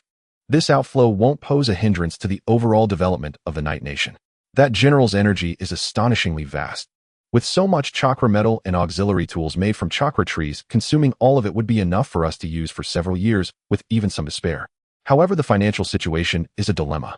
A red-haired elder sighed and shook his head, looking at the vast red numbers on the financial report. The surplus of the Whirlpool clan was indeed quite limited. There's nothing to be done, and the nation and the village have just been established. We will need to endure a bit longer. It will eventually get better. During a high-level meeting of the Whirlpool clan, many elders whispered among themselves. Some were happy while others frowned in worry, and a few expressed cautious optimism about the future. Speaking of which, we also received a medical ninjutsu from that general. I took a look, and to be honest, his understanding of medical ninjutsu is completely unorthodox. an elder skilled in medical ninjutsu, and in his 50s took out an unrolled ninjutsu scroll that recorded a high-level medical ninjutsu with a difficulty rating of the technique of life rebirth. This was a high-level medical ninjutsu uniquely created by Mei. Its meaning is straightforward. It is an emergency medical technique for severely injured individuals on the brink of death. Even if the body has some defects or the spirit is on the verge of collapse, as long as the body and spirit are not immediately dead and a glimmer of life is retained, this technique can firmly hold onto the last breath of the injured. The medical effect produced by this technique is likely above the difficulty level of standard medical ninjutsu. This incredibly domineering medical ninjutsu made the red-haired elder, who was proficient in it, both admire and feel the urge to critique. Because the operational logic of this technique is truly bizarre. Some aspects are too naive while others are exceedingly brilliant. It is as if various chaotic elements have been forcibly blended together. In a word, the general's medical ninjutsu is too unorthodox. In some respects, it even violates the fundamental knowledge of medical ninjutsu, giving the impression of an outsider. Yet the absurdity is that the operational procedure of the technique actually functions normally. Haha, should we say it is a gift, or that the newcomer fears no tiger? The operational method of this technique indeed contradicts many principles of medical ninjutsu. Another red-haired elder, also skilled in medical ninjutsu, couldn't help but chuckle. If it were an ordinary medical ninja, they would have probably cursed him as a quack by now. Only a ninja proficient in medical techniques could recognize the value of this technique. Moreover, regardless of how absurd a medical ninjutsu appears, as long as it can save lives, it is an excellent medical ninjutsu. If this technique violates the basic principles but can still be used to save lives, it means that the principles themselves are not entirely correct. So who will go to the Night Nation next? According to their request, the Whirlpool clan is needed to send a batch of medical ninjas to help cultivate their scarce medical ninjas. The clan leader Whirlpool Lu Ming spoke up. As a clan renowned for sealing techniques, the Whirlpool clan's abilities extend beyond just sealing. There are also many ninjas within the clan skilled in medical ninjutsu. In the field of healing, the Whirlpool clan is equally outstanding. In terms of the structure of the medical system, it is undoubtedly much more complete and systematic than the haphazard approach of the Night Nation. I will take a group over there. It has been a while since I last went out. The elder who had previously been critiquing Whirlpool Ling Ming volunteered to lead a part of the clan's medical ninjas to the Night Nation. That works. Then I entrust you with the affairs of the Night Nation, Ling Ming. Lu Ming nodded in satisfaction. As one of the top medical ninjas in the Whirlpool clan, Ling Ming understood how to structure a medical system and had significant insights into the cultivation of medical ninjas. In the field of medical ninjutsu, few in the entire ninja world could compare to him. Moreover, Ling Ming was prudent in his actions, and the clan trusted him to handle the unique relationship between the Whirlpool clan and the Night Nation. Next, there is a second matter. Lu Ming then began to discuss the next important issue, while time flowed unnoticed in the discussions among the many elders of the Whirlpool clan. At the Heavenly Keep, it was rare for Mei to appear here, as he had been practicing the 7-star seal, a special high-level sealing technique, for over a month. The time needed to learn this sealing technique was quicker than Mei had anticipated. Within less than 2 months, he had basically mastered it. The remaining task was to improve the practical proficiency of this sealing technique and test its power to determine its specific level. This was to avoid any uncontrollable errors when applying it in actual combat. As a cautious person, Mei could not allow himself such obvious mistakes. However, this matter was not urgent. The 7 Tails was sealed beneath the general's mansion, and there was no rush to test it. More than testing the effectiveness of the sealing technique, Mei was more concerned about the Whirlpool clan's upcoming assistance to the Night Nation, building a complete and mature medical system. It could be said that this was an extremely resource and time-consuming major investment project. Although the medical department had already been established under Mei's leadership, its level of completion was hardly better than a hollow shell. Among thousands of ninjas, there were only a little over 10 official medical ninjas, half of whom only mastered basic low-level medical techniques. With such a small number, if they were integrated into the entire military system, they would barely make a ripple against thousands of ninjas and warriors. It was precisely for this reason that he formally invited the Whirlpool clan to provide a certain degree of completion and correction to the medical system of the Night Nation.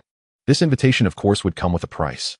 After all, while friendship is one thing, when it comes to mutual interests, Mei felt it was better to be clear. Not to mention, the Whirlpool clan had only confirmed their marriage alliance, and while they had exchanged marriage certificates, the bride had not yet formally entered. With the support of the Whirlpool clan, the development of the medical department should be on the right track, barring any unforeseen circumstances. The intelligence department is also being constructed by Xiong Luexu, and there have been considerable results lately, though the coverage is insufficient. And the training of puppet masters. May took out a blank scroll and a pen, pausing for a moment, showing a rare expression of contemplation. To be honest, the profession of puppet master was not very popular during the Warring States era. The rise in its fame is largely due to his own leadership. At this time, Sunagakure, which served as the cradle for puppet masters, had basically zero development in training puppet masters. In other words, he was now the founding figure in the field of puppet masters. In the future, if Chiyo Sasori and Kankuro continue down the path of puppet masters, they would need to call him Grandmaster if they met him. Setting aside such distant and absurd notions, even now, due to his own influence, many ninjas in the Night Nation have begun to develop a strong interest in the profession of puppet master. May felt a sense of comfort at this scene. In his view, although the field of puppet masters differs from most ninjas, if developed well, it also holds immense potential. Thus, he couldn't help but consider compiling a textbook on puppet ninjutsu and launching a puppet master course. Let me think about how to write the first line. Let's do it like this. Puppet Master Insights Part 1 Taijutsu. May began to write his understanding of the puppet master profession on the blank ninjutsu scroll. After combining theory with practice, May realized that puppet masters should not only focus on puppets as weapons, but also need to train their own taijutsu. When controlling puppets in battle, a ninja's excellent neural responses, dynamic vision, and physical strength are crucial. These qualities, if not innate, can only be enhanced through extensive practice. In short, ninjas themselves should not become a burden on their puppet weapons. When ninjas no longer burden the puppets, but collaborate with them in battle, this will represent the ultimate form of a puppet master. May looked at the originally blank ninjutsu scroll, now filled with densely packed characters, discussing how to scientifically and effectively practice taijutsu and explaining the benefits of doing so. He also noted how puppet masters could coordinate with their puppets after mastering taijutsu, outlining various offensive and defensive tactics that could be executed by the two working together. The puppet master himself is no longer a weak representative, but can also serve as a lethal blade against enemies in battle. After checking twice and finding no mistakes, May nodded in satisfaction. After all, this material is meant for all future puppet masters. Whether in practice or theory, there must be no errors. My lord, what has you so happy? A girl in a white kimono with twin tails tiptoed over her, pure white eyes glimmering with curiosity. This girl was naturally May's secondary wife, Hinata Aoi. At this moment, the only ones accompanying May here were her and another secondary wife, Hinata Rinko. After relocating to the Heavenly Keep, their work focus has gradually shifted from initial awkwardness to becoming accustomed to the working atmosphere here. The efficiency of organizing documents and stamping them was noticeably much quicker than before. Thanks to the two of them, May and Iruri saved a lot of time. At least many trivial matters no longer required their direct involvement. Oh, I'm compiling a textbook on how to become a puppet master. I'm not sure how effective it will be. Although his words were modest, May's tone was filled with confidence.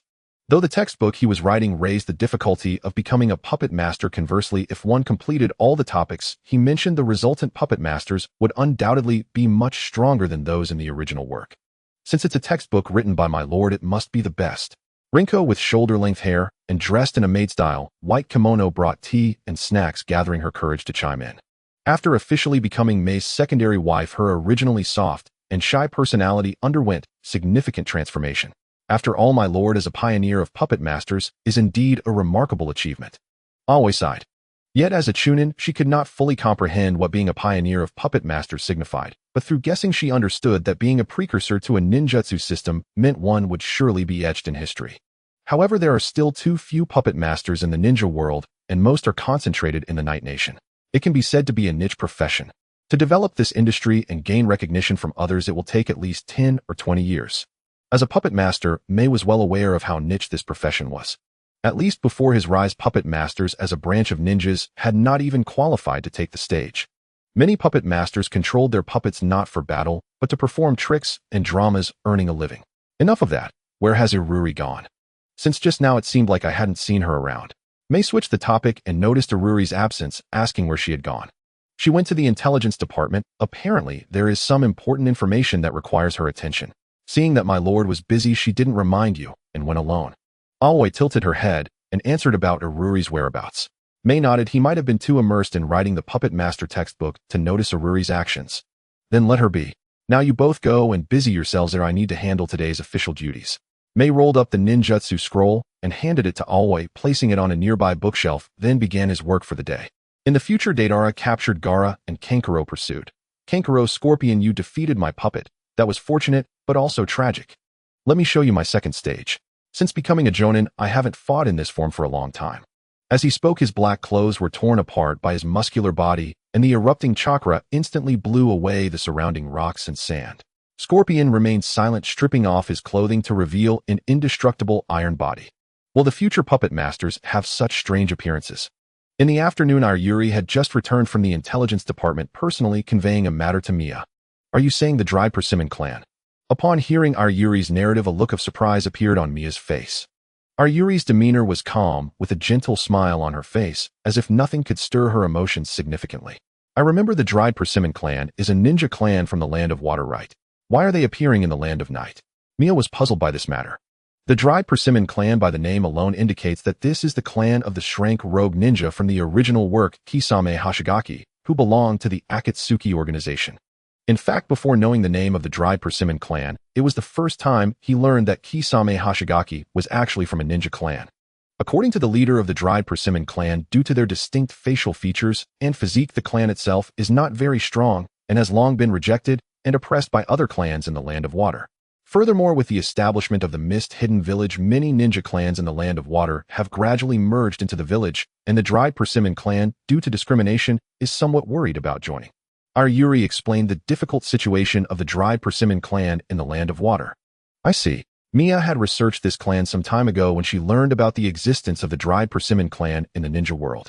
Although she did not understand much specific information, she knew that the physical appearance of this clan was indeed different from that of ordinary people. Ninjas from this clan have fish-like markings on their faces and shoulders with sharp teeth and heterochromatic pupils, making them subject to odd looks from others. Moreover, thanks to this appearance, all ninjas from this clan primarily possess water attributes, allowing them to breathe underwater for extended periods. This can barely be considered a type of physical secret technique inheritance. However, to be honest, such a unique trait is not considered powerful among secret techniques. This special physique only allows the ninjas of the Dry Persimmon clan to breathe longer underwater, but it does not significantly enhance their water-based jutsu. Therefore, while the ninjas of this clan are primarily water-based, very few of them have emerged as formidable water ninjas. In contrast, the Mizukage clan, which also excels in water techniques, produces outstanding talents and is a top-tier ninja clan. According to Mia's estimation, there are at most 5 or 6 jonin within the Dry Persimmon clan. They are slightly stronger than the Kusanagi clan he had eradicated, effectively remaining a third-rate ninja clan barely touching the edge of second-rate. In that case, let's meet them. After all, the Land of Night is currently very short on talent. With this, there will be 4 clans possessing secret techniques. Mia spoke with a pleasant expression. In addition to the Oil Girl clan and the Dry Persimmon clan about to join, there are 2 other clans among the gathered ninja clans in the Land of Night that possess secret technique inheritance. They are the Kumakuri clan, which focuses on Yin release and specializes in illusion techniques, and the Kamikaze clan, which possesses physical abilities similar to the Dry Persimmon clan, primarily utilizing wind release. 2 original minor ninja clans, however, these 2 clans have suffered severe losses due to their defeat and escape, with the combined number of their ninjas not exceeding 70, requiring time to recover their strength. Lord General, I am Dry Persimmon Tsanglong, and I earnestly request that you take in our Dry Persimmon clan. This is a gift for our meeting, and I hope you will accept it. The man named Dry Persimmon Tsanglong was already in his 40s. Besides his short, dark blue hair, watery blue skin, silver eyes, and the fish-like markings on his face, he bore a striking resemblance to the Dried Persimmon Kisame in Mia's memory. Clearly, this is a common physical characteristic of the Dried Persimmon clan, and it would be very difficult for outsiders to mimic. At this moment, he took out a blue ninja scroll, showing a respectful attitude. Aoi stepped forward, taking the ninja scroll offered by him and placing it in front of Mia. Both she and Rinko were somewhat curious about what gift this leader of the Dried Persimmon clan was presenting, but they also knew that this was not the right moment to ask questions, so they quietly stood aside, without saying a word. I will accept this gift. Regarding the Dried Persimmon clan's allegiance, to be honest, I am very pleased and welcoming. However, there are procedures that cannot be overlooked. I will need to observe you for 3 months. Mia did not waste words. She had her own set of procedures for integrating the ninja clans that came to pledge allegiance. Unlike her proactive invitation to the Oil Girl clan, the Kumakuri clan, the Kamikaze clan, and now the Dried Persimmon clan, had all come to her voluntarily. Therefore, the integration process needed to be differentiated from the Oil Girl clan. Understood. As the leader of the Dried Persimmon clan, Dried Persimmon Tsanglong had a rough understanding of how the Land of Night integrated 4 ninja clans before deciding to pledge allegiance. The reason for seeking refuge in the Land of Night was that the Dried Persimmon clan was easily oppressed by other ninja clans in the Land of Water. On the other hand, they also hoped for better development. The Land of Night may not be as powerful as the five great nations, but it is undoubtedly one of the few strong nations beneath them, and its national strength cannot be considered weak. In the Land of Water, the Dried Persimmon clan would receive very few resources by joining the Mist-Hidden Village. In contrast, in the Land of Night, which lacks ninja clans, the resources available to the Dried Persimmon clan would be much better than staying in the Land of Water. Moreover, the atmosphere in the Land of Night is quite open-minded, unlike the oppressive and closed nature of the Land of Water, especially with the general of the Land of Night, who is a powerful being capable of subduing tailed beasts. This is a force strong enough to protect a nation. After conversing with the leader of the Dried Persimmon clan, Dried Persimmon, Songlong Mia instructed Yayoi to take him away and arrange for the remaining clan members of the Dried Persimmon clan. According to Dried Persimmon Songlong, there are a total of 61 ninjas in the Dried Persimmon clan, along with over 400 non-ninja clan members. Among them, there are 5 who can be classified as jonin.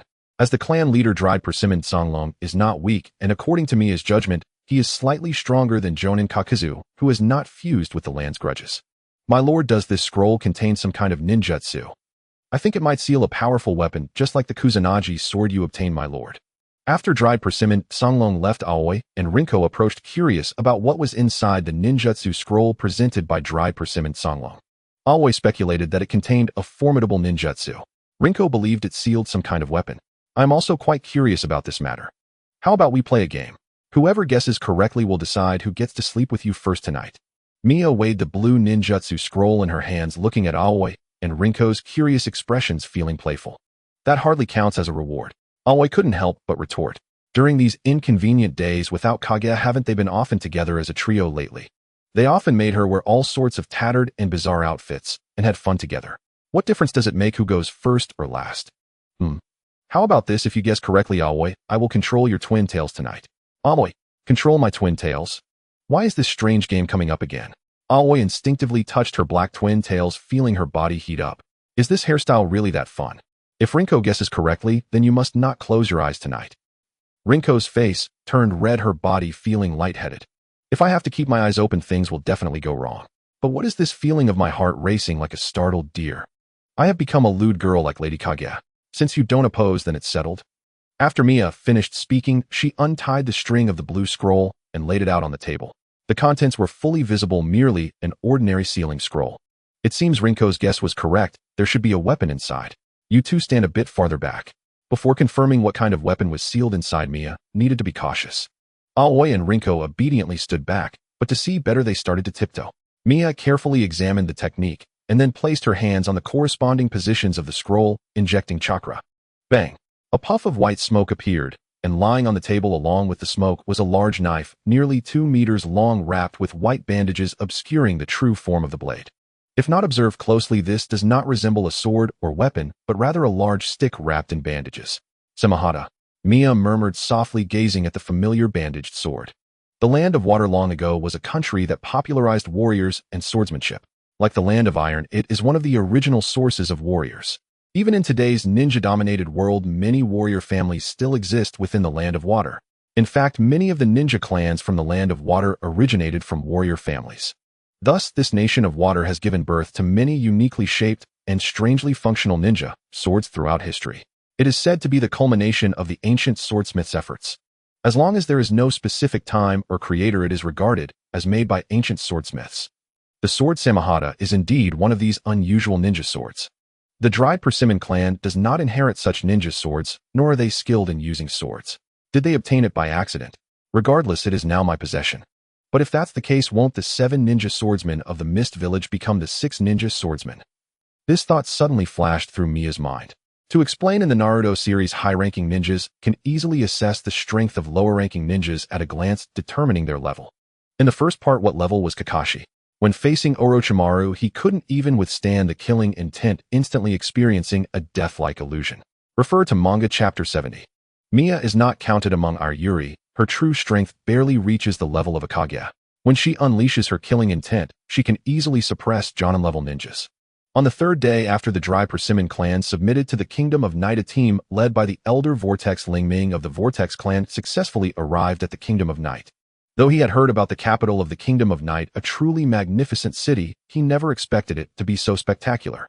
As they entered the city of Yejin, Vortex Lingming and the other Vortex clan ninjas were awestruck by the grandeur and prosperity of this city. As ninjas of the Vortex clan, they had seen large cities before, but a city like this, so highly mixed with steel and earth, was indeed rare in this era. Even the capital of the Land of Fire, one of the few super-large cities in the ninja world, was mostly constructed of wood and stone. Seeing this city felt like witnessing the inevitable trend of future urban development. As an elder from the Warring States era, Vortex Lingming understood what the emergence of this city truly signified. While the Kingdom of Night may not compare to major nations in terms of mineral resources, land area, or population, its mining and refining technologies have undoubtedly reached new heights. He had elevated his assessment of the abilities of the general of the Kingdom of Night in his mind during the journey, but upon seeing this scene, he realized he had still underestimated the other's capabilities. This newly established strong nation, only 10 years old, was advancing at an alarming speed. What a vibrant country it is. Vortex Lingming couldn't help but compare it to the Vortex Kingdom established by his clan, which seemed no different from a rural area in comparison. Only the capital city of the Vortex Kingdom, Yuchao Hidden Village, was slightly more prosperous, as most areas of the Vortex Kingdom were very impoverished. Vortex Lingming became increasingly certain that the decision to form an alliance with the Kingdom of Night was incredibly wise. Such a strong national power could provide assistance to the Vortex Kingdom that the Konoha Ninja Village could not match. And this was just the capital. On his way, he passed through other towns in the Kingdom of Night. Although they were not as splendid and prosperous as Yejin City, they could still be considered stable. At least the basic necessities of life had begun to spread throughout most areas of this country. Under the guidance of the reception personnel, the remaining ninjas of the Vortex clan were temporarily settled at the state guest house. This place was specifically used to accommodate diplomatic personnel from other countries and was divided into several living areas, each managed by dedicated staff. Besides the Vortex clan, there were also diplomatic missions from other countries residing there. You've worked hard on the journey, Elder Lingming. Unlike the treatment of other diplomatic missions, Miharu naturally chose to personally greet the Vortex clan's mission at the first opportunity. Not to mention the established alliance, the purpose of the Vortex clan's visit was to train more medical ninjas for the Kingdom of Night and build a medical system. Regardless of either reason, it was worth Miharu's attention. It wasn't a tiring journey at all. But seeing is believing, and indeed, General, you are young and accomplished. After shaking hands with Miharu, Vortex Lingming expressed this sentiment. In his eyes, Miharu was younger than some of his children, yet was already a powerful ninja who had established a nation which had even become one of the top nations under the 5 great countries. If it weren't for the reality before him, he would have thought this was somewhat of a fantasy. After some small talk in the small meeting room of the castle tower, they briefly discussed everyday matters. It was mostly a simple understanding of the different customs and cultures of the two countries. Vortex Lingming was very curious about the changes in the Kingdom of Night, and many of his questions were pointed, carrying a tone of inquiry. Miharu also had a good impression of the elder of the Vortex clan, as he did not exhibit the arrogance that some elders might display. Naturally, Miharu was also interested in the Vortex Kingdom, or rather in matters pertaining to the Vortex clan. I didn't expect the general to have such enthusiasm for historical events. Vortex Lingming was somewhat surprised, as generally most ninjas did not seem very keen on exploring historical events. Within the Vortex clan, there were very few who researched and explored the truth of history. History can serve as a mirror. I believe that viewing past events can lead to the understanding of many different principles. Especially the various myths and legends passed down from ancient times seem to continuously reflect the current ninja world. Miharu nodded, not hiding his enjoyment of exploring past history. At least he understood that some seemingly nonsensical myths could very well be based on real historical events merely recorded and passed down as myths by ancient people. If he could thoroughly understand these things, perhaps the secrets of the entire ninja world would be revealed to him. The Vortex clan, as an ancient noble family, had a history that spanned longer than many major nations. Miharu had a strong interest in the various historical documents collected by this clan. Since it was their first day, Miharu did not discuss any serious matters with Vortex Lingming. The conversation soon shifted from history to humanities and geography, and he was even well-versed in some contemporary literary works popular in the ninja world. Vortex Lingming found that Miharu, the general of the Kingdom of Night, possessed a truly complex knowledge base. I believe that future ninjas should not only focus on martial training, but also advance in cultural education alongside the times. Civilize the spirit and barbarize the body. Ninjas also need diversified development. If they cannot achieve this, ninjas will ultimately be nothing more than mere stabbing instruments. Vortex Lingming wanted to retort. This general's thoughts were a bit too unconventional. His ideas and reasoning were almost beyond the understanding of this seasoned elder from the Warring States period, leaving his head buzzing. After about 2 hours of exchanging ideas when the sun set, Miharu personally organized a banquet at the general's residence to welcome the ninjas of the Vortex clan who had come from afar. In the following 3 days, Miharu similarly did not discuss any serious matters, instead letting the Vortex clan members familiarize themselves with the living environment of Yejin City. It wasn't until the 4th day that Miharu brought Vortex Ling Ming and 2 other ninjas from the Vortex clan to the comprehensive building where the medical department was located. Although the building was magnificent and the equipment and medicines were adequate, there was a glaring lack of personnel. Vortex Ling Ming finally realized why Miharu had invited the Vortex clan to guide the medical ninjutsu here. This department appeared to be like an empty shell. Medical ninjas were as rare as endangered species here, and half of them were only at an amateur level. Building a framework for the medical department would almost mean starting from scratch. What do you think, Elder Ling Ming? Miharu asked, turning his head. It's acceptable. Vortex Ling Ming twitched his lips twice and ultimately gave a rather diplomatic evaluation. However, this also allowed him to see another side of the Kingdom of Night. Although this country was rapidly developing and was overall quite wealthy and prosperous, many areas remained completely blank, such as this medical department. Haikage, you will follow Elder Ling Ming and assist him in handling matters in the medical department. Miharu's gaze swept to the young female ninja, standing respectfully to the side. Approximately 24 or 25 years old, she wore a female ninja outfit with a white coat over it. With long wavy hair dyed honey-colored, she exuded a trendy vibe. She was Haikage, the head of the medical department. She was an elder-level jonin who had actively joined during the founding war of the Kingdom of Night and was the second ninja after Miharu to master medical ninjutsu. Originally from a samurai family, but after her family was destroyed in her childhood, she became an orphan and was raised by an elderly priestess. Her medical ninjutsu was learned while following the priestess. After the priestess passed away, she began a period of wandering, occasionally treating people for free. This habit continued after she joined Miharu's team. Yes, Lord Miharu. Haikage nodded earnestly and respectfully saluted the elderly expert in medical ninjutsu, Elder Ling Ming. After witnessing Elder Ling Ming display a bit of his medical ninjutsu, she knew he was a master-level expert in the field, someone beyond her current capability to compare with. We will learn from each other going forward. Ling Ming smiled kindly, his demeanor gentle. With the support of Miharu and Haikage, Ling Ming would naturally find the upcoming tasks much easier. The only thing he needed to resolve was how to train more medical ninjas.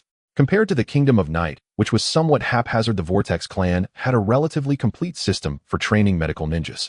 Although small in scale, it could greatly accelerate the medical development of the Kingdom of Night. After a brief discussion, Miharu left the medical department.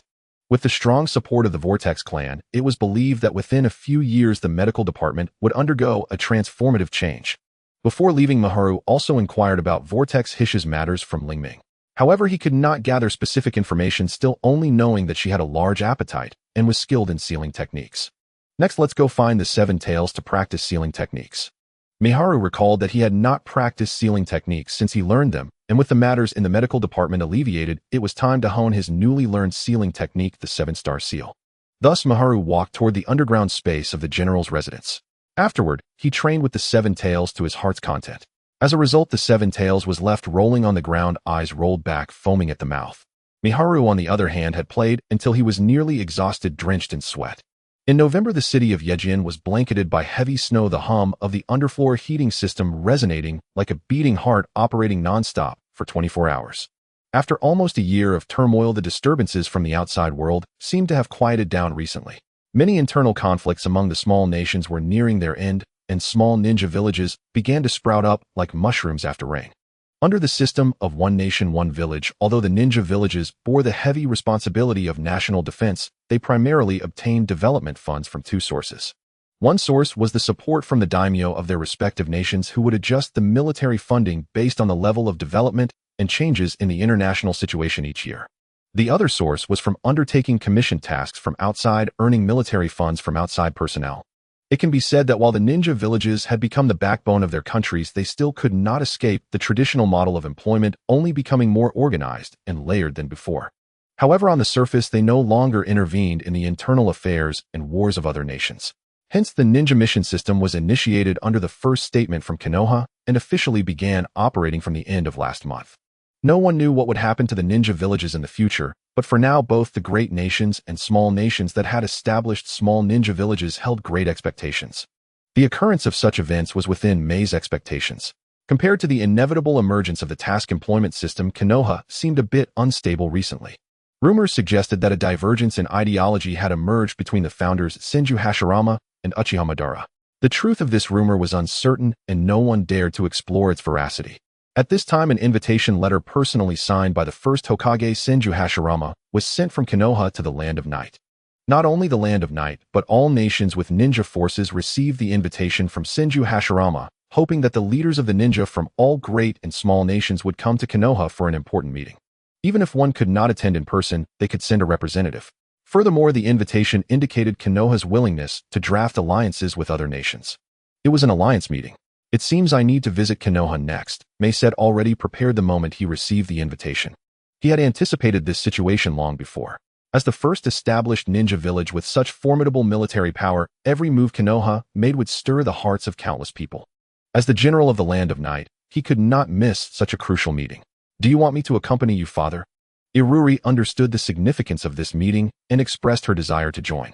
No, you stay here. Goetia is about to give birth in about 3 months. Someone needs to take care of this place. Mei shook his head without hesitation, rejecting Iruri's request. He then added, this time I only need to bring Kaiju. After all, it's a meeting between ninjas. We can go light this time, no need for the previous cumbersome arrangements.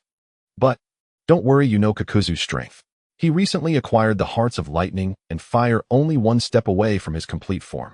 And you know my abilities. If it comes to that, I will summon you using the summoning technique. Seeing Mei's resolute attitude, Iruri, though somewhat reluctant, had to give in. Mei gently stroked Iruri's silver hair and pressed her forehead softly against his broad chest. Father. Iruri's face flushed slightly, symbolically struggling for a moment, yet she was reluctant to leave this warm embrace. Mei continued to gently caress Iruri's silver long hair, speaking in a calm and gentle voice. Iruri, you are special to me. I can only truly rest easy with you here at home. I entrust everything to you. I understand. Iruri obediently nodded slightly. Please be careful on your journey, father. With Iruri's reluctant blessings and prayers, Mei turned and left the castle. On cold, freezing days, it is not suitable for travel. But for ninjas, there are no days when travel is impossible. Chakra grants ninjas the extraordinary ability to move freely in many environments. At this moment, Mei was fully armed, wearing a black ninja outfit for outings, armor draped over it, and a ninja forehead protector with a pattern of the other shore flower firmly tied to his left arm. In addition to the ninja forehead protector, he also had another forehead protector tied to his right arm. Unlike the black strap of the ninja forehead protector, this strap was pure white. This was a samurai forehead protector. It represented that he was both the leader of the ninja in the Land of Night and the leader of the samurai. His ninja tool pouch was fully equipped with kunai shuriken, explosive tags, scrolls, and other tools. Kakuzu, who was accompanying him, was also fully equipped. The two set out from the capital of the Land of Night a day earlier, and after a day's travel they stepped into the border forest area of the Land of Fire by the evening of the next day. Lord Mei. Shortly after entering the territory of the Land of Fire, Kakuzu, who was running, suddenly spoke up. I know. Mei suddenly stopped his rapid pace in the forest. The rustling of leaves echoed in his ears as the cold wind surged from a distance. It had not snowed in the Land of Fire, but the weather was very cold. Especially at this time, it was already dusk, soon to be night, and the temperature was lower than during the day. Come out. Mei's gaze pierced a sturdy tree where at least 3 to 5 people could hide. Impressive, you actually detected my presence. The voice that came from behind the tree was somewhat muffled. So you're the general of the Land of Night. The last time we met was during the invitation to Konoha at the ceremony for the succession of the first Hokage, right? 2 figures, one tall and one short, emerged slowly with the voice. It's you, the ninja from the Land of Earth. But how did you end up looking like this? Mei looked at the tall figure, a thin male. However, he was wrapped in numerous white bandages, even his mouth and fingers were similarly covered. Only his eyes were exposed. It was the ninja from the Land of Earth known as No, whom Mei had met once in Konoha. The Land of Earth doesn't have such weird art. In the past year, I had quite a few encounters with the Hozuki clan from the Land of Water, though it wasn't easy for him either. No, wrapped in bandages, spoke in a somewhat muffled voice, briefly glossing over what had happened to him recently, clearly unwilling to delve into that topic. Mei nodded slightly, no longer pressing the issue. He then shifted his gaze to the short figure beside No. It was a boy around 13 or 14 years old, about 1 meter 3 in height, looking rather unfortunate. His large nose in the middle of his face, combined with his dwarf stature, gave him an inexplicable sense of humor. If No's mummy-like appearance was a form of unavoidable performance art, then this boy with the large nose was a work of art in itself. A strange sound came from under Kakuzu's mask. Hey, greenied weirdo with a mask, what are you laughing at? Do you think I wanted to look like this? Hey. The boy with the large nose suddenly exclaimed in anger, clearly offended by Kakuzu's actions. Kakuzu, don't be so rude. Mei shot a sideways glance at Kakuzu, reminding him to be mindful of his impact. Judging people by appearances is unacceptable. I'm sorry. Kakuzu obediently lowered his head to apologize, indicating that it was not intentional. Humph. Upon hearing the apology, the dwarf boy finally satisfiedly huffed. The future third Tsuchikage is still just a little brat. He probably hasn't even learned dust release yet. Mei observed the boy with the large nose and instantly recognized him as the third Tsuchikage from the Iwagakure who appeared in the original work during the 5 Kage Summit arc. He was a ninja who mastered the advanced bloodline limit dust release. However, as the creator of dust release knows, fame as a dust release ninja had not spread for long. At this age, Inoki couldn't have learned dust release from No yet.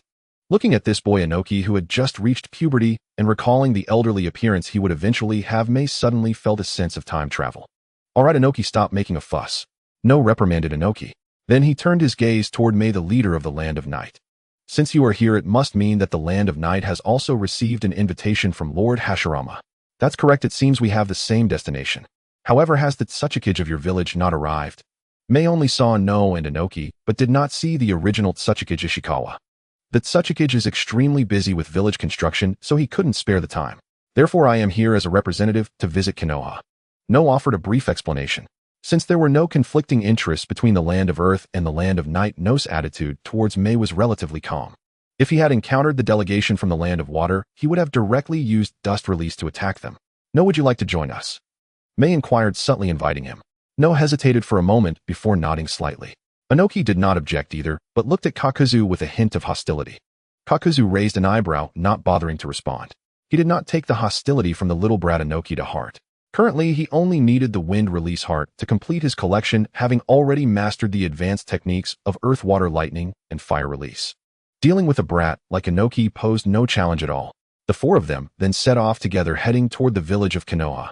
After running for a short distance, the sky had completely darkened and darkness and cold enveloped the forest, bringing a chill. Moreover, this place was deserted with no shops or villages nearby. I remember there is an abandoned temple not far ahead where we can spend the night. Mei recalled that he had taken this route the last time he visited Konoha and roughly knew the terrain. No nodded and followed Mei and Kakuzu's pace with Inoki. Upon reaching the destination, it was indeed a long-abandoned temple. Under the dim moonlight, the overall structure was already blurred with only some broken steps exposed, and a rather dilapidated building exuding an air of desolation and decay. However, if it was for a temporary rest for one night, everyone could accept it. Then well, stay here tonight. Who? No was about to say something when he suddenly sensed something and looked towards the building on the steps. Mei and the other three were also startled. They had not sensed the presence of anyone else in this place. Hey, you bandage guy, you are indeed a sensory-type ninja like Tobarama. You even detected my chakra, that's impressive. Accompanied by a slow and steady sound of footsteps, a figure stepped out from the building. Finally standing at the topmost step, he looked down at the four with a pair of crimson eyes, his expression blank. His words carried a natural tone of superiority, as if in his mind Mei and the others were merely dust that could be brushed away with ease. Why you are? Wu looked at the man appearing in his line of sight, his body inexplicably tensing up, causing his voice to falter as cold sweat dripped from his forehead. In that instant, he felt like a wild rabbit caught in the gaze of a lion, his body trembling uncontrollably. Miyoshi's expression was equally grim, dark shadows flickering across her features. The man who appeared here was the very person Wu least wanted to encounter, Uchiha Madara. His striking black hair danced in the night wind, and he wore a red layered armor over his ninja attire with the Konoha headband on his forehead. The scarlet Sharingan, looking down from above, radiated an aura of dominance as he gazed upon the crowd, as if they were merely lifeless corpses. Still the same disdainful demeanor, yet he has the right to be so. Miyoshi sensed this deep within her heart. Although she had not encountered Uchiha Madara, often there had been little meaningful exchange between them.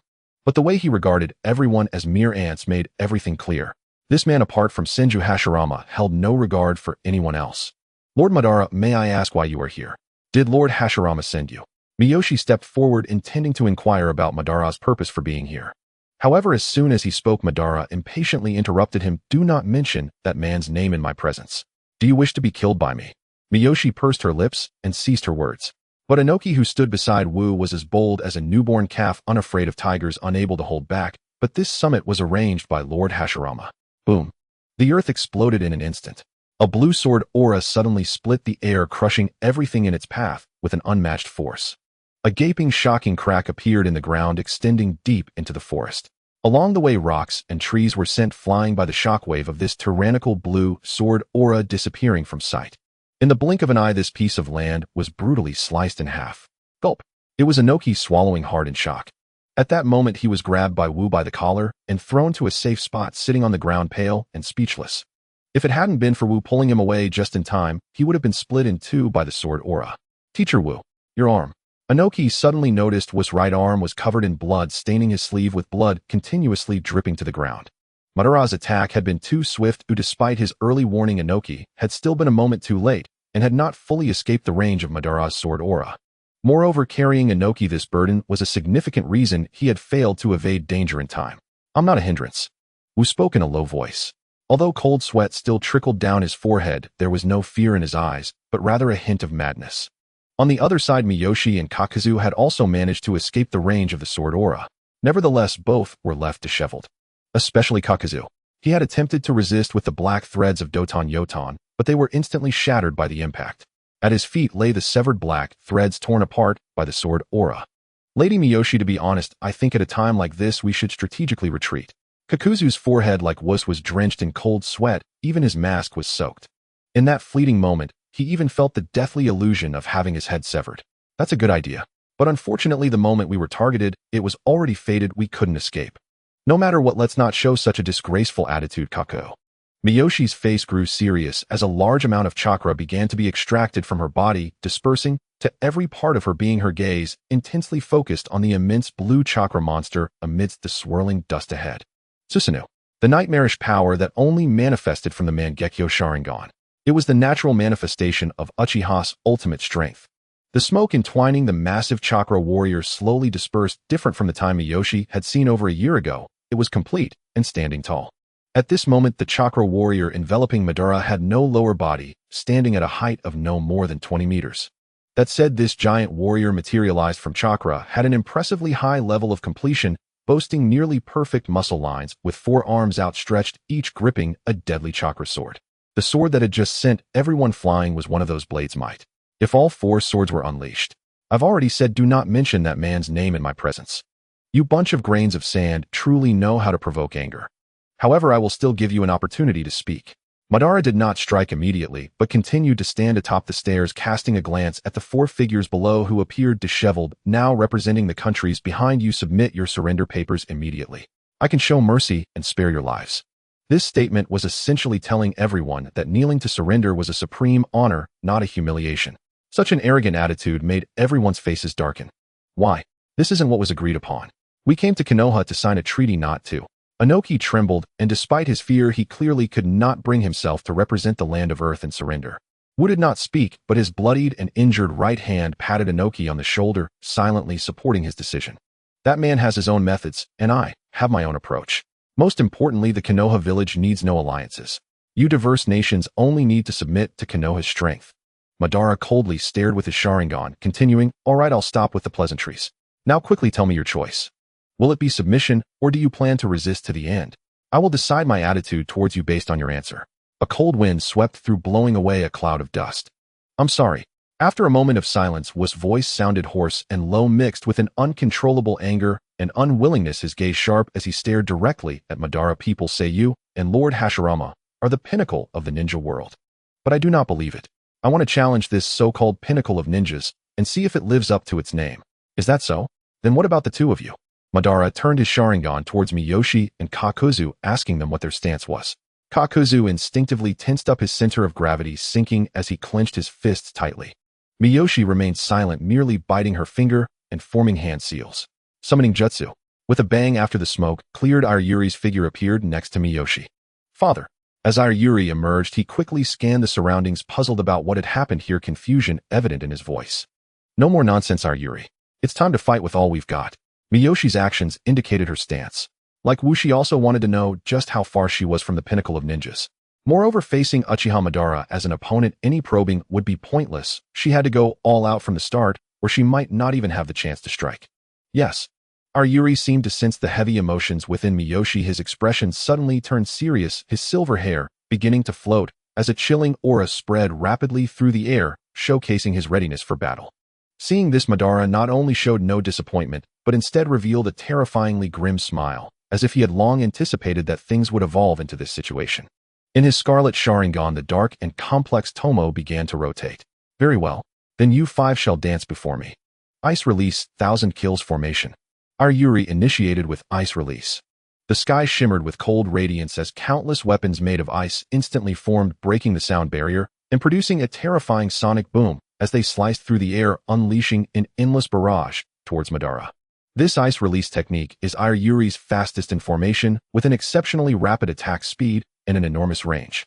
Moreover, as chakra increases, the power of the technique undergoes explosive enhancement. Now Yayoi unleashed the full power of this ice release with maximum chakra output. The cold weapons created densely covered the entire sky. Each ice weapon could easily pierce through the flesh and blood of a human, shattering rocks. The ice weapons exploded around Madara's chakra entity soldiers. Frigid mist sprayed everywhere, and the exploding ice weapons sent chilling air sweeping in all directions. In mere moments, this terrifying cold current enveloped an area of several hundred meters. Moreover, as more ice weapons exploded, the coverage of the cold air rapidly expanded. However, facing the chakra soldiers, this level of attack was still insufficient. Madara's body did not budge an inch, protected by the chakra warriors. Even the steps beneath him were untouched. He merely glanced up at the ice release technique, which would be considered despairing for ordinary ninjas, without even showing the intent to block. Ice Release, Ice Banquet Corridor. With Yayoi's charming shout, the spreading cold air rapidly concentrated and solidified around Madara's chakra warriors. A cacophony of cracking sounds filled the air, and a large amount of white mist appeared on the blue chakra warriors, quickly condensing into solid ice blocks. In an instant, Madara and his Susanoo warrior were encased in a giant ice block the size of a small hill. Within the thick ice layer, only a blurred blue silhouette of the Susanoo warrior could be seen, its life force as fragile as a candle in the wind. Wow, that's impressive. It happened in an instant.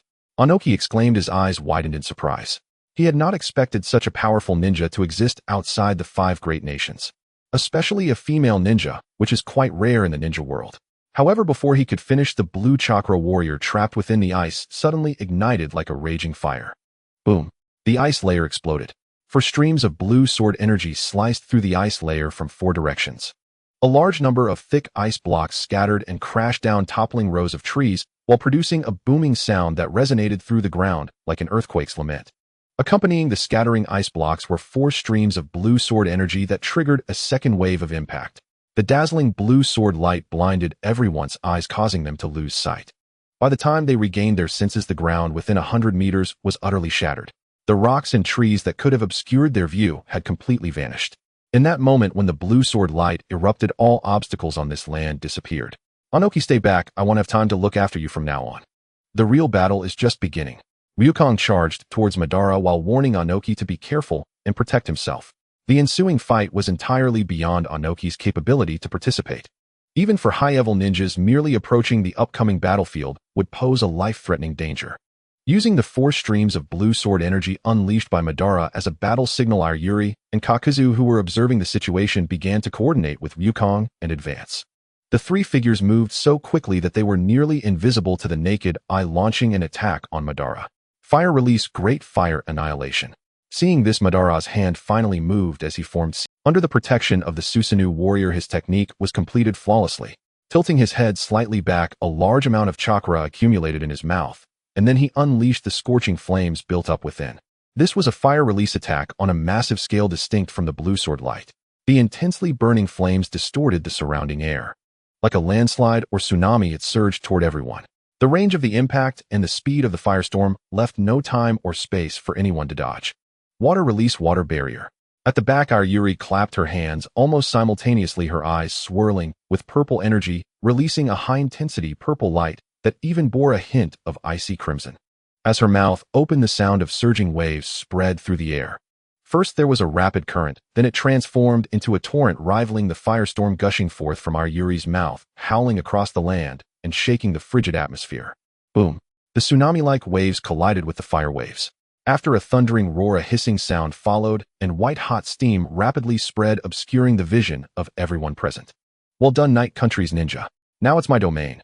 As the only sensing ninja present, Ryukong activated his invisibility technique, hiding within the white steam. His body began to float unsupported, sensing Madara's chakra to lock onto his position. With his hands spread wide, he aimed at his opponent, eyes filled with murderous intent. Dust Release Original World Separation Technique. With his palms outstretched, he gathered a dazzling white light, then suddenly transformed into an extending transparent cylinder, striking directly at Madara's position. If this technique hit, even the pinnacle of ninjas would surely die. Wukong was taken aback as he noticed Madara's chakra disappearing in an instant, and the next moment he reappeared in another position. The transparent cylinder barrier created by the dust release undoubtedly missed its target, reducing the steps where Madara had been standing to an almost atomic state. "You managed to make me move, well done." Madara, appearing in another location, commented nonchalantly, as if he had teleported with his Susanoo warrior. His Sharingan, no longer the basic Kama shape, now displayed a more mysterious and intricate pattern. His speed is fast. He probably possesses formidable physical skills. If I don't restrict his movements, my dust release cannot hit him. Wukong quickly assessed the situation in his mind. The dust release he pioneered was indeed powerful, but if it couldn't hit, it held no meaning. Wukong revealed himself, quietly signaling to Yayoi. Yayoi did not hesitate, sending a thought to Wukong. Yayoi directly used that technique to seal Madara's movements, coordinating with Wukong's dust release attack. Wukong's dust release was the only technique among those present that could deal a fatal blow to Madara. Conversely, neither he nor Kakuzu possessed such a lethal means. As for Yayoi, her release technique was indeed on a grand scale, but breaking through Madara's Susanoo Hiden was exceedingly difficult. Moreover, Madara's movements were very agile. It was crucial to impose a strong restriction on his range of activity and speed, something only Yayoi could accomplish among those present. "Understood, father." Yayoi did not hesitate, striking her palms together, producing a crisp sound. "Ice release, ice shot." Yayoi took a deep breath and then puffed her cheeks, shooting a torrent of white cold air towards Madara. This cold torrent was as swift as lightning. Before Madara could react, it struck his Susanoo warrior, exploding into a vast amount of white cold air, enveloping an area of dozens of meters. Such a fast attack. Madara was momentarily surprised by the astonishing speed of Yayoi's ice release technique. The movements of the Susanoo were meant to disperse the cold mist, but Madara discovered that this white cold air clung stubbornly to the Susanoo warrior, unable to be shaken off. Not only that, he noticed the Susanoo's movements began to exhibit clear sluggishness. Even he, protected within the Susanoo, felt a chilling sensation affecting his body, leading to a slight sense of sluggishness. The sudden drop in temperature made him feel as if he were in an ice cave, acutely aware of the frostbite attack brought by the ice. Dust Release Original World Separation. Already having regained invisibility, Wukong, floating in midair, retargeted Madara. White light gathered between his palms, preparing to end this figure standing at the pinnacle of ninjas with dust release. However, even in the face of such a combined assault, Madara remained unfazed, a hint of disdain curling at the corners of his mouth. There was no time to react. A blue sword energy capable of cleaving the earth and forests appeared, even more magnificent. As the atmosphere groaned, the speed of the sword energy surpassed the sound of its lament, and the surrounding earth and forests were swiftly cleaved in half. Boom! The storm triggered by the explosion swept across, throwing up thick layers of earth and exposing the reddish-brown soil beneath. Rows of trees hundreds of meters away were also uprooted, transforming into rolling waves that were swept further away with the overturned soil. Under the pure white moonlight, the earth and forests trembled under the unbearable burden. The buzzing clamor of the roaring continued unabated. Wukong let out a scream as he fell from the sky towards the distance. As the dust gradually dissipated, Madara's Susanoo warrior at some point had grown its lower half and appeared to have legs, forming a complete humanoid shape. The magnificent chakra giant stood tall against the backdrop of the earth and moon, resembling a mountain standing proudly. On the desolate and shattered ground lay a layer of fierce and terrifying shadow cast by the giant. The four chakra swords, gripped tightly by its four arms, became more solid, heavier, and extended more than twice their length. Simply standing there exuded an overwhelming sense of despair. Madara remained calm atop the chakra giant, and the white cold air that had slowed his and the Susanoo's movements had long since dissipated beneath the sword light. "I never expected to bring Susanoo to this level. You all performed beautifully." Madara's tone, initially cold, began to show a hint of fluctuation. "Then thank you for your praise, Lord Madara." Within the still swirling dust, Yayoi's armor and ninja attire had already been scattered to who knows where in the chaos of the previously flying sword light. Exposed was his strong, sturdy muscle, cloaked in a layer of chakra armor with blue flames flowing like water on its surface. He officially entered the chakra-armed mode, but even so, he still could not withstand the overwhelming sword energy. At his chest, the thick chakra armor was ripped open with a narrow gash, revealing a deep sword mark carved into his muscle that exposed even the white bones underneath. Yet he continued to smile. The torn flesh and bones at his chest without forming seals began to reattach as the living flesh stirred. Our Yuri stood solemnly in front of our Yuri, surrounded by swirling white cold air, displaying a strong fighting spirit. Though her figure was ragged and her beautiful silver hair was dusted, her overall condition was considerably better than our Yuri's. The wound on her abdomen exposed not blood or flesh, but a solid chakra that had been compressed to the limit, healing the cut and ultimately restoring it to its original state. I never expected this fellow to possess a medical ninjutsu healing ability akin to Hashirama's would release and to recover from such grievous wounds in so short a time. Undoubtedly, his mastery in medical ninjutsu has reached the level of Hashirama himself.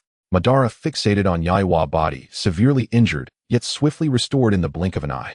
His gaze flickered with surprise. At this level of medical ninjutsu, apart from having witnessed it only in his close friend and rival Hashirama, there exists no other medical ninja capable of achieving Yayoi standard without forming hand seals. And this young girl's body surprisingly flows with the aura of chakra. Is she a tailed beast? Even with Madara's vast knowledge, discerning exactly what kind of creature Yayoi truly was proved difficult. What is your name? Madara stood atop the chakra giant's head, unable to resist asking. Oda Yayoi, General of the Land of Night. As Yayoi spoke, her wounds had completely healed without a trace of scar. I shall remember that name. Such a level of medical ninjutsu I have only seen in Hashirama. Regarding medical ninjutsu, I, Madara, am willing to regard you as one of the strongest. Madara's words were undoubtedly the highest praise for Yayoi medical ninjutsu. It is an honor. So Lord Madara, have you enjoyed yourself? Yayoi emphasized the word enjoyed subconsciously. You actually noticed. Madara's tone was surprised. I have witnessed your prime, Lord Madara. Over a year ago, when you hunted the Seven-Tail in the Land of Night, I was present. Yayoi paused briefly before responding. Are you the ninja on the battlefield's edge who used Earth Release, Earth Flow Wall? No wonder you seem familiar. Unfortunately, that beast was too weak to be worthy of being my steed. Madara seemed to recall something and responded thus. Had Yayoi not brought it up, Madara might have forgotten this matter as it was not particularly significant. So shall the battle continue. Even against you, Lord Madara, I would choose to see it through to the end. Yayoi took a deep breath, the chakra cloak draped over him, maintaining his body in a constant state of readiness for battle. Without adopting this state in the ensuing fight, he could be instantly slain by Madara. The opponent need not employ any technique, every strike of his Susanoo would be an overwhelmingly terrifying lethal blow. Although that would suffice, my interest is now gone, for an unpleasant presence has appeared here. Let's end it here. Madara formed hand seals with both hands. Bang!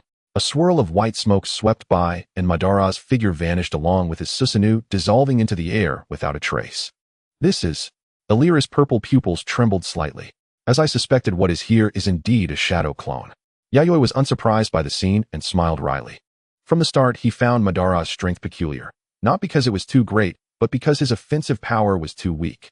Now everything was confirmed. The one here was merely a shadow clone.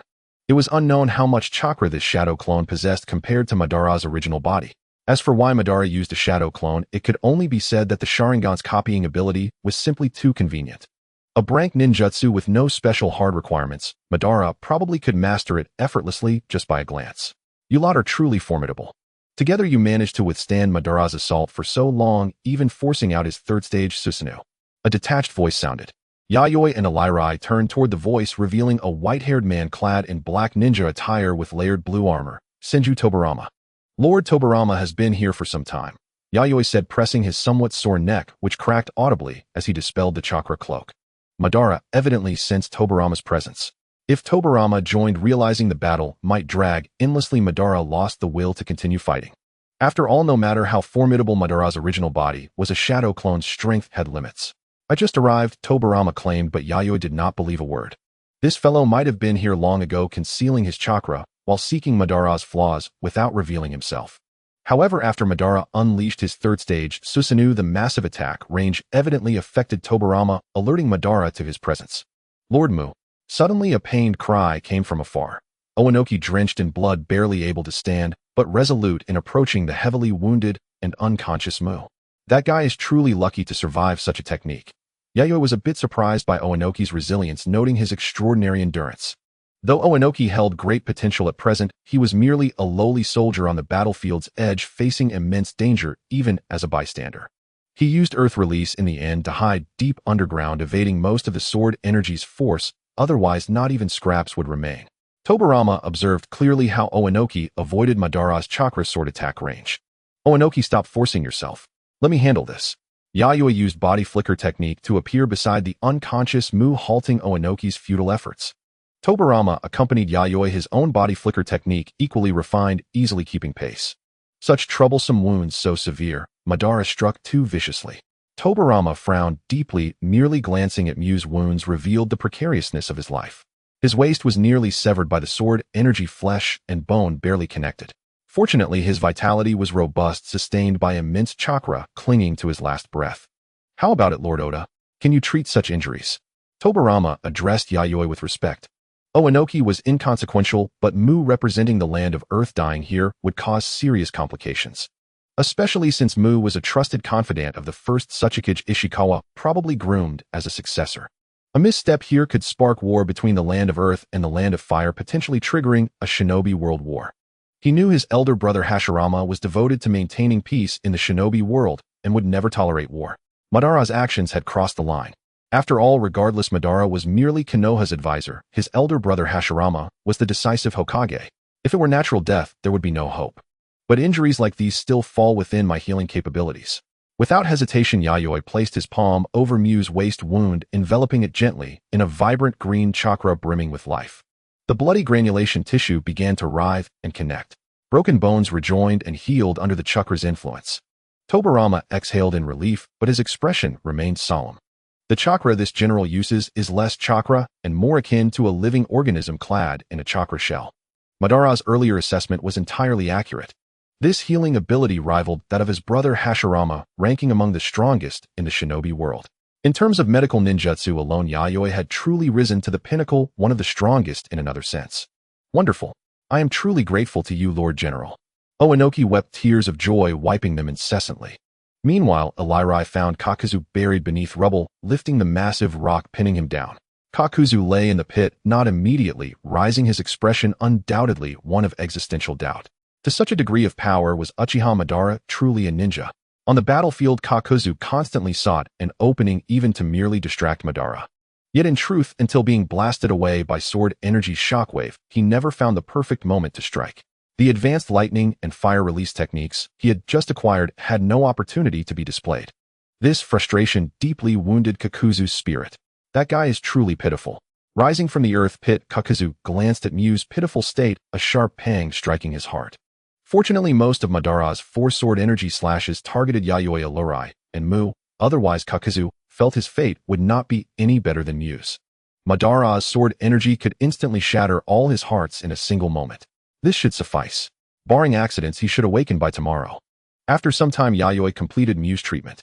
The bones and flesh at the waist once severed were now flawlessly rejoined, and even the burns remaining on the skin had been fully restored. These burns were not inflicted by Madara's attack, but from earlier battles. Upholding the principle of thorough healing, Yayoi treated Mu's waist wound, while simultaneously healing the burns.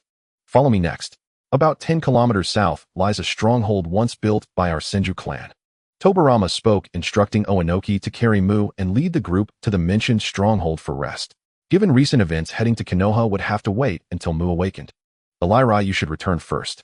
Leave this place to me. With the battle over, Yayoi sent Elairi away. Understood. Soon Elairi vanished in a swirl of white smoke, returning to the Night Country's castle tower. Is this girl truly just a puppet? Tobarama gazed at where Elairi disappeared, lowering his head in contemplation.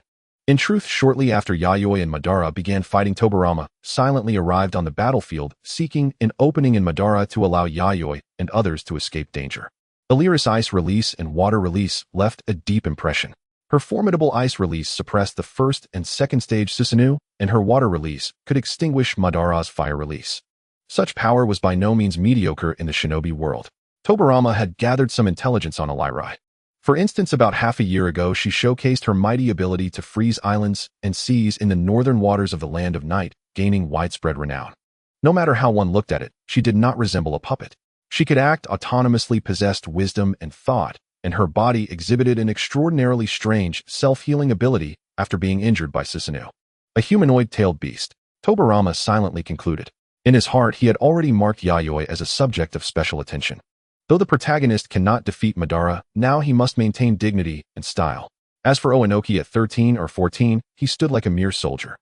The next day, just after noon, in a secret courtyard built within a mountain stream, the water flowed gently and clouds enveloped the area, creating a sense of a paradise beyond the mundane world.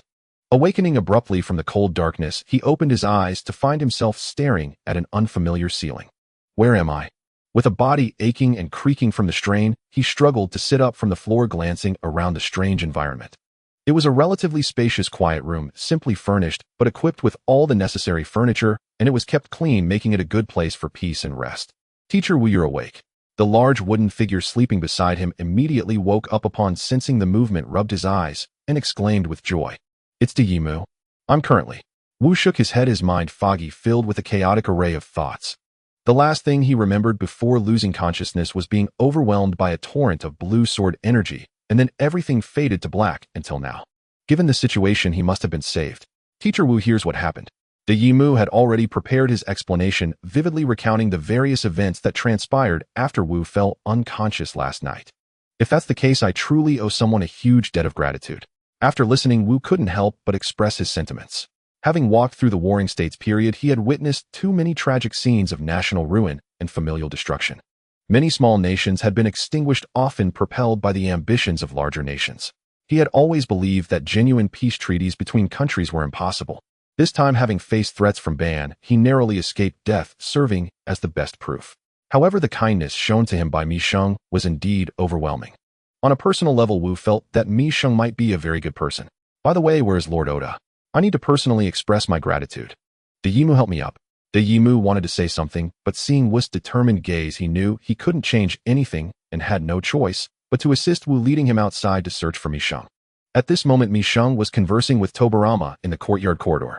Kaku stood behind Mi Sheng, serving as a guard. I didn't expect you to hold my shadow clone technique in such high regard, and even thought of so many applications for it. There are aspects I hadn't even noticed myself.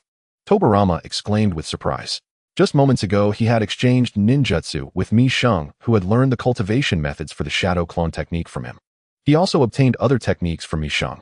What astonished Tobarama the most was Mi Sheng's apparent admiration for the shadow clone technique. Mi Sheng even conceived the special idea of creating shadow clones to accelerate training.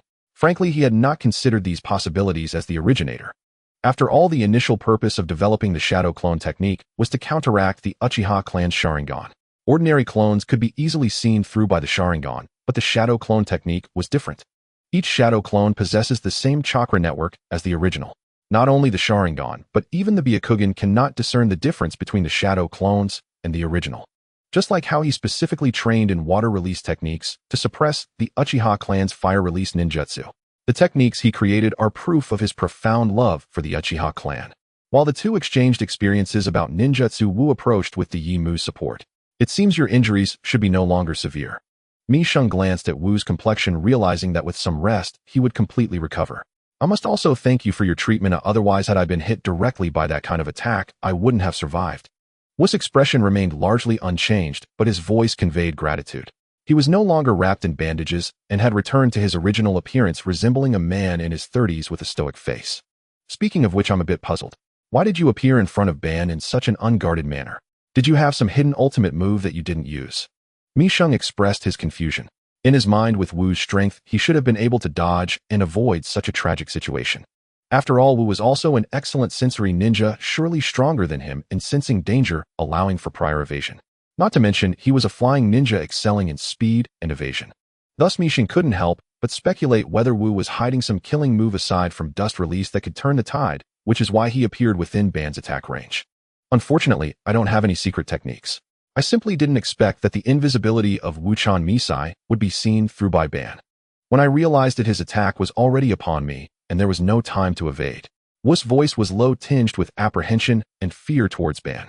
Ban was the first ninja capable of seeing through him to this extent. The invisibility technique of Wuchan Misai was created specifically to complement dust release. This secret technique could even conceal one's chakra, making it almost impossible for ordinary sensory ninjas to detect his presence. Only elite ninjas skilled in sensory techniques could set up defenses against him. It's precisely for this reason that in the Land of Earth, besides the title of Dust Release Ninja, he was also known as Wu Rin No One. He was puzzled about how Ban could see through his invisibility. As far as he knew, Ban was not a sensory type ninja. However, when he spoke these words, Mi Sheng and Tobarama were both taken aback. Kaku also looked at him with a strange expression. What's wrong? Why are you looking at me like that? Wu didn't understand why everyone was looking at him that way. Had he said something wrong? Dayimu also wore a confused look, unsure of what was happening. Well, you didn't by any chance go into battle with the Uchiha clan's ninjas, did you? Tobarama couldn't help but speak up, but inside, he confirmed something. Only in this way could he explain Wu's obviously self-destructive actions in front of Ban. Wu nodded, not hiding this aspect. Most of my time has been spent in the Land of Earth, so I haven't had many opportunities to interact with the Uchiha clan. Although I had encountered Uchiha ninjas before, it was only a brief encounter, and I never actually engaged in combat. This was my first battle against the Sharingan of the Uchiha clan. Most of the Uchiha clan's activities occurred within the Land of Fire, and they only occasionally accepted tasks from other countries to venture abroad. As far as Wu knew, the noble families within the Land of Earth had not hired the Uchiha clan very often. The noble forces that hired him had previously been hostile towards the noble families that had invited the Uchiha clan, and only by chance would they encounter wandering Uchiha clansmen within the Land of Earth. However, as long as there was no conflict of interest, he naturally wouldn't provoke trouble. Hence, he knew little about the Uchiha clan's Sharingan, only aware that those eyes possessed strong Jinjutsu abilities and could copy others' ninjutsu. No wonder. Mi Sheng smiled, helplessly unsure how to evaluate the situation. Then, seeing the confusion in Wu's eyes, he began to explain the Sharingan of the Uchiha clan is well known for its Jinjutsu and copying abilities, which is relatively easy to determine. But in fact, the Sharingan has a third function, which is the insight. Insight. Wu's expression immediately changed as he suddenly realized something, understanding why he had been seen through by Ban. Exactly. In terms of insight, the Sharingan is similar to the Byakugan. It can see the chakra flowing through the human Bodhis network. From the very beginning, your chakra network exposed your position. If it were an ordinary Sharingan, it would indeed be difficult to see through your invisibility technique, but Ban's Sharingan is the highest tier, so it can't be generalized. Tobarama glanced at Wu with pity, estimating that his mental state had likely been shattered. It can only be said that the power of bloodlines is truly overwhelming. However, upon reflection, this was also reasonable. The clan that knows the Uchiha clan best is undoubtedly the Senju clan, to which Tobarama belongs. And the clan that knows the Senju clan the best is also the Uchiha clan, as they are sworn enemies. Foreign ninjas find it difficult to intervene in the conflicts between the Senju and Uchiha clans. In the past, whenever one side hired the Senju clan, the other side would surely hire the Uchiha clan. Moreover, due to the closed nature of information among the various clans, it is unlikely that knowledge about the characteristics of the Uchiha clan Sharingan would circulate, making it easy to stumble during the first battle. I thought that your bold approach to Ban would involve some secret technique that you hadn't used. It seems I was overthinking it. Mi Sheng's expression also became somewhat awkward, realizing it was a misunderstanding. Had they exchanged information beforehand, Wu wouldn't have been nearly killed, left barely alive. But Mi Sheng never expected that Wu, capable of flight, stealth, and possessing sensory abilities, and having created the dust release technique, would be so unfamiliar with the abilities of the Sharingan. Wu stood motionless like a statue. In the end, despite having 1,000 words to express, all he could do was let out a deep sigh. Because of such a basic mistake, he had nearly been killed, and he truly didn't know what to say. Don't be too downcast. That guy Ban's strength is indeed astonishingly powerful. Only my elder brother can face him directly. Tobarama consoled Wu. He had witnessed too many ninjas become dispirited after experiencing Ban's strength. But the one who fought us last night was just a clone, wasn't he? Wu's tone was low. Although his eyes didn't reflect any signs of despair, the power Ban had displayed last night was already imprinted in his mind, like a nightmare, perhaps never to be forgotten. A single clone could be that strong. It was incomprehensible. Currently among the Iwagakure ninjas, the only one capable of directly confronting that clone and suppressing it was his superior, the first Tsuchikage Ishikawa. However, suppressing a clone was not something to be proud of. Instead, it felt like a humiliation. The pinnacle of ninjas should not be so distant. Wu's words immediately darkened the mood for both Mi Sheng and Tobarama. Although this was the truth, shouldn't he choose his words more carefully? This guy really knows how to touch a nerve. In this book, I currently position these 4 original Kage as the top 4 ninjas, falling just behind Hashirama and Ban. There is a significant gap between them and Hashirama and Ban, but it still requires some effort from Hashirama and Ban to defeat them. After all, they could also suppress the ninja of the 4 great nations. Otherwise, the various ninja clans within the great nations would never submit to having them serve as the original Kage. The talks held by Konoha this time were undoubtedly a complete failure. Not only were the representatives from the Land of Night and the Land of Earth affected, but also the ninja representatives from various other countries encountered an ambush by a certain unknown individual's shadow clone on their way to the Hidden Leaf Village. As for who this unknown individual was, no one dared to ask or speak, as it was simply too difficult to guess. The ninja delegations from various countries acted as if nothing had happened, turning back to their homes. After the incident, although Konoha expressed deep apologies at the first opportunity, and all countries received such apologies, this only resulted in heightened tension and anxiety among them. Thus, the situation between the countries became extremely tense again due to the abrupt interruption of the talks. The displayed strength and tough attitude of the unknown individual made all the nations tremble. It's unlikely that a war will break out. Returning to the land of night, Mia sat in the castle. More than half a month had passed since returning from the land of fire, and it was now December.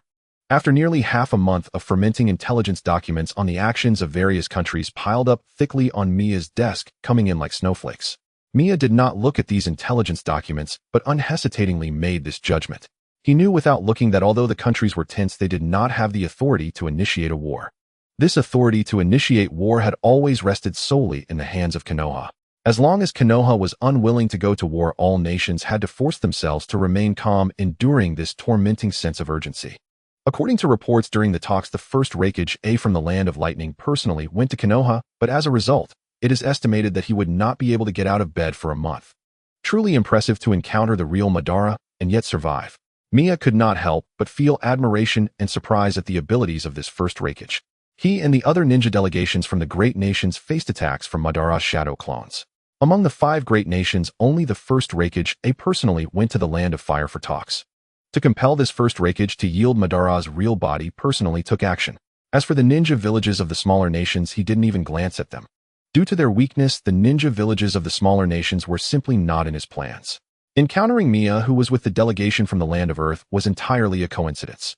As long as he could force the ninja villages of the 5 great nations to yield, the smaller nations would naturally follow suit, and there was no need to take unnecessary actions. To be honest, Uchiha Madara's arrogant attitude was the fundamental reason why the various nations were now on edge. The first Raikage A is the strongest ninja of the great nation of the Land of Lightning, yet even such a ninja appeared as soft and powerless as a teenage girl in front of Madara. It cannot be said that his attacks were completely ineffective against Madara, but they indeed felt like a young girl pouting. How much better could the first Kages of the other 3 great nations possibly be? Even if it were 4 against 1, would they really win? The most important thing is that Konoha still has the legendary ninja Senju Hashirama, who once defeated Uchiha Madara.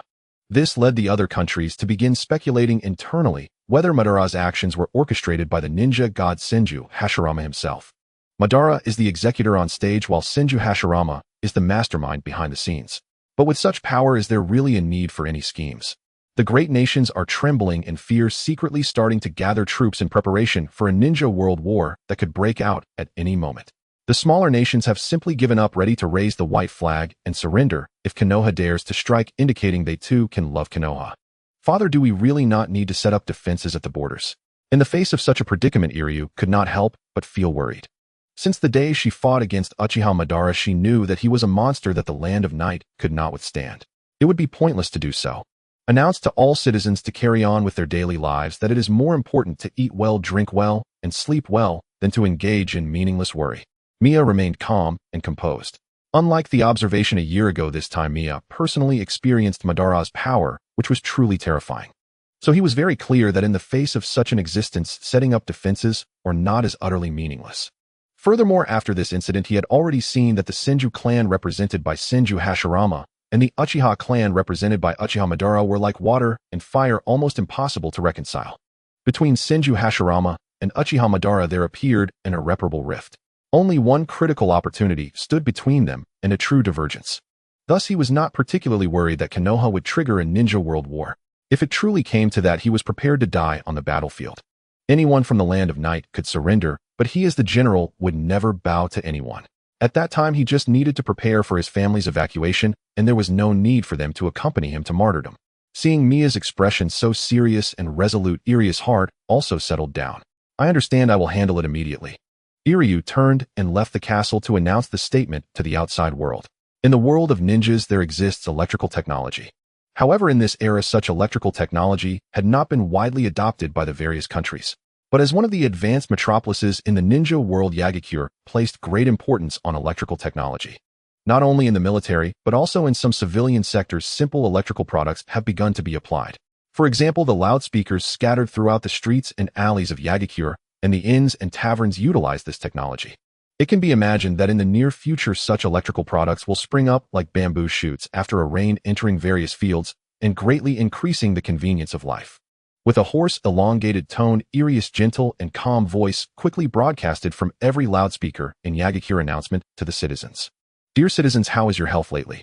There are some important announcements that need to be communicated to you. First, according to forecasts, a stronger cold wave will soon arrive from the east. Please pay attention to protecting your doors and windows, keep warm, and be careful not to catch a cold. Second, there will be slight fluctuations in the prices of meat and vegetables in the near future. This is a normal situation and relevant departments will intervene as soon as possible to stabilize the market. Third, there are issues with the underfloor heating systems in some areas of the Southern District. Specialists will go to repair them at 2 p.m. today. Please be patient and do not create panic. Fourth, there will be a drama performed at the National Theater in the Northern District. When attending, please be careful not to crowd to prevent trampling. Additionally, do not litter or intentionally cause trouble for the theater staff. Fifth, the No. 7 and No. 8 mining areas in the northeastern region urgently need a group of miners. The registration location is at No. 13th Street in the Western District and registration times are from 1 p.m. to 5 p.m. for a total of 7 days. Due to the harsh climate in the Northeast, wages and subsidies will be further increased. Sixth, as of now, the government has basically resolved the issue of worker unemployment. The number of impoverished families receiving relief supplies has decreased significantly compared to last year.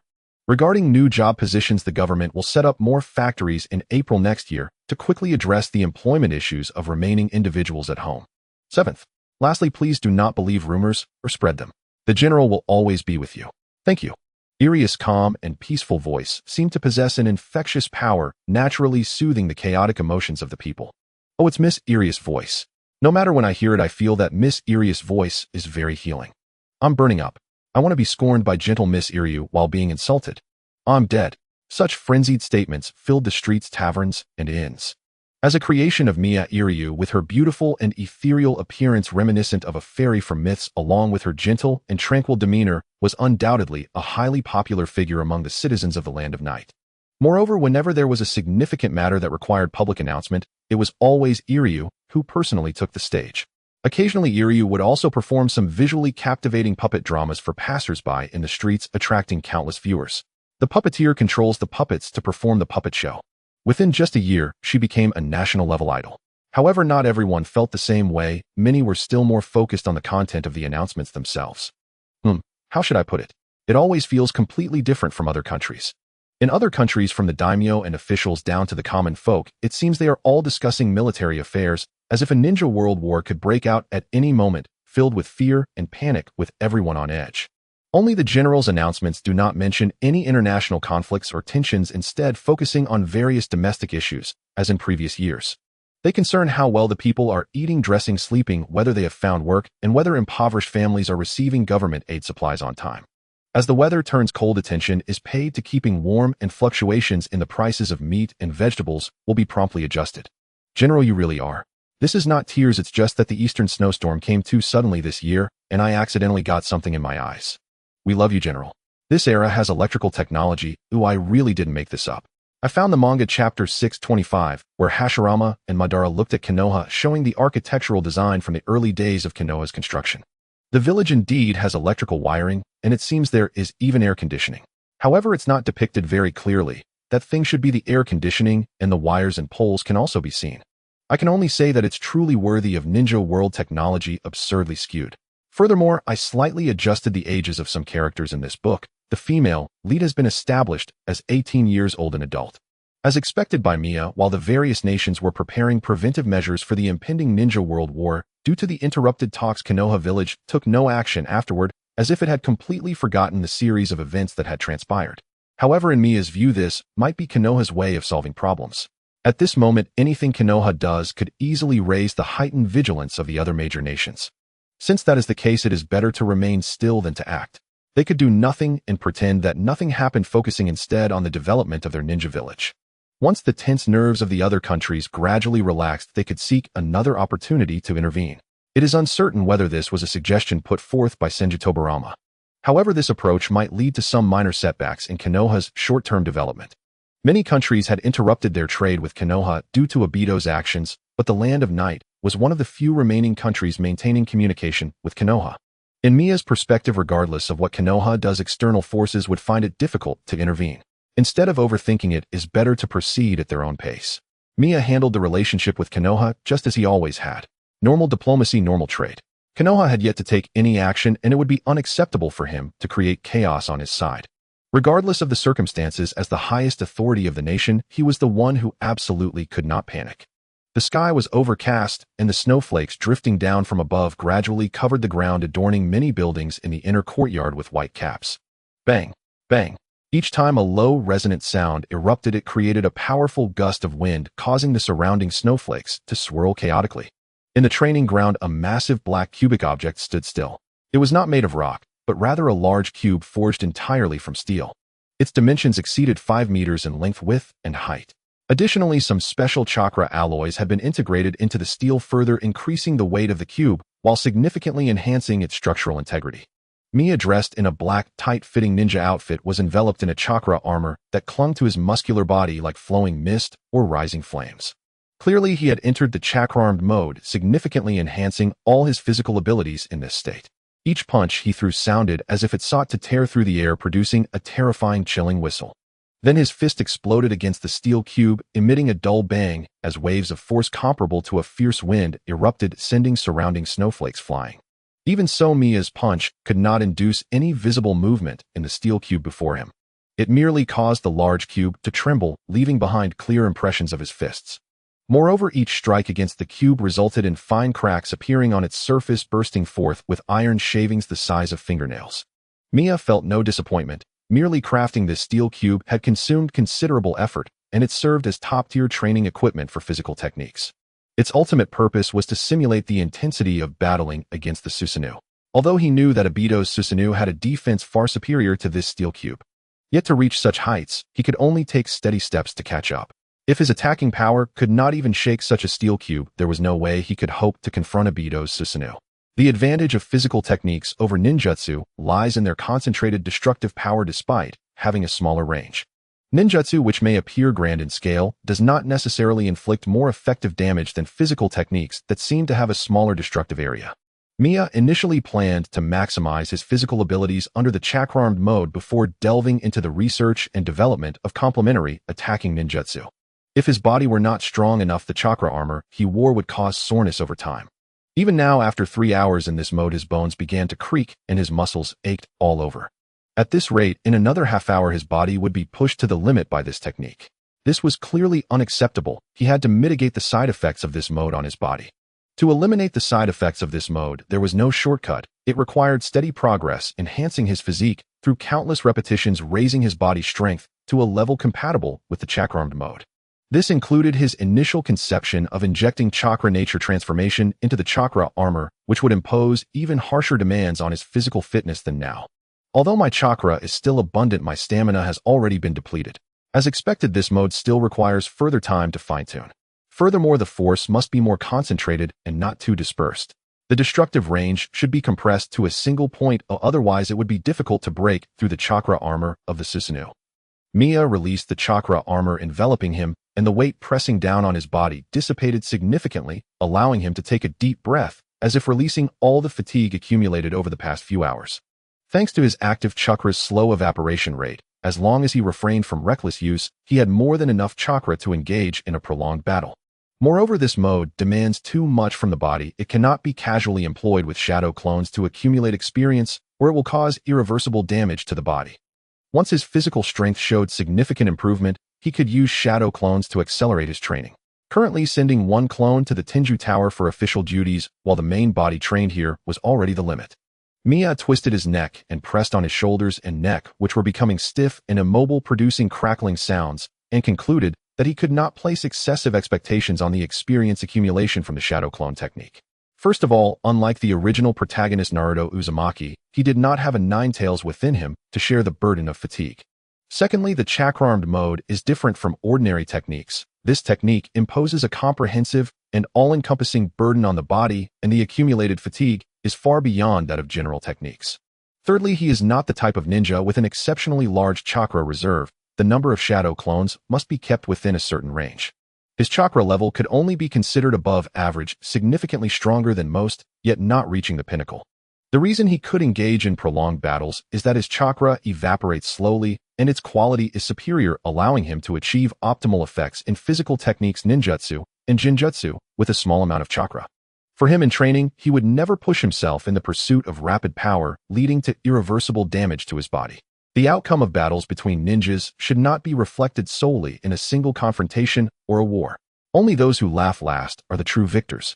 A healthy and long-lasting body has time and can also serve as a means to defeat enemies. Mia had full confidence in his longevity.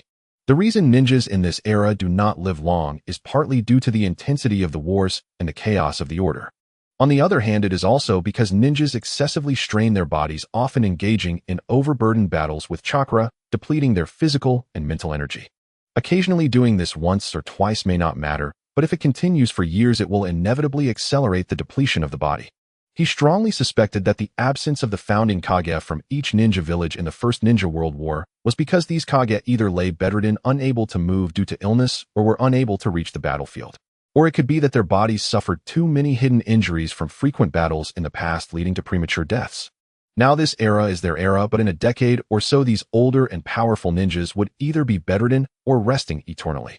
Yet he was in the prime of his life, still youthful and vigorous. Undoubtedly, this was his victory.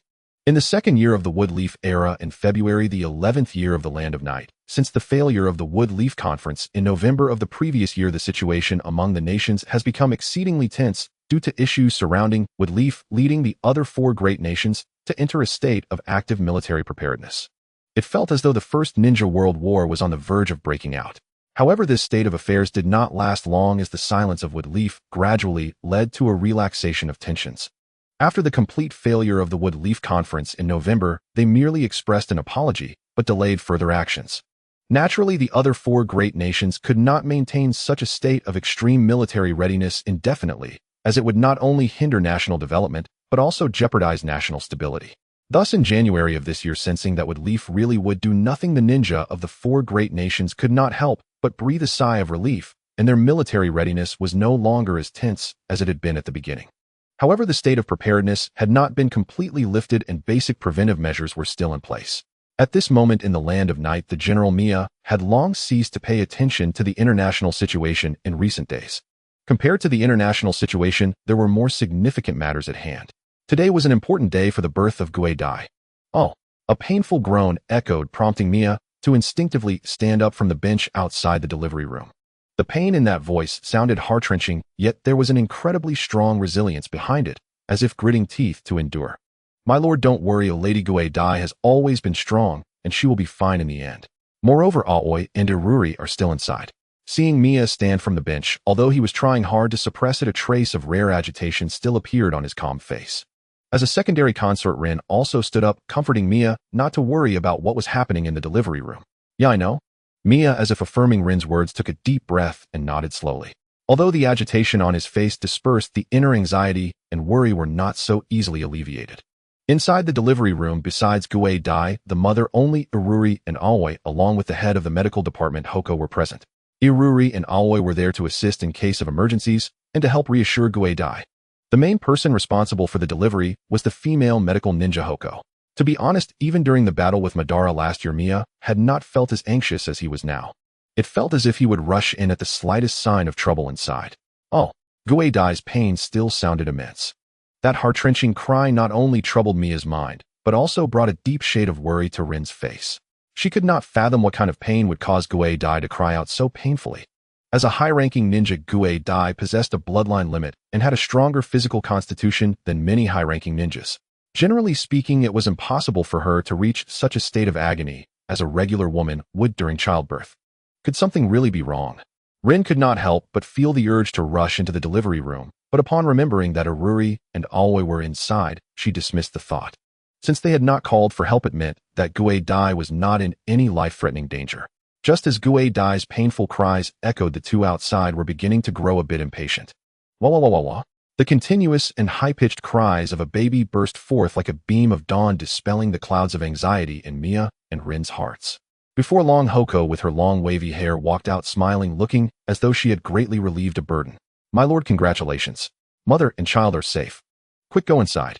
Without waiting for Rin to respond, Mia swiftly pushed the door open and entered the delivery room.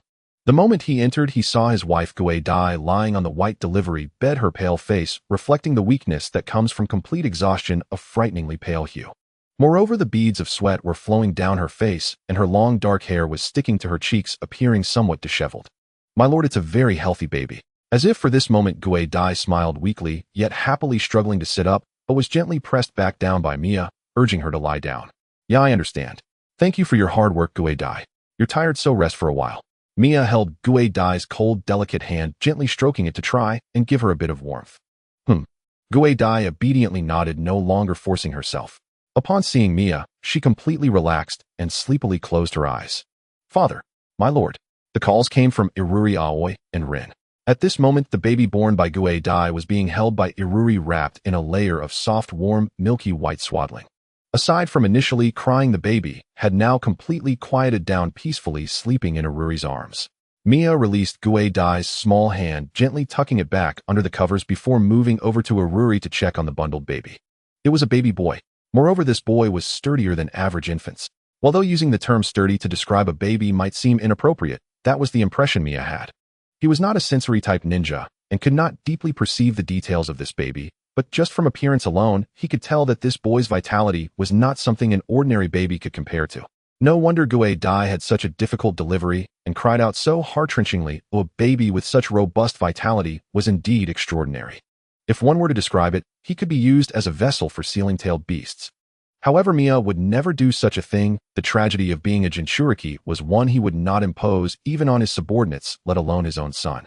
Mia took the baby from Iruri's arms. Although he had learned how to hold a baby, he still felt nervous upon first contact. Fortunately, the baby did not wake up and remained peacefully asleep, allowing Mia to breathe a sigh of relief as he gazed at the baby's serene and adorable sleeping face, unable to suppress a smile. Not holding the baby for too long, Mia passed him to Rin, letting her feel the infant as well. When he came out, Lady Gue Dai's child opened his eyes, and he has the same Byakugan as her. He might become an excellent ninja, who can surpass Lady Gue Dai in the future, Aoi added, looking very pleased. This was only natural, although Mia, as the general, cherished and cared for Gue Dai, the primary wife, as long as an heir had not been born. Her status seemed like a castle in the air. After all, next year a woman from the Uzumaki clan would be entering, which might threaten Gue Dai's position. As Gue Dai's personal maid, even if they were naive, they understood that only if Gue Dai's position was stabilized could they as side consorts have a place here.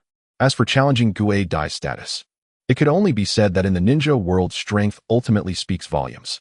The capacity and talent they possessed were simply not enough to sit in the position of the general's primary wife. Now, as their leader, Gue Dai not only remained the primary wife, but also bore such a healthy and strong heir, her position would be as steady as a mountain. Let's talk about the future later, Mia remarked playfully, but the joy in his heart was evident to everyone, as there was no need to hide it. Aoi Go announced the news of this child's birth. Mia quickly adjusted his emotions, returning to his usual serious demeanor. The significance of this child's arrival was not only that he had a direct heir, but also a key to stabilize the people's hearts in the country. He was a father, and also the ruler of a nation, which proved the complexity of his identity. Ah yes. Aoi was momentarily taken aback, but did not dwell on it, quickly walking out of the delivery room. In such a tense international situation, having a direct heir as the highest ruler of the land of night was undoubtedly the best remedy to soothe the people's worries. Such a meaningful political signal was indeed necessary to be released as soon as possible. After staying in the delivery room for a while, Mia and the others walked out. Father, I'll go take care of some matters. There are still many things to handle at the castle. Iruri spoke softly, giving a slight bow before turning to leave. My lord, I will also take the child back to the inner court. I need to settle Lady Gue Dai's child properly. Rin, holding the baby, also planned to take her leave and return to the inner court. I'll escort you and the child back. Mia paused before deciding to personally escort Rin and the baby back to the inner court. Rin did not refuse, and under Mia's personal escort, she returned to the inner court safely. Long before Gue Dai became pregnant, a nursery specifically designed to care for infants had already been prepared in the inner court. Speaking of which, this child is remarkably heavy. Moreover, this steady breathing did not resemble that of a newborn at all. Rin placed the child in the crib, wiping away non-existent sweat from her face, but she was indeed amazed by this extraordinary child. Mia nodded, Although this child was the same size as a normal baby, his weight was exceptionally strange, heavier than an average infant. He had noticed this anomaly when holding the baby in the delivery room.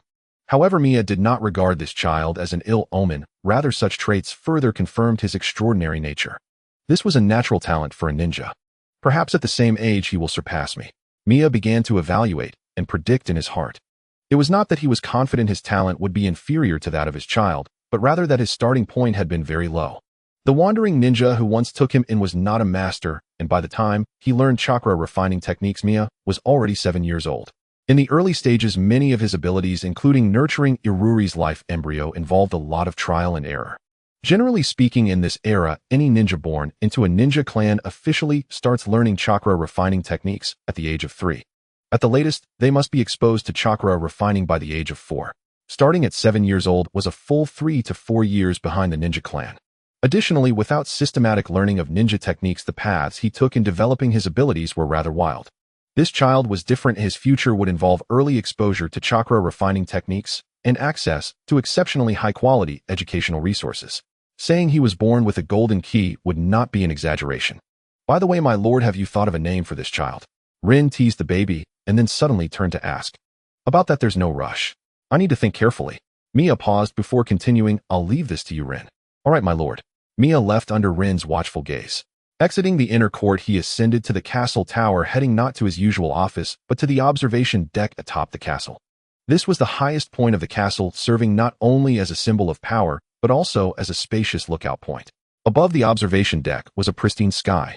From here one could gaze into the distance, not only viewing the entire general's residence, but also catching glimpses of the streets outside. In the past, when feeling fatigued from work, Mia would occasionally come here to relax, or even sneak in a nap. However, at this moment, Mia was not the only visitor. Someone had arrived before him. A girl with flowing silver hair, dressed neatly in an ice blue kimono, her youthful features still somewhat innocent, gazed into the distance, with violet eyes seemingly displaying emotions entirely different from usual. It was Iruri. Mia stepped closer and without hesitation embraced her from behind. What's wrong? Why the lonely demeanor? At the moment of being embraced, the girl concealed her feelings well, but Mia could still clearly sense her body tremble for an instant. No, it's nothing, father. I just wanted to be here alone for a while. Iruri lightly bit her lip. You really are like a child. Mia chuckled softly. With a broad palm, he gently lifted her silver hair, revealing her neck's snowy skin, which was even more delicate and translucent than that of a human girl, exuding a sweet and alluring fragrance. Are you afraid that after the child is born you will subconsciously be neglected? No, I don't think that way. That is father's child. Ooh, I also care for him. So you still feel lonely, don't you? Mia interrupted Iruri's words lightly, sighing as he released her, turning her to face him. Iruri seemed unable to meet Mia's gaze, like before, her violet eyes beginning to dodge left and right. Mia carefully touched Iruri's face. The seemingly frivolous action held no hint of disrespect. Clearly a puppet life, her skin felt just like that of a human. No, it surpassed that of a human. Mia could distinctly feel the weight of life in her skin. Father. Iruri's tender face could not help but flush with a layer of crimson, and her body began to tremble uncontrollably. Don't speak, Iruri. Just feel the connection between us. Mia spoke softly, stopping the caress of Iruri's cheek. He then embraced her once more, letting her smooth, pale forehead gently rest against his broad, warm chest. The news of Mi Sheng having an heir quickly spread throughout the Night Nation. First in Yijian City, and then in the other towns, the people here learned one after another that the general had a direct heir, further solidifying the stability of the Night Nation. However, this series of actions by Mi Sheng puzzled various nations. After being backstabbed by Mu Yi the previous year, the Night Nation was one of the few countries still engaging in trade with Mu Yi. What was most absurd was that Mi Sheng, as the general, not only failed to vigorously develop military capabilities and prepare forces to guard against potential attacks from Mu Yi, but instead focused his efforts on other areas. He did not even set up ninja and samurai troops at the borders to guard against possible attacks from Mu Yi. At such a tense moment, publicly announcing the existence of a direct heir. Was this really something worth nationwide reporting? While having an heir is indeed important, shouldn't there be more emphasis on the international tension? Strengthening military forces and forming alliances to launch a comprehensive encirclement against the Fire Nation is the only righteous path. Does this person really not fear Mu Yi? Or does he possess some insider information from Mu Yi? After all, during this period, the Night Nation still engaged in normal trade with Mu Yi, making the situation quite suspicious. The more composed the Night Nation appeared, the more foolish these other nations looked. At this moment in Muyi Ninja Village, the colossal statue of Hashirama, symbolizing the Hokage, had already appeared on the towering cliff. Even from a great distance, that gigantic face could be seen. Compared to Hashirama's actual appearance, the face on the cliff conveyed a more serious demeanor, exuding an aura of authority that commanded respect without anger. Below the cliff, another iconic building of Muyi, the Hokage Tower, had also been completely constructed. Last year, only a rudimentary structure was built, but now many details and frameworks had been added with colors more vibrant, allowing one to immediately recognize the uniqueness of this place. In addition to the cliff and the Hokage Tower, many large and small buildings had been gradually completed. Each ninja clan built a new territory suited to themselves around Muyi Ninja Village based on their own customs. Not only the ninja clans, but the strong reputation of Muyi Ninja Village also attracted many ordinary people from outside to settle down within. This made the village for the first time feature new elements beyond ninja clans, giving Muyi Ninja Village an increasingly lively atmosphere rather than just being a military institution nurturing ninjas. Under the cliff of the Hokage Tower, this general is indeed an interesting person. Tobarama, I heard you say that he seems to be a formidable medical ninja. In the office, wearing the Hokage ceremonial robe, Hashirama placed a fire character hat in front of him. After seeing the intelligence from the Night Nation, he couldn't help but burst into joyful laughter, revealing a cheerful and open-hearted demeanor unlike ordinary people. Oh, that's right. In terms of medical ninjutsu, he might be able to compare with you, brother. Tobarama leaned against the window, gazing at the clouds in the sky. Hearing Hashirama's question, he turned his face to reply. That's truly remarkable. He is younger than me now, and perhaps in the future, he may surpass me in medical ninjutsu. Hashirama sincerely expressed his admiration. Although he often remained humble, he was aware that many of his abilities were difficult for other ninjas to reach. Medical ninjutsu was one of the fields he took pride in. Perhaps, but that is not the main point. Then what is the main point? The actions of the Night Nation in recent months seem to have seen through Muyi's operational patterns. While other countries are trembling in fear because of this, the Night Nation shows no such worries at all. Tobarama frowned in contemplation. Are you saying that our intelligence from the higher-ups in Muyi has been leaked? Hashirama stroked his chin, following Tobarama's line of thought. Tobarama shook his head. No, it isn't that serious. I want to say that this general of the Night Nation has pinpointed the crux of the whole matter from Muyi's series of actions, allowing him to maintain cooperation with Muyi while being unguarded. This guy's perceptiveness is a bit frightening. At this point, Tobarama's expression turned serious. Tobarama, this is your flaw, always assuming the worst intentions in others' minds. Perhaps he doesn't think that complicatedly and simply wants to cooperate with us in Muyi. Hashirama waved his hand, feeling that Tobarama was overthinking. Tobarama sighed in exhaustion. A person who built a powerful nation second only to the 5 great countries from nothing in just a decade, while ruthlessly dealing with all dissenters and their families. Simple-minded. This term should not appear in relation to him. Tobarama, you say that this general now has an heir. Shouldn't we send a gift over? Hashirama began to consider this matter. To be honest, the actions of Madara in November last year completely disrupted his plans, causing many of his ideas to die before they could take shape, bringing great trouble to him and Muyi. As a result, Muyi now needed to rely on a state of silence to gradually dispel the suspicions of other countries. Therefore, after losing trading relations with various countries since November last year, Muyi's development had become less smooth. Among these nations, the Night Nation was the only one still maintaining a good relationship with Muyi. Thanks to the aid from the Night Nation and the conveniences provided by the Fire Nation's daimyo, Muyi's development did not stagnate but progressed steadily. To be honest, Hashirama was very grateful for the assistance from the Night Nation. Thus, upon hearing the news of Mi Shang having an heir, he thought he should send a gift to congratulate as a token of appreciation for the support the Night Nation had given Muyi in recent months. This, Tobarama couldn't help but ponder. Just as Hashirama had said, no matter what Mi Shang's intentions were, the Night Nation's assistance to Muyi was indeed substantial. Taking advantage of Mi Shang having an heir to send a return gift is reasonable. I remember, brother, that you have collected quite a few chakra crystals. Why not choose a fine piece to send over? Tobarama recalled that Hashirama's collection included many uncarved chakra crystals, with the least valuable ones selling for dozens of thousands of ryo, even if they were the size of a fingernail. Among them was a unique chakra ore from the ninja world, which, whether in terms of practical or collectible value, could fetch astronomical sums at auction, perhaps enough to purchase several mountains. Of course, what would be sent out would not be of such high-grade chakra crystals. However, Hashirama also had collections of second and first-grade chakra crystals. Those things, I personally feel that. Hashirama displayed a rare hesitation on his face, as if he was reluctant to part with them. Seeing him hesitate, Tobarama said, "Anyway, brother, every time you lose at gambling, you end up selling some. Rather than doing that, why not use those things through proper channels? Hashirama. Can we not mention gambling? It makes it sound as if he was always losing. At least he should be respected as the first Hokage and the god of gambling of Muyi. Since half a month ago when Mi Sheng gave birth to a child, his mood has been quite good. Moreover, once the news was released, whether out of genuine goodwill or ulterior motives, congratulatory gifts from all over the country were sent to the general's residence. Not only from the Night Nation, but several countries outside the Night Nation also sent gifts suitable for his status in the name of their nations. Even the Fire Nation and Earth Nation, two of the 5 great countries, sent congratulatory gifts in the name of their nations.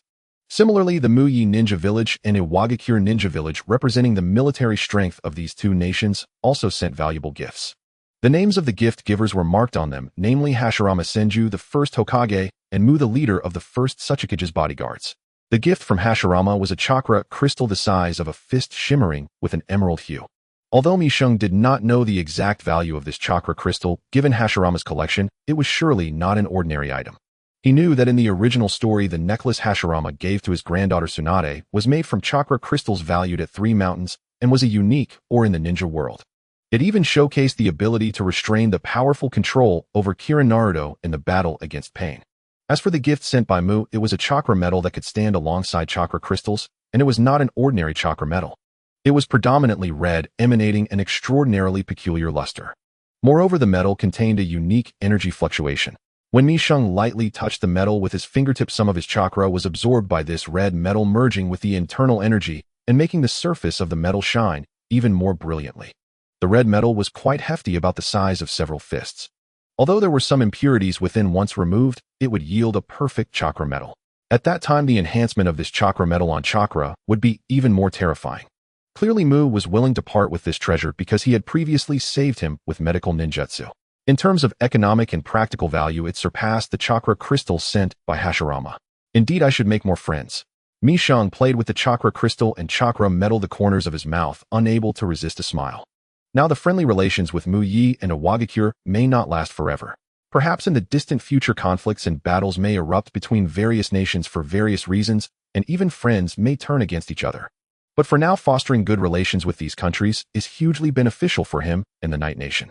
Furthermore, it is inherently fanciful to expect nations to maintain friendly relations indefinitely. If this metal is refined, and if I melt down the Kusanagi sword combined with other precious materials, and ultimately cultivated with my active chakra, perhaps I could forge a chakra weapon that surpasses the Kusanagi sword. Should I give it a try? Mi Sheng thought of the Kusanagi sword with lightning attributes that he obtained after annihilating the Kusanagi clan last year. This Kusanagi sword had been kept in his warehouse and used, and he instinctively wanted to meld it down to create a new weapon. After all, keeping such an excellent weapon in the warehouse gathering dust is quite wasteful. He detested waste more than anything else. Moreover, as the general of the Night Nation, not having a divine weapon as a sword was rather unbecoming. However, after thinking for a while, Mi Sheng couldn't come up with a feasible plan and decided to think about it later. Next, Mi Sheng carefully organized the various gifts on the table. Aside from the valuable chakra crystal and chakra metal, most of the gifts sent by others were rather mundane. This mundanity did not refer to the price, but to their uselessness to ninjas. A significant portion consisted of luxurious gold, silver jewelry, and clothing, with quite a few baby supplies.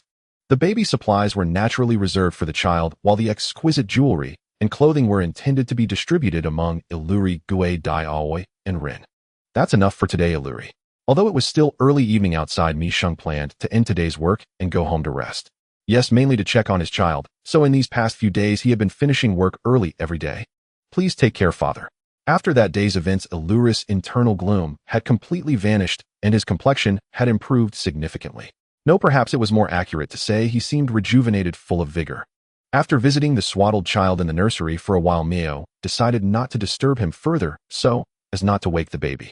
Most of the time it was Aoi and Rinko who took care of the infant. The two of them temporarily set aside their duties at the Tenkaku and focused on staying in the inner court to look after the child. As a concubine, it was their inherent responsibility and duty as the attendants of Kyuj, in order to care for the child while they had undergone special training recently. Kyuj, as the mother, frequently came to visit and take care of the child, ensuring he would grow up healthily. As for the child's physical condition, Mio took some time to understand it further. He did not inherit his special chakra, but his strong and robust vitality made his physical constitution exceptionally strong. Although it's still just a speculation, Mieo is mostly certain that this child will grow up to be a ninja with an extremely large amount of chakra. In addition to his extraordinary physique and vitality, this child occasionally opens his eyes after a good sleep, revealing a pair of pure white eyes. Without a doubt, he has inherited the Byakugan, a bloodline limit of the Hyuga clan, from Kyuj. I truly look forward to this child's future. Leaving the nursery, Mieo was filled with hope. With a vast amount of chakra, a powerful physique capable of perfectly accommodating massive chakra, and the Byakugan as his bloodline limit, Mieo could already foresee the extraordinary achievements this child would attain in the future. In this way, the second generation of the Land of Night would be flawless. Approaching the bedroom door, Mieo paused before entering, hesitating for a moment. Speaking of which, due to her pregnancy, it had been nearly a year since he and Kyuj had been intimate. To regain her lost vitality, Kyuj had been recovering her body for more than half a month after giving birth, enduring much. Even without focusing on it, Mieo knew that Kyuj had been suffering greatly during this time. But today, after nearly a year of drought, Kyuj could finally be free of her patience. In other words, tonight his work might be more arduous than any previous night. However, loving his wife was a husband's duty, and there was no reason to shy away. Taking a deep breath, Mieo pushed open the bedroom door and walked in. The door gently closed behind him, and all the windows were tightly shut, making the room feel like a sealed cage. Only a few lamps remained lit, dimming the room's center and creating a shadowy ambience. A graceful figure appeared in the dimness, vaguely revealing a blurred silhouette. She wore a light purple kimono adorned with beautiful patterns, neatly and properly dressed. Her long black hair cascaded casually over her back and shoulders, exuding an elegant and charming beauty. "My lord, you've arrived. Haven't had dinner yet. Please come and sit." "All right." Mieo felt a bit surprised, but still walked over and sat down opposite Kyuj. A small table was placed between them, laden with steaming dishes and a jug of fine sake. Mieo took a bite. The taste was different from the usual meals, yet equally delicious. "Is it good?" "Yes." "Did you make this, Kyuj?" "I learned a little. Oh, it doesn't seem too difficult."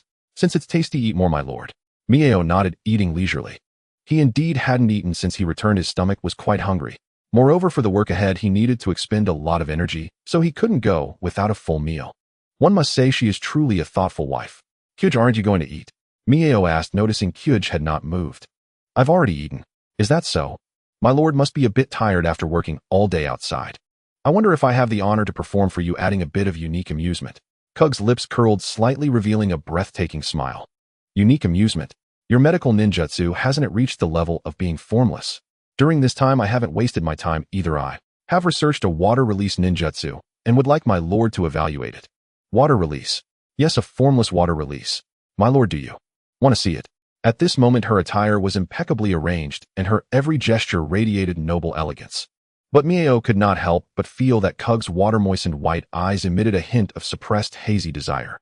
A sultry voice slipped from her slightly trembling lips. Mieo suddenly felt dry-mouthed.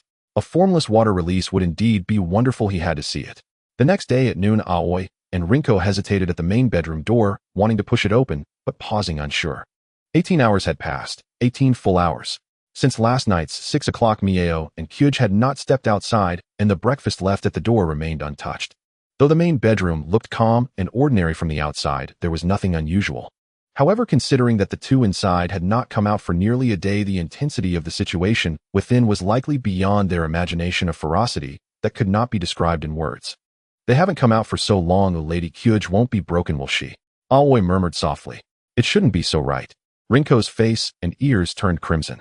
The two exchanged glances, swallowing hard.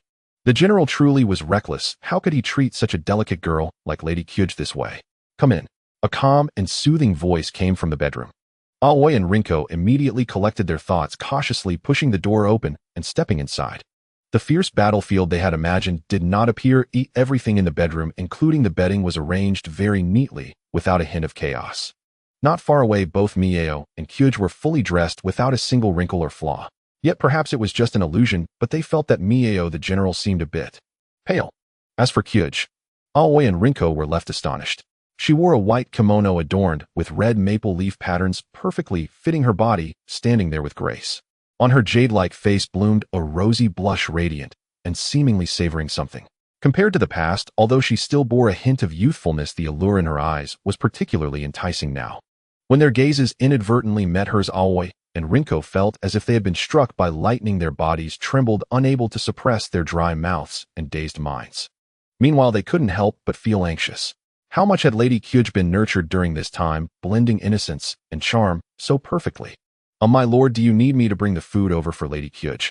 In the end, Aoi was the first to recover, asking, Yes, that would be great, thank you. Hearing Mieo's reply, Aoi and Rinko felt as if a weight had been lifted, quickly darting out. Oh dear, it seems we've scared them. Kyuj chuckled at the sight of the two fleeing. I was just saying, if it weren't for you, does my lord not like to see my formless water release? Clearly last night you were still calling me. I have to work now, you can eat lunch alone. Mieo, without waiting for Kyuj to continue, chose to flee, just like Aoi and Rinko. Avoiding is shameful but effective. I won't be ashamed to say this, I've had my car for several years, yet due to my timid nature, I've never dared to drive it once. On the way to the Sky Pavilion, Miyang couldn't help but press his waist. He never expected that Gue Dai would become so ferocious after just about a year. Gue Dai was only 20, or what about 10 years later? Miyang suddenly felt that his training and physical skills was justified. Father, are you okay? It seemed that noticing something unusual about Mi Yang's condition, Yuri, while brewing tea, asked with concern. I'm fine, just need to rest for a moment. Miyang silently chastised himself for not knowing restraint. He had played too hard with Gue Dai last night, and promised himself not to be so reckless again. However, Gue Dai's allure was too captivating, but if he didn't indulge, it would seem he lacked appreciation. Here, father. The voice of Yuri reached his ears. Miyang looked at the silver-haired girl in a kimono, gently took the tea she offered, and sipped it, savoring its rich flavor. Yuri, your skills are still so good, Miyang praised. Unlike the three women, Gue Dai, Aoi, and Rinko, who always pressured him, Yuri only cared for him. Soon he put down the teacup and began to work. Sitting at the desk, Miyang gazed at the stack of documents needing processing, yet he felt no impatience. Instead, he was invigorated and full of fighting spirit. Compared to the relentless pressure Gue Dai had put on him last night, this amount of work was nothing. After finishing the documents, Miyang picked up the intelligence report from the intelligence department, which had already been organized by Yuri, making it easier for him to read. First was the international situation, which remained unchanged. Konoha stood firm, and other countries had not relaxed their vigilance against the land of fire and Konoha. In Miyang's view, Senju Hashirama was harmless as long as one did not provoke him or target his weaknesses. As long as he was a harmless presence, then regardless of the voices within Konoha, they held no significance. After Madara issued his threats, he did not take further action, which was quite uncharacteristic of him, thus confirming Miyang's thoughts. As Hokage, Hashirama must have suppressed Madara's next move with a strong attitude. In other words, the Hokage had, without realizing it, averted a great ninja war. Is this the worth of the god of ninjas? Miyang thought deeply. The best way to judge a person's character is by observing their actions. This god of ninjas truly embodied compassion, serving as a moral exemplar of this era. The subsequent intelligence he reviewed did not draw his particular attention. They were all trivial matters that could be handled by subordinates, and he only needed to check them later without needing to involve himself. After dealing with the affairs of the Sky Pavilion, Miyang took Yuri to the underground space layer. Ninjas and samurai took turns guarding day and night, while numerous ghost puppets floated around, ensuring the area was impenetrable. Additionally, the traps and mechanisms Miyang had meticulously designed meant that even a ninja of his level, if trapped inside, would face only one outcome: death. Miyang first checked the main control brain of the ghost puppets, Zero. The steel brain, encased in a transparent glass dome and submerged in a solution, continued to release bubbles as if it were a living being possessing its own consciousness. It still operates stably like before. Soon I can upgrade it, slightly enhance its intelligence, and allow it to control the puppets more efficiently while expanding their activity range. Miyang checked the components of the steel brain Zero. Overall, this puppet brain, primarily made of steel and chakra metal, was almost purely mechanical, fundamentally different from a living entity like Yuri. Therefore, upgrading it would be more convenient than for Yuri. He just needed to further activate the chakra in the core and replace it with better chakra metal or chakra crystals. After the inspection, Miyang and Yuri arrived at the closed space for cultivating the second puppet life. Here, apart from their footsteps, there was hardly any other noise. External light or wind could not penetrate this space. Although it was underground, the area was not small at all. Even a large summoning beast could frolic freely here. In the transparent cylindrical cultivation dish centered around a chakra crystal, a fair-skinned baby girl had begun to take shape, with limbs visibly emerging. The baby curled up, her small body and limbs floating with tightly shut eyes quietly suspended in the solution as bubbles escaped her mouth. The original deep green solution had lightened in color, clearly indicating that the energy substances had been significantly absorbed by the baby girl. It's been a while since I last saw her, and she has grown to this extent. She should be able to come out around March or April next year. Standing outside the cylindrical cultivation dish, Yuri looked through the glass at the fair-skinned baby floating in the solution, revealing an expression of anticipation. After all, this was the family she had always longed for. Though resembling a human, Yuri remained aware that she was not one. Essentially akin to a tailed beast, yet distinctly different from one. Thus, she was an independent entity, neither human nor tailed beast, and at times this uniqueness made her feel lonely. Now, however, she need not worry about such matters. Next year, she would have a sister with a similar essence. The name of this sister had been carefully considered by Mi-young and was now officially decided. Her name would be Yi. She possessed physical traits stronger than her own and was a natural expert in physical skills. Though not adept at wide-range attacks, she could concentrate destructive power into a singular point. As if hearing Yuri's whisper, the fair-skinned baby in the solution instinctively twitched her eyelids, and the bubbling sounds from her mouth became increasingly hurried. Father Yi is responding to me. Yuri rarely displayed a joyful expression, clearly delighted by her sister's response. Yes, I see it. It seems her body has already developed instinctual responses that will resonate with her kin, Mi-young remarked unfazed. Although her intelligence and cognitive abilities were not yet activated, Yi's body had already become indistinguishable from that of true life. Moreover, her instinctual awareness was even stronger than that of a human. Like Yuri, Mi-young eagerly anticipated Yi's growth. In his design, Yuri's abilities leaned towards mass destruction with strong suppression and sealing characteristics. Thus, when facing Madara's Susanoo, she could only focus on sealing and suppression, unable to break through. However, Yi, who was about to be born, was different. She was a true attacker. If she had been present during the clash with Madara's shadow clone, perhaps there would have been a way to threaten Madara's third-stage Susanoo. Of course, all of this was mere speculation. The strength of Madara's third-stage Susanoo was something he could not predict. Likewise, without practical combat, he could not assess the limits of Yi's attacking capabilities. Similarly, like Yuri, Yi would also be a trusted existence for him. Although he had a bloodline heir when it came to trust. Without a doubt, these puppet lives he had crafted himself might be the ones he truly trusted. He did not love his wife and children any less, whether it was Dai Aoi or Rinko, or even the newly born child. He cherished and protected them with all his heart. However, the connection with these puppet lives transcended all worldly definitions. As Yuri said, they were his wives, daughters, lovers, guardians, and servants. They were his light of life, the fire of his soul, the entirety, the one, the world. Your chakra is truly terrifying, a voice echoed from the depths of the dark enclosed space. With a gigantic insect creature, the Seven Tails was locked in an iron cage laced with a hint of intrigue. Even from a distance, its voice was still clear. Mi-young snapped back to reality from his thoughts and turned his head slightly toward the direction of the Seven Tails, puzzled by its statement.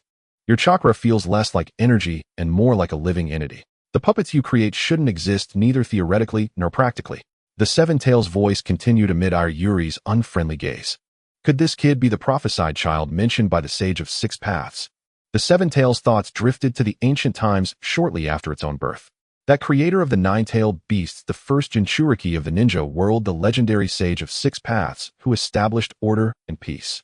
At the dawn of their creation, he left behind the legend of the prophesied child, a blue-eyed boy who called the names of the nine beasts and played with them. This blue-eyed boy would bring new peace and tranquility to the ninja world. The Seven Tails pulled back its thoughts and glanced at Mi-young, immediately dismissing that unrealistic idea. Because this man had black hair and black eyes, and was certainly not a boy. It's a bit late to be saying all this now. Your chakra should be nearly restored to 70% by next year. Mi-young stepped into the darkness where only faint light illuminated the cage. He looked at the Seven Tails, which had grown significantly larger. The number of chains and seals on its body had increased, and their placement was more obscure, as if it were completely shrunk into a corner deprived of light. The only tool for illumination was the faint luminescent scales that fell from its wings. The Seven Tails could now only rely on footsteps to determine who had entered. And it was not difficult to guess, as there were very few people who could reach this place. The more often someone came, the more familiar the Seven Tails became, able to discern voices and identify people. Calculating the time, I should be able to restore around 70% by then. The Seven Tails also estimated its recovery speed. If it were simply a matter of absorbing chakra, its chakra could have been restored to its peak long ago. However, the method Mi-young used to create puppet lives was different. It took away more essential aspects, resulting in a slow recovery speed for its chakra. That's good. According to our agreement at that time, I will form a summoning contract with you and set you free. Mi-young took out a specially made white talisman, which depicted a black seven-pointed star formation surrounded by dense black inscriptions. The talisman was the sealing technique 7-star seal. He affixed the talisman to the Seven Tails' single horn, though once its chakra went berserk, he could immediately activate the sealing technique to suppress its chakra. Coupled with the thick chains wrapped around the Seven Tails and numerous sealing talismans, it was sufficient to confine the Seven Tails here, preventing any movement. Even if the Seven Tails were not at its peak state, he would crush any unexpected events in their cradle, leaving no opportunity for the Seven Tails. Indeed, he is not a pacifist.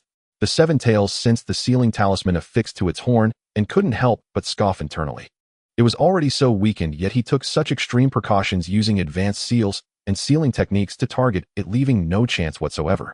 It had lived for so many years and had never seen a ninja so cautious. This man was truly too careful.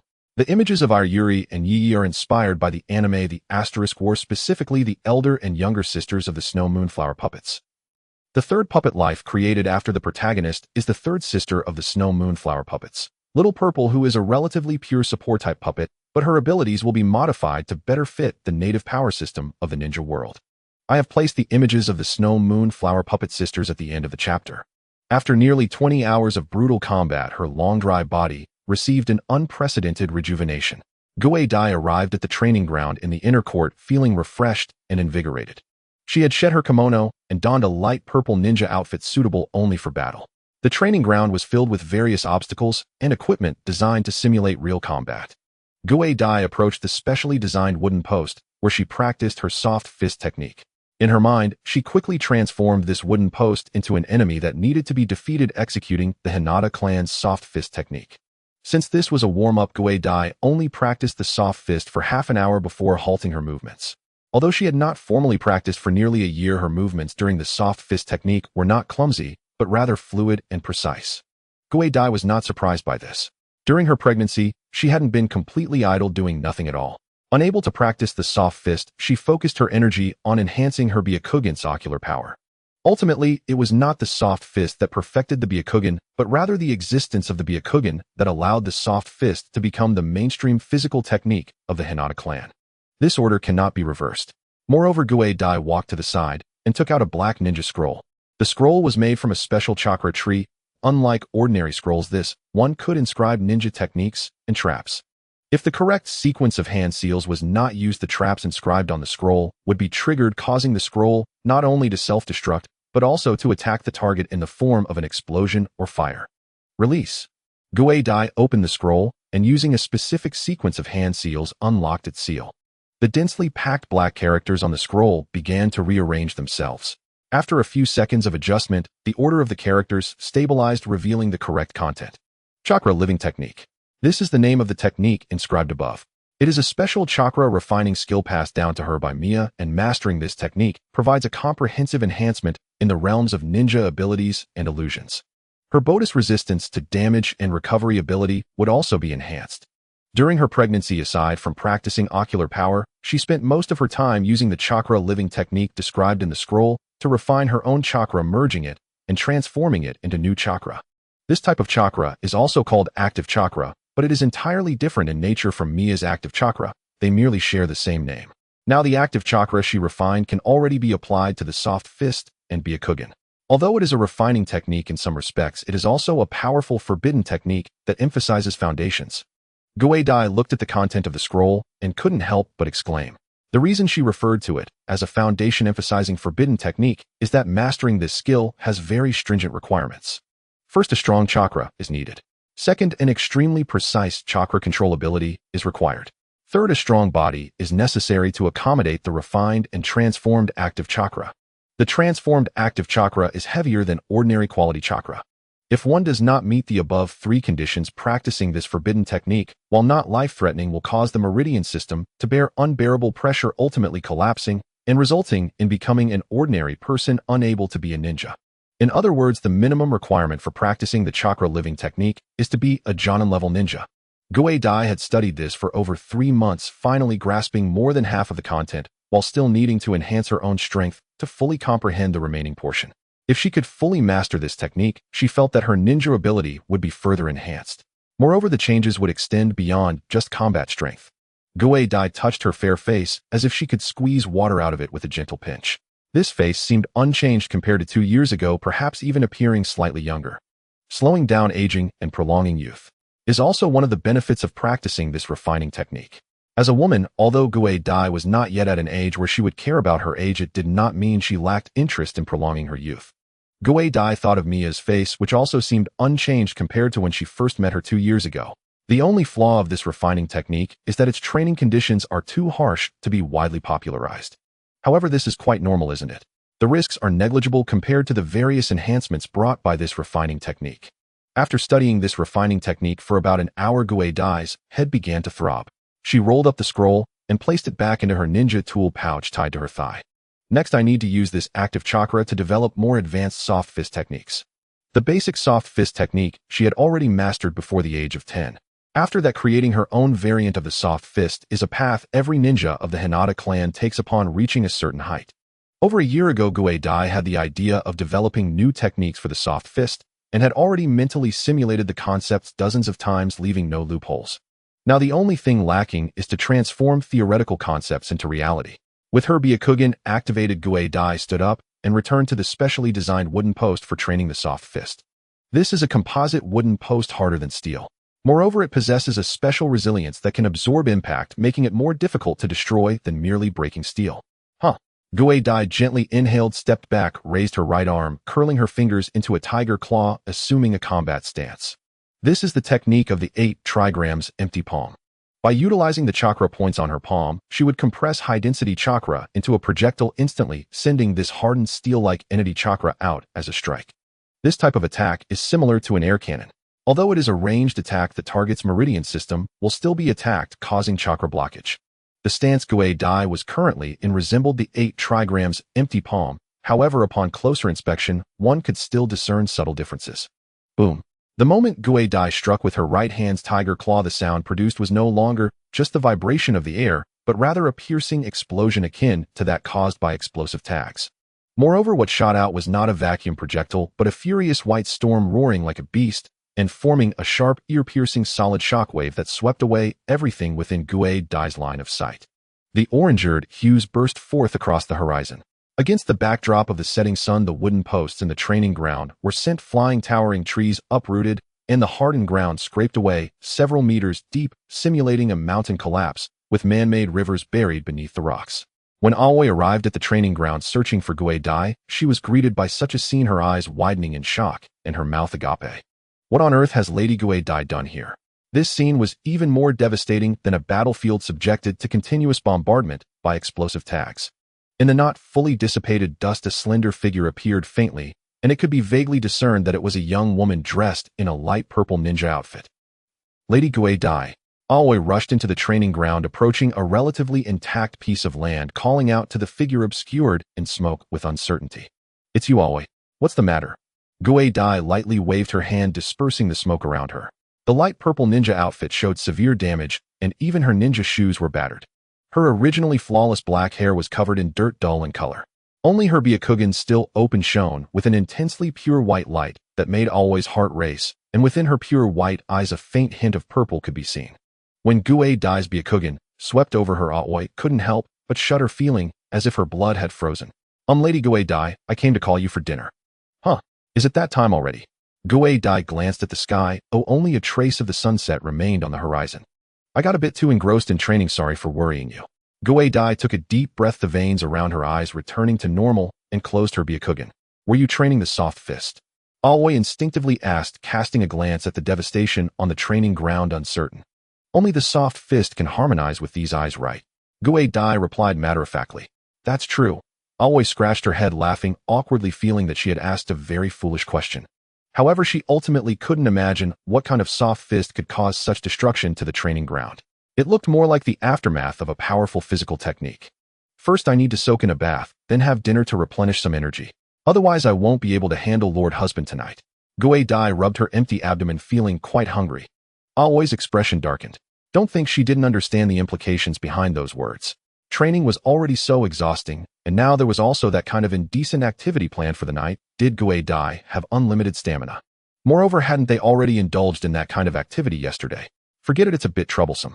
Aoi, just bring the food directly to the hot springs, and when Lord Husband returns, let him go over there. So was she already planning to stay at the hot springs all night? Not going to see the child? Or was that child merely an accessory? Even as a personal maid, Aoi found it hard to keep up with Gue Dai's train of thought. By the way, Lady Gue Dai, there's one more thing I forgot to mention. As Gue Dai was about to head to the hot springs, she paused upon hearing Aoi's words, looking at her in confusion. This afternoon, Lord Hyuzen sent a letter. Who is Lord Hyuzen? Aoi replied with a serious face as she reported. That's your biological father. Did you just forget? Aoi screamed inwardly. Oh, I was just joking. Look how scared you are.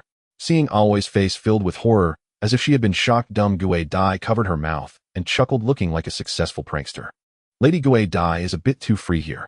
She should return to the Hinata clan for 2 years and tone down her personality. Aoi couldn't help but think. So that guy sent a letter again. Ah yes. Aoi came to her senses and quickly took out a letter from her chest and handed it to Gue Dai. Both Aoi and Rinko could tell that Gue Dai's relationship with her father Hinata Hyuzen was strained. After all, Gue Dai here had no need to hide her likes and dislikes. Every time she saw her father Hyuzen's letter, she would reveal an incredibly disgusted and disdainful cold expression. This father-daughter pair had none of the affection that should exist between them. Gue Dai opened the envelope and took out the paper inside.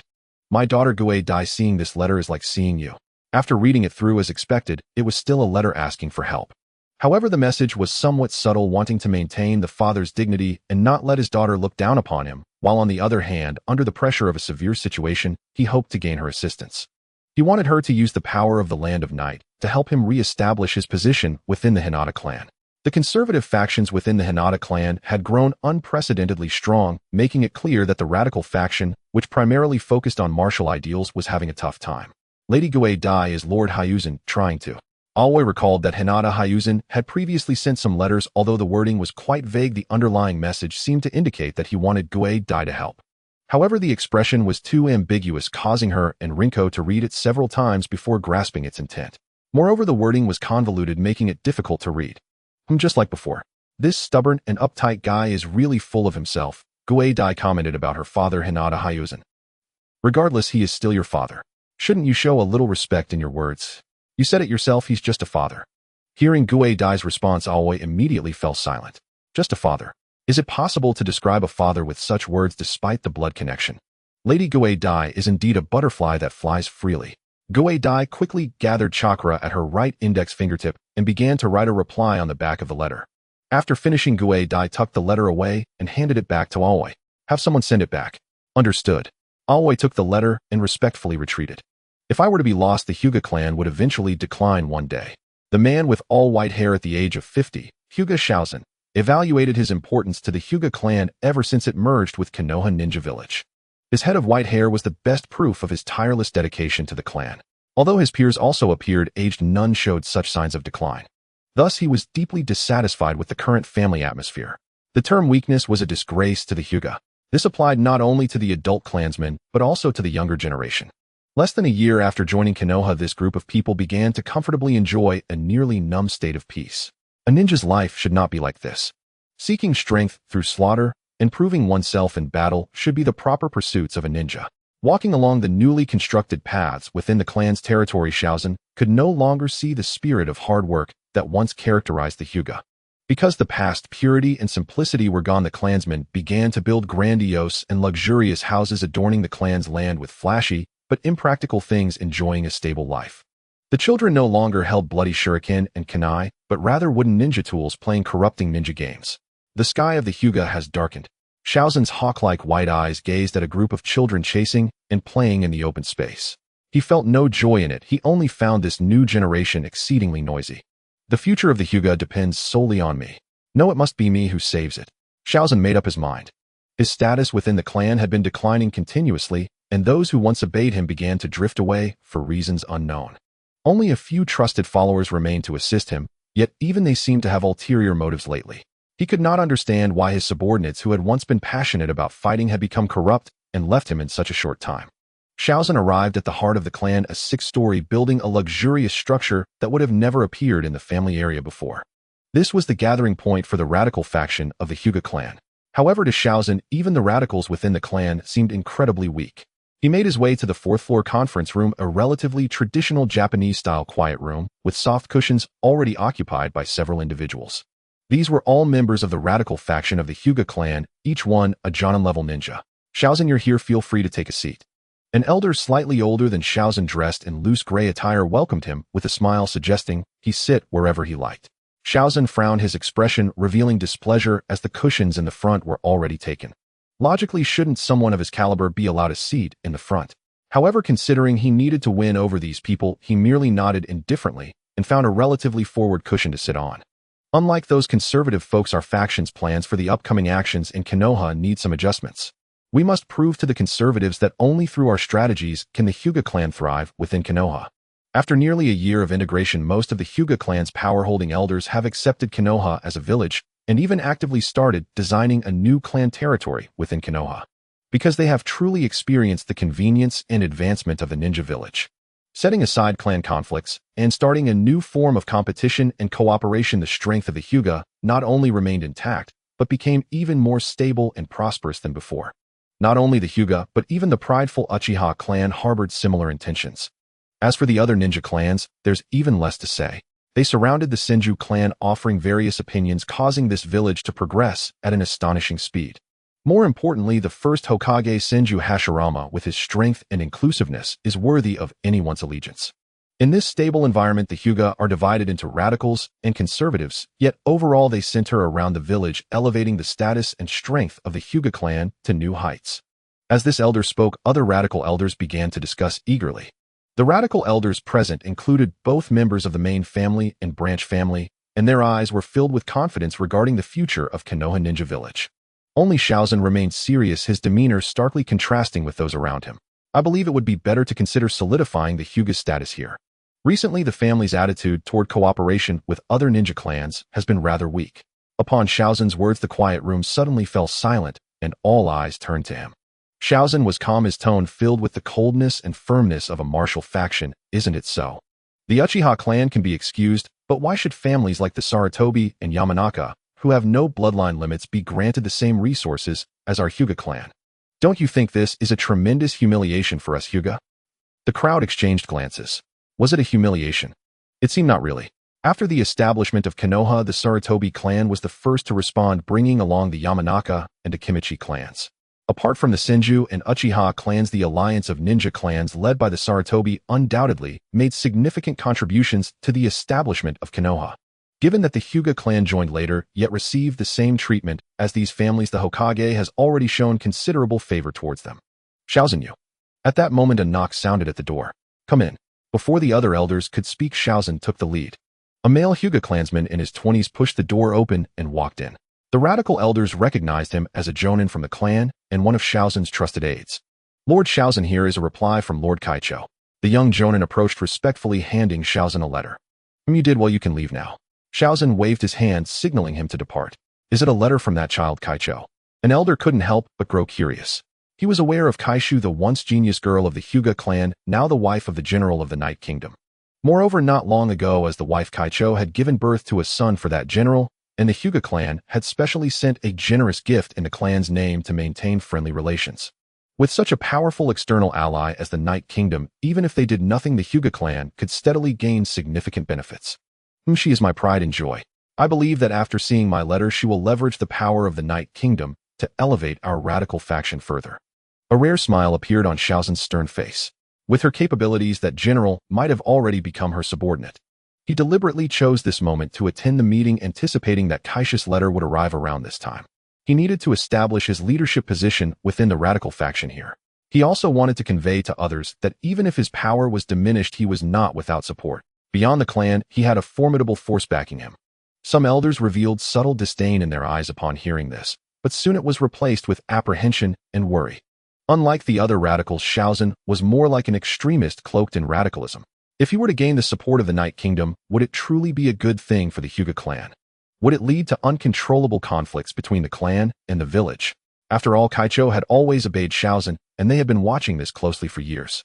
Amidst the mixed expressions of unease and dissatisfaction from the crowd, Shaozan calmly opened the letter. He believed his daughter Kaicho would surely understand her father's intentions this time. In previous letters, perhaps his intentions had been too obscure, leading to misunderstandings, resulting in replies that were vague and never addressed the core issue.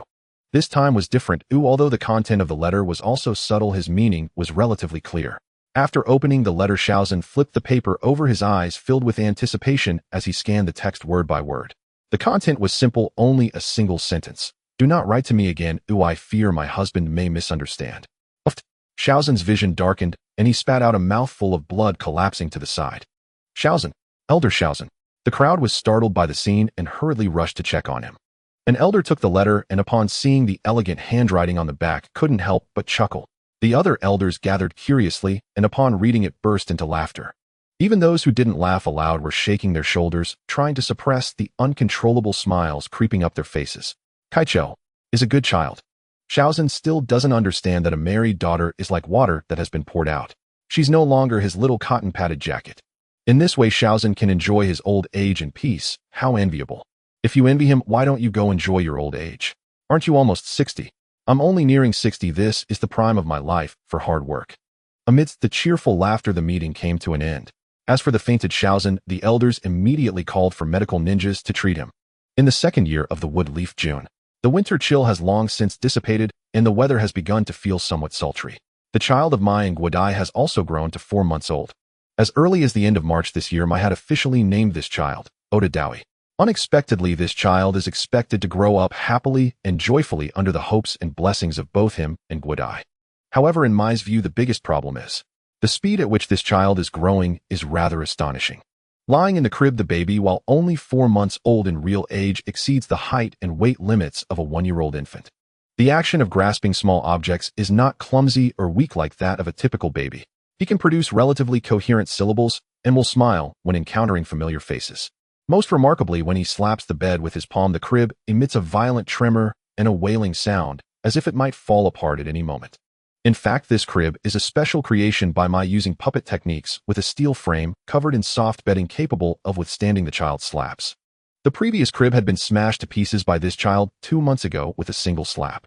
By the time they realized what happened, the child had already rolled away and started crying loudly. Little Dowie is so strong that this bed shouldn't break again, right? Rinzi said, looking at the gently swaying crib with lingering fear. The scene from 2 months ago where the child smashed the bedboard and rolled into the corner had left her pale with fright, worried that something might happen to him. Fortunately, he only cried loudly without any injuries, his body remarkably sturdy. How could this happen? I mixed chakra metal into this to reinforce it. Mai complained. Initially, although the steel crib had not been smashed, it did show signs of bending. This forced Mai to continue mixing chakra metal to strengthen the crib. Now, while the crib looks shaky and emits tremors, its base and frame are very stable. He couldn't believe that this child could still smash the bedboard. What a carefree little guy. Do you know how much trouble you've caused us lately?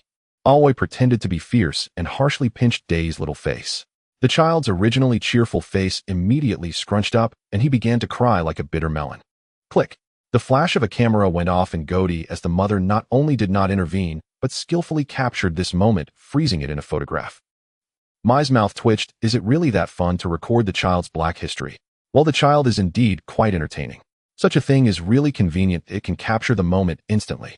Guodai was utterly enamored with the camera. Sometimes it would even be used at night.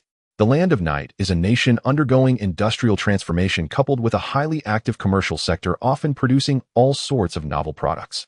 The camera, which Mai found completely familiar, naturally appeared on the market.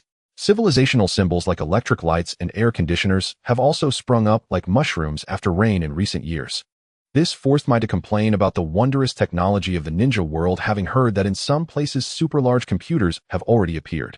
Mai plans to find a time to purchase one to establish a complete data database. Moreover, he has many advanced technicians under his command, proficient in many technical fields, including himself as a general. When Dowie gets married in the future, he'll give him these photos as a gift. Guodai held a stack of photos, all documenting her son Day's black history. The scene of him rolling off the bed has also been perfectly captured by her superb photography skills. Aoi and Rinzi rolled their eyes at Guodai. With a mother like this, Dowie is truly fortunate. It would be best not to let her personally educate him in the future, or she's sure to lead the child astray. It's about time you all take care of the child here. I need to go welcome a guest. Mai, also slightly bent down, played with the child for a while, then straightened up. Take care, my dear husband. With the 3 women watching him leave, Mai headed back in the direction of the castle. Arriving at a reception room in the castle, Aruri was already here to receive guests. There were 2 visitors. One was slender with a blank expression, while the other was a boy with a large nose, nearly 1 meter 3 tall. Both were dressed in the ninja uniforms of the Iwagakure village, wearing ninja headbands marked with stone symbols. They were none other than the dust-released ninja Mu and his student Oyuki. It's truly not easy to meet you, General. Mu complained slightly upon seeing my enter. Sorry, I had some personal matters to deal with just now. But what brings you, the leader of the Tsuchikage's bodyguards, to me? You can't have come just to chat with me, right? Mai sat down opposite Mu and Oyuki, smiling in a familiar manner. Since their shared experience battling against Madara, his relationship with Mu has gradually shifted from unfamiliarity to familiarity. Over the past 6 months, they occasionally exchanged letters to communicate. When his child was born, Mu also sent a generous gift, which he kept in mind. While that was nice, unfortunately this time I have official business to attend to. Mu reclined on the sofa, legs crossed, and shrugged slightly, clearly indicating that his purpose for coming this time was still official. Iruri timely brought 2 cups of hot tea and placed them on the coffee table in front of Mu and Oyuki. "Ah, thank you." Oyuki quickly expressed his gratitude. Perhaps due to nerves, he was tense and occasionally glanced around the environment curiously. At first glance, he felt that this place was far more luxurious and beautiful than the reception room in their Tsuchikage's location, resembling a meticulously crafted artwork. When he had just sat down, he had to check if his clothes were dirty. "So what is your purpose in coming here?" Mu did not beat around the bush in response to Mai's question. After taking a sip of tea, he said, "What exactly is Konoha planning?" Since that incident occurred, they have maintained silence, focusing solely on their own development, which has made Tsuchikage very uneasy. Saying this, Mu could not help but emphasize his eyes fixed on Mai's face. At the same time, he indirectly expressed that he was sent here by Tsuchikage Ishikawa. The quieter Konoha became, the more uneasy the other countries and ninja villages felt. During this period, besides Konoha's Hokage, the other 4 Kage had secretly communicated, and they also received more intelligence regarding Uchiha Madara's strength from the Raikage. Though not formally announced, the 4 Kage subtly showed a tendency to ally. As ninjas capable of suppressing a nation, they understand that sometimes sheer numbers aren't as effective as imagined. They just find themselves without any other options now. The power of Konoha in the Land of Fire is simply too formidable. Even if Konoha does nothing now, it will still exert tremendous military pressure on all countries. "Is that all you wish to know, Tsuchikage?" Mai slowly took a sip of tea, his gaze casually flitting over Mu's face. "Yes. During this time, the Land of Night is one of the few nations maintaining close communication with Konoha, and it's also the most significant one." Mu nodded. "Obtaining more recent information about Konoha from the Land of Night is the best choice. It seems like you've been having a tough time lately." Mai put down his teacup and joked, "You're just too carefree." Mu crossed his arms, recalling the various abnormal behaviors of the Land of Night during this period, and couldn't help but admit that the person in front of him was indeed remarkably bold. Having experienced such events, he could still remain calm and carry on normal communication with Konoha. He certainly couldn't manage that. Every time he thinks back to that day's events, a pair of crimson eyes unconsciously surfaces in his mind. Over the past 6 months, he has had several nightmares because of this, leading to waking up in a fright at night. Regardless, life must go on. However, the intelligence I have here can only be used as a reference. Trust between nations is a challenging issue. The chaos caused by Uchiha Madara has made the daimyo of the Land of Fire very anxious, and he previously wrote to me hoping to use the Land of Night as a breakthrough for diplomatic thawing. Mai's words deeply resonated with Mu. Indeed, it is hard to trust one another between nations. Uchiha Madara's actions have further deepened the vigilance of various countries towards the Land of Fire and Konoha. Soon Mai had people organize various intelligence regarding Konoha and its recent movements, placing them in front of Mu. Mu accepted the information without immediately looking at it. The task of judging the information is the responsibility of the Tsuchikage and the daimyo of the Land of Earth. He is only responsible for passing it on. As for any rewards, both Mai and Mu tacitly chose not to mention them, treating it as a favor in return. Afterward, Mai and Mu no longer discussed international public opinion and shifted to private conversation. Although Mu is a man of few emotions and appears shy, the reality is quite the opposite. He talks quite a lot. For instance, he complained to Mai about how difficult it is to serve as Tsuchikage's bodyguard, or how heavy the burden on his shoulders is, often being so busy that he can't sleep for days. But from Mai's perspective, he looks like someone who is enjoying himself. Being given so many responsibilities by Tsuchikage Ishikawa is something countless ninjas from a Wagakure would dream of. Mai becomes more and more certain that after the first Tsuchikage Ishikawa, Mu will be the second Tsuchikage of a Wagakure. "By the way, how much do you know about the Sharingan?" Then Mu and Mai began to discuss the Sharingan. Clearly, the shadow that Madara cast on him prompted him to start frantically investigating information about the Sharingan during this period. However, being in a Wagakure, there are not many channels to obtain information about the Sharingan. If it's basic information, I know quite a lot. But if you want to understand the functions of the Sharingan systematically, I think you've asked the wrong person. Senju Tobarama knows more than I do. Mai reflected on the information about the Sharingan. His understanding of the Sharingan mostly comes from his so-called prophet. This understanding, while rich in information, is scattered. Some aspects are very clear, while others are too vague. In contrast, when he previously exchanged ninjutsu with Senju Tobarama, he discovered that Tobarama's understanding of the Sharingan was a systematically gathered collection supported by very comprehensive theory and practice. He suspects that Tobarama must have conducted more than one dissection on the corpses of Uchiha clan ninjas. Some things simply cannot be learned through battle. That guy. In terms of the Sharingan, he might understand the principles of its operation better than most Uchiha ninjas. If you want to develop techniques specifically targeting the Sharingan, you can't avoid that guy. How about it? Should I help you connect with him? Recently, I have been communicating with him through letters. I couldn't help but smile. Mu was slightly taken aback, then lowered his head to ponder the feasibility of this matter. If there's an opportunity in the future, we can give it a try. Mai was speechless. He had merely intended to joke with Mu, but hadn't expected him to take it seriously. Sai, the inherently evil Uchiha, truly brings harm to others. Speaking of which, the first Kage of the 5 great ninja villages mostly quelled domestic turmoil, while many of the second Kage were inventors. Mu pioneered the dust-release. Tobarama is a master of forbidden techniques. The second Kazekage presided over magnet release and puppet techniques, leaving behind either immensely beneficial or incredibly harmful legacies. The second water and second lightning Kage don't seem to stand out much in this regard. Additionally, regarding Iruri and other puppet beings, whether or not to include them in the harem is a bit of a headache. In the city of Yejin, Mayoi took a few days to properly entertain him before allowing his departure. With the future first Earth Shadow Shurha stepping down, if Wu could become the second-generation Earth Shadow, it would greatly benefit the Kingdom of Night, making it necessary to cultivate and deepen their relationship. Moreover, in terms of personal friendship, Wu is also a decent choice. Even if it's not for the country, making more friends can never be a bad thing. With Wu's presence during the upcoming First Shinobi World War, many troubles could be mitigated on his side. Indeed, although the First Shinobi World War has yet to break out, Mayoi has already made preparations for the arrival of that war through his own prophecies. Once the first-generation shadows pass away one by one, that war will be a critical juncture for the Kingdom of Night, determining whether it can transform from weakness to strength. Caution is paramount. By July, perhaps due to the intelligence he had sent out, which served as a significant reference, the Earth Country among the 5 great nations first restored normal diplomatic and trade relations with the Fire Country.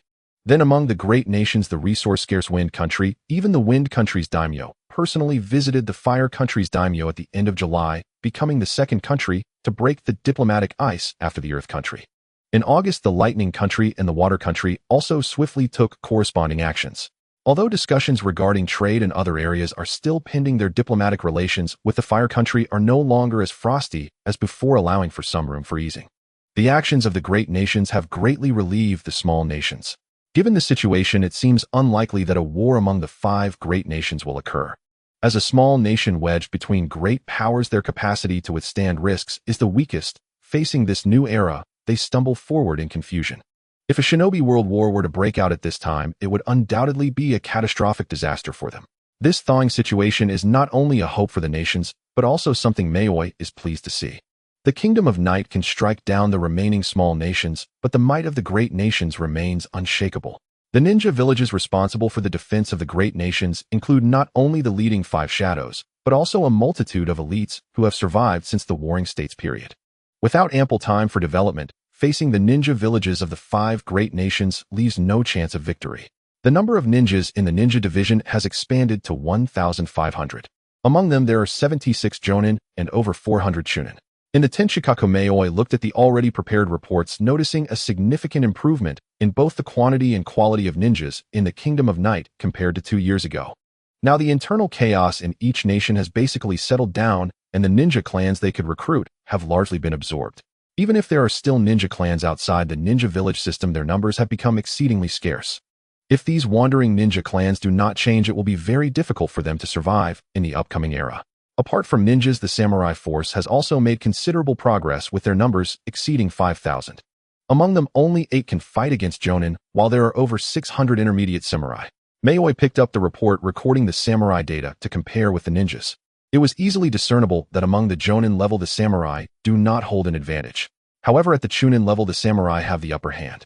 Upon careful reflection, this is not difficult to guess. The number of samurai in the Kingdom of Night is already several times that of ninjas. Coupled with the singular nature of samurai training, it is more challenging for samurai to become jonin than for ninjas. However, as long as they undergo rigorous training and endure the passage of time, reaching the intermediate samurai level is something many samurai can achieve. The existence of samurai greatly enhances the backbone strength of the Kingdom of Night. Moreover, the samurai now, like ninjas, have completed the corresponding ranking system. There are upper, middle, and lower levels corresponding to the Jonin, Chunin, and Jinin levels of ninjas. This is simple and easy to understand, facilitating comparison. Compared to the complex abilities of ninjas, the combat style of samurai is pure and straightforward, but that should not diminish the combat power of the samurai group. Among the 8 upper-level samurai, 4 have glorious histories of defeating or killing upper-level jonin. Especially Haibingwai, an ordinary jonin, can be easily killed with just a few strikes if they lack special means. He is the strongest samurai of the Kingdom of Night. Starting next year, let's double the number of students we recruit based on the existing foundation. Also, how is the construction of the military school coming along? Yayoi asked Yuri, who has been primarily in charge of the school's construction. The foundation and basic buildings have been completed, and the remaining parts are still under construction. It should be finished by the end of the year. Yuri had recently inspected the school construction site, so he was well aware of the situation there. We need to speed up. Konoha began building their ninja school in April this year. They have probably already put it into use. It's my father's high demands, otherwise it could have been completed this month. Yuri walked behind Yayoi, massaging his shoulders with a helpless smile. The military school in the Kingdom of Night started construction in June, 2 months later than Konoha's ninja school.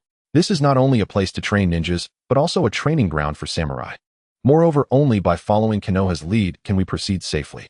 In fact, the Kingdom of Night had already established a relatively complete training base for both ninjas and samurai long before the ninja village was founded. Now, it is merely renaming this training base. Now, with Konoha paving the way, the Kingdom of Night can use it openly. It gives the impression of deliberately imitating Konoha, but Yuri knows well that this was already calculated by Yayoi. Let Konoha attract the firepower while they quietly develop behind. The ninjas and samurai of the Kingdom of Night, unlike those of the ninja village, do not bear the function of being hired, making it difficult for outsiders to obtain military intelligence about the Kingdom of Night. Even among the citizens of the Kingdom of Night, unless they are high-ranking military officials, it is also very difficult to get information in this regard. However, for the ninja villages of the 5 great nations, they likely do not care about the hidden military strength of the Kingdom of Night. Next, Yayoi and Yuri began to sort through the information on the personnel reports line by line, focusing on the jonin and upper-level samurai. They also paid attention to some chunin who mastered special ninjutsu. Finally, they would allocate the selected ninjas and samurai to suitable vacant positions.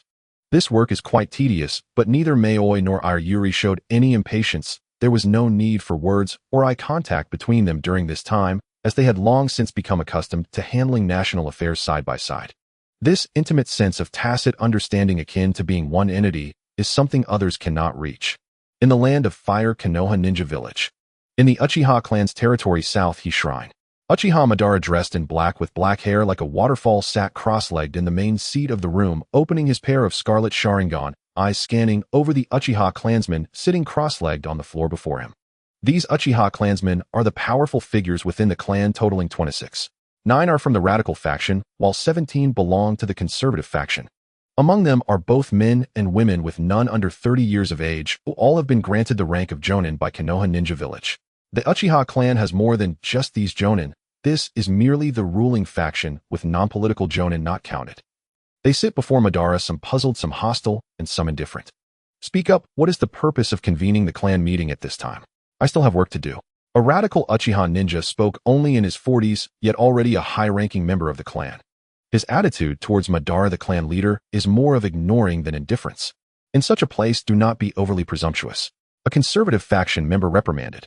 After all, Madara is the leader who leads their Uchiha clan, and the Uchiha clan status, as one of Konoha's founders alongside the Senju clan, relies on Madara's strength. Therefore, although the conservative Uchiha clansmen tend to favor the Senju clan, they also respect Madara as their clan leader and diligently fulfill the tasks he assigns. The radicals crossed their arms, turning their heads away with an indifferent expression. Madara paid no attention to these disagreements and disputes, simply speaking, without warning. Next, I intend to leave Konoha. Does anyone wish to accompany me? Such an extremely calm statement exploded like thunder in everyone's ears. Both the conservatives and radicals looked astonished at Madara, who wore an expressionless face. Leader, you mean? To go out on a mission? A conservative ninja hesitated briefly, cautiously pondering Madara's intentions. Madara spoke again, this time the intention clearer. No, leaving Konoha means completely severing ties with this village. What kind of joke is this, Madara? What on earth are you talking about? Before the conservatives could respond further, the radicals took the initiative to attack, staring at Madara with incredulous eyes. Initially, when forming an alliance with the Senju clan and establishing the current Konoha ninja village, it was this clan leader who first compromised with the Senju clan, leaving the radicals to rely on the Senju clan to survive. But things have happened, and they can only endure. They decided to use this village to enable the Uchiha clan to surpass the Senju clan, becoming the dominant force and overshadowing the Senju clan. Unlike those clans who left, the clansmen who remain in the village, whether radicals or conservatives, essentially wish for their family to dominate within the ninja village and strengthen their clan, only differing in their styles of handling matters. Now that the village has been established with great difficulty, their founder and clan leader Madara wishes to leave. Why didn't he say this before Konoha was established? Ban ignored the complexities in the eyes of those around him and paid no heed to the fervent emotions of the radicals. He simply stated, "You all should have seen the previous meeting, right?" "Does that have anything to do with this?" asked a member of the conservatives. Last month, an important meeting was held within Konoha where each ninja clan sent several representatives to participate in a high-level conference presided over by Hokage Hashirama. The sole topic of the meeting was the selection of the next Hokage. There were 3 candidates. They were Uchiha's clan leader Uchiha Ban, Senju Tobirama from the Senju clan, and the current leader of the Hyuga clan Hyuga Tenzin. These 3 individuals were the most powerful in Konoha, second only to the Hokage. Ban needed no introduction. Apart from Hashirama, no one could suppress his terrifying strength. Even the first Raikage of the Cloud Village was easily toyed with in his hands. Tobirama, Hashirama's younger brother, was a ninja, known for his incredible speed, possessing powerful water techniques and various forbidden jutsu. He was also one of the rare strategists in Konoha, serving as Hashirama's chief advisor. Notably, he had once defeated a member of the Uchiha clan who possessed the Mangekyo Sharingan, Uchiha Izuna. Both his strength and wisdom made him one of Konoha's top figures. As for the Hyuga clan leader Hyuga Tenzin, he was older than both men above. However, his strength was recognized by many, said to be able to penetrate the bodies of tailed beasts with his gentle fist. The Byakugan's insight allowed him to see tiny grains of sand from dozens of kilometers away. With just one finger, he could shatter even high-level ninjutsu. In terms of overall strength, he was likely just slightly inferior to Tobirama, belonging to the same tier. Logically, Ban, as the leader of the Uchiha clan, should have been overwhelmingly elected as the second Hokage. Yet the result was that Tobirama won by an absolute majority, surpassing the total votes of Ban and Hyuga Tenzin combined. Even Hashirama, the Hokage, cast his precious vote for Ban, which still could not alter this harsh reality. You can surely understand that the Hokage after Hashirama will undoubtedly be Tobirama. Once he ascends, it will bring catastrophic disaster to the Uchiha clan. Ben spoke, expressing his thoughts openly. Ignoring the radicals for now, even the conservatives began to feel discontent towards Ban. Tobirama had interacted with the Uchiha after the establishment of Konoha. He was a deep-minded, calculating strategist, yet overall he was not petty. Up until now, he had treated all clans in Konoha equally, showing no favoritism. For more than a year, the Uchiha clan had collaborated with Tobirama several times, and even the radicals could find no fault in his actions, deeming him a person they could reluctantly coexist with. Such a person, if he were to become the second Hokage, would not be unacceptable. Lord Clan Leader, please reconsider. The clan cannot do without you right now. Although it is unfortunate to have lost this election, you have a great chance of being elected as the third Hokage in the future. A conservative elder sighed, his tone filled with earnestness, hoping Ban would reconsider. Elder Gula, you know me. Once I make a decision, no one can obstruct it, not even Hashirama. Moreover, my departure from Konoha has nothing to do with losing the Hokage position. Ban's crimson Sharingan swept towards the elder Uchiha Gulo.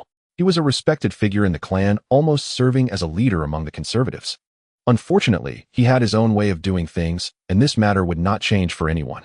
Elder Gulu could only close his eyes and refrain from speaking further. Ban also stood up, brushed off the wrinkles on his clothes, and glanced around at the clan members once more. I will wait at the main gate of Konoha for half an hour, that is all.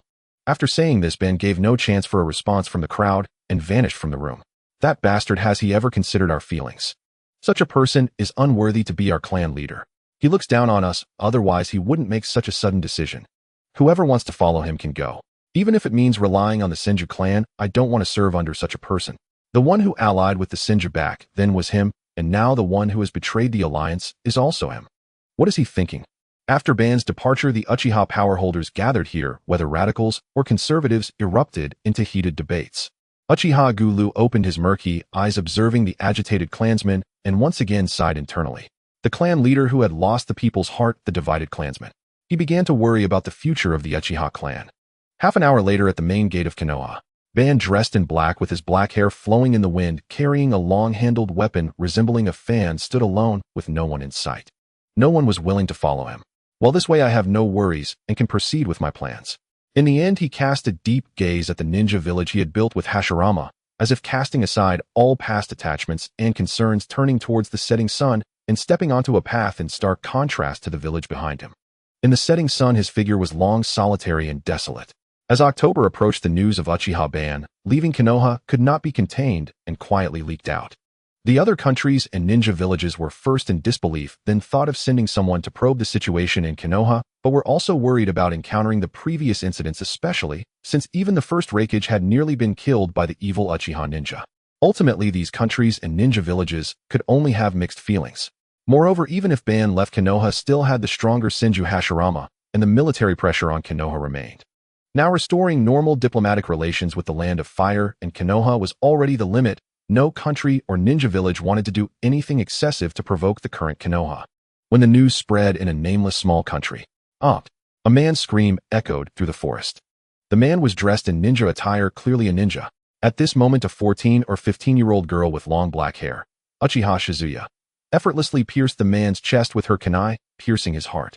In each of her crimson Sharingan, 3 black tomos spun. The fallen man's face displayed a hint of confusion and pain. He had evidently fallen victim to the hypnosis of the Sharingan before being ambushed and killed with a single stab to the heart. To be safe, the girl twisted her kunai on the corpse, completely crushing the man's heart.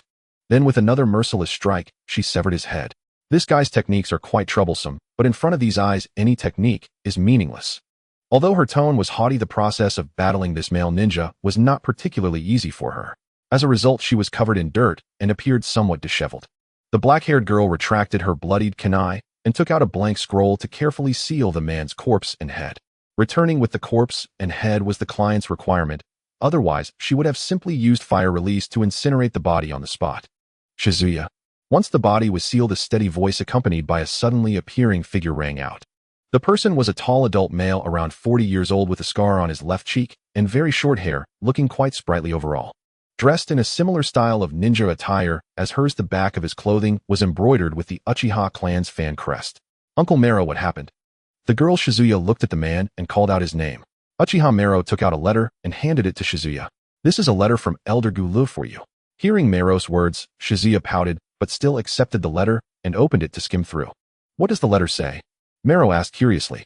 Read it yourself. Shizuya was too lazy to explain and simply tossed the letter back. Mero caught it and read it word by word. Soon his brow furrowed tightly. I didn't expect that after we left the clan would split to this extent. Especially Ban, who actually chose to leave the clan and Konoha. Isn't it only right that someone like him is abandoned? He has not only betrayed the efforts of our radicals in the past, but has also broken the alliance with the Senju. Ever since that village was established, no one can understand what he has been thinking. Shizuya pouted slightly, murmuring. Mero did not comment. He had rarely participated in the wars between the Uchiha and Senju clans and was not a direct subordinate of Ban. Most of the time he stayed in the clan and served as Elder Gu-less bodyguard. His knowledge of Ban was limited to what he heard from other clan members. He was now following Shizuya because Elder Gulu requested he protect her safety. In terms of strength, he could also use the Sharingan to forcibly hypnotize creatures like tailed beasts for a few seconds. His 3-Demo Sharingan had been honed to its utmost limit. Further, he could reach the level of the Mangekyo Sharingan. However, Mero felt that it was unlikely he would awaken it. He was already over 40 years old and had nearly reached the limit of his potential. But Shizuya has a great chance of awakening those eyes. Mero gazed at Shizuya's 3-Demo Sharingan, who at her age developing the Sharingan to this extent was quite rare within the Uchiha clan. Although she had only activated the 3-Demo form for less than 2 months, she was still quite inexperienced in using this form of the Sharingan. So are we going back? Mero inquired about Shizuya's thoughts. Elder Gu-less letter not only mentioned Ban's departure, but also expressed hope that Shizuya could return to the Uchiha clan. Although the Uchiha who left were greatly different from those in Konoha, they still shared the same blood. You can go back if you want. I don't like Ban, but I also dislike the Senju clan. Many of my relatives and friends have died at their hands. Who knows if I would be schemed against by the Senju after returning. As Shizuya spoke, a trace of sadness and loneliness unconsciously appeared on her youthful face. At the same time, she harbored a deep-seated animosity towards the Senju clan. In her heart, the Senju clan was always a despicable and evil clan. Once the Senju clan's foundation in the village called Konoha was fully stabilized, they might unite with other ninja clans to turn against the Uchiha. Mero's lips moved slightly, wanting to say something, but hesitating. He could only scratch his head, waiting for Shizuya to adjust her thoughts. What tasks can we do now? Shizuya took a deep breath, quickly regaining her composure, and asked Mero what targets were next. Mero knew Shizuya would ask this. Whenever she was unhappy, she liked to kill. Well, it wasn't random killing, she chose her targets, only going after those with decent strength, while she didn't even glance at the weak. Mero took out a list of names. This has many bounty targets. I organized it a bit as Shizuya, you can select suitable targets. Shizuya took the list and flipped through the bounty targets. Among them were many familiar faces as well as some she had only heard of but never seen in person. However, anyone who received a high bounty from the underground black market had some skill. For instance, the leaders of various ninja villages and their right-hand men. Shizuya naturally wouldn't be arrogant enough to think she could challenge targets of that level. Then she turned to a name she found quite familiar. General of the Land of Night Oda Yayoi with a bounty of 190 million ryo. Though he's not one of the 5 Kage, he seems to be someone who managed to survive against Lord Ban Susanoo, and he has many skilled ninjas and warriors around him capable of suppressing tailed beasts. Such a target is a bit beyond your capability. Mero gently reminded as he noticed Shizuya lingering on this page. Among the untouchable ninjas, this General of the Land of Night was one of them. Taking on this mission would likely result in a tenfold risk of death, and even with him as a bodyguard there was no glimmer of success. The disparity in levels was too great, it was simply beyond what their level of Sharingan could handle. I understand this person's strength better than you do, Shizuya replied. Although she was much stronger now than she had been in the past, and her Sharingan had reached the 3-mo level, facing someone who could suppress tailed beasts left no possibility for victory. In the end, Shizuya chose a rather strong ninja as her hunting target. Before executing the next task, let's return to the base and see how the others are faring. Shizuya made her decision. More than a year ago, the Uchiha radicals who left Konoha with her were still numerous. Over the past year, they had survived by accepting various employment tasks. Although the days were tough, they were not to the point of being unable to survive. The most crucial thing was that they looked down on those Uchiha who remained in Konoha. In that village, the Uchiha radicals were merely a facade of radicalism, a transformed form of soft conservatism. It was foolish to trust the inherently evil Senju clan. Those Uchiha who remain in Konoha are no longer true radicals. The real radicals have long since lost hope and banned and departed. The Uchiha in Konoha are theoretically all conservatives, but due to different methods of integration into Konoha, new radical and conservative factions have split off. In such a situation, with the true radicals long gone, and only the conservatives who wish to integrate into Konoha remaining, it is not surprising that Ban has severed ties with the entire Uchiha. He has lost his power base within the Uchiha. Furthermore, the early stories of Konoha had no specific chronological order in the manga. Somewhere in the underground space of the general's mansion, the mechanical sounds have never ceased. In this spacious factory, all kinds of machine tools are present. These various types of machine tools can produce all kinds of parts, and some can even process crucial components like human bodies, arms, thighs, and heads. It is evident that this is a factory specifically for producing components for puppet dolls. The machines are not operated by living beings, but by bearskin dolls that maintain a basic human shape, gleaming with a brass-like metallic luster. They have no faces, no expressions, wear no clothes, walk barefoot, and deftly manipulate the various machines in the factory with their 10 nimble fingers. This is part of the automated mass production of puppet dolls, eliminating the need for basic manpower. From the depths of the factory, sounds of knocking and carving can be heard. Yayoi sits at the workbench wielding professional tools, meticulously carving out various components of the puppet dolls. The shavings of iron and wood shimmer under the light, resembling a flurry of snowflakes. My lord, what do you think? Is this style acceptable? The speaker is Rinko, dressed in a white maid-style kimono and draped with a white lab coat. Her hair hasn't been cut in a while, with the ends slightly surpassing her shoulders. She is currently holding a metal and wood composite arm that has been painted to resemble a real human arm. Yayoi puts down the carving knife used for making puppet parts. Her white lab coat is now covered with plenty of wood shavings and iron filings. He takes the arm that Rinko handed him and slightly bends the elbow, which can flex just like a living person's arm. He then twists the elbow and wrist. Besides bending, the forearm and wrist can also rotate a full 360 degrees. The assembly is quite good, and the painted areas have no omissions. Now you and Aoi should continue at this pace, Yayoi praised. Unlike the mass-produced puppets outside, the puppets made here meet standards that machines cannot reach, requiring his personal involvement. Moreover, in Miwa View, a ninja is itself a highly precise machine, capable of performing many tasks that machines cannot. However, most ninjas use this extraordinary skill merely for killing. Yes, my lord, I will strive to do well. Rinko secretly encourages herself and feels happy for learning new skills. So far, she and Aoi, the half-sisters, have mastered various household skills here, including organizing documents, making baby supplies, and childcare. Now they have also learned from Mayoi how to assemble puppets, paint them, and install weapons and mechanisms inside the puppets.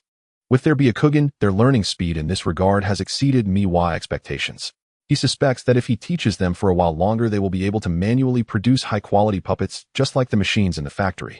In this enclosed workshop, Mayoi is responsible for creating various components while Aoi and Rinko handle assembly and painting. If it were just him, it could take several days to complete the production work here. But now with Rinko and Aoi's help, his burden has been significantly reduced, saving him a lot of time. After 2 hours, Mayoi looks at the standing puppet dolls before him and nods in satisfaction. Finally finished, my arms are a bit numb. Aoi shakes her arms and her long black hair and twin tails sways along, seemingly lamenting the tediousness and hardship of the work. After being busy from morning until now in the afternoon, they have finally completed their task. Yes, we should go take a nice dip in the hot spring and relax. Rinko is not much better off. The work of assembly and painting is not easy as these puppet parts are incredibly heavy. Especially with the addition of chakra metal, the weight of these puppets far exceeds that of a normal adult. They must each personally pick up the components for assembly and paint the crucial areas. This is not only delicate work, but also physically demanding labor. Without their Byakugan, they wouldn't be able to manage it. If it's this hard, how about I reward you tonight and let you relax a bit? Mayoi turns his head and says. He hasn't controlled Aoi's twin tails in a long time. As soon as he grabs her twin tails, she becomes as gentle as a little cat. Rinko's shy demeanor, where she always avoids eye contact, is also incredibly cute, making it hard for Mayoi to resist the urge to bully her. Aoi and Rinko fall silent. They are so exhausted and they still have to work hard at night, won't they break? Don't worry, it'll be gentler tonight. Aoi and Rinko can only agree half-heartedly. Speaking of which, it has been a while since they served. Even if they are not particularly enthusiastic about such things, occasionally their bodies inevitably feel a primal desire. It's just that it's not like they are going into heat. By the way, my lord, how does the strength of these puppets compare to ninjas? Well, Mayoi thinks for a moment and replies, the mass-produced ghost puppets outside can perform better than a Chunin, but cannot reach the level of a Chunin. Oh, it takes 10 of them to handle one Chunin. As for the enhanced type made here, their combat power exceeds the average level of a Chunin. Moreover, they are equipped with self-detonation devices stronger than the mass-produced type, allowing them to perish together with their targets when necessary. Saying this, Mayoi takes out a silver metal sphere to show them the sample of the self-detonation device. Aoi and Rinko immediately hold their breath and step back, moving towards the corner of the workshop. You mean this is a self-detonation device? Earlier they thought this silver sphere looked quite beautiful and had played with it for a while. Yes, the explosive power of a mass-produced puppet self-detonation is equivalent to a single explosive tag, while that of the enhanced puppet is equivalent to the explosion of 10 explosive tags. Hearing this, Aoi and Rinko feel uneasy, their faces turning pale. Don't worry, the performance stability of this device far exceeds that of explosive tags. It requires specific operational methods to detonate. Mayoi sees their pale faces and knows what they are thinking, explaining helplessly. You really scared me, my lord. Next time you let us handle such dangerous things, could you give us a heads up in advance?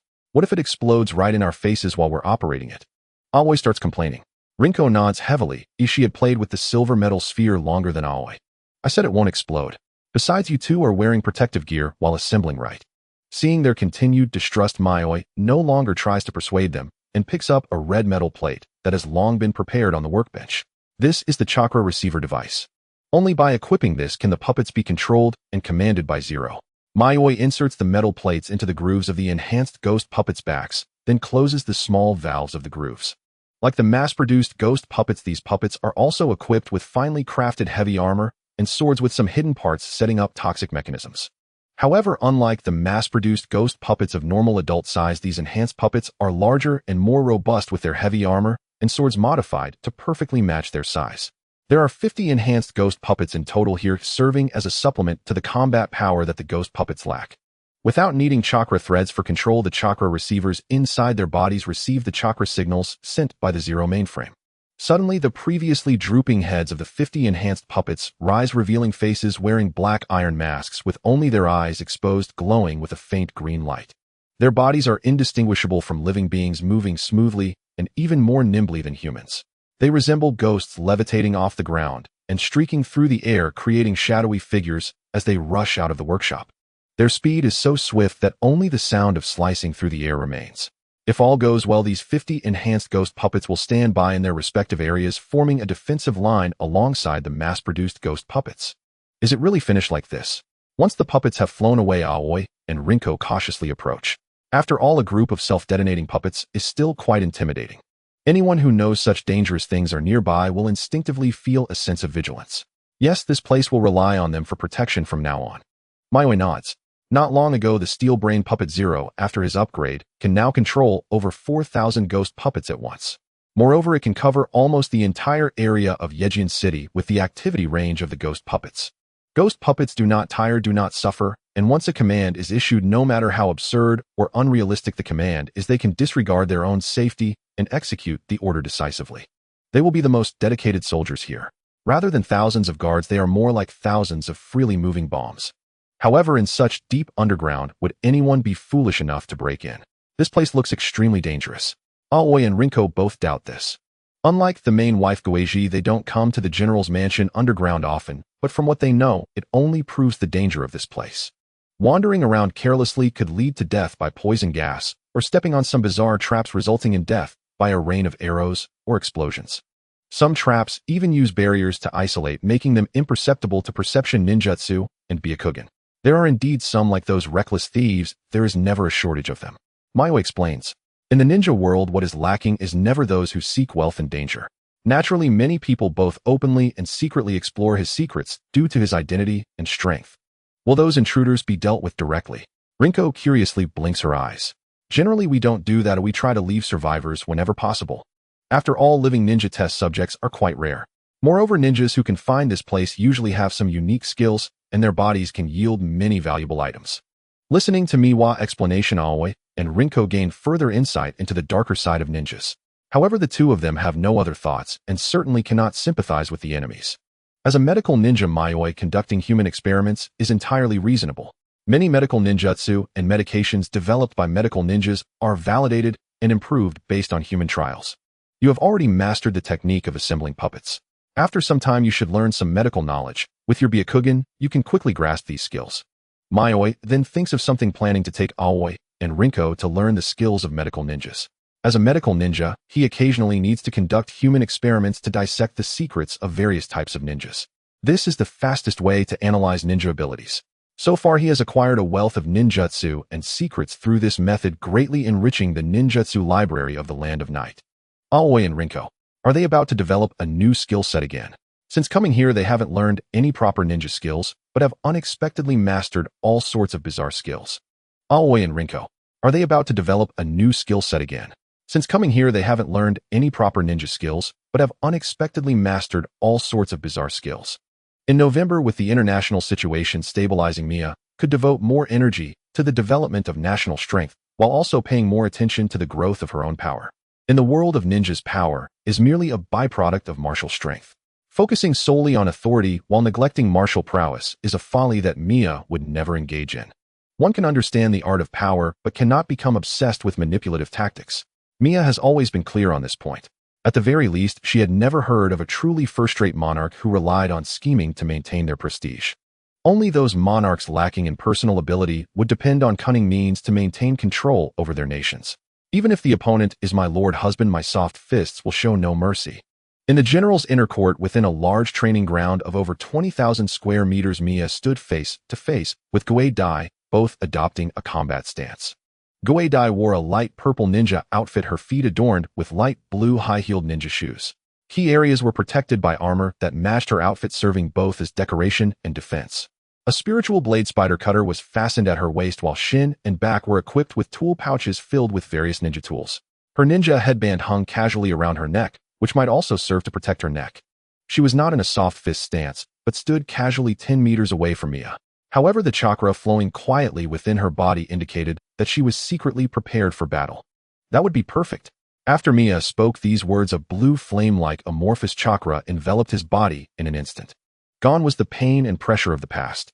After nearly a year of rigorous training, he was now able to perfectly enter the chakra-armed mode. The thick compressed chakra no longer posed a burden to his body. Previously, Mia had tested this mode in battle. As long as his chakra was sufficient, he could fight for a day and night with no problem. Are you going to use your full strength right from the start? Goei Dai was surprised. If it's to deal with soft fists, this state is indeed better. Mia exhaled lightly, seriously staring at Gue Dai.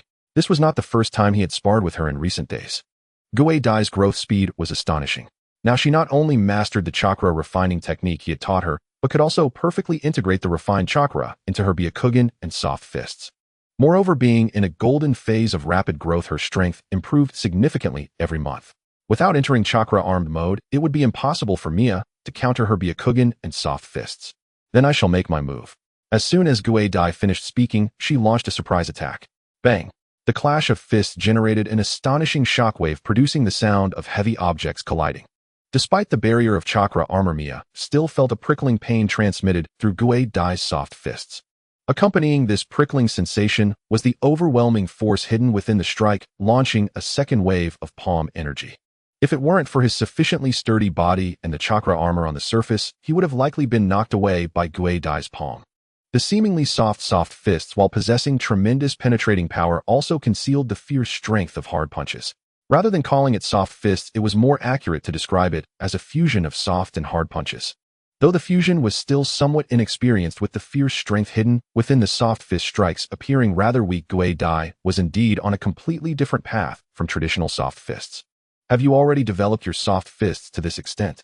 Seeing his wife possess such outstanding talent, Mia felt joy while also discarding any lingering worries. Boom! The air exploded with a thunderous roar, and cracks spread from the ground beneath Mia's feet. Entering chakra-armed mode, every attack he made could unleash the destructive power of offensive ninja techniques. Gue Dai would not confront it heeded. At the moment, Mia's chakra surged and erupted, her figure spun and floated backward, dissipating most of Mia's force. Mia had anticipated this. It was difficult to hide the type of technique in front of Byakugan. Taijutsu, ninjutsu, and jinjutsu all required chakra to execute. Gue Dai could observe the flow of chakra with her Byakugan and predict which technique the target would use in the next moment. With her exceptional reflexes, she could prepare defenses or even counterattacks in advance. Thus, after repelling Gue Dai, Mia suddenly exerted force beneath his feet, leaving a blurred afterimage on the spot.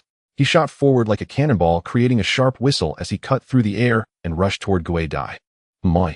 Just as Mia was about to launch an offensive, he noticed Gue Dai smiling slightly at him. Then her body shimmered with a faint light, her graceful figure transforming into fluttering, colorful butterflies that ultimately dissolved like bubbles in the air. Jinjutsu. Clearly, Gue Dai had used a technique that combined Jinjutsu with the body flicker technique, causing Mia to misjudge the spatial distance. Here, I am, my lord husband. Gue Dai flashed behind Mia, her right hand curling into a tiger claw shape. A sweet voice reminiscent of a song rang out behind Mia, accompanied by an intense sound of air vibrating. Divine Tear. The frequency and waves of the air's vibrations closely resembled the Hyuga clan's 8 divination palms, but the explosive force generated was utterly incomparable to such a technique. This was not merely a shockwave produced by vibrating air. At its core, it was akin to violently detonating the very space ahead. A blinding white light sealed off all vision. The surging air hardened to a degree, harder than steel, emitting a deafening roar. Irresistible and unavoidable. Amidst the swirling dust, the ground ahead was utterly destroyed, revealing a shocking gaping pit. Wrapped in the damaged chakra armor, Mia lay in the pit, effortlessly pushing away the hundreds of pounds of boulders that had landed on him, rolling them aside. As Mia brushed off the dust from his body, he stood up calmly, gazing at the severely damaged land around him, feeling quite shaken. Although he knew Gue Dai was developing new soft fists, he never expected the power to be so great and released with such speed, leaving no time to react. Generally speaking, a technique with such power should have a build-up phase, but Gue Dai had unleashed a strike without warning, effectively blocking the target's vision. What concerned Mia most was that this move also incorporated the fierce traits of hard punches, creating a blend of soft and hard techniques. Able to strike directly at the Bodhi's internal meridian system like traditional soft fists, it also carried a terrifying physical impact. The perfect fusion of soft and hard punches implied that this technique's potential was extremely frightening. As the saying goes, the more beautiful something is, the more dangerous it is. This is indeed quite true. To break through my chakra armor, you've grown significantly, Gue Dai. Mia took a slight breath, releasing his chakra again to repair the damaged armor, sincerely expressing his admiration. Had it not been for this layer of chakra armor, that last move would have left him not just in a sorry state, but also seriously injured. Are you praising me, my lord husband? If you can catch me. Gue Dai raised a finger to her lips, a mysterious smile playing at the corners of her mouth. Mia thought it was time to give his wife an education. The next day, he stepped out of the inner court feeling refreshed. In yesterday's spar, he ultimately gained the upper hand, winning by exhausting Gue Dai in a protracted battle. Though Gue Dai's strength had indeed improved greatly, there were still many shortcomings in that technique, called Divine Tier. For instance, while the attack range was adequate, the concentrated destructive power still needed further honing to upgrade the technique. Moreover, in this bout, Mia had only employed the chakra-armed mode. He had not utilized any other ninjutsu, including puppet techniques, otherwise the battle would have ended even faster. However, this did not imply that Gue Dai was weak. On the contrary, the chakra-armed mode was the most powerful technique he had mastered. Even so, the fight was quite taxing for him. At this rate of growth, in less than 3 years, Gue Dai would likely reach his current level and be capable of suppressing upper ninjas with her killing intent. Upon arriving at the castle, Yunya's clan leader and head of the intelligence department, Yunyu Kiryu, was present, which was quite rare. The Yunyu clan had settled in the Land of Night for 2 years, integrating well into the military system. Thanks to the vast forest resources of the Black Steel Forest, the Yunyu clan had cultivated a large number of quality insects, reportedly, including some unique new species. Though he managed the intelligence department and usually did not engage in combat, Kiryu's strength ranked among the top in the Land of Night. Combined with the Yunyu clan's extraordinarily balanced and versatile combat capability, they were currently the strongest ninja clan in the Land of Night. Later additions like the Karasuba clan could not be compared to the Yunyu clan at all. To come here so early is quite unusual. Kiryu. Mia was surprised by Kiryu's arrival. Typically, this intelligence chief would not act so readily. General, this is the latest intelligence from the Bear Country. The intelligence team there has already located the whereabouts of the meteorite. Kiryu handed over the intelligence, still dressed in his usual black high-collar ninja coat, wearing sunglasses that obscured half his face. His ninja headband was properly worn on his forehead, emanating a mysterious and somber aura. However, those who knew him understood that he was a person who appeared cold on the outside but warm on the inside. He simply spoke little, which sometimes made his presence seem inexplicably low. No, the issue of low presence might be a trait outside of the Yunyu clan's secret technique system. Have you found it already? Yes, but it seems that apart from us, others have also set their sights on this meteorite. Though Kiryu was curious about why Mia sought this extraterrestrial meteorite, since it had drawn Mia's attention, the meteorite mentioned in the intelligence was likely not just a piece of rock from the heavens. Mia was not surprised. The Bear Country was a small nation nestled between the Earth Country and Wind Country. In the near future, a ninja village called Star Hidden Village would also emerge in this small nation. The core of this ninja village was a meteorite that had suddenly fallen in the Bear Country over 100 years ago, named Star, which was also the source of the village's name. The meteorite star contains a special radioactive substance that, when combined with a ninja's chakra, produces remarkable reactions. The ninjas of Star Hidden Village developed a secret technique called Peacock Mystique centered around the meteorite star. This technique allows them to project their chakra externally to form physical attacks, as well as create chakra wings behind them for flight. A technique that enables flight is extraordinarily rare in the ninja world, indicating that the meteorite named Star possesses immense strategic value. Therefore, upon learning about the meteorite star, Mia took immediate action. Illuri, the guests I invited should have arrived by now. Yes, father, those guests have already arrived. Bring them over. Also have Hei Bingwei and Karasuba Songlong come here as well. Upon hearing Mia's command, Illuri bowed slightly and exited the room. Within minutes, Hei Bingwei, the leader of the warriors, and Karasuba Songlong, the clan leader, appeared at the castle. They were slightly surprised to see Yunyu Kiryu, the intelligence chief. The two exchanged nods before standing in front of Mia's desk.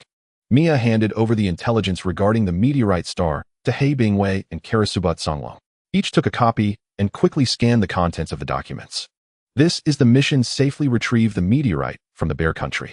However, be cautious, as this meteorite contains a very special radioactive substance. Once acquired, remember to seal it with a scroll. Is it just the two of us? Hei Bingwei did not refuse the task, merely glancing at Karasuba Songlong beside him, then looking at Mia, the general. Kiryu will also accompany you. Additionally, I've invited some external assistants to aid your mission. As soon as Mia finished speaking, Kiryu adjusted his black sunglasses resting on his nose, asserting his presence. External assistants. Karasuba Songlong grinned, revealing his sharp teeth, growing intrigued about the so-called external assistants.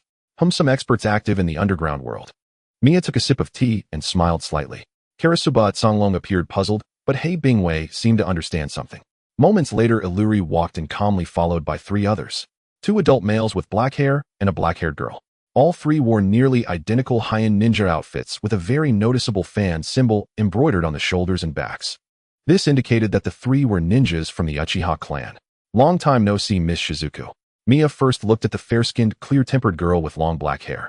Though not tall, her expression was filled with aloofness, radiating an aura that kept others at bay, along with a faint scent of blood. She was the Uchiha girl Shizuku whom Mia had encountered over 2 years ago during the capture of the Seven Tails. The black-haired girl merely crossed her arms and gave a slight nod to Mia as a greeting.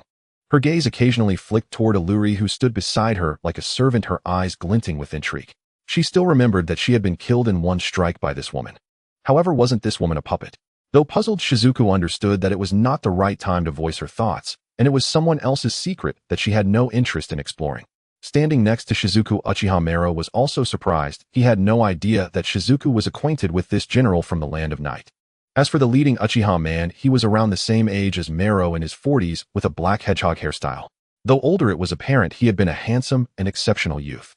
Mia's gaze swept over the leading Uchiha man, who was now a hot figure in the underground black market, Uchiha Beidou. Although he had been in the game for a short time, his perfect task completion rate quickly established his reputation in the mixed underground black market. May I ask a question? How did you know of our existence? Without waiting for Mia to continue, the leading Uchiha man, Uchiha Beidou, spoke first, his tone direct and to the point. Even though they as exiled Uchiha were using the platform of the underground black market to earn money, their movements were not easy to track. Yet this general had accurately found their contact methods, which piqued his interest. Although it is difficult to track your movements, do not forget that I also used to mingle in the underground black market.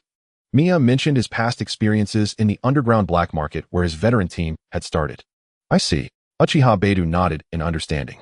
Even after establishing a country and distancing himself from the underground black market, this general from the Land of Night likely had not completely severed ties, maintaining his own unique intelligence channels. Compared to Mia, these exiled Uchiha could only be considered juniors in the underground black market. Then let us get straight to the point.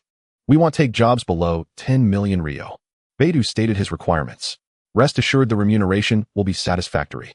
As long as you can assist my people in retrieving what I need, I will pay you 30 million Ryo. Mia generously offered. His generosity eased the frowns of the invited Uchiha trio. They were not afraid of difficult tasks, but feared inadequate rewards. As Beidou had said, they had no interest in jobs that paid little. Before Beidou could ask anything further, Kiryu interjected, saying to Beidou, "If there are no further questions, we should set out now. Regarding the intelligence, I will explain it on the way." Upon hearing Kiryu speak, Beidou did not refute. Clearly what he had wanted to ask was related to the mission's content. Under Kyurius' lead, the other 5 participants of the mission followed suit, heading out towards the Bear Country. "Father, are you conducting a test?" After the 6 left, Alluri spoke with a mix of doubt and certainty. "You see through everything, Alluri. When I first learned that a group of Uchiha had left Konoha, I was quite surprised. Thus I took some time to pay special attention to this group of Uchiha who left Konoha. In any case, let's use this hiring mission to understand their specific capabilities and habits. Establishing a connection is certainly the first step regardless of what we do." Mia retrieved a stack of top-secret intelligence documents regarding the Uchiha clan from his drawer. Although the psychological impact from his confrontation with Madara was not as severe as that of others, it was undeniable that the power of the Sharingan had given him tremendous mental shock. Since that time, he had silently resolved that the Land of Night must possess its own Sharingan. TV anime states that Star Hidden Village was established around the extraterrestrial meteorite, Star 200 years ago, which is a bit absurd. At the beginning of the plot, the era of one country and one village had just passed 60 years. This will be redefined. Days later, in the Land of Bears, a small nation nestled between the Great Land and the Land of Wind. There are few ninja clans in this country, and they are not well known. Within the ninja world, it has always played a transparent role akin to a backdrop, much like most small nations. Moreover, this country is filled with toxic gas valleys, making many areas uninhabitable, resulting in a sparse population. Throughout its history, it has repeatedly become a strategic buffer zone between great nations. Even amidst the established ninja villages of the 5 great nations today, its status as a strategic buffer zone remains unchanged. Consequently, the daimyo managing this country often wavers in allegiance, sometimes leaning towards the Land of Wind, and at other times flattering the Land of Earth. Logically, both the Land of Earth and the Land of Wind possess the capability to easily annex the Land of Bears, yet none have taken the initiative to do so. This is because the daimyos of both great nations understand that the Land of Bears serves as a necessary product of this tumultuous buffer zone. The reason this country has been able to exist for so long is that they intentionally maintain this state. Crossing a valley filled with toxic gas leads to layers of dense forests brimming with an air of primitive savagery. This place is often deserted, but for ninjas, it serves as a natural sanctuary. Under the hazy moonlight, a cold wind blows. Endless darkness envelopes the primal forest. Around 20 ninjas dressed in green ninja attire swiftly darted through the woods, leaving behind trails of afterimages in the air.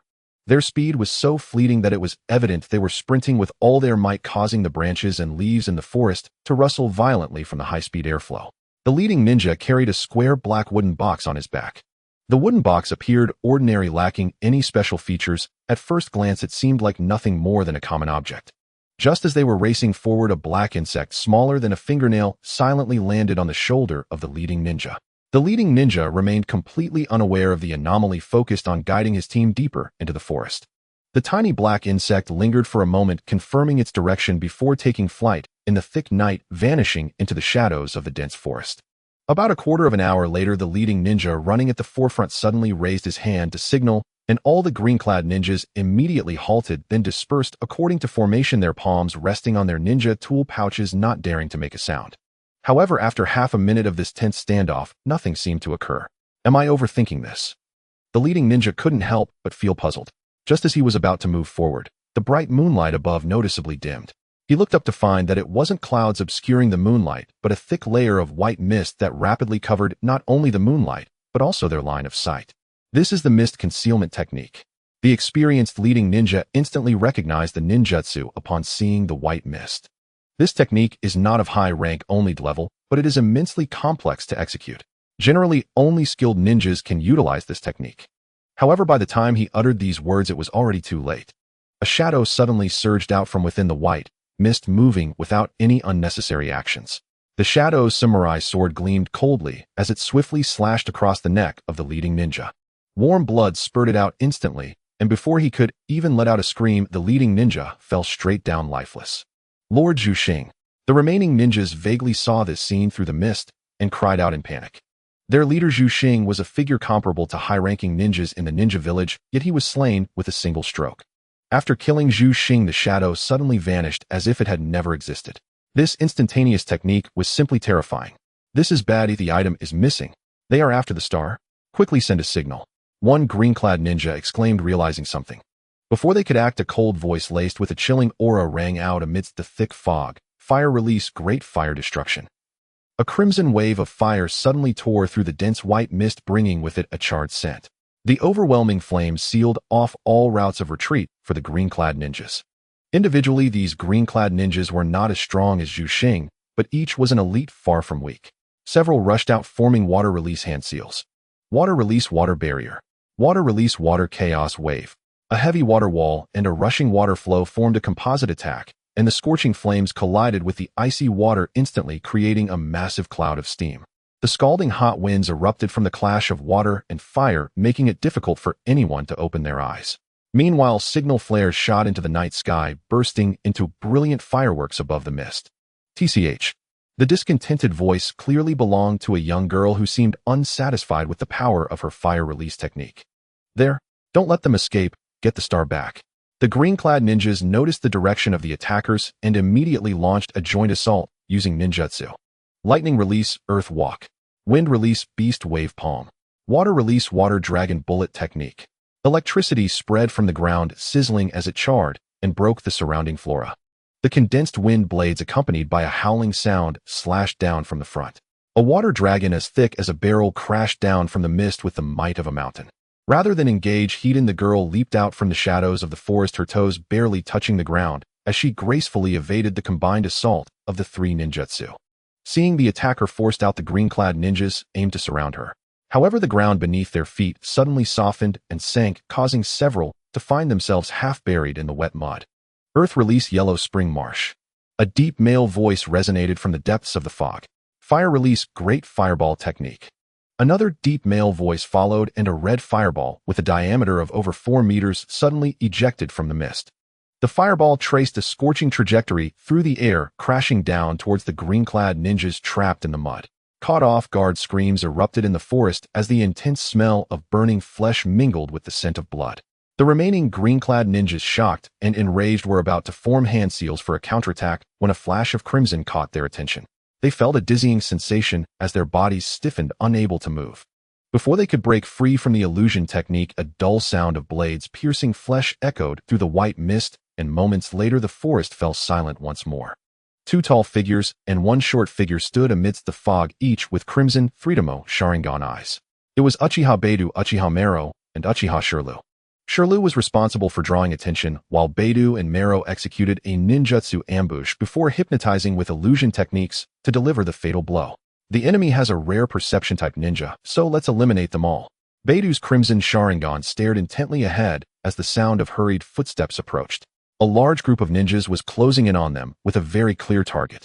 Mero and Shirlu remained silent, merely rotating the three tomo in their Sharingan, responding wordlessly. As dawn broke, three figures rested on a large rock in the wilderness. They were Oil Girl Ko Riwetsu Hei Bingwei and Kanakichi Songlong. During last night's attack, Ko Riwetsu first used insects to identify the target, then Kanakichi Songlong employed the mist concealment technique to obscure their vision, and finally Hei Bingwei was responsible for the ambush and the retrieval of the mission's target item. Is the mission target really this thing? It looks just like an ordinary stone to me. Kanakichi Songlong with his sharp teeth bared glanced at the open black wooden box containing a purple stone the size of a human, had its surface pockmarked as if it had been gnawed by insects. Lord Yayoi wouldn't specifically send us to fetch an ordinary stone.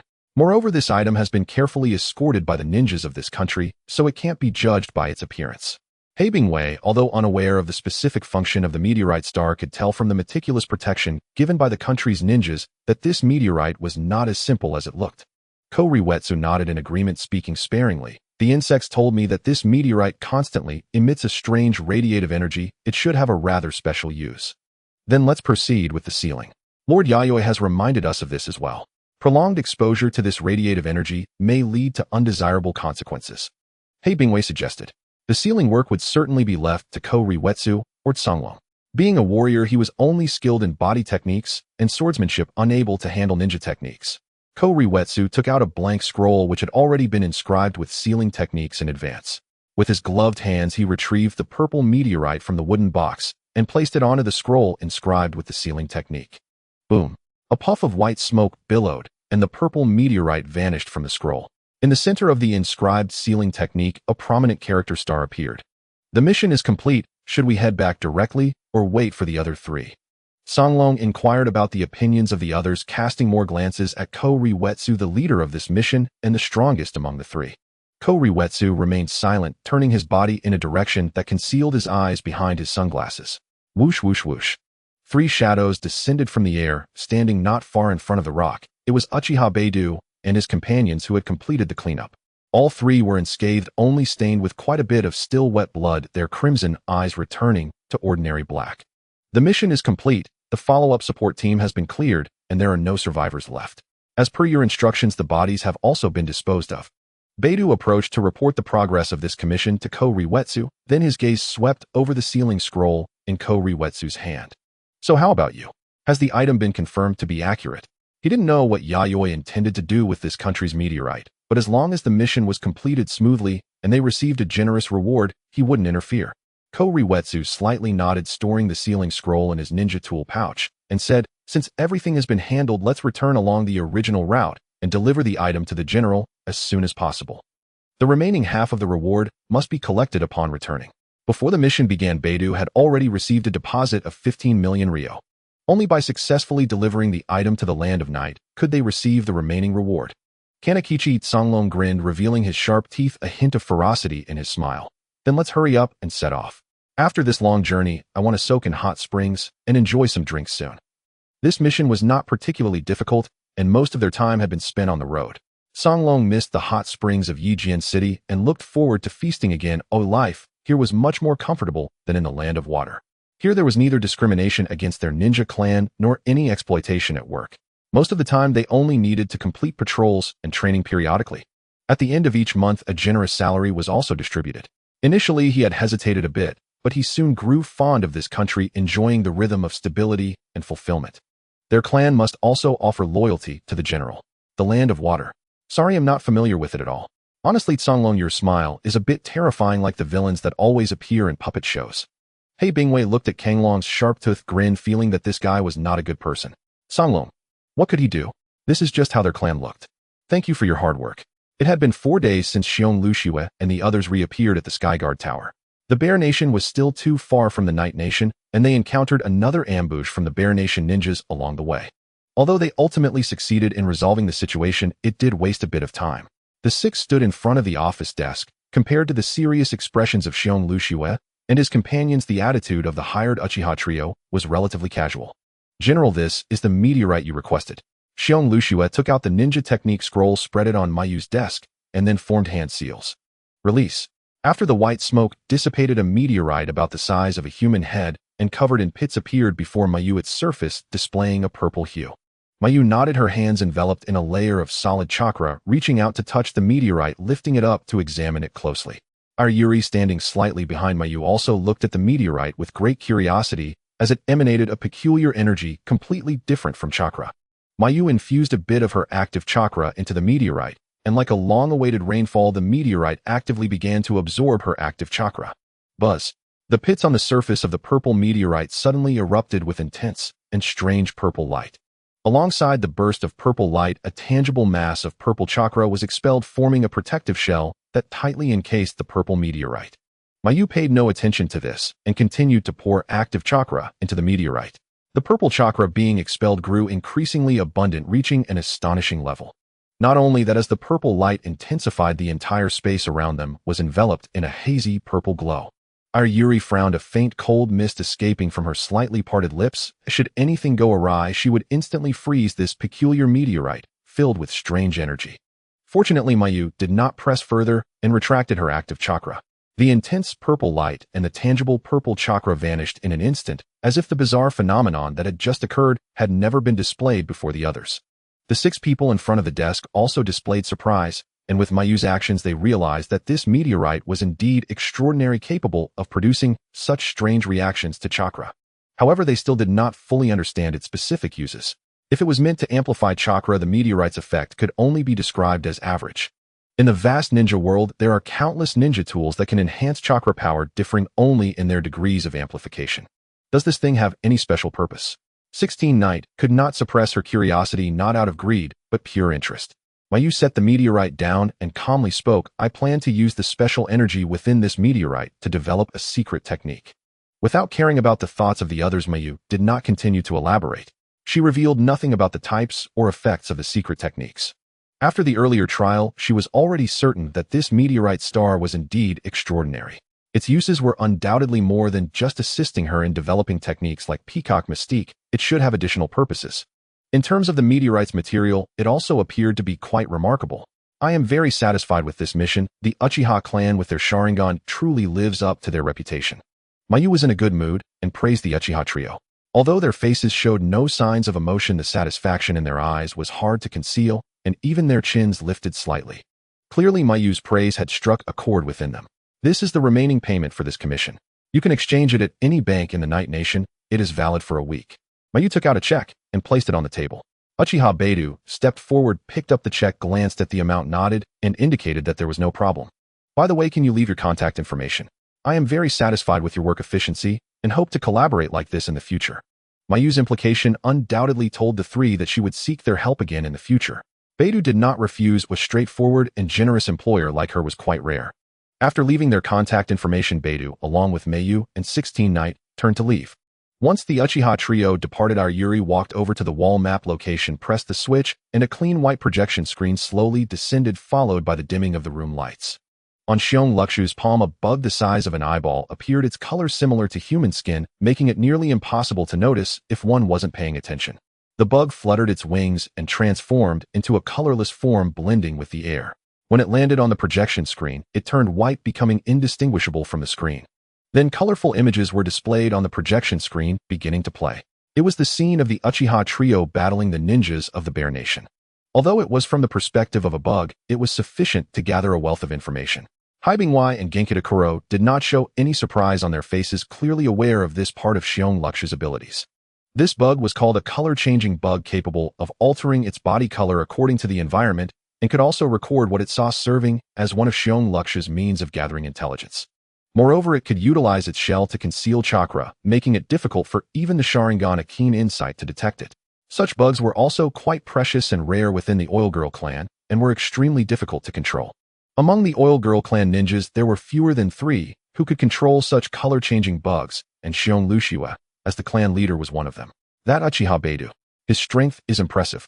The footage lasted only 15 minutes, not a long time, as Xiong Luxiue's bug merely recorded a portion, but it was enough to reveal some clues.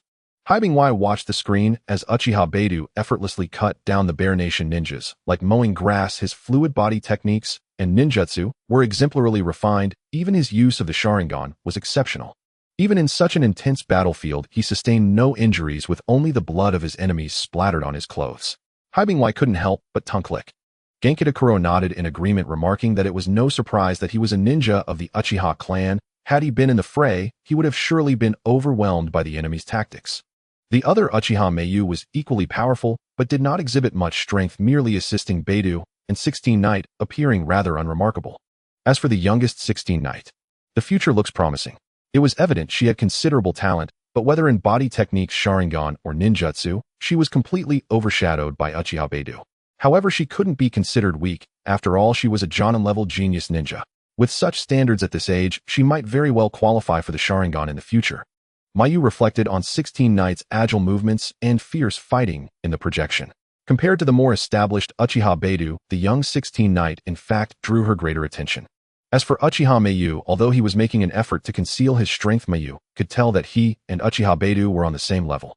Next, Mayu did not assign any further tasks to the three and allowed Xiong Luxiue and his companions to leave. Although the Night Nation did not have a ninja employment system like the ninja villages, it did not mean that the regular work and training were easy. It was merely a trade-off. People often say that once something has experienced its first time, there will inevitably be a second, third, and countless times thereafter. The relationship between Mayu and the Uchiha clan branch that left Konoha was such. Since their collaborative treasure-seizing experience with the Bear Nation, Mayu would issue a commission to this branch of the Uchiha clan every 10 days or so.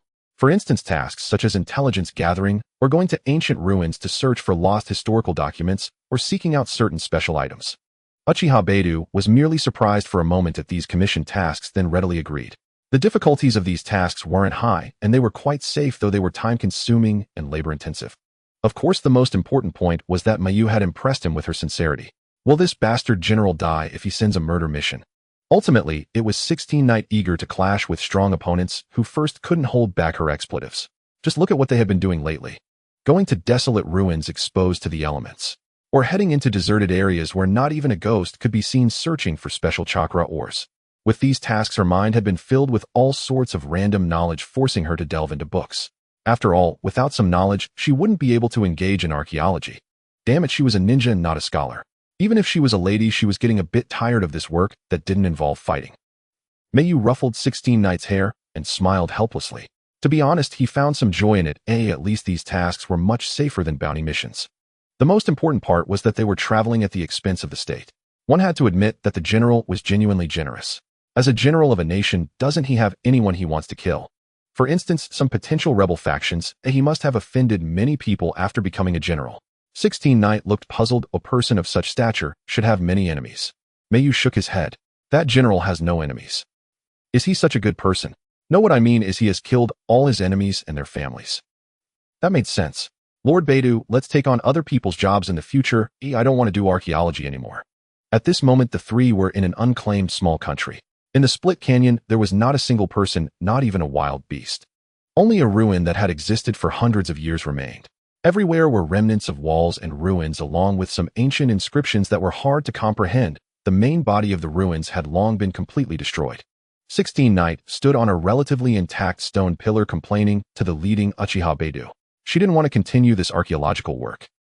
He pays well, and even reimburses our travel expenses. Beidou stated this fact.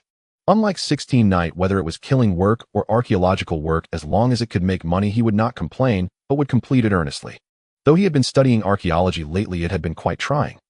It's just a bit of filthy money. Oh, what's so great about it? As she spoke, 16 Knight's voice grew quieter, lacking confidence. Well, money truly was a good thing. During this time, her wallet had bulged quite a bit, allowing her to purchase many things she couldn't afford before, like various styles of cat toys and cat clothing that now filled her bedroom. In the past, she probably wouldn't have had the spare cash to waste on hobbies. While walking forward, 16 Knight continued to mumble and complain, twirling a kunai around her fingers as if wanting to poke someone. Beidou, on the other hand, held an ancient map, sketching with a pen. The bloody smell on him had dissipated considerably, and he appeared steady and down-to-earth, resembling an archaeological doctor.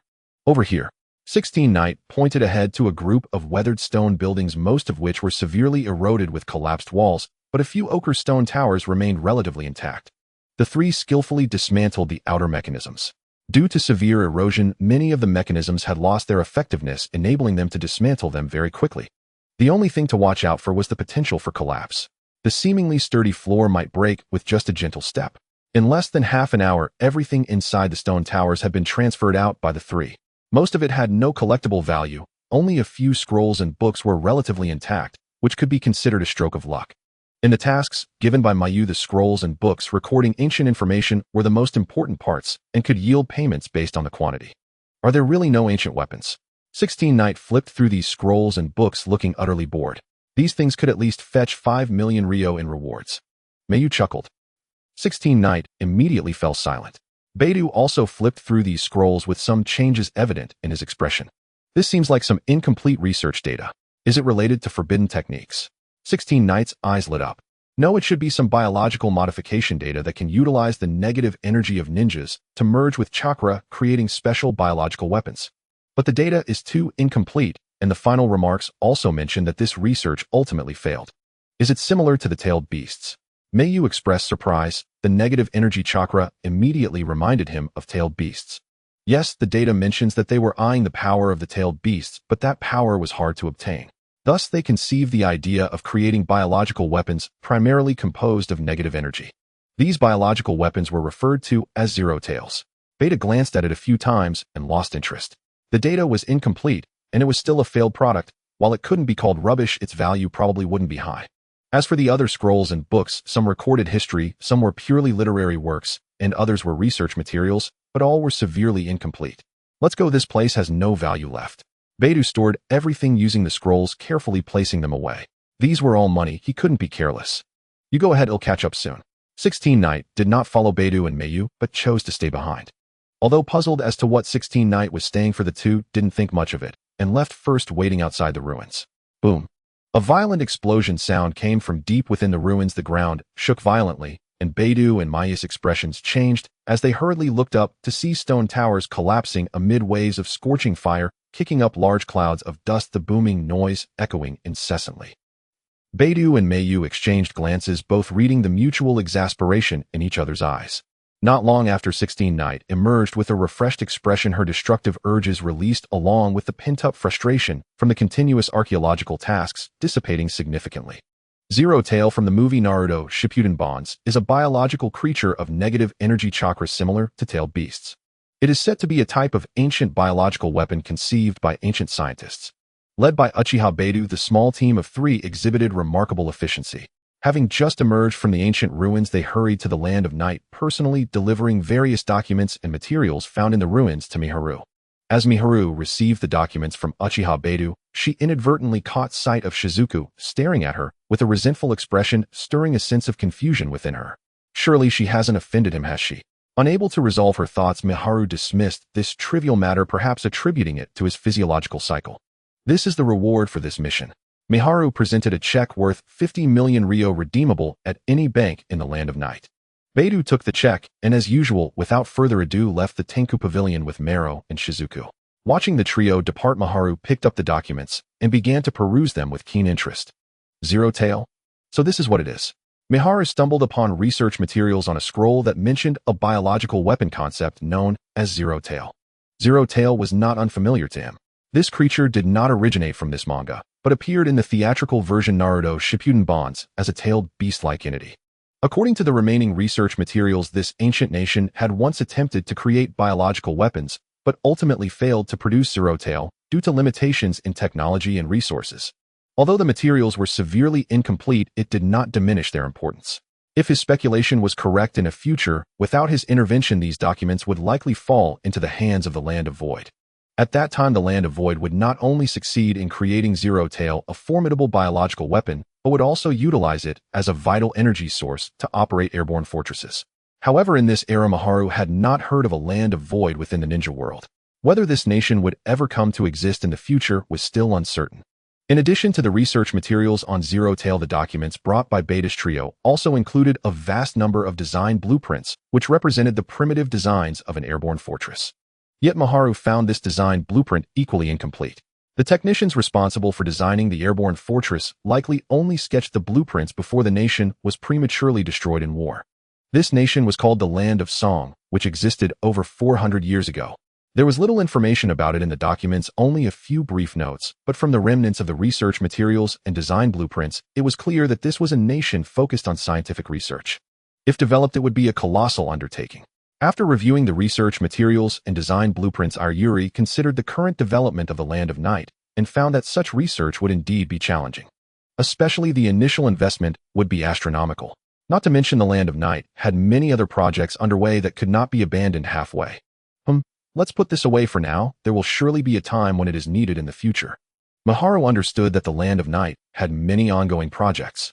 Although she was interested in Zero Tail and the airborne fortress, there was no need to rush. Firstly, these materials and design blueprints were incomplete, and merely filling in the gaps would take considerable time. Moreover, the technical researchers in the Land of Night also needed to be trained and expanded. Land, population, resources, and money. Maharu lacked none of these, but when it came to talent, no matter how many she had, it still felt insufficient. In the third year of Konoha at the end of February, 12 years in the Land of Night, the international situation was trending towards stability, and the tense atmosphere of hostility among the 5 great nations had essentially dissipated. Time could smooth over all contradictions and conflicts, but it also brought forth new contradictions and conflicts.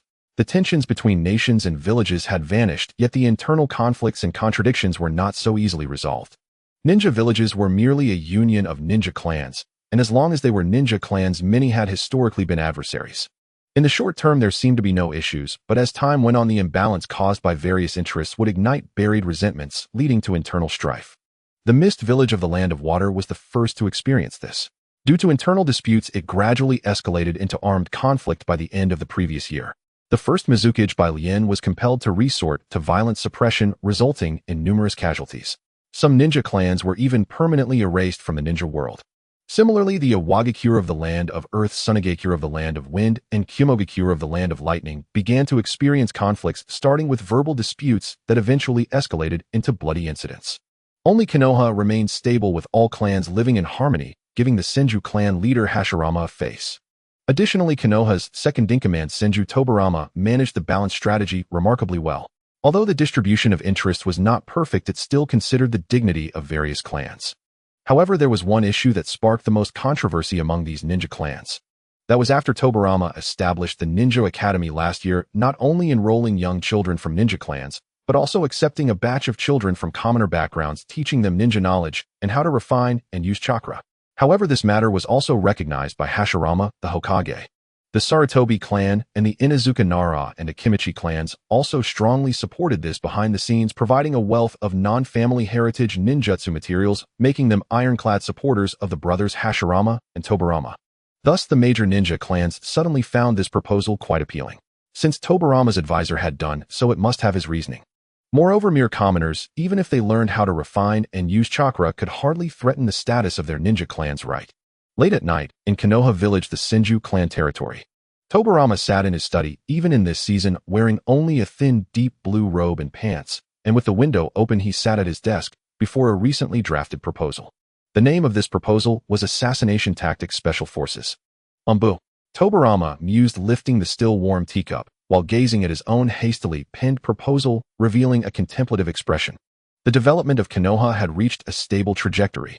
Although friction occasionally occurred between clans, it was not significant. This type of friction that did not incite armed conflict was in fact a result of his intentional indulgence. Having friction was a good thing. If there were no frictions and all ninja clans were in harmony, that would be the real problem. As long as a bottom line was drawn, some discontent and resentment could be vented. At the same time, he was also contemplating the future path of Konoha. With his elder brother Hashirama suppressing everything, no monstrous creatures dared to show their faces. However, his elder brother would eventually die, as would he. Thus, for Konoha to achieve long-term stability, it could not rely on individuals. It must find a highly reliable way to inherit the Hokage. The Assassination Tactics Special Forces, also abbreviated as Umbu. This, in his conception, would be a direct armed force subordinate to the Hokage, serving as a crucial foundation for solidifying Hokage power. Those who could join this force would be ninjas from various clans capable of looking beyond their own families, prioritizing the safety of the village, as well as elites from various ordinary families who were not affiliated with any ninja clan. Power does not exist in a vacuum. If he did not act now, someone in the future would realize this, leading to the greatest erosion of Hokage power. Thus, he insisted on supporting the seemingly weak group of commoners. What he valued was not their present, but their potential in the future. In the future, this group would become the most important force for the Hokage without a doubt. If one were to narrow their focus to a single clan, it would merely be a case of being blinded by a single leaf, failing to see what the true core is, and would thus be unable to become a genuine leader to guide the village forward. This aspect of work must be well planned, however, there is no need to rush to establish this force. We must wait until the first batch of commoner ninjas fully matures before proposing this plan to my brother for implementation. With the tide of fortune, Tobirama firmly believed that as long as the base grew, extraordinary talents would emerge among the commoners. Speaking of which, the development model of the Land of Night seems quite intriguing. If it weren't for the general of the Land of Night, I wouldn't have realized so early that there exists a formidable force beyond the ninja clans. Tobirama thought of something, and a smile involuntarily appeared on his lips. To some extent, he was referencing some of the development models of the Land of Night, then combining them with the current system of one nation and one village to formulate a development plan suitable for Konoha's situation. As far as he knew, many of the high-ranking officials in the Land of Night were so-called mud-legged individuals who perhaps had no family background even 3 generations back. Yet they managed to achieve this step clearly due to their exceptional talent. After safely storing the Umbu proposal, he would not push this plan forward in the short term. He rubbed his swollen forehead, stood up, and decided to turn off the lights and sleep. Since Madara left Konoha, he had been handling the duties of the Hokage advisor. Even when Madara was still in Konoha, he had not properly fulfilled the responsibilities of the Hokage advisor, merely fixating on his elder brother. Lord Tobirama. Suddenly a shadow dropped from outside, accompanied by a steady voice from a black-clad ninja, half hidden in the shadows. The person was a ninja from the Senju clan whom he had previously dispatched to lead an intelligence team to handle an important matter. Have you found any traces of Madara? Tobirama turned his head, his eyes suddenly sharpening. Although on the surface Konoha had taken no action regarding Madara's departure from the village months ago, seemingly dismissing it, behind the scenes they had still been thoroughly investigating Madara's whereabouts. He believed that someone like Madara must have some sinister ulterior motives for suddenly deciding to leave Konoha. Theoretically, Madara's behavior was no different from betraying the village. I'm very sorry, Lord Tobirama. We've searched for a long time, but found no trace of Uchiha Madara. He seems to have completely vanished from the ninja world. The reporting ninja lowered his head in shame. No, this has nothing to do with you. Let it be for now. It seems Madara is intentionally hiding. Tobirama waved his hand, allowing the ninja to leave. The future planning of Konoha needed his careful oversight, but he also could not neglect Madara's movements. Compared to the other Uchiha clan members, Madara's presence posed too great an instability. Should Madara entertain any negative thoughts, it would spell disaster for all of Konoha. At the same time, in the underground space of the general's mansion in the Night Kingdom, the temperature and humidity are constant, maintaining an almost identical climate throughout the year.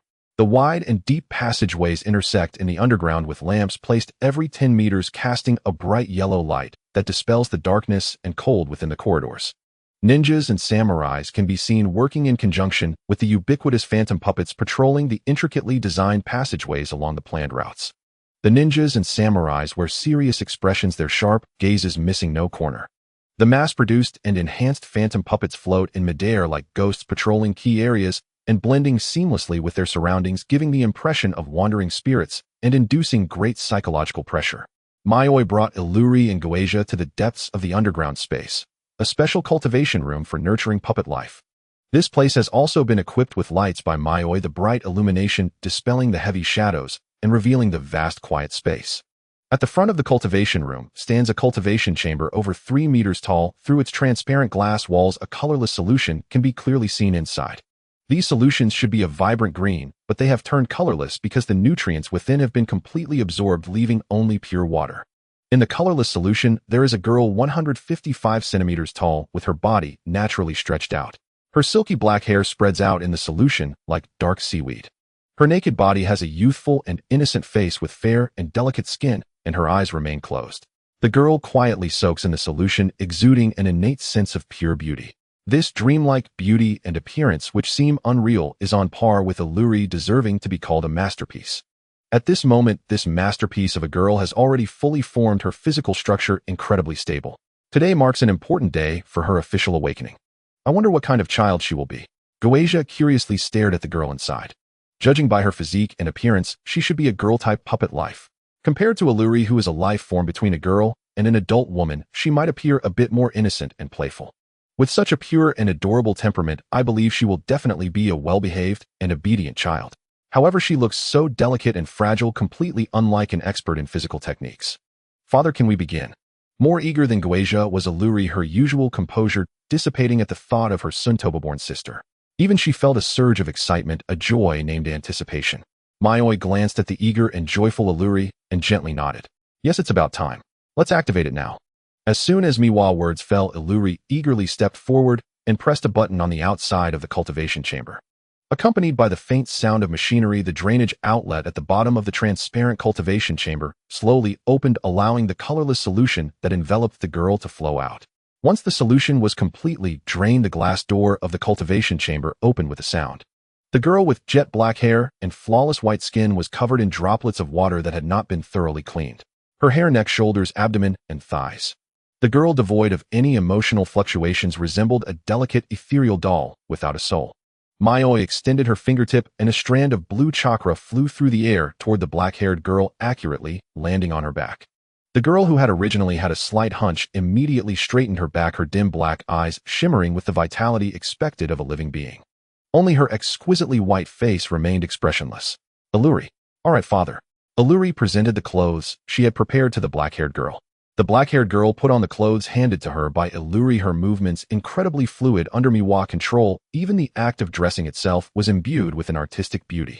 After dressing up, the black-haired girl stood quietly in place with her dark eyes wide open, her long black hair tied with a red ribbon. She wore a short off-shoulder black kimono meticulously tailored. Her smooth, elongated legs were wrapped in white knee-high socks, and she stood on a pair of black high-heeled wooden clogs with red buttons. While maintaining dignity, there was an inexplicable allure about her. Alluri stood to the side, gazing at her well-dressed sister, her eyes and face unable to hide their affection. If she were already awakened, she would probably hug the black-haired girl and take good care of her. Next, Mayoi turned to a certain direction in the depths, controlling the black-haired girl to step forward. Alluri and Goetia followed suit, eager to witness the birth of new life. In the iron cage, Chiwai had already awakened upon hearing the footsteps. Seeing the black-haired girl being controlled by Mayoi, it understood what was about to happen. If possible, it did not want to experience that sensation of having its chakra drained again. However, if it refused, Mayoi would control this girl who was not human to forcibly extract its chakra. It seems inevitable to endure a bit of pain before gaining freedom. Chiwai continually reassured itself in its heart. Mayoi, noticing Kaiwei's shrinking form, spoke, "Don't worry, I have improved the technique. It should take about 2 hours to complete. Moreover, the process won't be as painful as last time." His words did little to comfort Chiwai. Mayoi casually mentioned it, not paying any attention to Kaiwei's reaction, nor did he unlock the chains and seals binding it to avoid any unforeseen circumstances that could ruin everything. Then I will begin. Mayoi had little desire for idle chatter. Under the control of his chakra, the girl slowly walked into the open cage and stood before Chiwai. The inorganic-looking black eyes of the girl reminded Chiwai of unpleasant memories. Yet it could struggle, only watching helplessly as the black-haired girl began to form seals. The familiar icy sensation returned, followed by Chiwai feeling its chakra rapidly depleting, transforming into bright red chakra and flowing bit by bit into the girl. Unlike the first extraction of tailed beast chakra, the improved technique, as Mayoi said, allowed for a faster absorption rate without causing pain to Chiwai. Aside from a slightly abnormal cold and a mild tingling sensation from the chakra being drained, there were no other anomalies. Kaiwei's tense form gradually relaxed. Since it couldn't resist, it decided to close its eyes and enjoy. This tingling sensation was like a massage. Mayoi, seeing that Chiwai did not resist, secretly praised its understanding.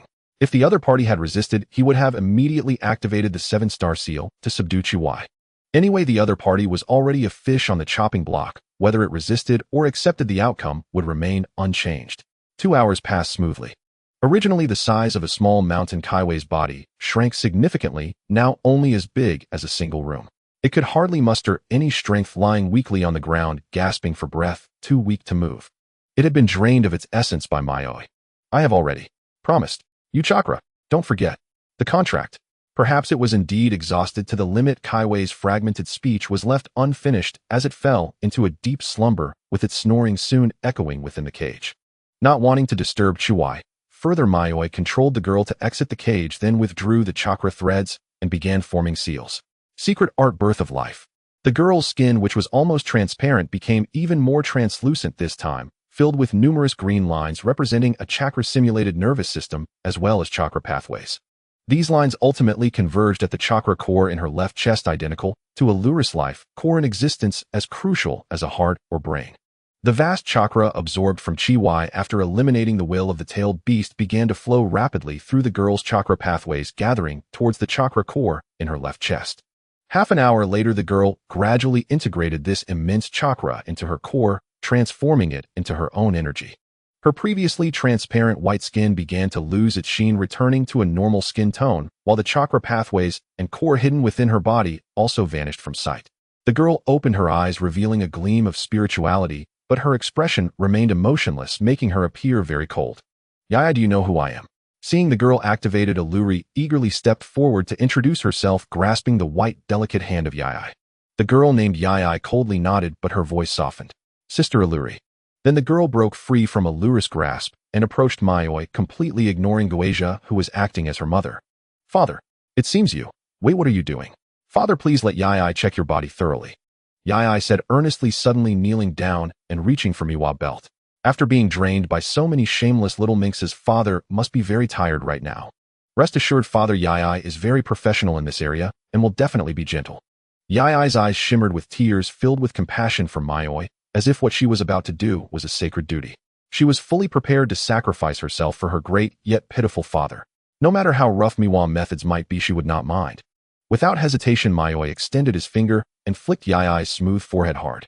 "Oh!" Yaya yelped in pain, covering her forehead, her eyes brimming with tears. Her movements immediately halted. "Full, don't just come up and suddenly pull down my pants."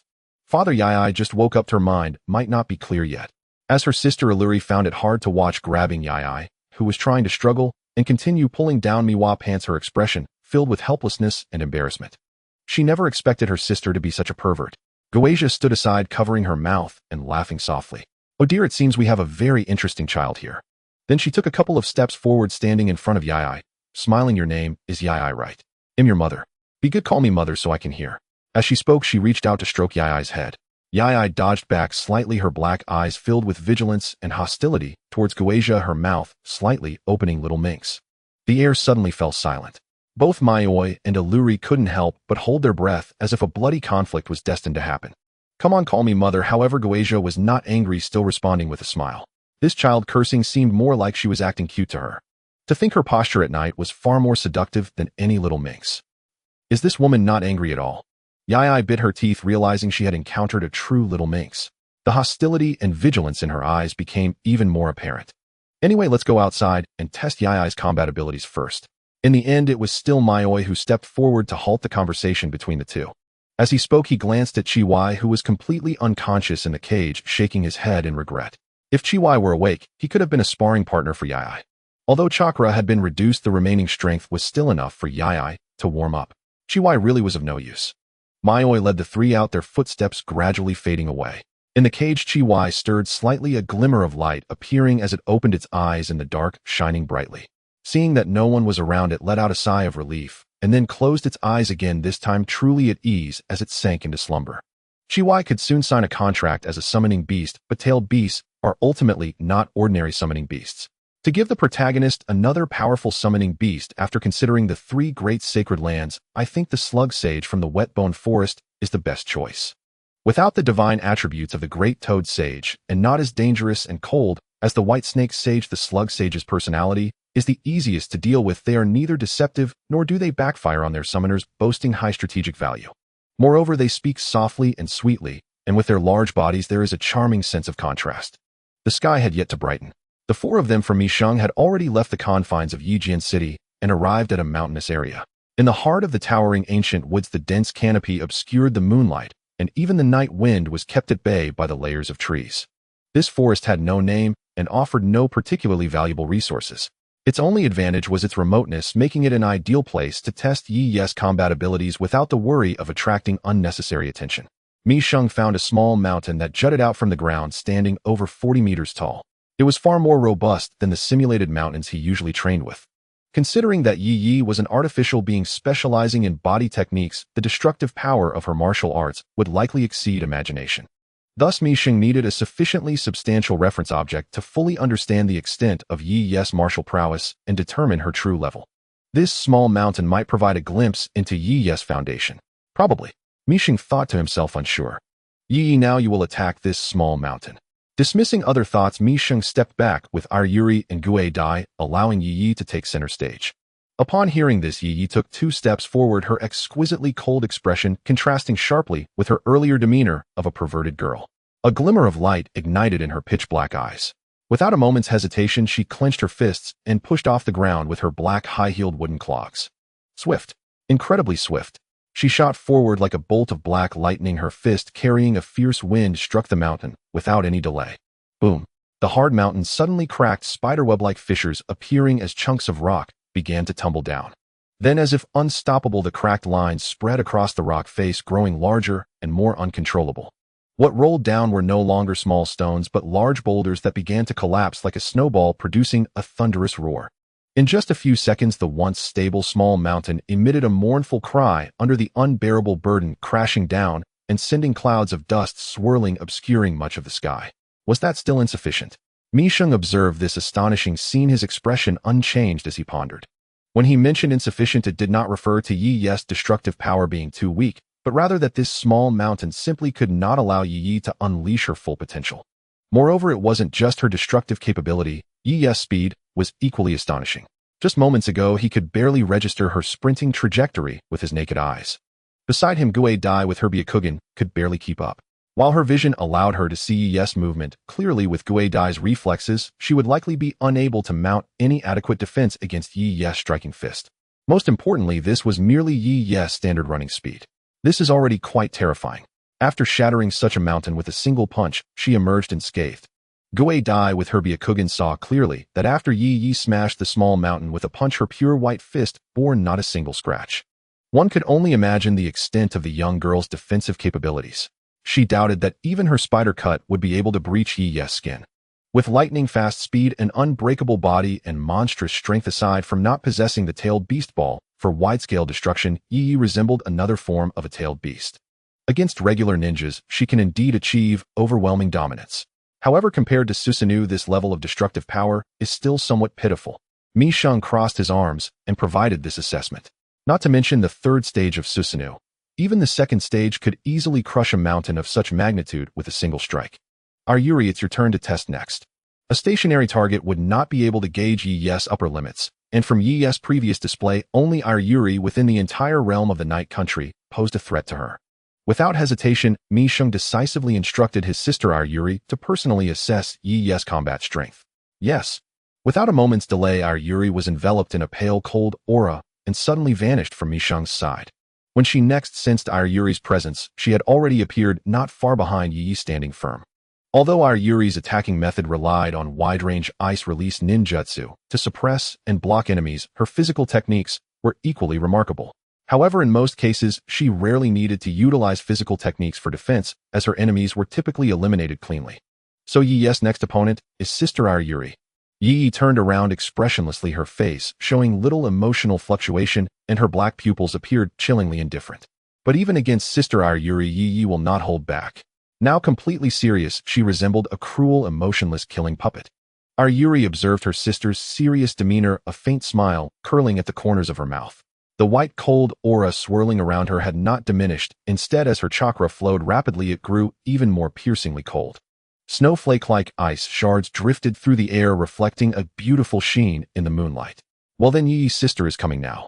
As soon as Aryuri's words fell, the cold aura beneath her feet spread, and the ground began to freeze at an observable rate. In this frigid winter season, the combined effect of Aryuri's released cold air made the temperature in the mountainous area drop even lower, reaching a level that would be unbearable for most ninjas. Ice release, ice pillar. The ground cracked without warning. From the frozen earth, several thick white ice pillars abruptly pierced through the soil, hurtling towards Yi Yi with a biting cold. The tops of the ice pillars were deliberately sharpened by Aryuri. If they were to hit a flesh-and-blood body, they would likely pierce through mercilessly. However, Yi Yi was clearly not among those vulnerable. She made no excessive movements, unleashing a punch and turning to kick, creating a sound akin to a sonic boom in the air as she shattered the first two sharpened ice pillars that rushed towards her, sending shattered ice flying. Then her figure flickered as the remaining ice pillars collided with each other, producing a series of violent explosions, only managing to strike the afterimage Yi left behind. Ice release. Just as Yayoi was about to form hand seals, it was Yi's wind-like figure that arrived, even faster than the sound of the sonic boom. With a savage, violent fist, she tore through the cold air, ruthlessly striking Yayori's face. Boom. The ground beneath Yayoi also crumbled under the impact of this punch, collapsing and raising a dust cloud that covered over 100 meters. Yayori's body, destroyed by Yi's punch, erupted at that moment, spewing forth a vast amount of white cold mist that enveloped the surrounding air.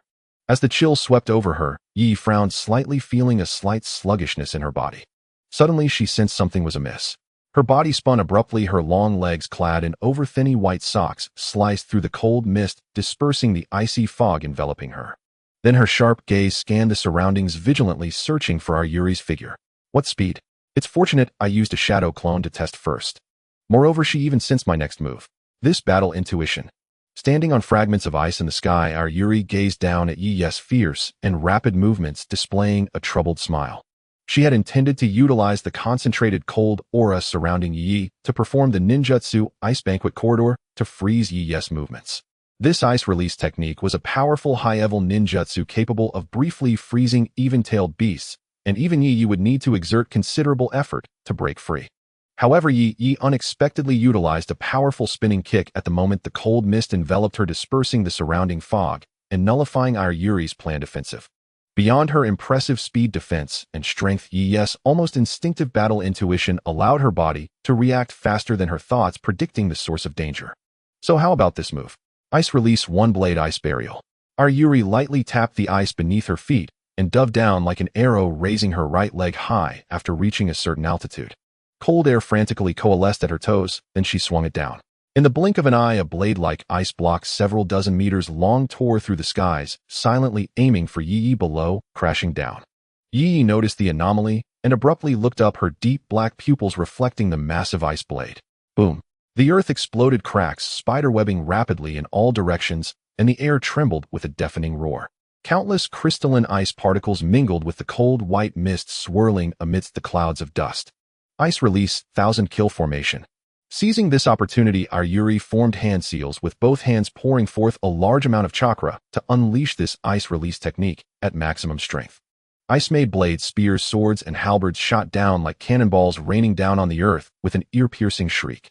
Having just experienced a setback, the earth faced yet another brutal ravaging from these relentless ice weapons, bombarding it ceaselessly. Having already run a kilometer away, Gue Dai stood at the edge of the battlefield, gazing at the collapsing earth and the sky, filled with descending ice weapons, unable to suppress her astonishment.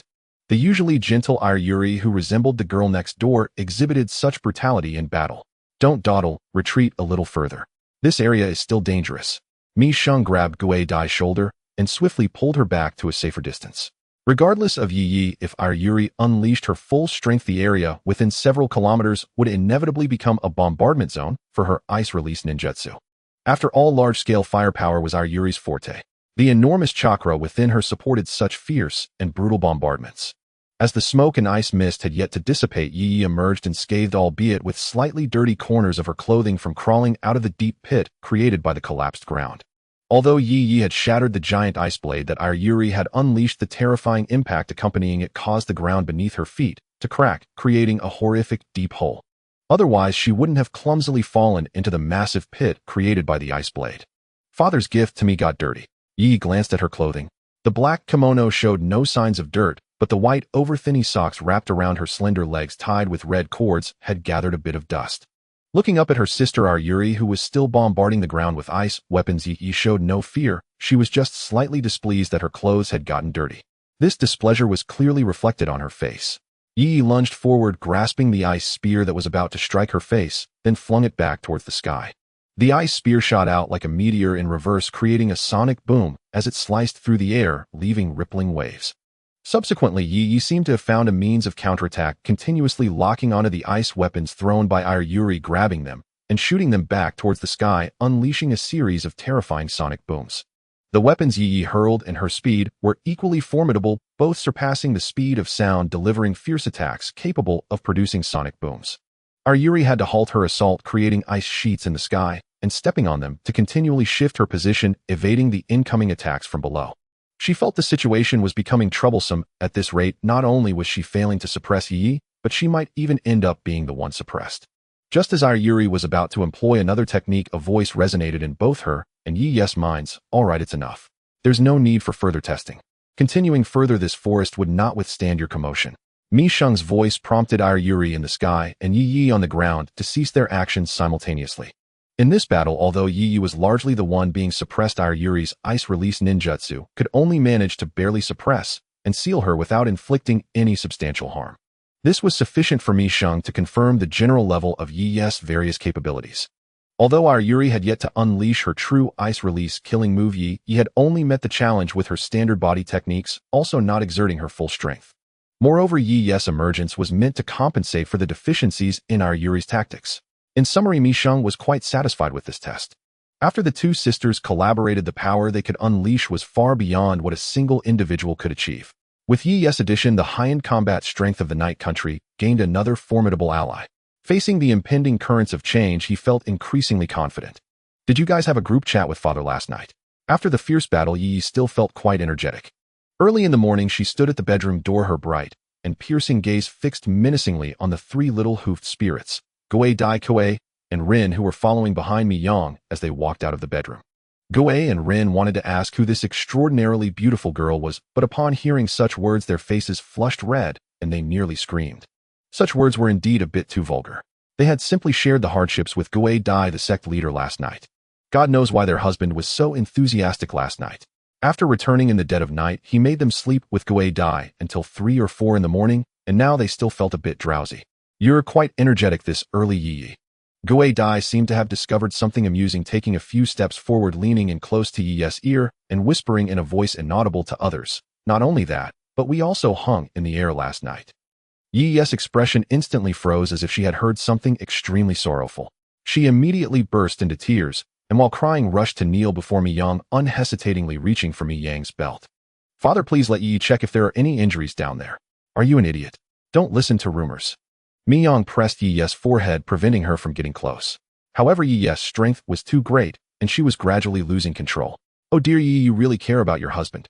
However, while the husband was very serious around you, he was quite a different person around me, Goei Dai said, stifling a laugh as she spoke her words full of mischief. As soon as Yi heard this, she cried even harder.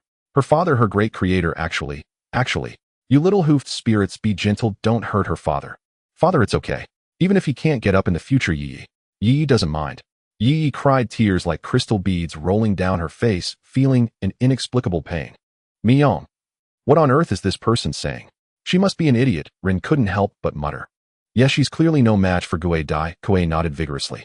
Initially, she thought Yi, with her cold exterior, was a formidable character. But after just a few words from Goei Dai, she couldn't help but burst into tears like a roadside fish. Eventually, with Mi Yang's comfort, Yi finally stopped crying. After Mi Yang explained Koei and Rin finally understood Yi's identity, she was a special life form created by Mi Yang, just like Yuli. Although she had only fully awakened for less than a day based on the time of her earliest embryonic birth, Yi was actually 5 years old. 5 years old. Looking at Yi's flawless youthful figure, Koei and Rin couldn't help but comment that her growth rate was truly shocking. Moreover, her personality was completely different from the mature and stable Yuli. Her emotions seemed unstable. She easily got agitated when provoked. Leaving the inner court, Mi Yang arrived at the castle tower with Yi as her personal guard, closely following her. Even within the general's mansion, her eyes were filled with vigilance and hostility, missing not a single corner. While being serious and responsible is good, there's no need to be this alert here. Looking at Yi's tense body, Mi Yang indicated that she didn't need to be on such high alert here. No, to prevent some shameless vixens from approaching, we must stay vigilant. Yi declared resolutely, I will protect father's virtue. Mi Yang did not insist further, for this child's stubborn seriousness was also for her safety. However, this child was different from Yuli. If given a bit of encouragement, she would immediately climb the ladder. He suspected that Yi could even shamelessly take off his pants in public without changing her expression. When Mi Yang and Yi arrived at the office, Yuli's figure was already there as usual. The accumulated official business during this period was not much and could all be handled before 10 in the morning. Miyang planned to clear these tasks and then proceed with the next training. Although with the addition of Yi Yi as a new combat force, Miyang would not relax her own standards.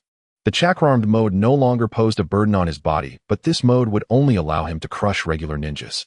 When facing top-tier ninjas of the same level, it appeared very thin as the attack methods were too monotonous and easily discernible. Incorporating different chakra nature changes into the chakra cloak was the next challenge he needed to overcome. However, the 5 basic attributes of wind, lightning, earth, fire, and water each have their own advantages and disadvantages, not to mention the more complex yin release and yang release, which nature change to prioritize required serious consideration. In an unknown canyon, the depths of the valley were filled with mist with stones of various shapes scattered around. A figure suddenly landed at the bottom of the valley, blood flowing from his right arm, dripping incessantly onto the ground. He ran quickly while gasping heavily, his exhausted and injured posture clearly indicating that he had just gone through a brutal battle. It's been a quarter of an hour, yet my body still feels a bit numb. These guys' lightning release is too abnormal. Are they from Cloud Hidden? I have no choice but to use this move to escape. He speculated about something as if making a resolution, and his fleeing steps quickened. In the thick fog of the canyon, visibility did not exceed 5 meters, but for a ninja, as long as it wasn't a mist created by ninjutsu, they could still navigate swiftly without significant hindrance. At that moment, a barrage of shuriken and kunai rained down from the sky like a storm, the sound of slicing air sharp and piercing. Though the fleeing ninja dodged in time, several shuriken struck his thigh, deeply embedding in flesh. He let out a muffled grunt, but did not stop, instead rolling to the side to evade. Boom! Lightning flashed as several figures descended from the sky, accurately landing where the fleeing ninja had stood. The lightning impact created spiderweb-like cracks in the ground, dust swirling up before quickly dissipating. There were 5 ninjas clad in black, wearing black masks. Only their cold, sharp eyes were visible, locked onto the fleeing ninja like blades. Huff! Huff! In a state of injury, now hit by shuriken in the thigh, the fleeing ninja's stamina was nearly depleted. He panted heavily, unwillingly locking his gaze on the 5 black-clad ninjas in front of him, as if wanting to remember their expressions and gazes. So you finally stopped running, little mouse. Give up resisting, but it's best if you don't even move a finger, or I might spare your life. Who are you? Why are you here? Are you from Cloud Hidden? The fleeing ninja sat on the ground, leaning against a rock, his hands hanging down, fingers subtly attempting to move. Faster than him was the leader among the 5 black-clad ninjas. Just as his fingers began to move, the figure suddenly longed. Wow! The fleeing ninja immediately spat out a mouthful of blood. A kunai surrounded by eerie blue lightning pierced through his shoulder, mercilessly causing his body to convulse violently, letting out a painful scream. I told you not to move, and look what happened. The black-clad leader's pupils instantly contracted. The fleeing ninja, pierced through the shoulder by the kunai, suddenly swelled like a balloon, veins bulging under the skin, twisting and protruding. Even the eyeballs in their sockets began to bulge out, filled with grotesque blood vessels. Oh no! This is retreat. Without the leader's warning, the other 4 black-clad ninjas also realized the situation and quickly used body flicker technique to retreat. As they rushed back, the fleeing ninja's body expanded to its limit. Boom! A blinding fireball exploded, the shockwave sweeping through the canyon with a searing heat.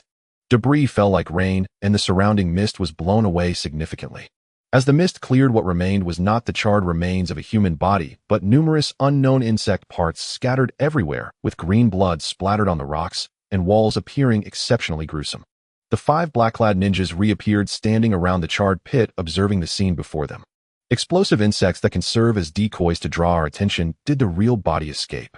The leader ninja squinted, surveying the surroundings. He crouched down, looking at the shattered insect bodies stained with green blood on the ground, confirming with his eyes without reaching out. Only someone from the Oil Girl clan could achieve this. Besides the more common parasitic insects, they have cultivated many different kinds of strange insects. The Oil Girl clan was integrated into the Night Country's ninja clan, and this place is very close to the Night Country's territory. Could it be that they discovered something? The leader ninja slightly nodded, clearly agreeing with this viewpoint, a dangerous, killing intent flashing in his eyes. If his speculation was correct, this mission could face quite a few setbacks. Should we report this? This is not something we can decide. Let's head back and report the situation here to our superiors. After saying this, the 5 figures blended into the mist and disappeared, leaving only the lingering smoke and insect remains on the scorched earth. However, a moment later, the 5 figures reappeared, their sharp eyes scanning the surrounding rocks. Even the ground was not overlooked, as if trying to find something unusual. Yet even after searching for a long time, they could not find anything amiss in this place. Looks like they really aren't here. The leader ninja took a deep breath, feeling displeased, and led his 4 subordinates away using body flicker technique. Looks like they really aren't here. The leader ninja took a deep breath, feeling displeased, and led his 4 subordinates away using body flicker technique. As April began, the season of blooming flowers had arrived, yet there lingered a chill of winter in the city of Yijin, not yet fully dissipated. Nearly a month had passed since the day Yi awakened. The people in the general's residence gradually became accustomed to the presence of the dark-haired girl who often accompanied Yilu Li in her travels behind Mi Sheng. Although Mi Sheng did not explain in detail, she only informed them of Yi Ye's existence, granting her the close position of general's bodyguard. However, those familiar with Yilu Li could roughly guess that the newcomer Yi likely possessed strength on par with Yilu Li.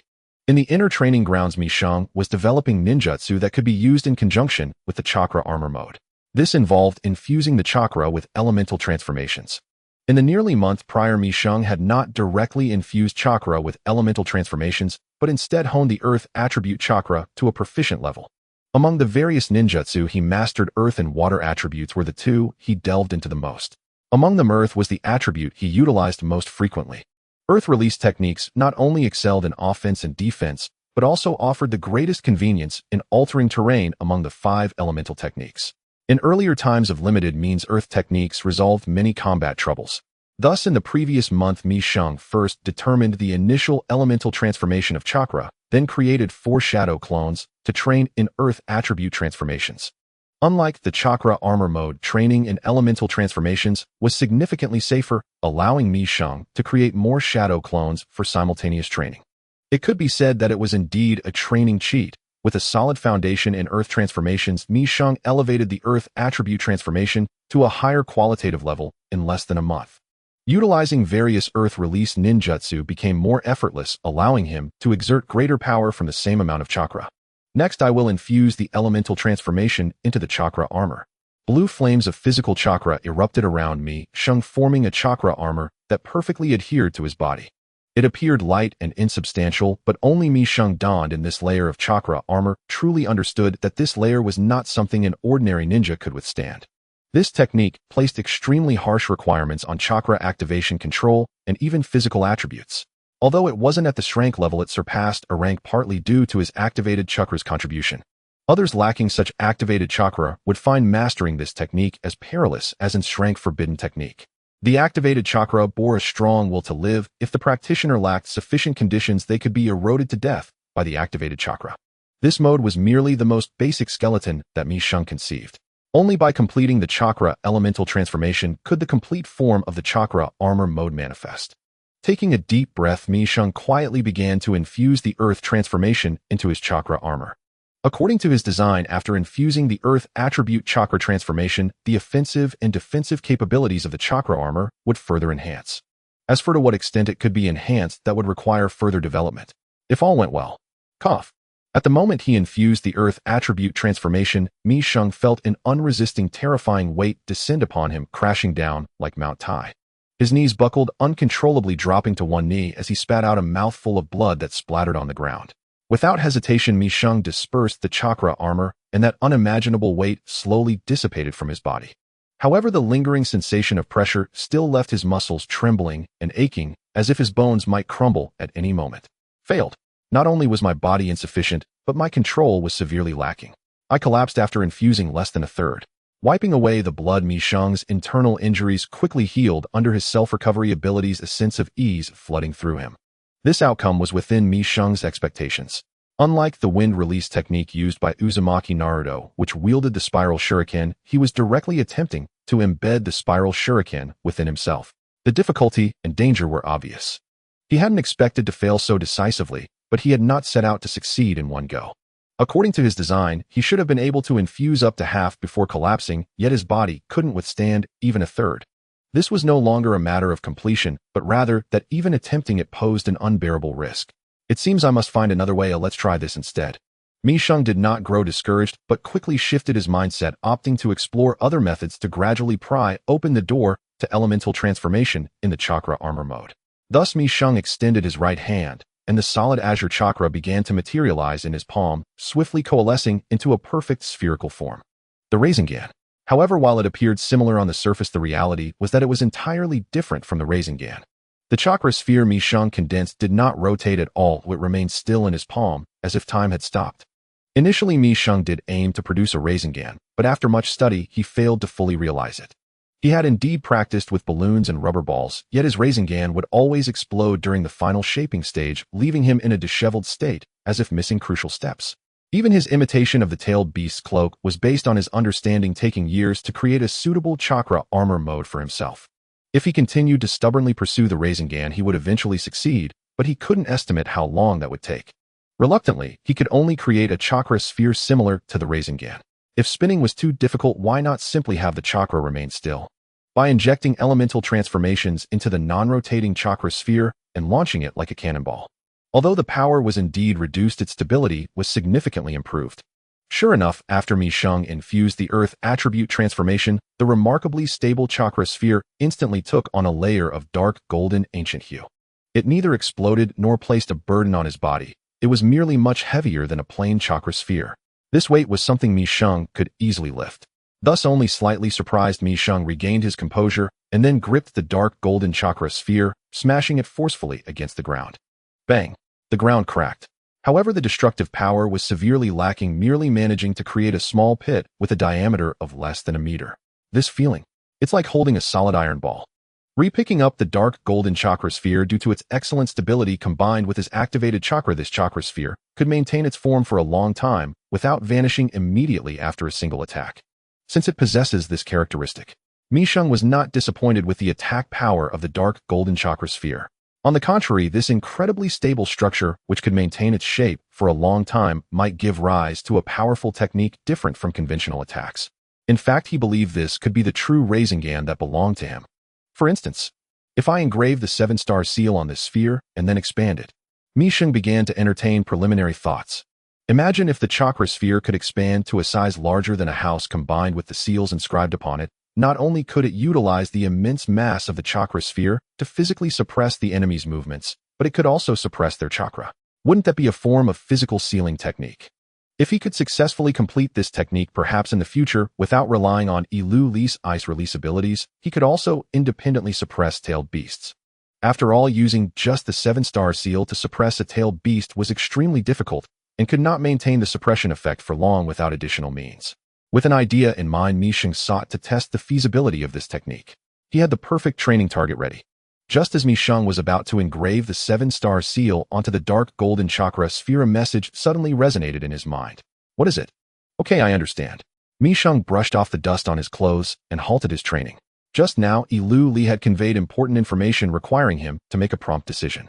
Within a 5-kilometer radius, he could engage in real-time telepathic conversations with Yilu Li and Yi Yi. Whenever there was something important to convey, Yilu Li and Yi Yi would report to him through this means. Yi, let's go. Yilu Li has matters to attend to. Stepping outside the training grounds, Mi Sheng called out to Yi Yi and quickly made his way toward the castle. Yi Yi did not hesitate, understanding it was not the time to cling to Mi Sheng, and swiftly followed his pace. Upon reaching the castle, as Mi Sheng had expected, Xiong Lu Shui, the head of the intelligence department, was also present. The important matter Yilu Li mentioned was evidently that Xiong Lu Shui's intelligence department had obtained crucial information. What happened? Mi Sheng sat in the chair behind the desk, while Yilu Li and Yi Yi stood like two guardian gods, one on each side of him. Seeing the seriousness in Xiong Lu Shui's eyes, far more solemn than when he reported the intelligence about the star from the Bear Kingdom, Mi Sheng went straight to the point. There's been a problem with Shurimo. Half a day ago, he sent a distress signal to the intelligence base in the land of rice using insects. Saying this, Xiong Lu Shui handed over an intelligence document for Mi Sheng to decide. Upon hearing this, Mi Sheng understood why Xiong Lu Shui was so serious. You knew Shurimo was Xiong Lu Shui's eldest son. In his 20s, he could master numerous insects, being a genius jonin whose aptitude was not inferior to his father. He also held a significant position in the intelligence department. Due to his excellent combat capabilities and intelligence-gathering skills, Mi Sheng had sent him to the land of rice to manage the intelligence station there, transmitting all information from the land of rice to the land of night. Mi Sheng realized time was of the essence. He quickly skimmed through the intelligence, his brow furrowing tightly. The report stated that over half a month ago in a forest in the land of rice, someone witnessed a massive creature's silhouette in the dark of night, suspected to be a tailed beast.